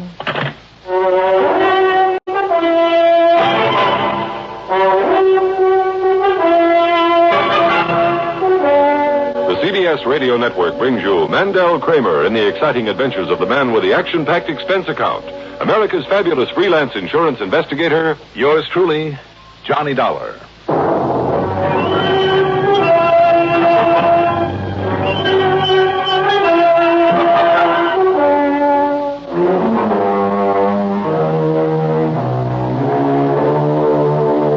Expense account submitted by Special Investigator Johnny Dollar to the Union States Casualty Insurance Company, Hartford, Connecticut. Following is an account of expenses incurred during my investigation of the Nugget of Truth matter.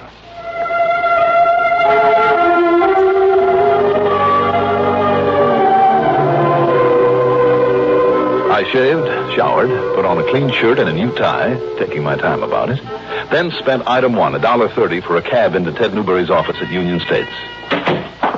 Ah, here he is, the answer to a fair maiden's prayer. You look like a million, Johnny. Hiya, Ted. Sit down, huh? Sure. But I thought I said 2:30. You mean I'm late? Late? Let's see, it's only 2:18. Oh, you really made time. After that pitch you gave me, what did you expect? That Pandora. Well, where is she?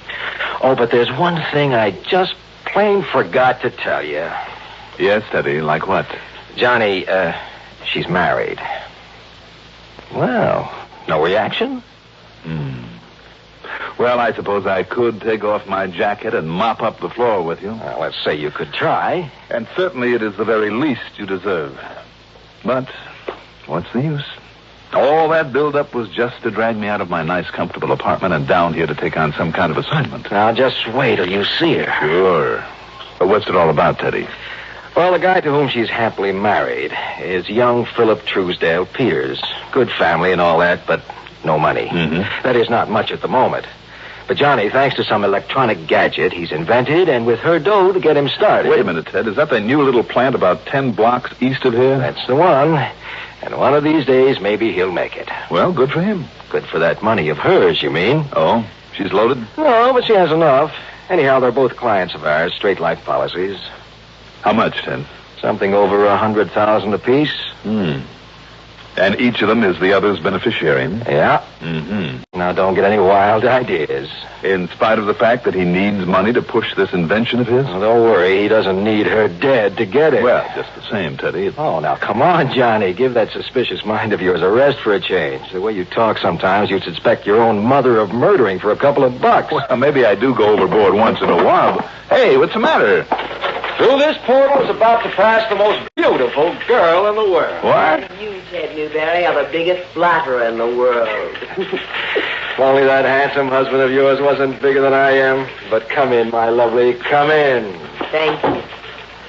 Mrs. Peters, Pandora, this is Johnny Dollar. Well, hi, Johnny.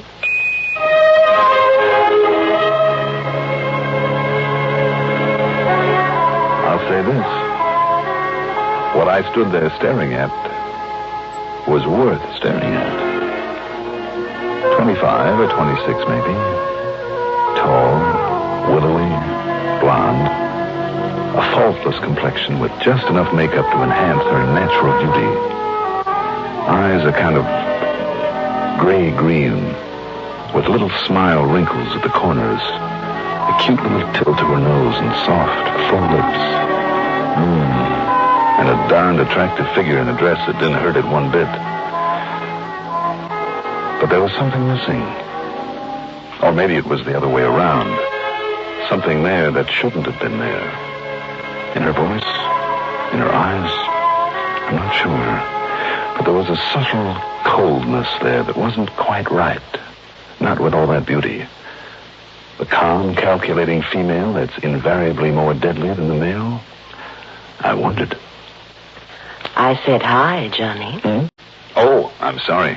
And did I lie to you, Johnny, about this gorgeous, glamorous creature? Oh, now, Teddy. What, so help me, how anybody like you could ever have any problems? Pandora, I do have one.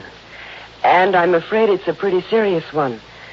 That's why I wanted to see you, Johnny. Well, what is it, Pandora? Johnny, somebody is threatening to murder me. Really? Here, Pan, you'd better sit down and tell us what this is all about. Yes, thank you. Oh, I'm sorry. That's all right. I am. Just the key to the Peters family car. Yeah. Thank you. Oh, wait a minute. What? Little charm on this keychain. How about that? Little golden skull. Very unique. Looks hand-carved. Well, it is, Johnny. From a single nugget that my grandfather found out in California back in the 1800s. Oh? It's my good luck talisman. Well, if you're being threatened, honey, you'd better hang on to it. Don't you worry, I will. But now, let me tell you. Yes, I think you'd better. Well, it started about 2 months ago. Little note stuffed into the mailbox. We live out on Barclay Drive, you know. Better put that down, Johnny. It's 128 Barclay Drive. Oh, I'll remember it. Go on, Pandora. It was right after Phil got the final patent on his invention. Just what is that invention, by the way? Oh, it's some kind of an electronic battery, I guess you'd call it. Just a tiny little thing that might be used in rockets or something. I see. And Philip hopes to make a lot of money with it. You don't sound too enthusiastic about it. Well, I wasn't. At first, Johnny.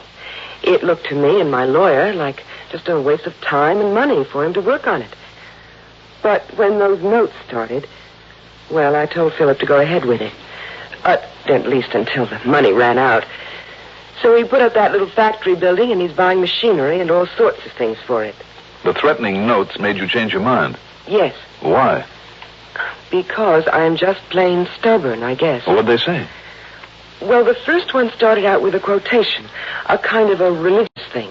What was it? Do you remember? What profiteth it a man if he gain the whole world, but suffer the loss of his own soul? Uh-huh. And then it went on to say that for one person alone to profit from such a device was all wrong, was sinful. Unless you give it to the whole world, you'll be sorry. That sort of thing. That doesn't seem like such a dire threat, Pandora. And what's more, it was meant for your husband. Well, that's what we thought, Johnny. And Phil just laughed at it. He said it was the work of some crackpot. Just the same, Pan. He should have taken it to the police. Well, he did, Teddy. And their opinion? They agreed with Phil. Because of that word sinful, they said it was probably some religious fanatic, that such things happen all the time. But then more of them came. And they got more threatening. Threats against my life, Johnny. Your husband's life, you mean? Well, we still thought so. And the police gave Philip a sort of bodyguard for a while. But then yesterday, another one came in the mail. It was addressed to me, in my name. And it said... Yeah? It said that... Oh, here, Johnny, I made this copy of it. Well, let's see. Blind, foolish woman. It is you who are guilty. Because of your money and that device of the devil. It is you who must die. And very soon. Do you see, Johnny, why I'm worried now? Oh, darn well I'd be, you poor gal. Pandora. Yes. The police have the originals of the notes? Oh, yes, but they say it's just the work of some fanatic who's trying to scare us. I don't think so now. Now I'm frightened. Now? What? You weren't frightened for your husband when you thought they were meant for him? Oh, well, no. Because, well, he just sort of passed them off. He laughed at them, the way the police did. But now, well, don't you see? Yeah, maybe I do. Now, what do you mean by that, Johnny? Or, well, dear, maybe they're right. Maybe I am getting all upset over nothing. Maybe it's just some crackpot. But won't you find out, Johnny? Won't you make sure? Pandora. You bet he will. What are your plans for the rest of the day? Well, I can't just stay locked up in the house all the time. Of course not. At least not unless you've got some police protection out there. Yes, well... Where's Phil now? Over at the new plant. Huh? It's in operation already? No, but he goes down every day in case they deliver machinery and furniture and things. And what time does he get home? The bus always drops him off in front of the house about 5:15. And your plans meantime? Well, I have to do some shopping, then have a fitting here in town about 3:30. That'll take about an hour. Yeah. Then I'll drive out to that farmer's market on Spring Road, where I always buy the meat. I promised Phil a steak tonight. And then? Then it'll be time to go home and get dinner ready. At least that's what I planned. What should I do? Well, until I've had a talk with the police, I see no reason for you to change those plans. Now, listen, Johnny, she needs protection, so if there's anything I can do... Oh, no, it's all right, Teddy. With Johnny on our side now, I think everything will be all right. You don't feel that you need police protection? Well, do you? I mean, until you find out how serious these threats really are. Unless the police convince me otherwise. I'll be in touch, Pan. Good. Thank you. I feel better already, Johnny. You're a darling. And thank you, too, Teddy, dear. Bye. What a gal. I don't get it. Huh? What do you mean you don't get it? Teddy, there is something very fishy about this thing. Very fishy.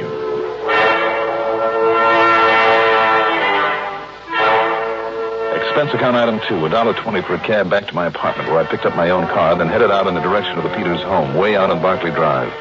But after driving all of half a dozen blocks, the car suddenly conked out on me. By the time I got a tow from the auto club to a service station, then a repair job on my carburetor by the slowest mechanic I ever saw, it was after 5 o'clock. So instead, I drove to police headquarters and talked to Sergeant Bill Budd. Johnny, I've been on top of this thing from the very first of those notes to Peters, or to his wife. And the last one apparently was addressed to her. The last one, yeah. Well, if I were you, I'd put somebody on that gal 24 hours a day, Sergeant, until we find out where those notes are coming from. Now, you listen to me, Johnny. Go ahead, That's shoot. just what we did for him right in the beginning for nearly 2 months. Good men, too. Not even he had any idea they were on him, looking out for him. What happened? Nothing. Absolutely nothing. You figured the notes were just the work of some nut? That's what I told them. Meantime, we nearly broke our necks trying to find out where they were coming from. We bore down on every fanatic, every troublemaker in the town, and we know them all. Nothing. Then, suddenly, I got wise. How do you mean? You know very much about those two, the Peterses. Well, frankly, no. Well, in the first place, they aren't as lovey-dovey as they look. Oh? No, sir. And she has the money, Johnny. Some money, anyhow. Yes, so I understand. And I know it for a fact that she didn't want to sink a lot of it in that crazy invention of his. Crazy? Well, he couldn't get any of the big companies interested in it, I know that. But he was bound he'd go ahead with it. You know what I think? What, Sergeant? I think she started writing those notes in the hopes of scaring him out of it, out of spending her dough on it. You see, if he did scare and quit by himself, then he wouldn't blame her for his giving up on it. And, Johnny... Yeah? That would explain how those notes were getting to him, in spite of all our attempts to locate the source. See? Now, it's a possibility, I suppose. But what about the one addressed to her? She hoped that would be the clincher, that's all. Of course, your little theory might explain why she didn't jump at the chance to have a bodyguard. You suggested that to her? Yeah.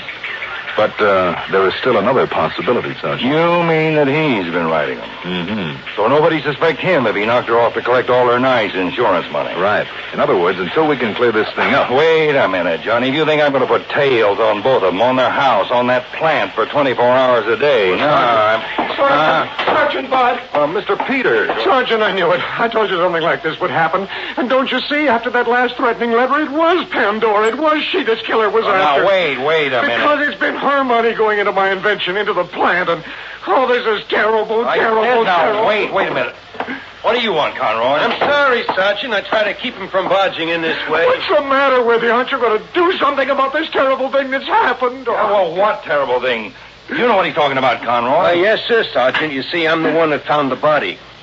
The what, did you say? The body? Yes, don't you understand? Don't you understand? My wife, Pandora, she's been murdered.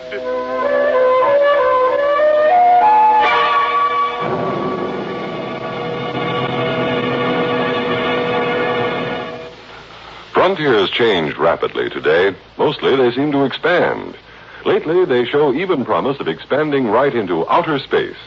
CBS News is presently covering the effort to break into space, and when the time comes to report news out in space, CBS newsmen will be looking for space helmets with room for microphones. Through the facilities of the CBS radio network, expanded CBS News, brought into your home hourly, combines with this station's local reports to give you up-to-the-minute accounts of events that change the world. Listen to expanded CBS News every hour on the hour, weekdays, here.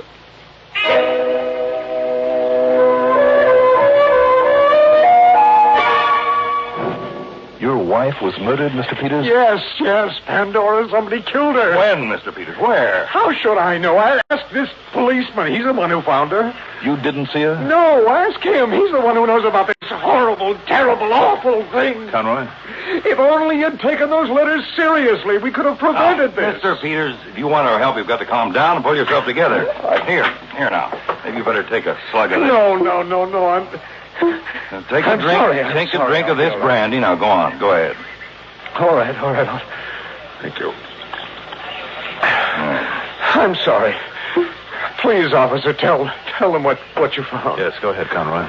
Well, I was out in my prowl car, you see, in the Spring Road section, my regular beat. Yeah. Well, somebody reported there was a car blocking that little side road into the woods about half a mile this side of the Spring Road shopping section, you know? Where, Pandora went to the meat market. Yes, she always bought the meat at the same place out there. And she said that for dinner tonight... Okay. Now, I can't... All right, now wait. Go ahead, Conroy. Yes, sir. Well, I investigated, and I found this car parked there with nobody inside of it, and the motor was still running, you know? Go on. So, well, I decided maybe I better look around, so I did. And that's when I found her. Over at the side of that little pond that's out there. Her head all bashed in. Oh, terrible way to... Can't you say some other way? Now, come on, please. Go on, Conroy. Well, I went on back to her car, cut off the engine, and then went back to the prowl car. Got on the horn to headquarters to Lieutenant Briggs. He's in homicide, you know? Yes, I know. Well, him and Doc Campbell arrived at the scene a few minutes later, and I told them all I knew, and they took over. To the best of my knowledge, they're still out there. Well, did you find the weapon that was used on her, Conroy? Oh, no, sir. You asked me, Sergeant, it got thrown into that muddy little pond. You never find it in there. Yeah, it may be. No, sir. I mean, with all the mud in the bottom of that thing? Yeah. Must be a layer of it 10, 12 feet deep in the bottom, you know? Yeah, okay. I mean, with all the trees around. Okay, Conroy. And I know. Account of some kids trying to swim in it last summer. Conroy. One of them got stuck. I had to haul him out. And if I hadn't have gotten there when I did... Conroy, where and when did you find Mr. Peters?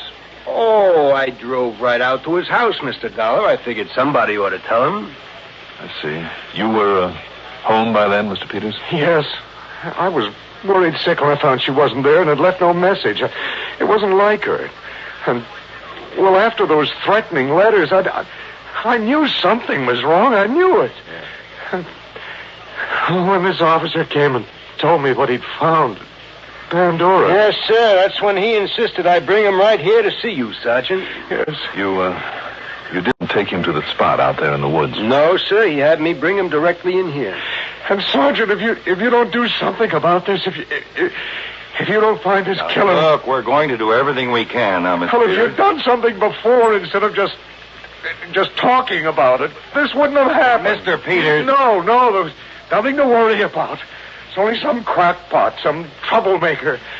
It was a killer. Don't you understand that? It was a killer. And I'm telling you, we're going to do everything we can. Mr. Peters. Now, excuse me, I got to take this here. Sergeant Bud. My wife's been murdered. Yes, he is, Lieutenant. For you, Conroy. Me, huh? Okay, thanks. Now. Yes, sir? Let's see now. Oh, yeah. I guess Well, gee, I'm sorry. Well, now what has he done? Yes, sir, Lieutenant. Sure, whatever you say. I'll be out there right away. Did you pull another boner, Conroy?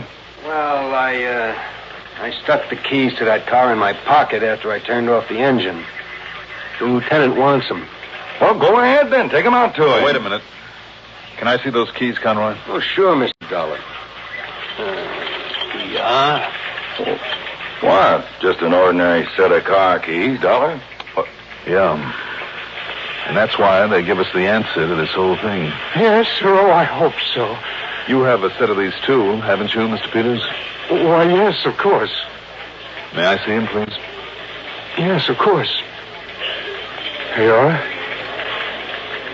Thanks. Hey, will you look at that, Sergeant? That's some gold nugget carved to look like a skull. It's just a sort of a good luck talisman. Good luck? Yes. I'm afraid, Mr. Peters, not for you. What? These are the keys your wife had early this afternoon when I talked to her. That means that to get hold of them, you had to be with her. Between the time I saw her and the time her body was found. Dollar. That also means, Mr. Peters, that... Well, do you want to tell us? Well, I had to. Don't you see, I had to kill her. Because of the money. Because I needed the money for my invention. I had to kill her. Sergeant, don't you think somebody better take this all down? I sure do. Go ahead with the plan. Thanks, Develop my invention. It's the only way.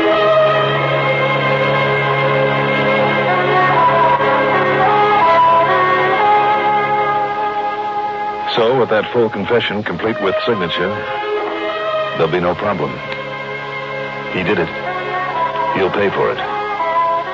Expense account total, and I may as well include the work on my car. Do you think you can afford all of $20? Yours truly, Johnny Dollar.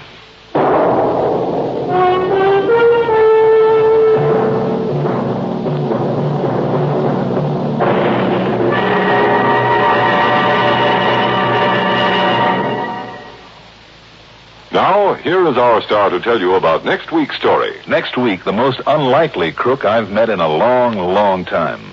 Join us, won't you? Yours truly, Johnny Dollar.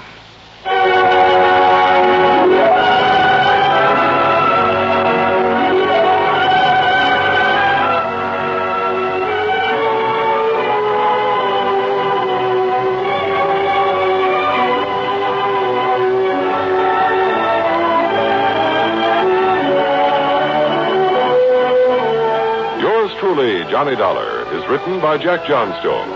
Produced and directed by Bruno Zerato Jr. Music supervision by Ethel Huber. Johnny Dollar is played by Mandel Kramer. Also featured in our cast, were Rita Lloyd as Pandora Peters, Jim Stevens as Ted Newberry, Don McLaughlin as Sergeant Bud, Court Benson as Philip Peters, and Bill Lipton as Conroy. Be sure to join us next week, same time, same station, for another exciting story of yours truly, Johnny Dollar. This is Art Hanna speaking.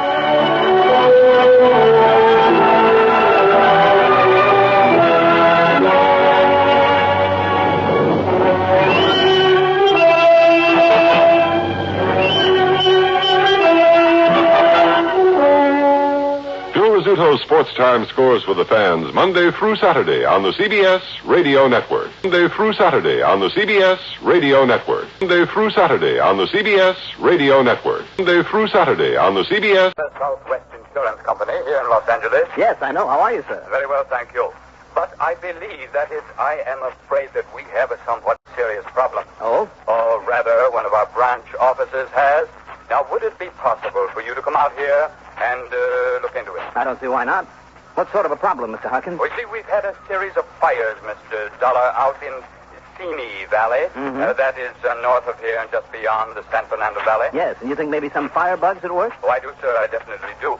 But until it is proven, well, if you are free to come out and make an investigation for us, I hardly need tell you that we'll be glad to pay all your expenses. Plus my usual fee? Of course. Fee, did you say? That's right.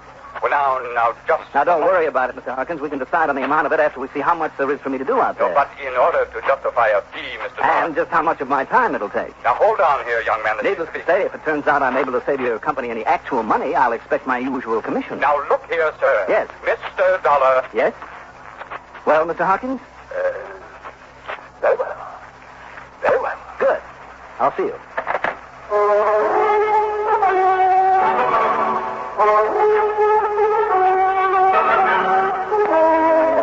The CBS Radio Network brings you Mandel Kramer in the exciting adventures of the man with the action-packed expense account.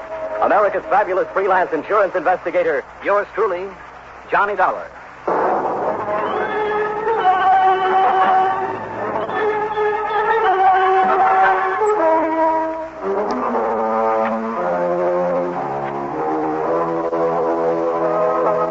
Account submitted by Special Investigator Johnny Dollar to the Greater Southwest Insurance Company, Home Office, Los Angeles, California. Following is an account of expenses incurred during my investigation of the do-it-yourself matter.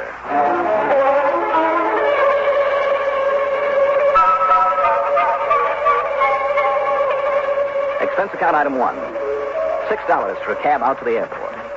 Item 2, $204.25, plane fare to New York, a jet heading west. That east to west time differential is a great thing. It meant that we pulled into the new Los Angeles International Airport shortly after noon Pacific time. Item 3, $6.80 for the long cab ride into the big new Lozier building just east of Beverly Hills on Wilshire Boulevard, where Royal J. Harkins keeps an eagle eye on the affairs of Greater Southwest Insurance.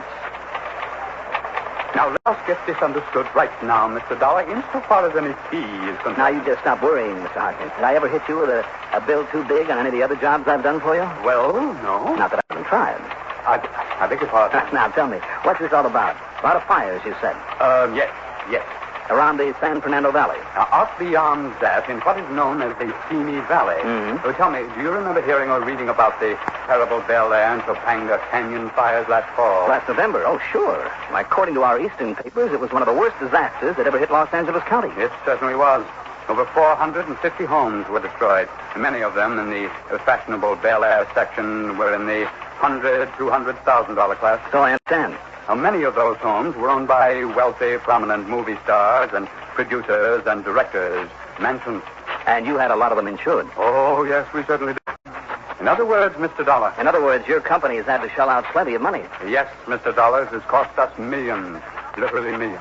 Mm-hmm. Now, what has that got to do with your troubles out in the Simi Valley? Dollar, the best way for us to recoup some of our losses, I decided, was to simply sell more insurance. More and more insurance. Mm-hmm. And if you know anything about the tremendous amount of real estate development that's going on out in the Simi Valley, well, now do you? Well, I understand that all the orange groves and farmland... Orange ranches, Mr. Dollar. Oh, sorry. Yes, with the hundreds of new homes out there, it's opened up a whole new territory for us. Well, I would think so, and for every other insurance company. Yes. So the first thing I did was establish an almost completely autonomous branch office in the community of Moore Park. That's out there in the valley? Yes, just north of Thousand Oaks. I see. How autonomous do you mean? I mean full power to immediately settle all claims. At least all except those that might be questionable for one reason or another. They, of course, are referred back here to the main office, to me. Well, isn't that rather unusual, Mr. Hawkins? Well, now, that's one of the best ways a relatively small company like ours can compete with the big ones by close personal service and the settling of all claims fairly and immediately. Now, I guess you have a point there. No question of it. And, by the way, a young man simply walked in one day, took our course, passed with flying colors. His name is Harry Walterson, and dollars. He has sold as many policies in the past 3 months as I ever sold in 3 years. Well, real go-getter. Yes, he certainly is. Now, as a result, the premiums have been rolling in, but now, recently. Yes, let's get to those fires you mentioned. Oh, yes. Now, when you figure 9 fires in less than 6 weeks, plus the personal property losses that went with them, ruinous. At least it gives your young friend Walterson a pretty terrific argument for selling more insurance out there. Yes, of course it does. And under my urging, he's fully capitalizing on it. Every time there's a fire, he's able to sell 10, 15, 20 new policies with no trouble at all. But the premiums on them don't begin to make up for those losses. Now tell me, have the police found anything to indicate arson? Oh, we have reason to be mighty proud of our police and fire departments out here, Mr. Dollar. But they simply cannot keep up with this burgeoning population growth. There simply aren't enough of them, not enough men or facilities. And to answer your question directly, no, they haven't actually found any concrete evidence of arson. Nor has Walterson, although he suspected it once or twice. I see. And if you know that valley area, will do you? Well, with its brush-covered hills and plains, canyons, covered with mesquite, sumac, manzanita, chaparral, all of it tinder dry because of our lack of rainfall. New homes, you said. Oh, yeah? Are they homes that people are satisfied with after they've moved in and lived there for a while? Oh, you're thinking perhaps the homeowners themselves that set these fires? Well, it's just a possibility, and it has been done before, you know. But a whole series of them. Well, who else stands to gain? And don't forget this, sir. Yes. An idea like that, if it's gotten away with, can spread pretty quickly. You ask the torch squad in any big city. And if that's the case with these fires... Dollar, you've got to find out. And if it is, put a stop to them before they ruin us.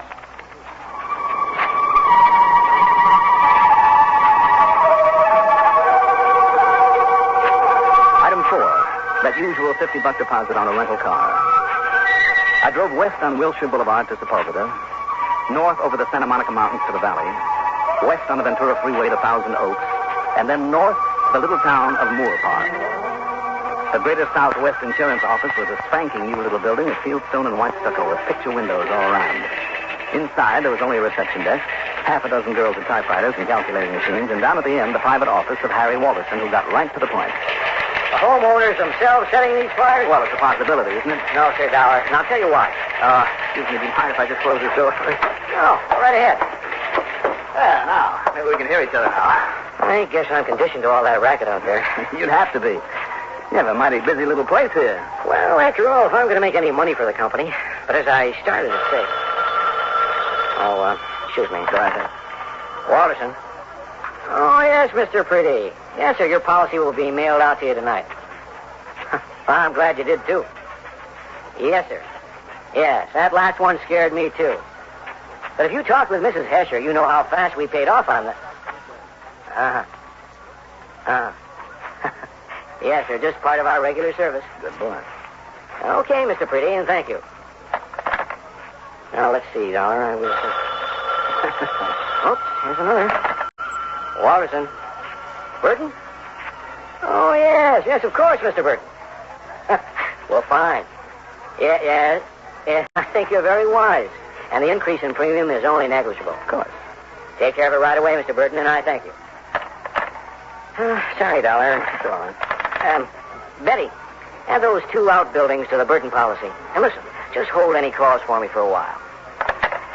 Now, you said that you don't think that the folks themselves could have set any of those fires.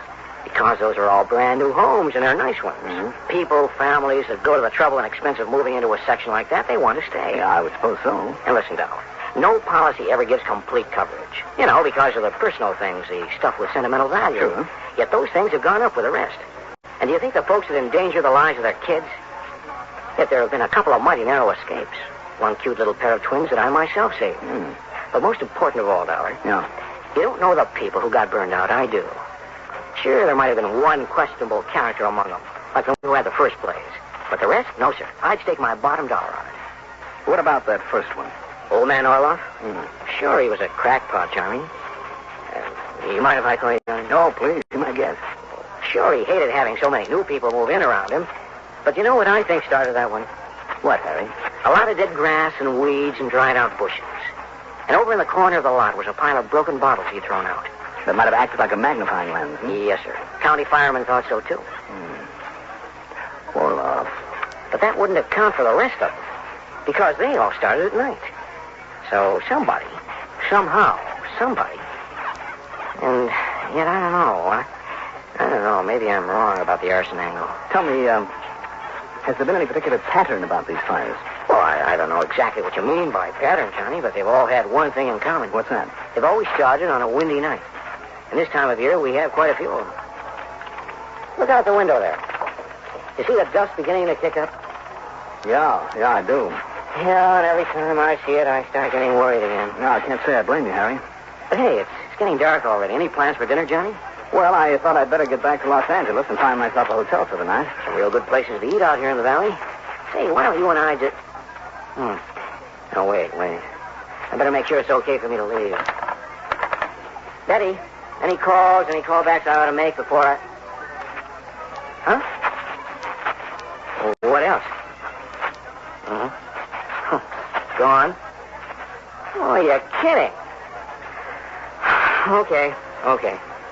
Well? Sorry, Johnny, but it looks like 2 or 3 hours at this telephone for me. Can't let down the clients. Or the prospective client. Right. All right. I'll see you in the morning then, Harry. Good. And believe me, Johnny, if I can be of any help to you. Oh, nuts. Walterson. Oh, yes, Mrs. Duval. Sorry, Johnny. Take it easy, Harry. You'll live longer. Now, how can I help you, Mrs. Duval? Instead of going back to L.A., I grabbed a bite to eat.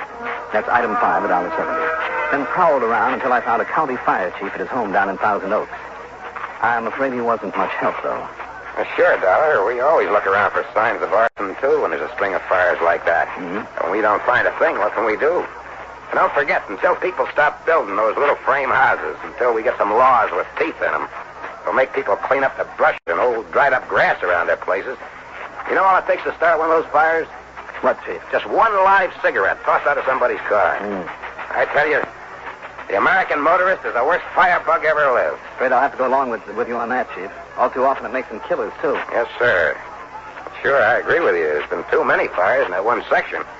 And with more people coming in all the time than we're ready for, people don't know how to handle this dry, brushy country. By the time we or any other department can get to some of those places, well, it's too late. Fire's done its work. There's nothing left to do but... excuse me. Go ahead. Chief Barter. Yeah? Yeah. Okay. Well, want to come along? What? Right on cue, Dollar.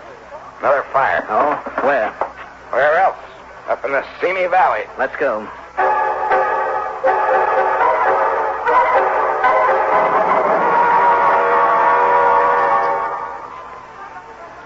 Most of us have problems, business and financial worries, family troubles, or personal difficulties.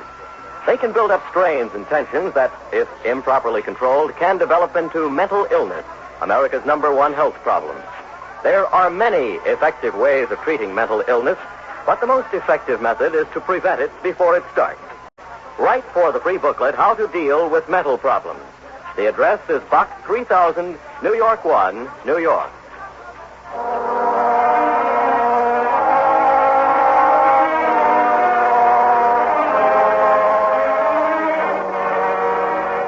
As the chief suspected, By the time we got out to this newest fire up in the Simi Valley, we were too late. Another of the nice, new little houses had burned to the ground. The firemen had been able to keep it from spreading to other nearby properties, but that was all. The chief and I both talked to the owner, but he wasn't able to give us the slightest clue as to how the fire had started. And after talking to him, I'd be willing to swear that he had nothing to do with it.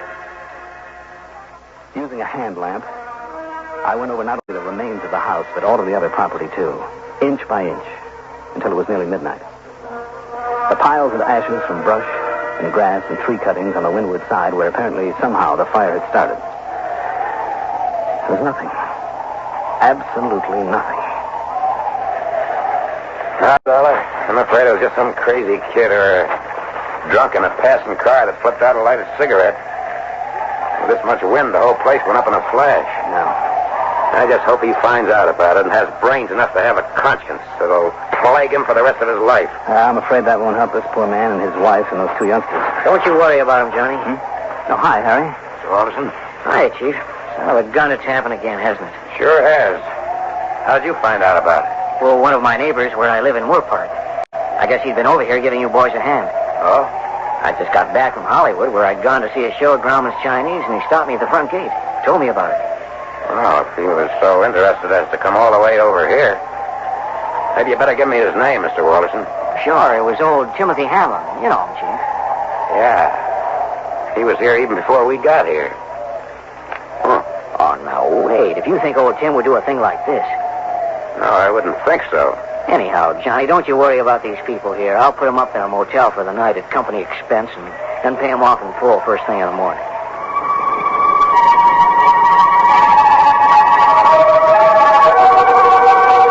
Item 6, $10 for a comfortable motel on Ventura Boulevard.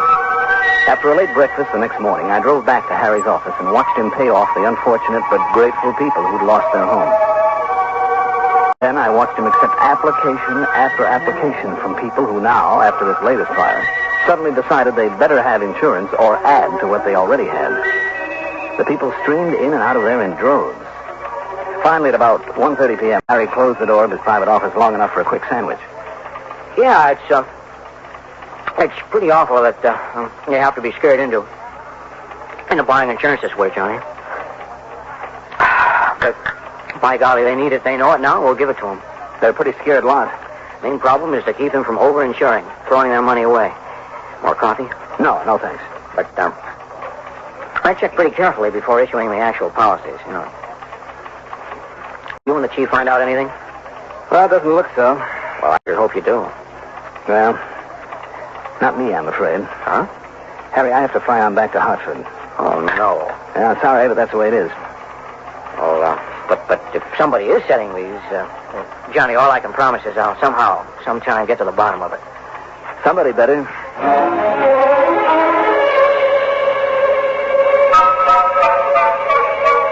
Item 7, $314, covers a lot of things. First of all, a weekly rate for me at the motel. A phone call to Pat Fuller at Universal Adjustment Bureau back in Hartford, a sort of clearinghouse for information on claims made to companies throughout the whole country. Then a while later, when he called me back... Well, yes, Johnny, your guess was right. Greater Southwest is the only company that's had to pay on fire losses out there in the Simi Valley lately, and 9 or 10 of them in a row. Okay, Pat. Thanks. But what do you think it means, Johnny? Well, what I think, Pat... Yeah? I don't like. I'll see you.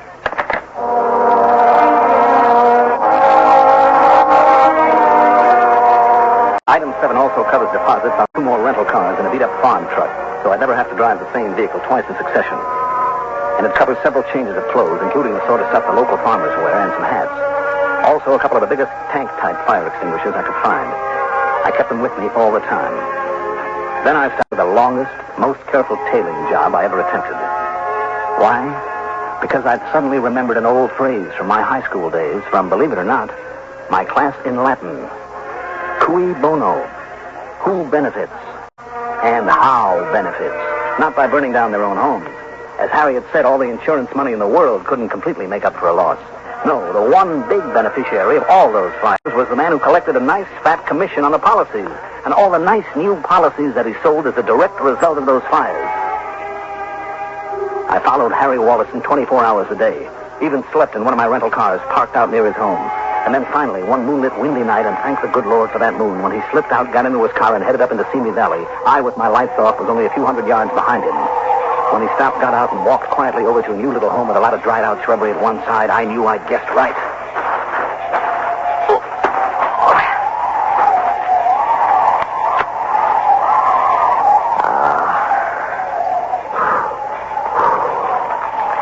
There we are. That'll do it.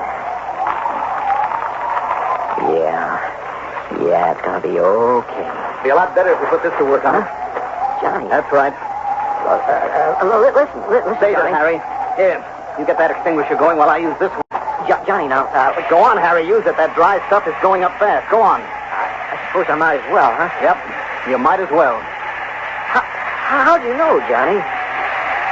By remembering my Latin.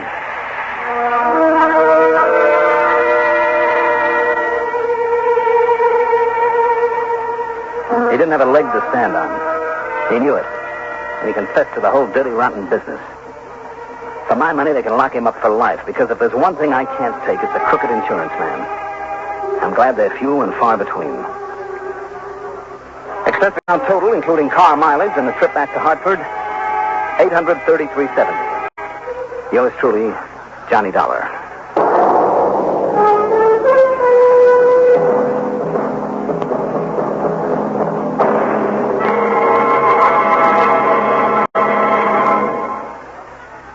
Now, here is our star to tell you about next week's story. Next week, I'll be back with another exciting story. Join us, won't you? Yours truly, Johnny Dollar.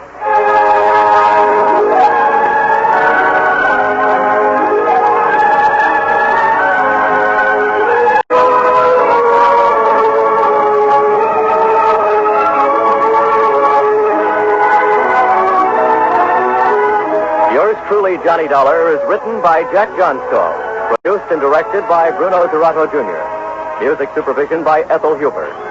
Johnny Dollar is played by Mandel Kramer.